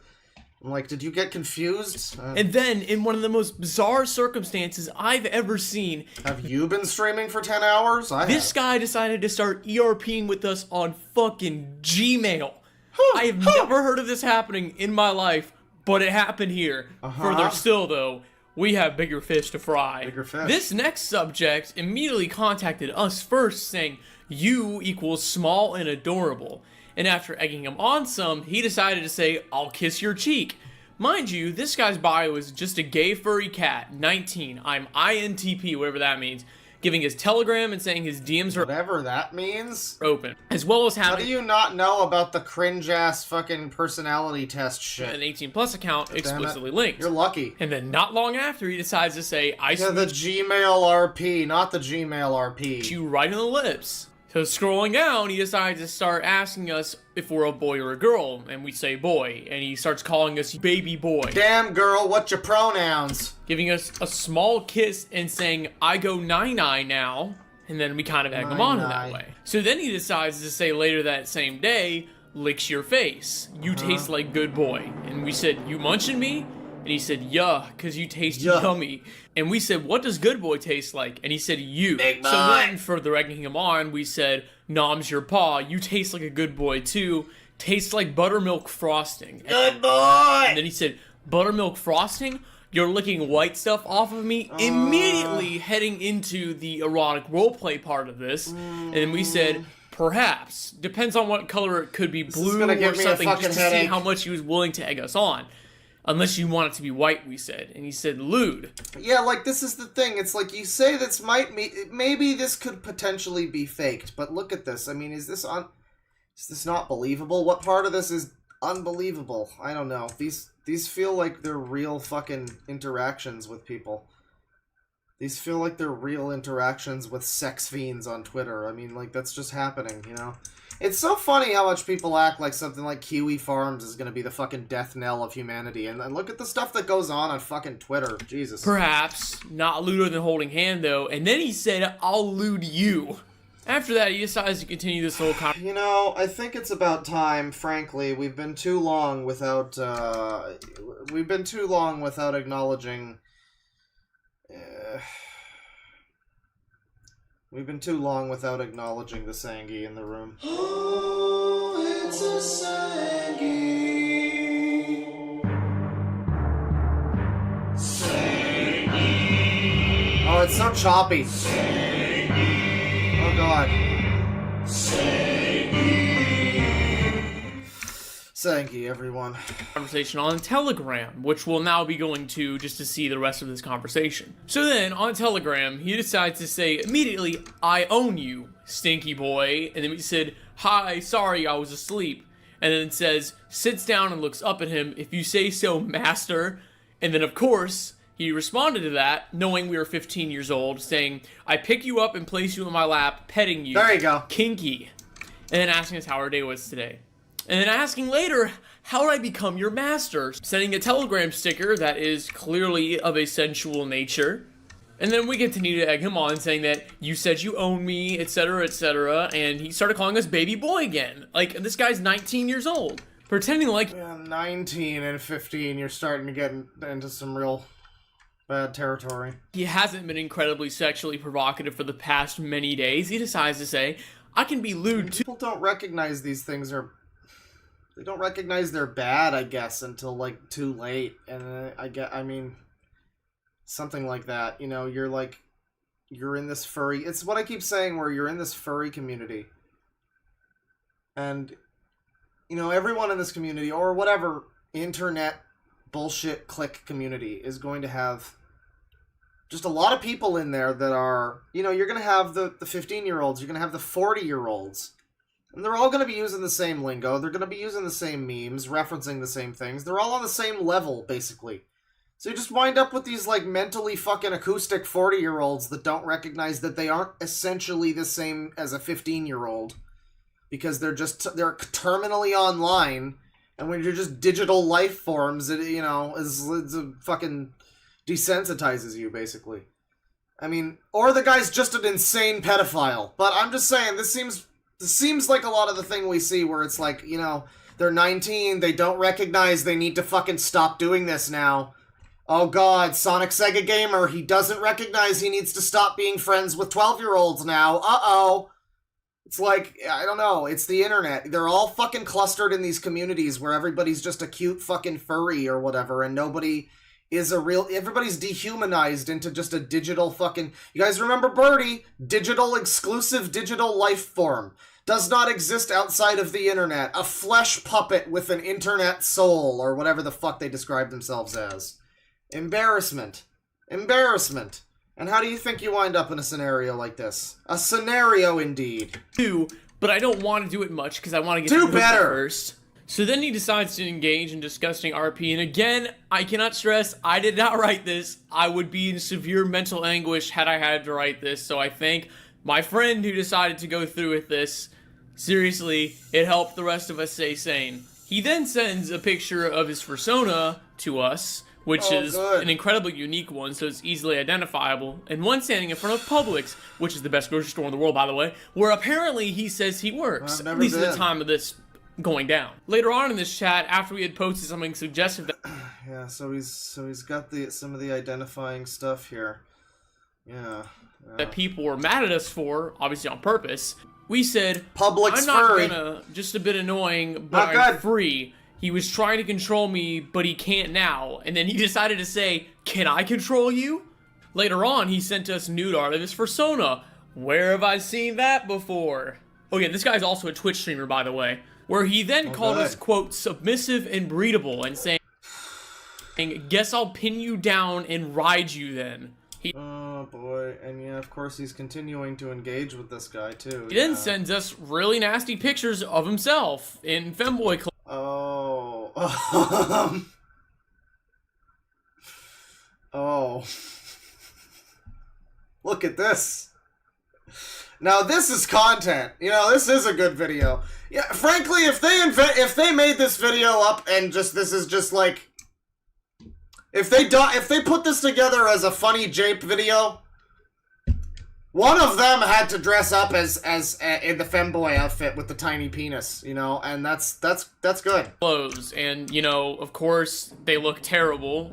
And then sends us a full-ass porn video out of nowhere after he was asking us what we were watching. That's about as extreme as it got for this guy, but if you think that's as bad as it gets, you are sorely mistaken. Up next is a guy that was a little bit more infatuated with us, as he decided to make his own art for us that, you know, he spent time on for free.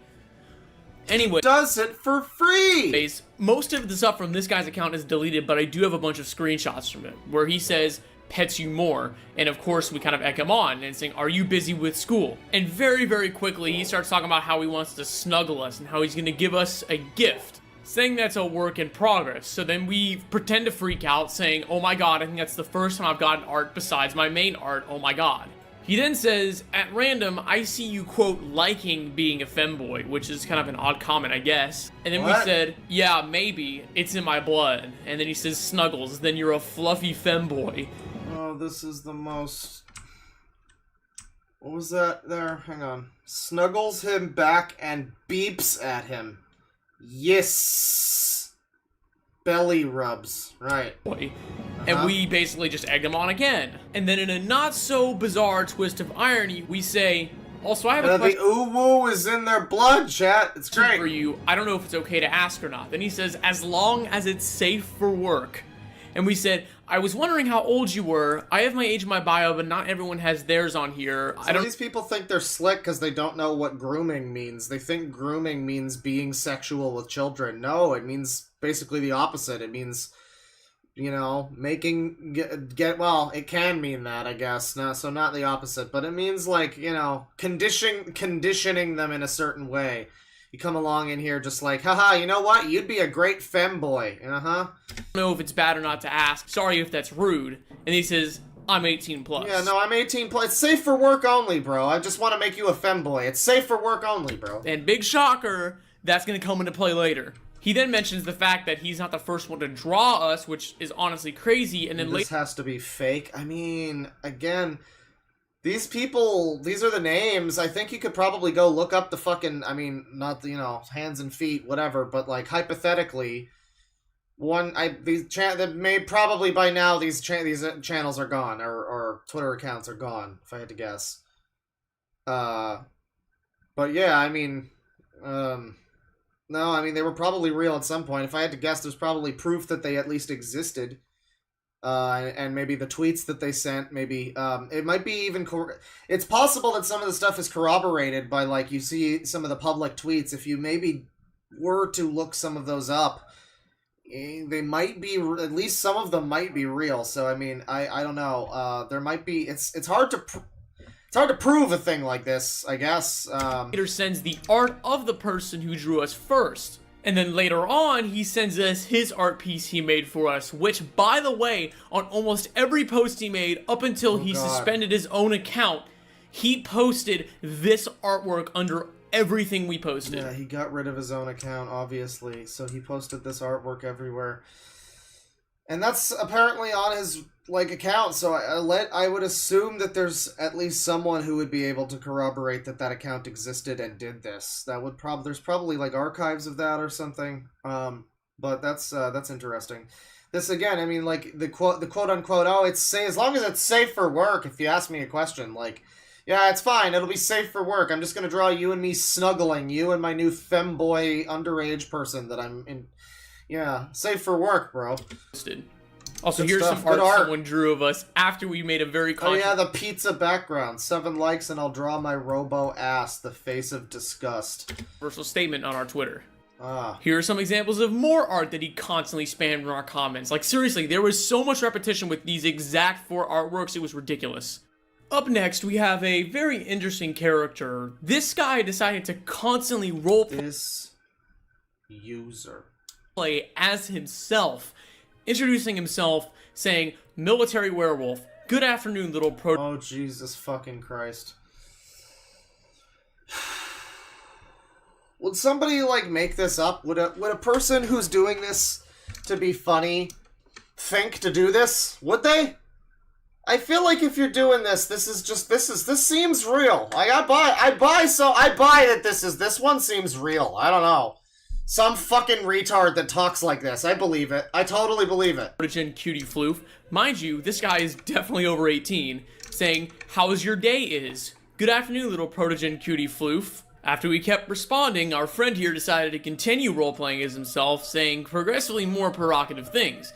Pretty similar to the last guy, but he immediately talks about his fetish for vor and maws, as I discussed a while back, and very clearly he starts sending us pretty inappropriate images of vor.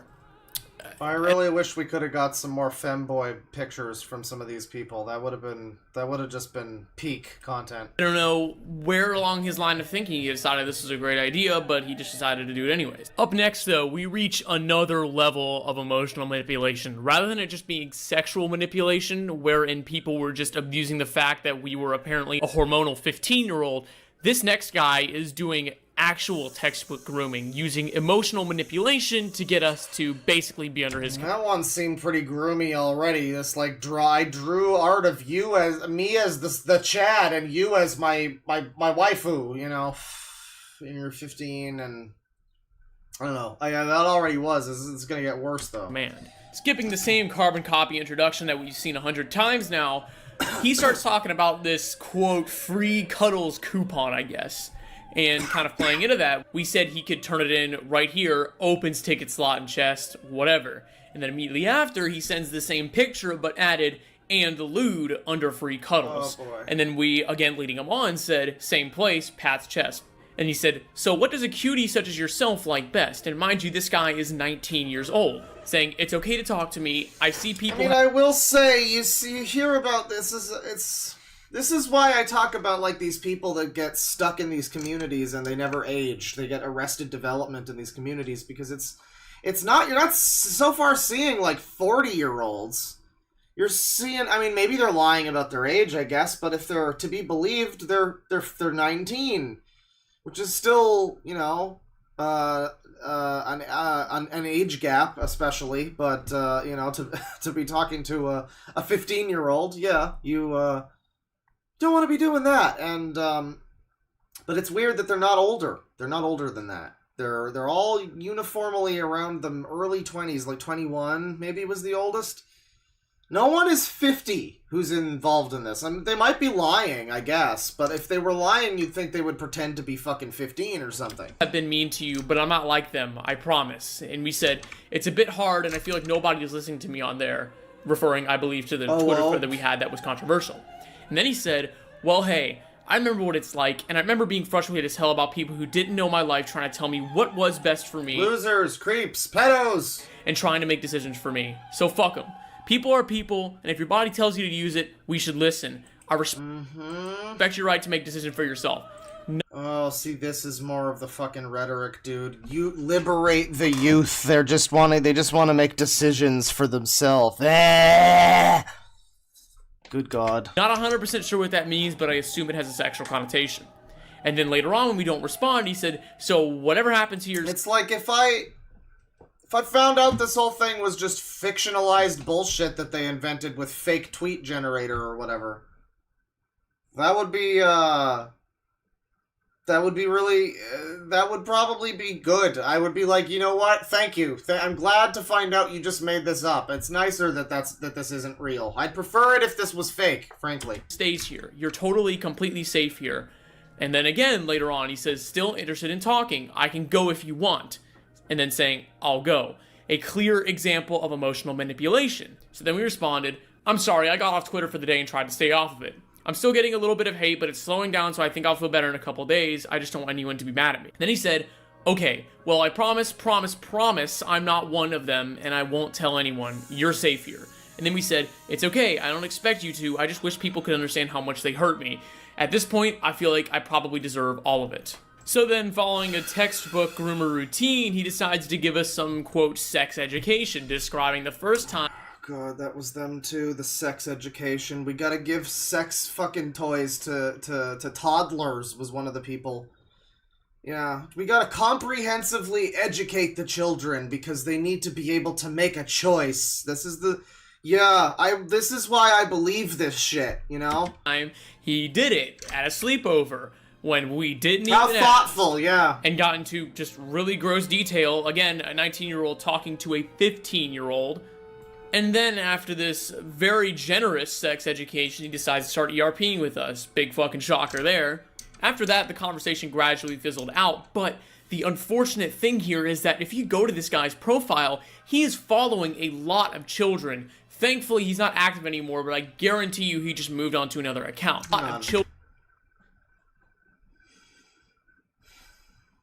You know, and you look at this and you tell me this doesn't look like some of the fucking people that you'd see in that. I know I keep harping on it, but, like, it's relevant. It's just relevant. These are, like, the same exact type of bios that you get, you know?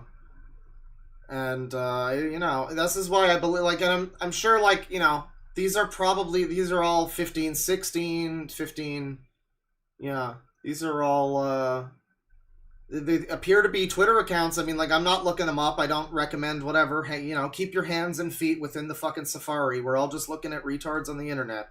Just keep your fucking, just enjoy the fucking ride, you know? Yeah, these are probably real Twitter accounts, I would assume. So, like, this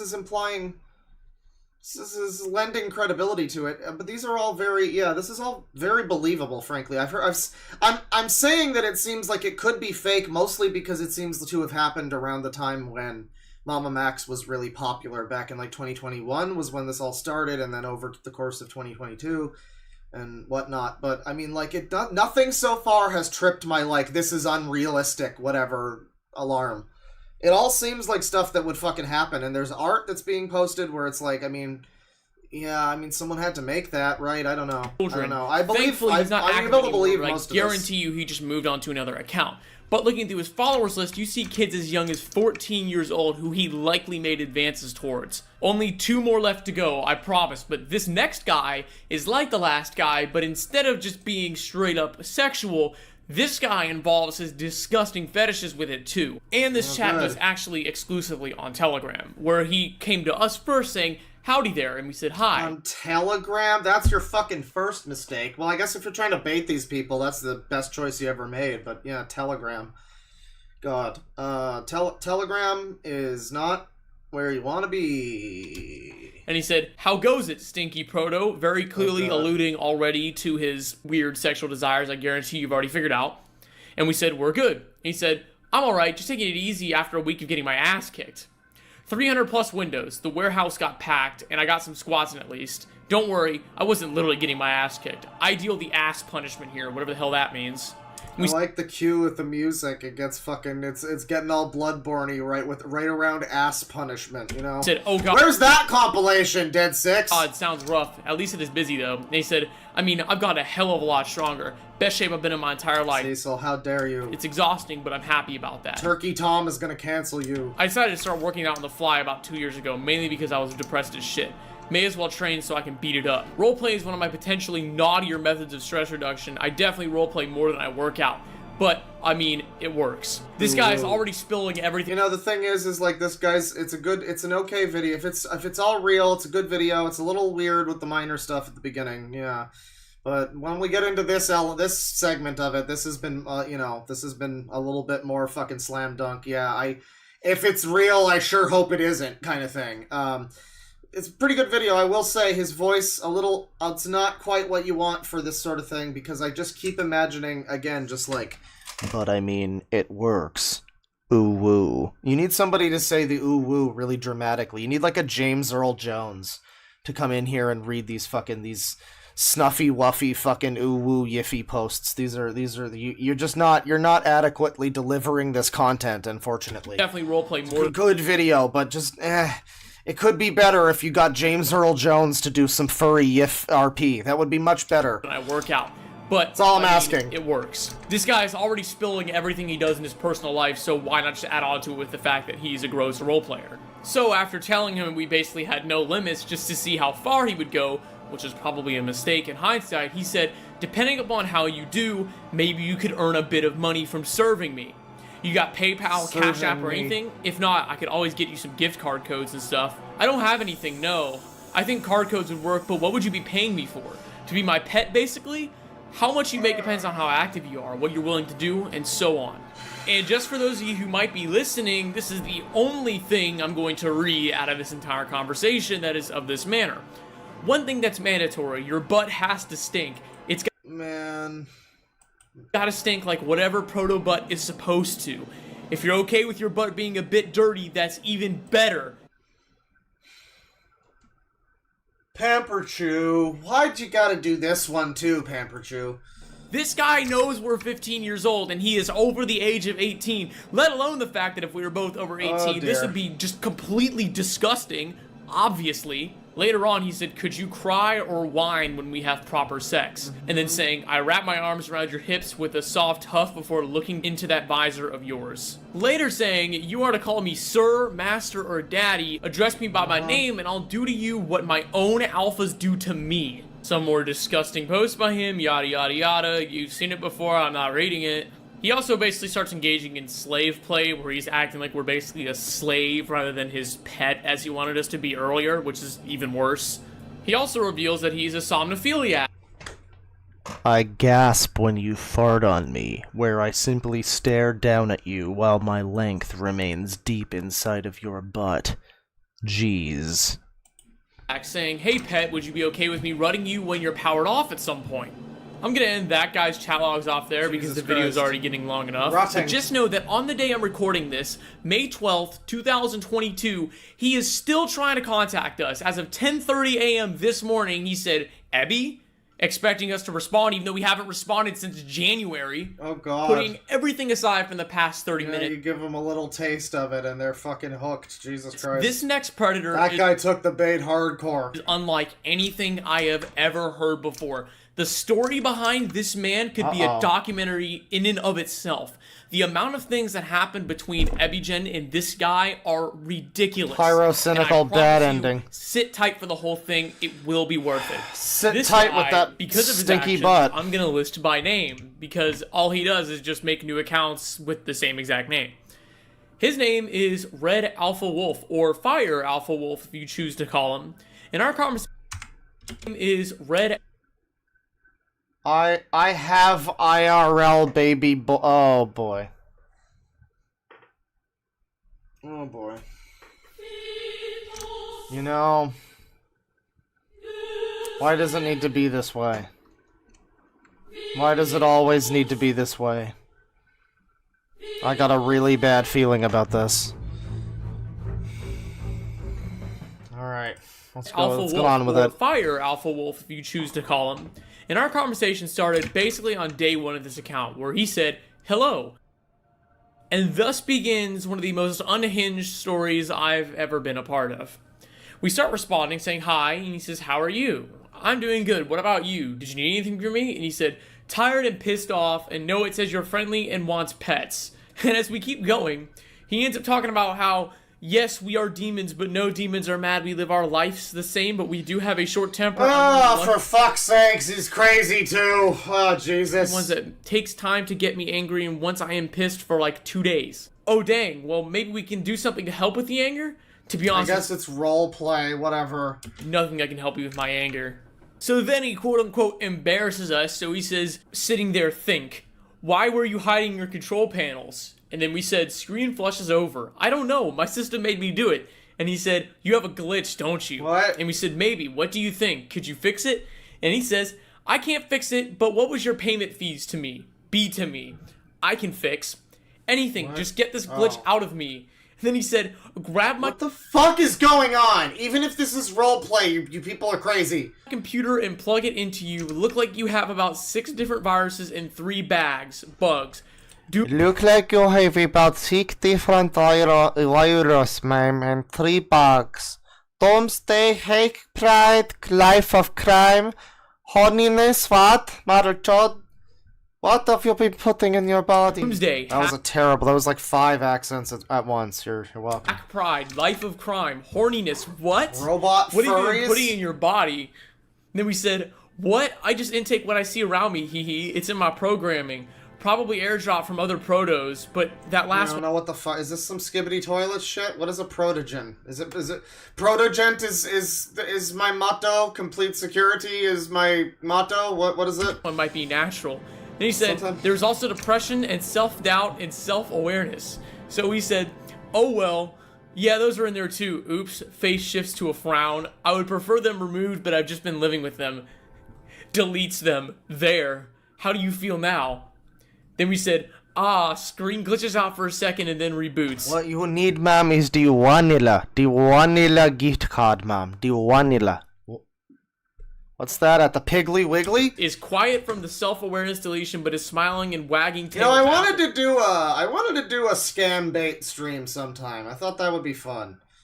But it's like so much shit to fucking get going, and it's like I would just frankly never be able to operate like Kit Boga does. The man is a fucking wizard on the streams. You don't even, if you've not ever noticed it, like watch one of the ones where he's like maintaining 3 characters at once. He's like he's recording live things while the microphone will be muted. The scammer can't hear. He'll record shit. He'll then play it so that he's having arguments with himself. He's a fucking genius. And it's like, you know what? I live in fear. I'd never be able to do. So what's the point? You know, it's you see something like that and you're just, wow, this one's long too. I just noticed how fucking, this is an extensive segment with Red Alpha Wolf here. We're getting into the computer sex zone with this guy, I guess. But yeah, no, I would like to try doing that someday. It's just, it would be so much fucking, you need to open like a bunch of fucking programs and spoof your phone number and all this shit, and I think I would just get hung up on going,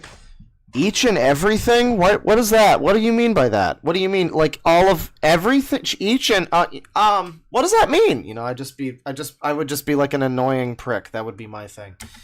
Or calling them slurs, maybe. I mean, he says, not any slurs relevant to wherever they're from, but just like you know, just calling them a slur. Like, hey, slow down, you fucking slur. You know, one of those. Crap, downloads English onto your program. Try to find self-awareness. Where have it gone? I'm not even gonna read any more of this. It just keeps going, dude. I don't know what was running through this man's mind. And even more into this, later on we said, what do you want to do to me right now? No, that's true. I gotta start. No, that's great. No, that's a great idea. I gotta scam bait people. And it would never, the calls would never last, is the thing. Because they're used to the scam baiters now. They're getting better. But I gotta try to scam bait them and do user lingo. I mean, like, I gotta pretend that I'm, like, a user who got, who was, like, clicking around on DeviantArt, looking at different, you know, opinion top 10 lists about Ben 10 characters or whatever. And then I got Duiris, and I had to phone. And then I'm just, like, you know, fully going hard on, like, Teen Boy 2K7 or whatever, you know, just fucking Holland, just everything. They'll hang up real quick, because they are getting wise to it. But man, it would be good. Some of them, if you get one who just thinks you're a little slow and they take pity on you, it'll be like, I might be able to get one going for like an hour. I think that's the best I could probably do. If I'm going full Sonic Sega Gamer impression for like I don't know if I'd be able to keep it up. I don't know. I'm not gonna do an accent is the thing.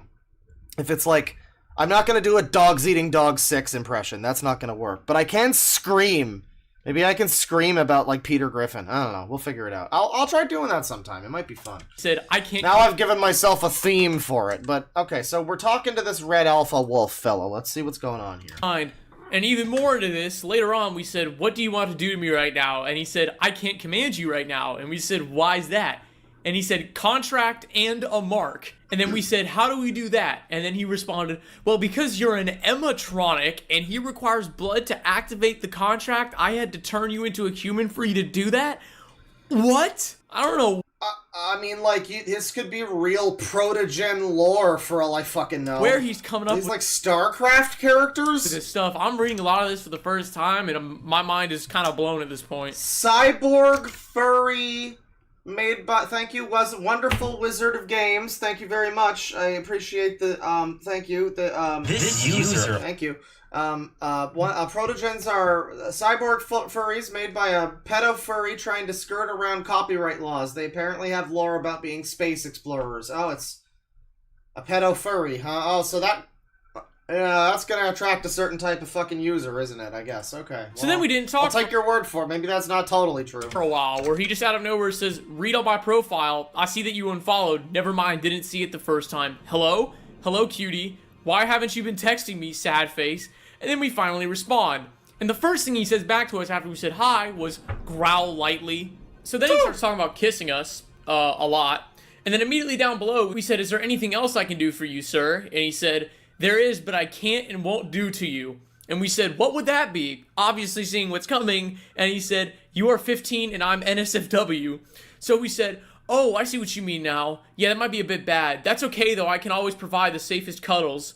And then he said, yeah. And we said, it's up to you, though, but it's probably best I wait. And he said, I'm confused. And we said, why is that? And he responded, which one are you talking about, the NSFW or the cuddling? Yeah, I'm kind of fucking confused in general.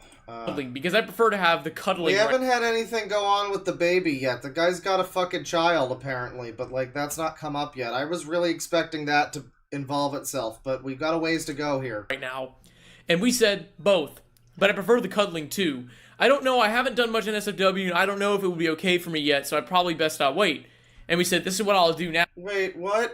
I've been doing NSFW since I was 8, and I was 10 years ago. That's when I made my... What? What? Now, pretending to cuddle him, and he said, NSFW just saying you shouldn't right now, okay? And I'm saying that from experience. I've been doing NSFW since I was 8, and I was 10 years ago, and that's when I made my first OC, and I actually still have my first OC that is red. Clearly an example of someone that has been groomed and abused as a child who grew up to do the exact same thing, as you'll see later. So then he said, man,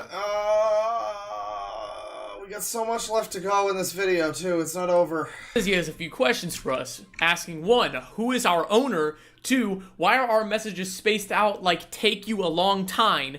And 3, can you comment on a post I have, this one? If you thought this guy's poor English skills was a result of him, potentially being from another country, that isn't the case. I'm not going to reveal his exact location, but, as we'll get into later, he was doxxed, and he lives in the United States and has for quite a long time, only being, quote, this is going to get fucking weird, isn't it? quote, 18 years old, which he might be like 24, no one really knows. So then we said... Yeah, he might be really old or something, like 25. I've been trying to be on more lately, but it's difficult when I have stuff I gotta do. I think I'm a pretty good listener, and then he responded, no, I mean different type of stuff. And we said, oh, well, I can still do other stuff, nothing naughty if you don't want me to. I can try to be the best pet I can be. And he said, if you sign the contract, you will be mine forever. Both you and your OC and Who's other stuff. using the Slavic smileys? And the guys, and three. Is it this guy? Because this account in blue is them, the Jax person. That's their friend or whatever. That's them. If that's the OO with the little fucking eyebrows, the fancy little OO up here. If that's what you're talking about, that's them. Different type of stuff. I don't know. Maybe this guy's using a Slavic smiley. He might. Maybe. Said, oh well, I can still Apparently do. He lives in America though, or something. Other stuff. Nothing naughty if you don't want me to. I can try to be the best pet I can be. And he said, if you sign the contract, you will be mine forever. Both you and your OC, and you can never get another master. You'll be mine forever. Are you willing to take that? Oh, and also, I would like to know where you've been and what's happening. Wow. Mind you, this guy was literally trying to, quote-unquote, educate us on the fact that it's dangerous to participate in SFW or sexually explicit activities under the age of 18. So then he starts role-playing us signing a blood contract and us getting a collar. Like, he just sends 2 pictures of 2 collars that apparently we're supposed to wear. Then he posted some weird shit on his profile basically pertaining to us, even though everyone knew he was over the age of 18. And then he said, do you know this is only for 24 hours, right? And what do you mean, my new collar? I'm only wearing this 24-hour color, and if you put a bell on it, will get evaporated also when I burn it off. I have no idea what to say about this. Like, I legit have never seen this before, and this is blowing my mind. Isn't this what Keffels did? So then he attempts to convince us to join a weird collar shit community with other people who are not safe for work. Once again, this is something that a lot of... This is a schizo user. Let me go back here. So collar, you have to pick a collar. Uh-huh. Oh, this is insane. I mean, this is insane. But he's inviting them to another community or something. And a lot of groomers do just to kind of open kids up to the idea of being hypersexual. And, of course, he agreed, and he said it was a group chat. Not sure where that group chat went. Pretty sure it's gone. He then asked us to draw a picture of our personas in maid outfits, hugging each other, and of course we obliged because it was some lazy-ass art. A little bit after talking about another minor he groomed into being his quote-unquote pet, he said, do you want to see something sexy? And we said, sure. And he said, it is NSFW, is that fine? And we said, if you want to send me it, sure, I don't mind, and, it's some, femboy shit. Sexy, indeed. By this... So, I mean...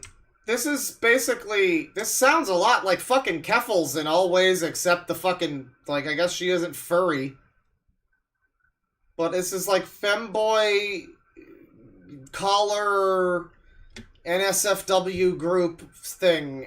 This is, By this point, people began to realize that our relationship with Red Alpha Wolf was disgusting, as people started to pick up on Red Alpha Wolf being a little bit retarded and actively announcing that we were together by constantly commenting on our posts. What did they say? Can you send me a screenshot of them, please? Okay, it's, people... Well, we can't see what it says. And to all the people that came to us and trying to warn us, appreciate you a lot. Seriously, it goes to show that you have a little bit more wherewithal than much of the furry community. Because so there's some fucking watchdogs being like, hey, this guy's a creepy fucking weirdo. They're looking into the ages and stuff. A lot of them are unaware to detect certain things like this. Mind you, everything you're about to hear happened during the same day. So we said, I have a question for you, Master. And he said, opens ears. And we said, what's your girlfriend like? Or wife? I'm curious. And he said, mean and overprotective, I can tell her to tell you. And we said, sure, is that a bad thing for you? And then he comes back and says, hi, it's me, Red's wife. Now you might be thinking, there's no way in hell this guy's a wife, this is totally bullshit. Well, you would not believe the type of videos we received from both of them, showing them with a child and oh god, I knew it was gonna happen. Together with each other. I have no clue what was the child was going to in some way not just be... It's Chekhov's baby, really. going on. I don't know if these are real people. I don't know if this is actually him. And I'm not going to show the videos, but I was sent some pretty convincing things that shows that he might actually have a wife. So then, if she actually exists, she went on to say... More convincing than Peter Coffin, or like... I'm overprotective and clingy in a good way, and sometimes rude to people who disrespect me or my hubby. I'm good, how about you?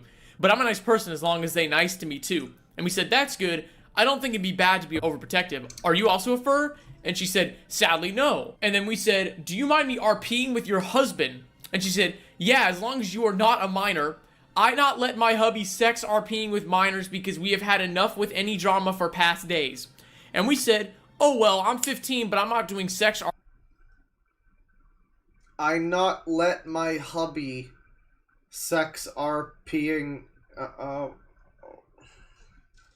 Enough drama for past days. This is... But apparently the videos prove that this might be a real fucking couple, according to this guy. This feels like it's just a guy pretending to be his fake wife alter ego. Like, this feels super Peter Coffin. RP with me, don't worry. You can go through it, but I haven't done anything lewd. I'm a good boy. And then she said, you can save for work with my hubby. And we said, yeah, that's what I do. Would you like to see my character? Also, what do you mean by drama? That stuff from the tweet threads? And then she said, yeah.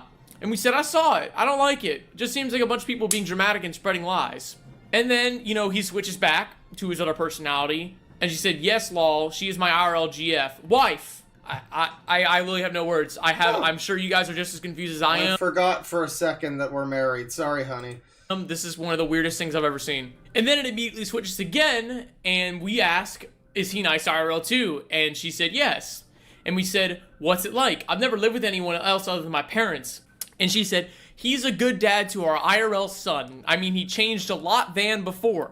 I also started to accept how he changed a lot than before. He is like furry and like RPing with people online. And then we said, what is your son like? In real life. Said, he is a baby. And we said, it's good that he changed. I don't know how he was before, but he's always been nice to me, so he's good to me. If we see the videos that they supposedly sent, then it's, I mean, seems like real wife, I guess. It seems like RP as fake wife, though. It does not seem... I don't know. I mean, why doesn't fake wife have her own account if she's a real wife? Why is she operating the same fucking account with him? And then she said, but my son like a Christmas light. And we said, is it hard to have kids? I've never had a sibling. But Binyor, my son like Christmas light. Binyor, please. Either. And she said, not at all to me. One kid is easy, to be honest. And we said, what's it like? Is it like caring for a pet kind of except like a human? And then Red came in, the guy, and said, yes and no, whatever that's supposed to mean. And then just a little bit later on, the wife comes back and says, this Red's wife, don't text her. And we said, what happened? And then she said, never mind. And then later said, what? Red wants to bring a 14 years old back and talk her about tweet treads again. Red asking his friend to talk her for... Why are these people all fucking unanimously... What is going on? What are they putting in the water at the FurCon? And we said, tweet treads? And she said, I told my hubby if he bring 14 years old girl back again, then he can leave me. Being the person she was talking about, I guess. And we said, what happened with her? Did she do something wrong? And then she said, never mind, I gotta go. He yelling at me right now, so I gotta go. He then later... He yelling at me now. ...announces to us that his... I gotta go, house being robbed now, see you later. Now is a Twitter account. For no reason. I don't know why she decided to make one that day, but she did, I guess.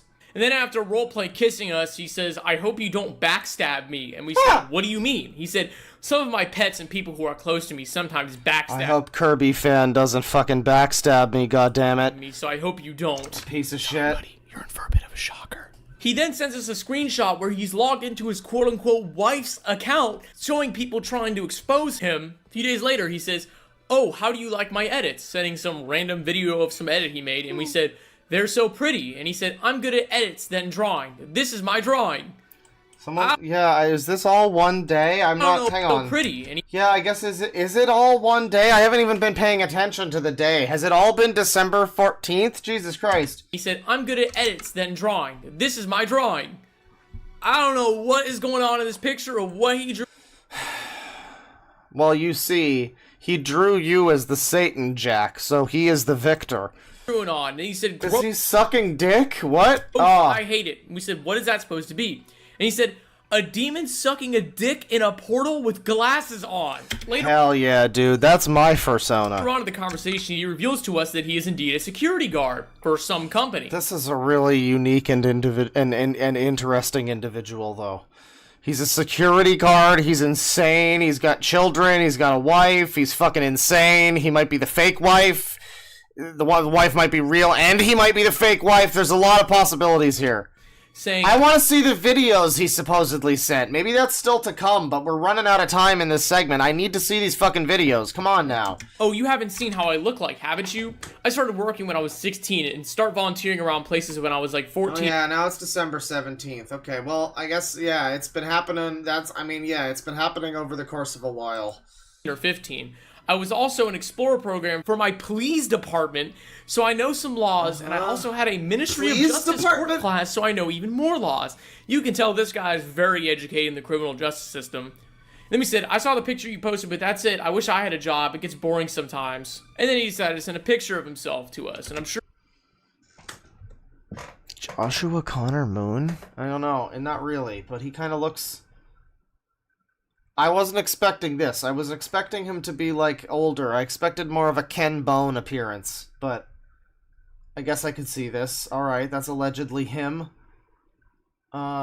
Sure. I mean, I suppose this could be faked. I want to see these videos about, I mean, like, blur out the child, but show the fucking video. I want to see proof of that, please.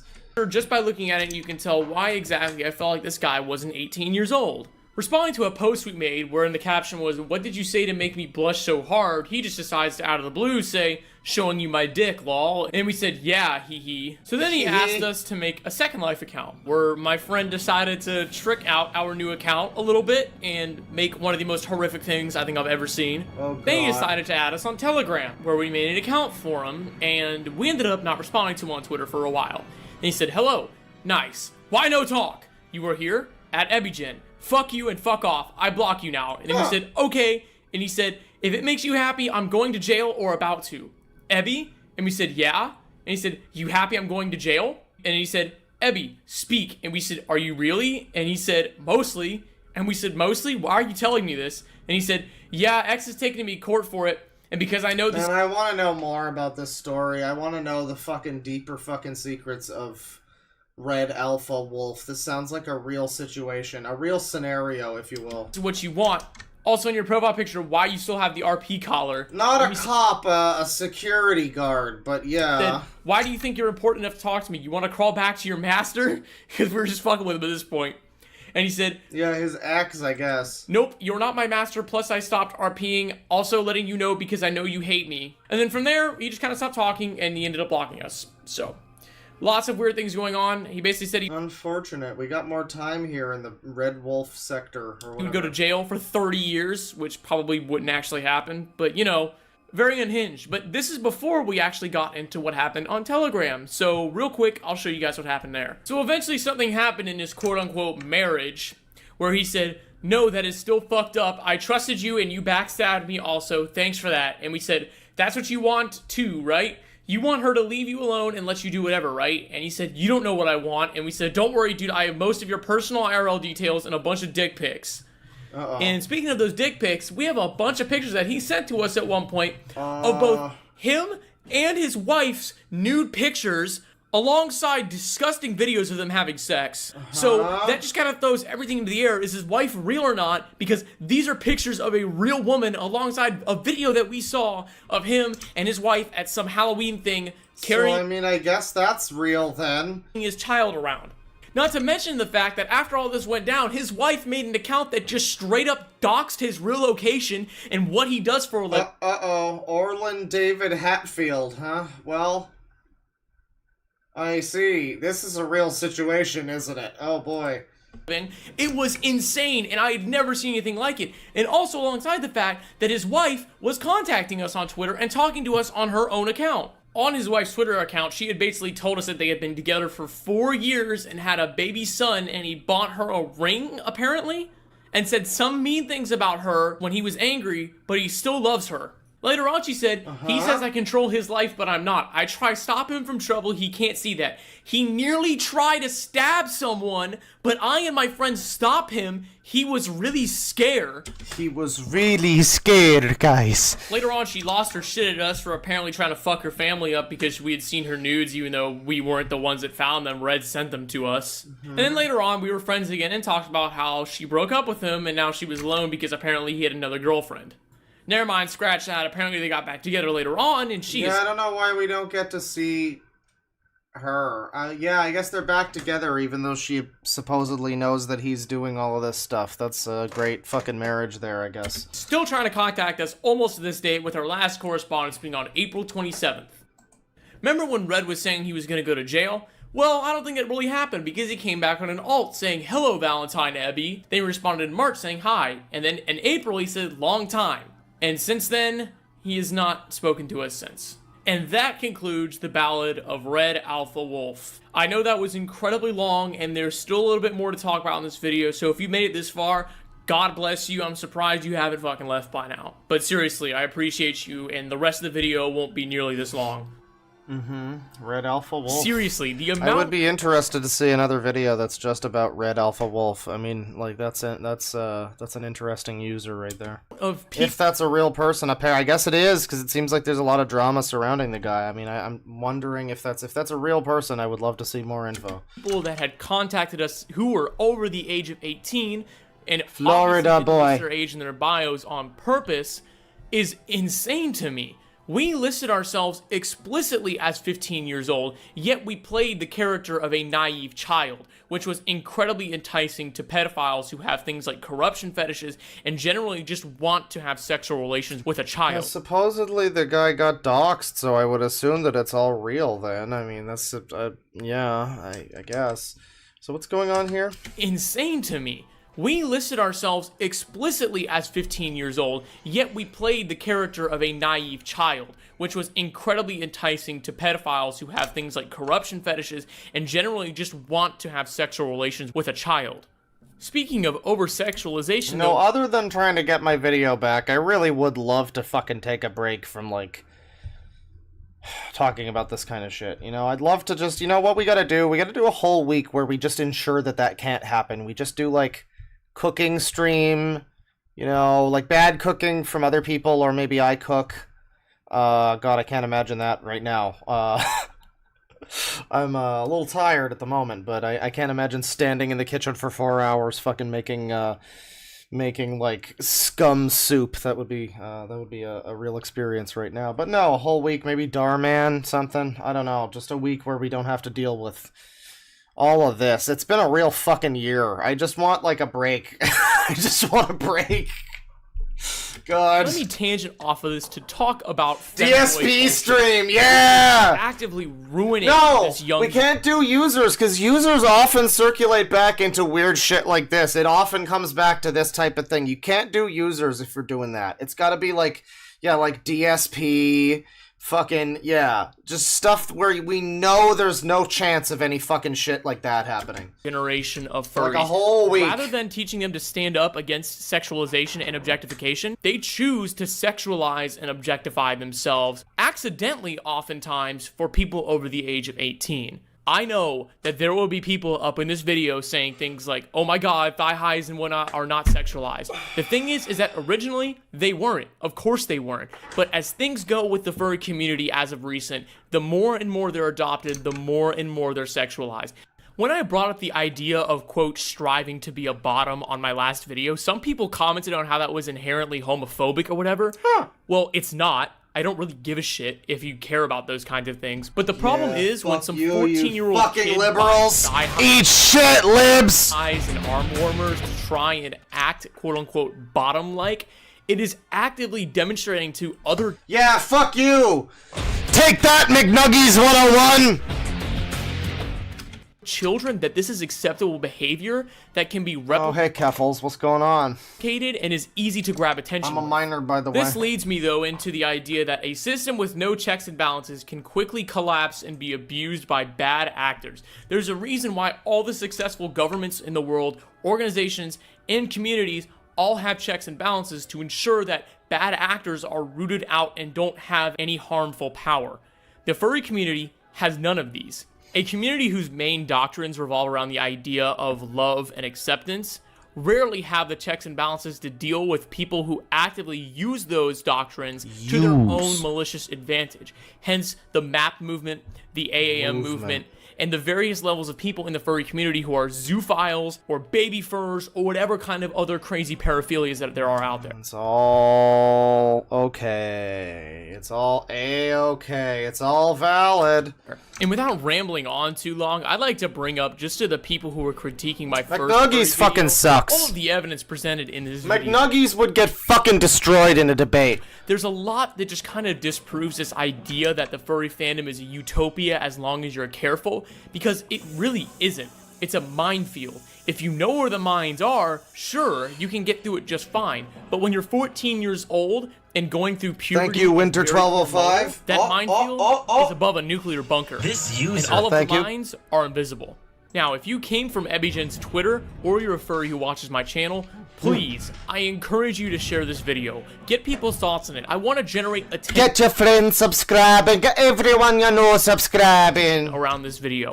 Because, just like my first furry video, it's not meant to be a hate letter. I legit want to see what people have to say about this, and because many of my friends are in the furry fandom, I'd love to see actual change happen, because I know many people have been negatively affected by the fandom's many faults. Seriously though, if you enjoyed this video, please subscribe. Yeah, I mean, the problem with the furry fandom, like, the video is interesting. Again, it's very interesting that that Clap Seal person decided not to respond to this one. He decided to respond to an older video that didn't have all of this information. And again, you could say this is all fake. I mean, he could have easily just discounted it as fake. I think that may be what he did, but like, it's not. I don't think I can just say, oh, it's probably just fake though. It seems pretty real, a lot of it, you know. And there's the pictures of the fucking guy and everything. Like, I don't know. And so this, yeah, I mean, you see this, and it's clear that the furry community has problems, and you know, it has no. There's no ability for people to... Yeah, I mean, some of these designs are inherently fucking...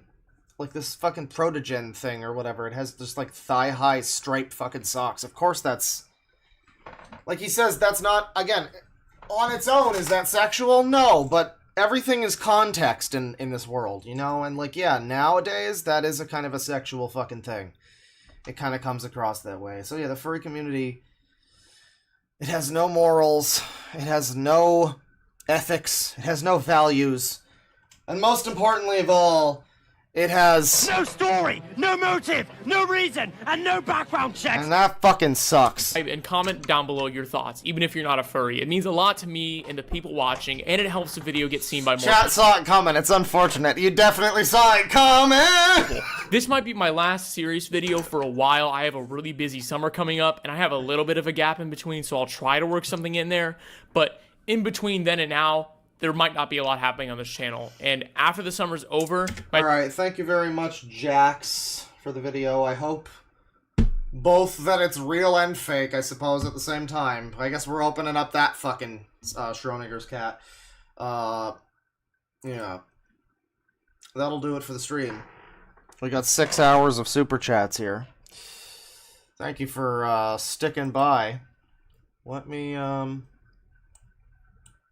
continue some fucking tunes here.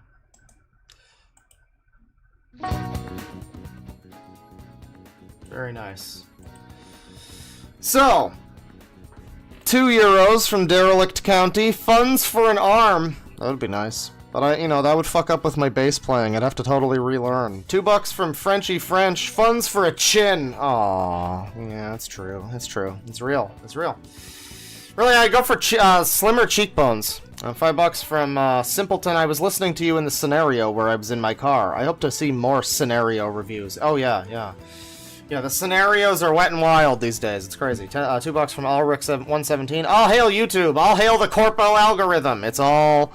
Yeah, no, it's all definitely above board, and they never make any bad decisions whatsoever. $5 from White, adding to the grift pool. I appreciate it. Please, I'm openly accepting donations to my false grift, I guess. I mean, grift has multiple meanings. He might mean I'm grifting for attention or something, I guess. But, like, yeah, grift. No, just give me money because I want money. Fuck you, eat shit. Thank you. Cabblestar has become a member. Thank you very much. This user. Thank you. Cool guy, $5. Love watching these streams at work. Oh, this was a real fucking stream. You know, he had a whole work day and a half at this point. $5 from Ghost of Myrna. Calling someone a mouth breather is rich, coming from a person who can't get half of their vowels past what sounds like a bucked teeth. A bucked out hedge of chiclet teeth. Jesus Christ. I think that's like offensive. That's like a slur for British people or something. Come on now. There's no call for that kind of language. It's funny though. 14 Czar from Tylenol Interlude. Shout out to Milksteak. Shout outs to Milksteak. Hang on. I need to check this thing. Let me go to the what? Where is it? Oh god, that's the live chat. Hang on. Headshot. Yeah. Where are we? I gotta go to the fan funding thing on the actual super chat window because otherwise I don't get to see the 5 Kate gift memberships. Thank you very much. We have a new enemy in town. Thank you very much. Vector Equinox with 5 months membership. Thank you very much. It's time for everyone's favorite game, Lying or Stupid. Absolutely. Carton of Bread. Welcome to the Certified Sicko. This user. $2 from HG McCartoons, Yakuza, Infinite Sang. Yeah, I read these ones earlier. God damn it. Sticky Wiki with the 10 months membership. Seconds after the brain broken subject of the stream enters chat, a bunch of spammers happen. Weird. I also read that one. Where did I stop reading? Hang on. $20 from Sergeant Snowball. Thank you very much. Where did I stop? Oh, it was around here. Nathan with the 5 memberships. Thank you very much. We have a new enemy in town. We're going to rent on a user. Thank you very much. $5 from White, adding to the grift pool. Thank you. Cabblestir with the membership. Aiden Paladin with the 5 memberships. Thank you very much. We have a new enemy in town on a user. Super harsh thing. This user. Thank you. $2 from Lobster Guy. No message, but thank you. $3 from Lobster Guy. No message, but thank you. Board Game Brawl. I didn't look into this guy. I gotta search this one up. Thank you to Sloop EMP with the $3. Board Game Brawl apparently is a board game channel with a bunch of fucking the channel has been, yeah, the guy's been arrested for some stuff. I don't know how funny this would be. It's probably just like, oh, it's like 1,000 fucking videos. It's probably just, yeah, it probably wouldn't be that interesting to look at necessarily, but it's just a board game channel, and I guess the guy got arrested for possession of child porn or something. Yeah, it just looks like a normal board game channel, though. Like you say, it's probably nothing much to look at, but it's interesting. That's interesting.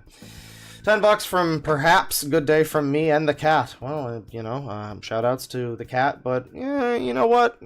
You don't get a shout-out. Double shout-out to the cat, actually. Thank you, though. 50 SEK from Underdog. Just want to say thank you for a bunch of amazing streams. You rock. K-Man was very intellectually dishonest, and you took the high road. W for Claw. I mean, like, you know, I think he got me on a few things. That's fine. I don't think it was a total whatever. Yeah, I mean, he had a few good points. I can agree with some things he said. And like I said, I'm going to make a tweet. I think maybe tomorrow. I don't know. I'm very tired at this point. To get my words out properly. Gotta, like, oh god, I gotta go, like, make dinner and everything, too. But, yeah, no, I mean, he got me on a few things. I want to make it more clear that I'm not calling YouTube a bunch of fucking pedophiles or something. I'm just mostly saying that, like, in this scenario, this feels like another precedent that they're setting that I don't like, that feels like it's just a big mistake that they're making. I don't know. Yeah, there's some points that he made that I can see where he's coming from, but I just disagree with, like the whole thing about me spreading the site. I just don't think, I don't think me saying the name of the site, I have to. I'm exposing people to it. I'm exposing, so people can go and fucking send reports. And I'm sure it was like a super gotcha that I said that I didn't report it myself or something. It's like, no, I just got like 70,000 other people to maybe go and do that. What the fuck? Yeah, it's like, what am I gonna do? Me submit a report to the FBI. I've never done that. As John YouTube, that's not really my, like, It's not my thing. I mean, I'm probably just gonna screw that up, if anything, frankly. It's like people were like, why didn't Mama Max go to the FBI? Did you really think that guy was gonna get far if he went to the fucking FBI? I mean, there's no story. He had no story, no motive, no reason, or background checks. So his thing was bullshit. But anyway, like if he had tried to take a case like that, I mean, to be fair, there was some theory that there was some element of truth to that cult thing. But like, I think that was also kind of disproven. I don't know. Not to be fair to Mama Max so much, but to the alleged victims. But I think that was kind of also disproven, yeah.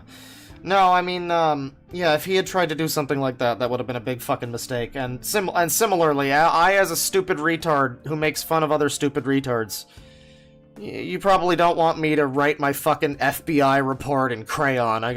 Honestly. That's just gonna gummy up the fucking works. It's not gonna help any matters.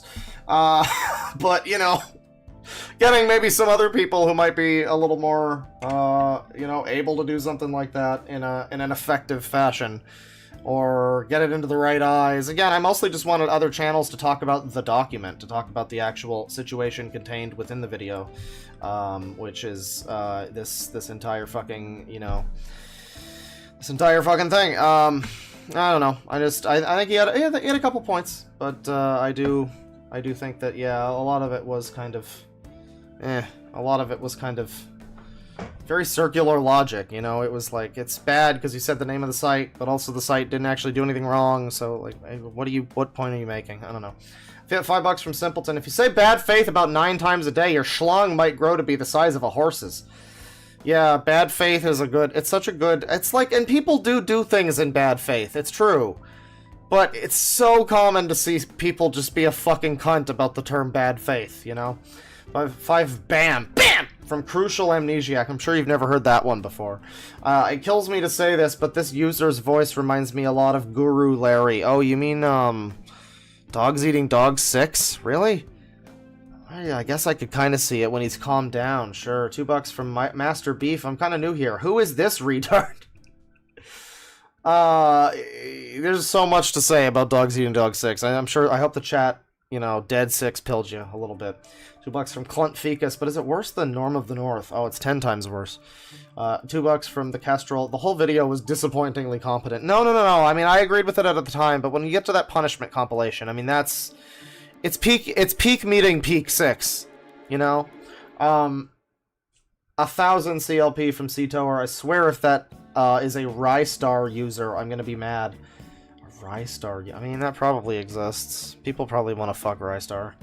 $2 from Mantis S. Orientalis. A new age of users is upon us. I mean, now that fucking Origami Kingdom is sending their best, shit, dog. I'm looking forward to more content from them. It's unironically, well, slightly ironically, but like in the best way, right? Like, it's the perfect fusion of unironic enjoyment with actual, like, yeah, this is a bit cringe. It's like watching old AVGNs, or even maybe Nostalgia Critic. That's a little too cringe for me, but AVGNs is like, oh, they tried so hard with this, and it was so dumb, but it's endearing, you know? It's old internet. It's great. Yeah, it's the perfect a middle ground between light and shadow. It's perfect.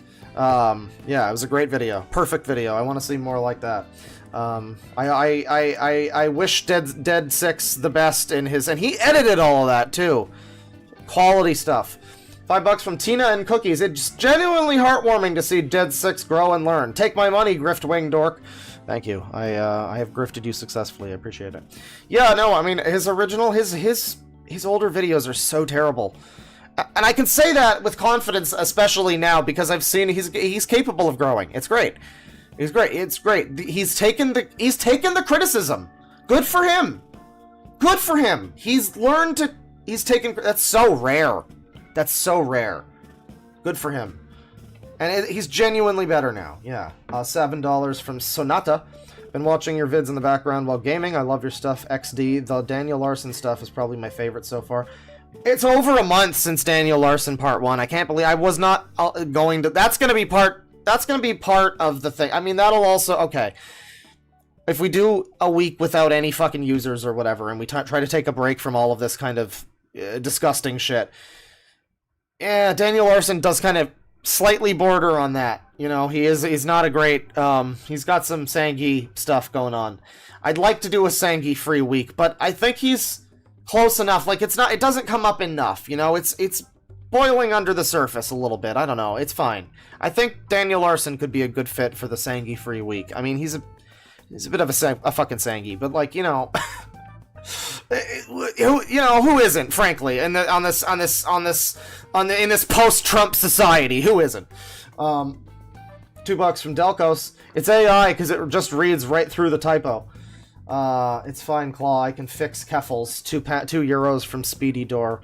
I don't know about that. I mean, yeah, this that video about the kiwi farms, man, that was great. This whole stream has been a series of things that I should probably do like full video live clips about or something. Maybe not the first part, but the rest of it definitely. Dogs Eating Dog 6's stunning rise to competence. And of course, the amazing Kiwi Farms video. Jigglypuff Main, member for 2 months. This video had AI involved 100%. I mean, it seems like that, doesn't it? It really but the script those misspellings, those misspeakings were not in the script. Like he read legistration himself. That's all him. I believe it. Thank you, Guy Sneedwood with the certified sicko. Appreciate it. Nathan with the 5 certified sickos. This user is going to rent on a user. $5 from Kiruru, my brother in Christ. You're a furry on the internet. Relax. Why are they all like this? I don't know if they're all like that. I don't know how many of them have balaclavas, but like, you know, it's not. I wouldn't be that person. I wouldn't want to sit next to him on a bus. Jim Z with the certified sicko. Oh, this user. Alice Margatroyd Lover 2005, Magratroyd even. I think you spelled that wrong. Member for 3 months, thank you. This user. Kimchi Farts Bad, Eben Do Soy Toddler, Daycare Doxes, Trans Queens, like Rev says this is incomprehensible. What? Soy Toddler? Daycare Doxes, like Rev said, okay. BTFO'd by Brianna Wu in 2 more weeks or something. I think I get what you're getting at. Very confusing fucking... Okay. Very confused. Very confusing. But I think I get it. Firefrog 101 with $5. Hey, DeadwingDork, I'm a big fan. Thank you. Please watch Hood Rat for Trump music video you uploaded yesterday. It's by an odd man named Derek Savage. Derek Savage? Hood Rat for Trump... It can't be Daddy Derek. Hood Rat... God, I can't spell. For Trump. Derek Savage? Oh my god, it is him. What the fuck? Yo, yo, yo! I'm Hood Rat. I got something to say. Is this like...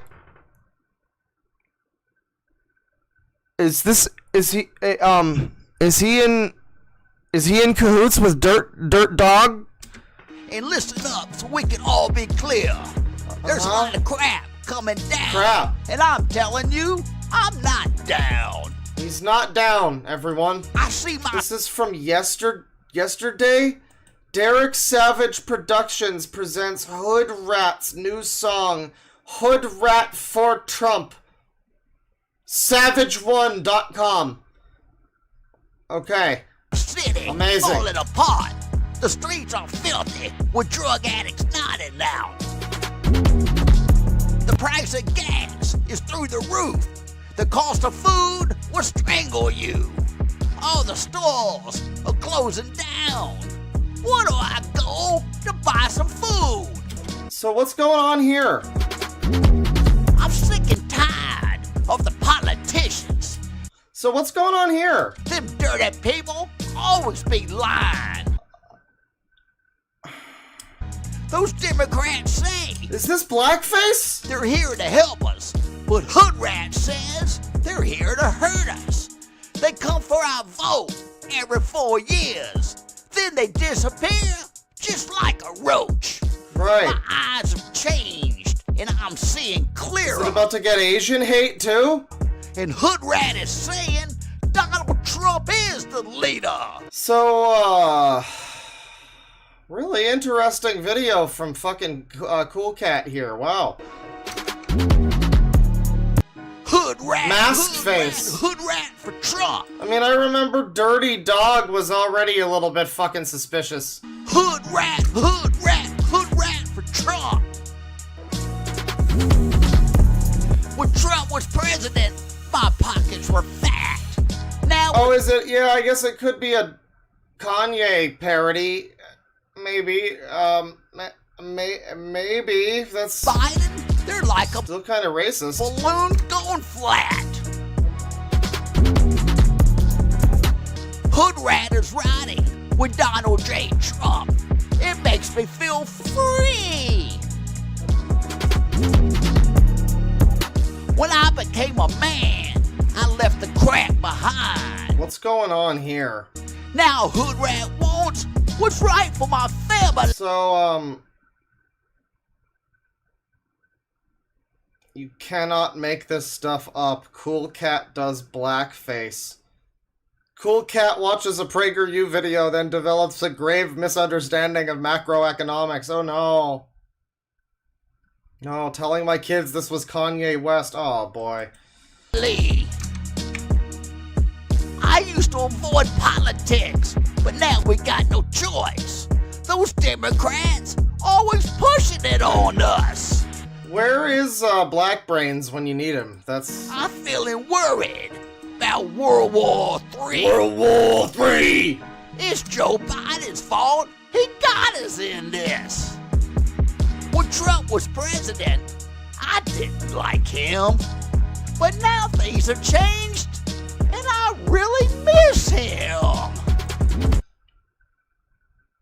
I don't know what the point of this is. I mean, it doesn't...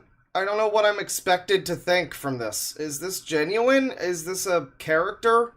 It's Daddy Derek, so I really can't expect too much from this. Hood Rat, Hood Rat, Hood Rat for Trump. Hood Rat, Hood Rat, Hood Rat for Trump. Now I'm close. I mean, it's not just that it isn't rhyming, it's not even on beat or anything. Song, and I hope you got the message. Joe Biden has destroyed the economy, and we need Trump for president.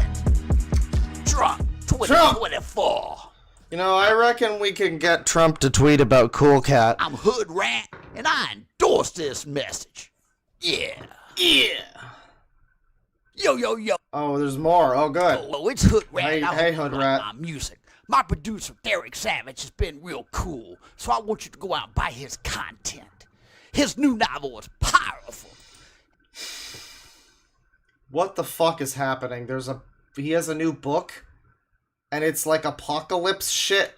What is he? Oh boy.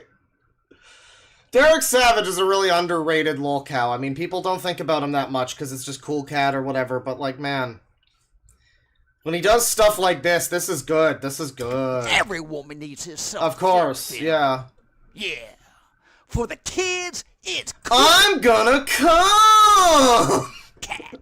And Cool Cat's the coolest. I really hope we eventually see a Plinketto or something that has Cool Cat as at least as an option, you know?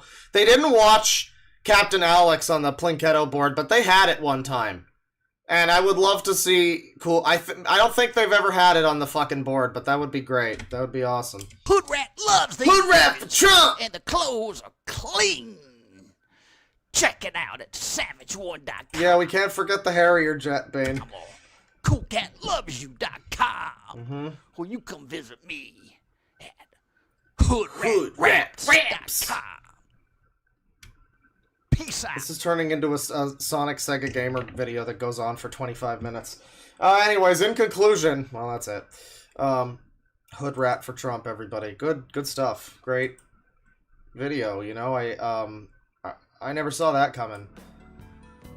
Thank you for suggesting it, chat member. I needed to see that. You know, usually when I'm this tired and someone says something, but you said Daddy Derek and I came fucking running. That was good. Let me get the fucking super chats back here. Fun funding. Cool cat for Trump. It's not exactly. $2 from Kiruru. I miss the days when furries just shut up. Yeah. Sometimes some shit's just cringeworthy. You don't even gotta be deep, I guess. Yeah. So you don't even, we can have furry as a minority or whatever, but, it's still just gonna be cringe. $5 from Serpent Mongrel. It's so easy to find furry porn, even with search engine filters. Furry porn, huh? Yeah, many such cases, many such places. $5 from Ampshock Johnny. I hate how so much shit makes you a furry. I draw animals for storytelling purposes, and everyone keeps calling me and my friends furries for that. And I mean, it's an interesting thing, because, like, are you a furry because you draw, like, animal, anthro animals? I've thought about it, like, do I technically count as a furry? Because I get annoyed when people call me that. And I, don't consider myself that, right? But I'm like, alright. I look at this character, this, like, depressed Banjo-Kazooie bear who is Winnie the Pooh, and I've heard countless people, even Chud Logic, when he saw my fucking Rad Queer Pedo video, he was like, yeah, you really look like your avatar. Was that on purpose? Yes, it was. When I saw that, I knew that was my spirit animal. Does that count? Am I a furry? Maybe I am. You know what? And I'm not opposed to the hypothetical option, that maybe that's a thing. It's just that, like, that's not how I would necessarily view it, because I view furries as being, like, a sexual fucking thing. I mean, I view furries as being, like, a whole fucking fetish thing, but some people would argue that furries are just people like you that like to draw fucking animals, or people like me that are like, I just like this fucking picture that I saw. It's not, it doesn't need to be that deep, right? Like, there's a YouTuber called Dream Jelly. I like her. She does videos about, like, 2000s nostalgia, girly kind of shit. It helps balance out all my it helps balance out all my videos about NASCAR trucks. NASCAR trucks? Good for me. NASCAR and trucks, let's say. But it's a good channel, and she has an image that she uses in her channel, which is Brent Rambo, I think, the little gif of the kid holding up the thumbs up, and he makes the kind of like he makes the little face. You've probably seen the gif before. And so she just self-identifies as Brent Rambo. There's actually another, like, girly channel, if you want to call it that. It's a channel that has a woman. There's a girly channel. There you go. It's called Trolley Bolly, and her whole thing is she's a Teletubby Sona. And so, like, I just view it as that, basically. It's not really furry to me. It's just like, yeah, this specific picture of this bear just... well, in this case, I have, like, is he your mascot or your fursona? That's the real question. $5 from Felix. Mascot? Well, if it's a mascot, then that's sort of like a... Hi, I'm Claw from DeadwingDork kind of thing. That's one of those. This is the company mascot. No, I guess it would be... I don't think fursona, because I don't consider myself a furry. I'm just saying that by some people's definition, I think maybe some might consider me a furry. My own definition, not so much. I view it more sexually than that, so I don't... Yeah, no. I just like the fucking bear character. It ain't even gotta be deep, I guess. But yeah, you can just draw pictures, and it doesn't have to be that much. $5 from Rorschach13. Can someone please tell me why this weirdo is at all entertaining the idea that age fluid is in any way a real thing that actually exists? I didn't hear him saying that in that video. We got some age fluids earlier on when we were talking about the document and my video, but I didn't hear him talking about age fluid in that video. I might have fucking zoned out, reading chat or something. €6 from Foamy. Hey, Deadwing. I can't stay. I sadly can't stay for the stream, but I have been binge watching your videos again while drawing. Keep up the good stuff. D. Well, enjoy the madness. I hope it helped fuel some nice art. $2 from. Thank you very much. $2 from Kate. Dang, he's still going. Yeah, I went for too long here today. It's 6:22. Oh, it's 6:22 now. It was 6:21 for a second, which is the furry hour. Yeah, I've been going too long. I gotta make some food or something. I got some leftover curry. I should probably eat that. Thank you again to Wonderful Wizard of Games. 6 months. $2 from Chunk. I just joined. What the hell's going on? Everything, everywhere, all at once. Enjoy. Day Drunk Paralegal with 7 months membership. Thank you very much. Whoa, whoa, whoa. We're going to have a new enemy on a user. Thank you for another banger. Glad it was a light day at work so I could actually participate with a little star emoji. Thank you. Thank you for the gold star. I appreciate it. This has been a bit of a gold star stream, I think. It's been a pretty good one. This is a real long and exciting stream. $5 from Felix. Yeah. Mascot or Fursona? I wouldn't say Fursona because that I just don't. I believe furries are inherently sexual, so it's like I don't want to fuck my goddamn bear, you know. I mean, like, but I guess, you know, a lot of people don't view it that way, so like, hey, whatever. By some definitions, you might consider it a fursona. I guess it's more of a mascot, really. I guess it's more of like I've heard the term face claim. Yeah, it's a face claim. That's what it is. Yeah. Alright, well that's it for the stream. Thank you everybody for watching. It's been a fucking long one. If you made it all the way to the end, that's pretty cool. I hope you enjoyed. It's been some nonsense. I gotta go, I don't know. I gotta go do something. I gotta go stare at a wall and just stare at it. Just think about things. Take it easy, folks. Penis.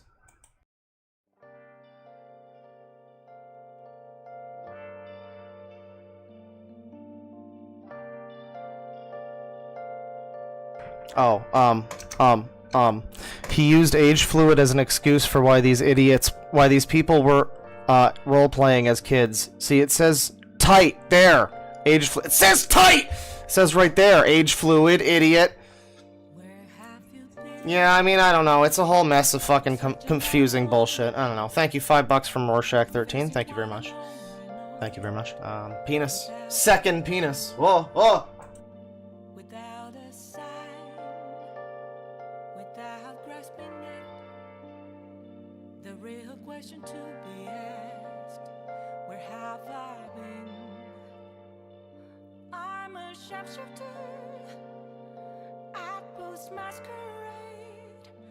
Hiding both face and mind, all free for you to draw.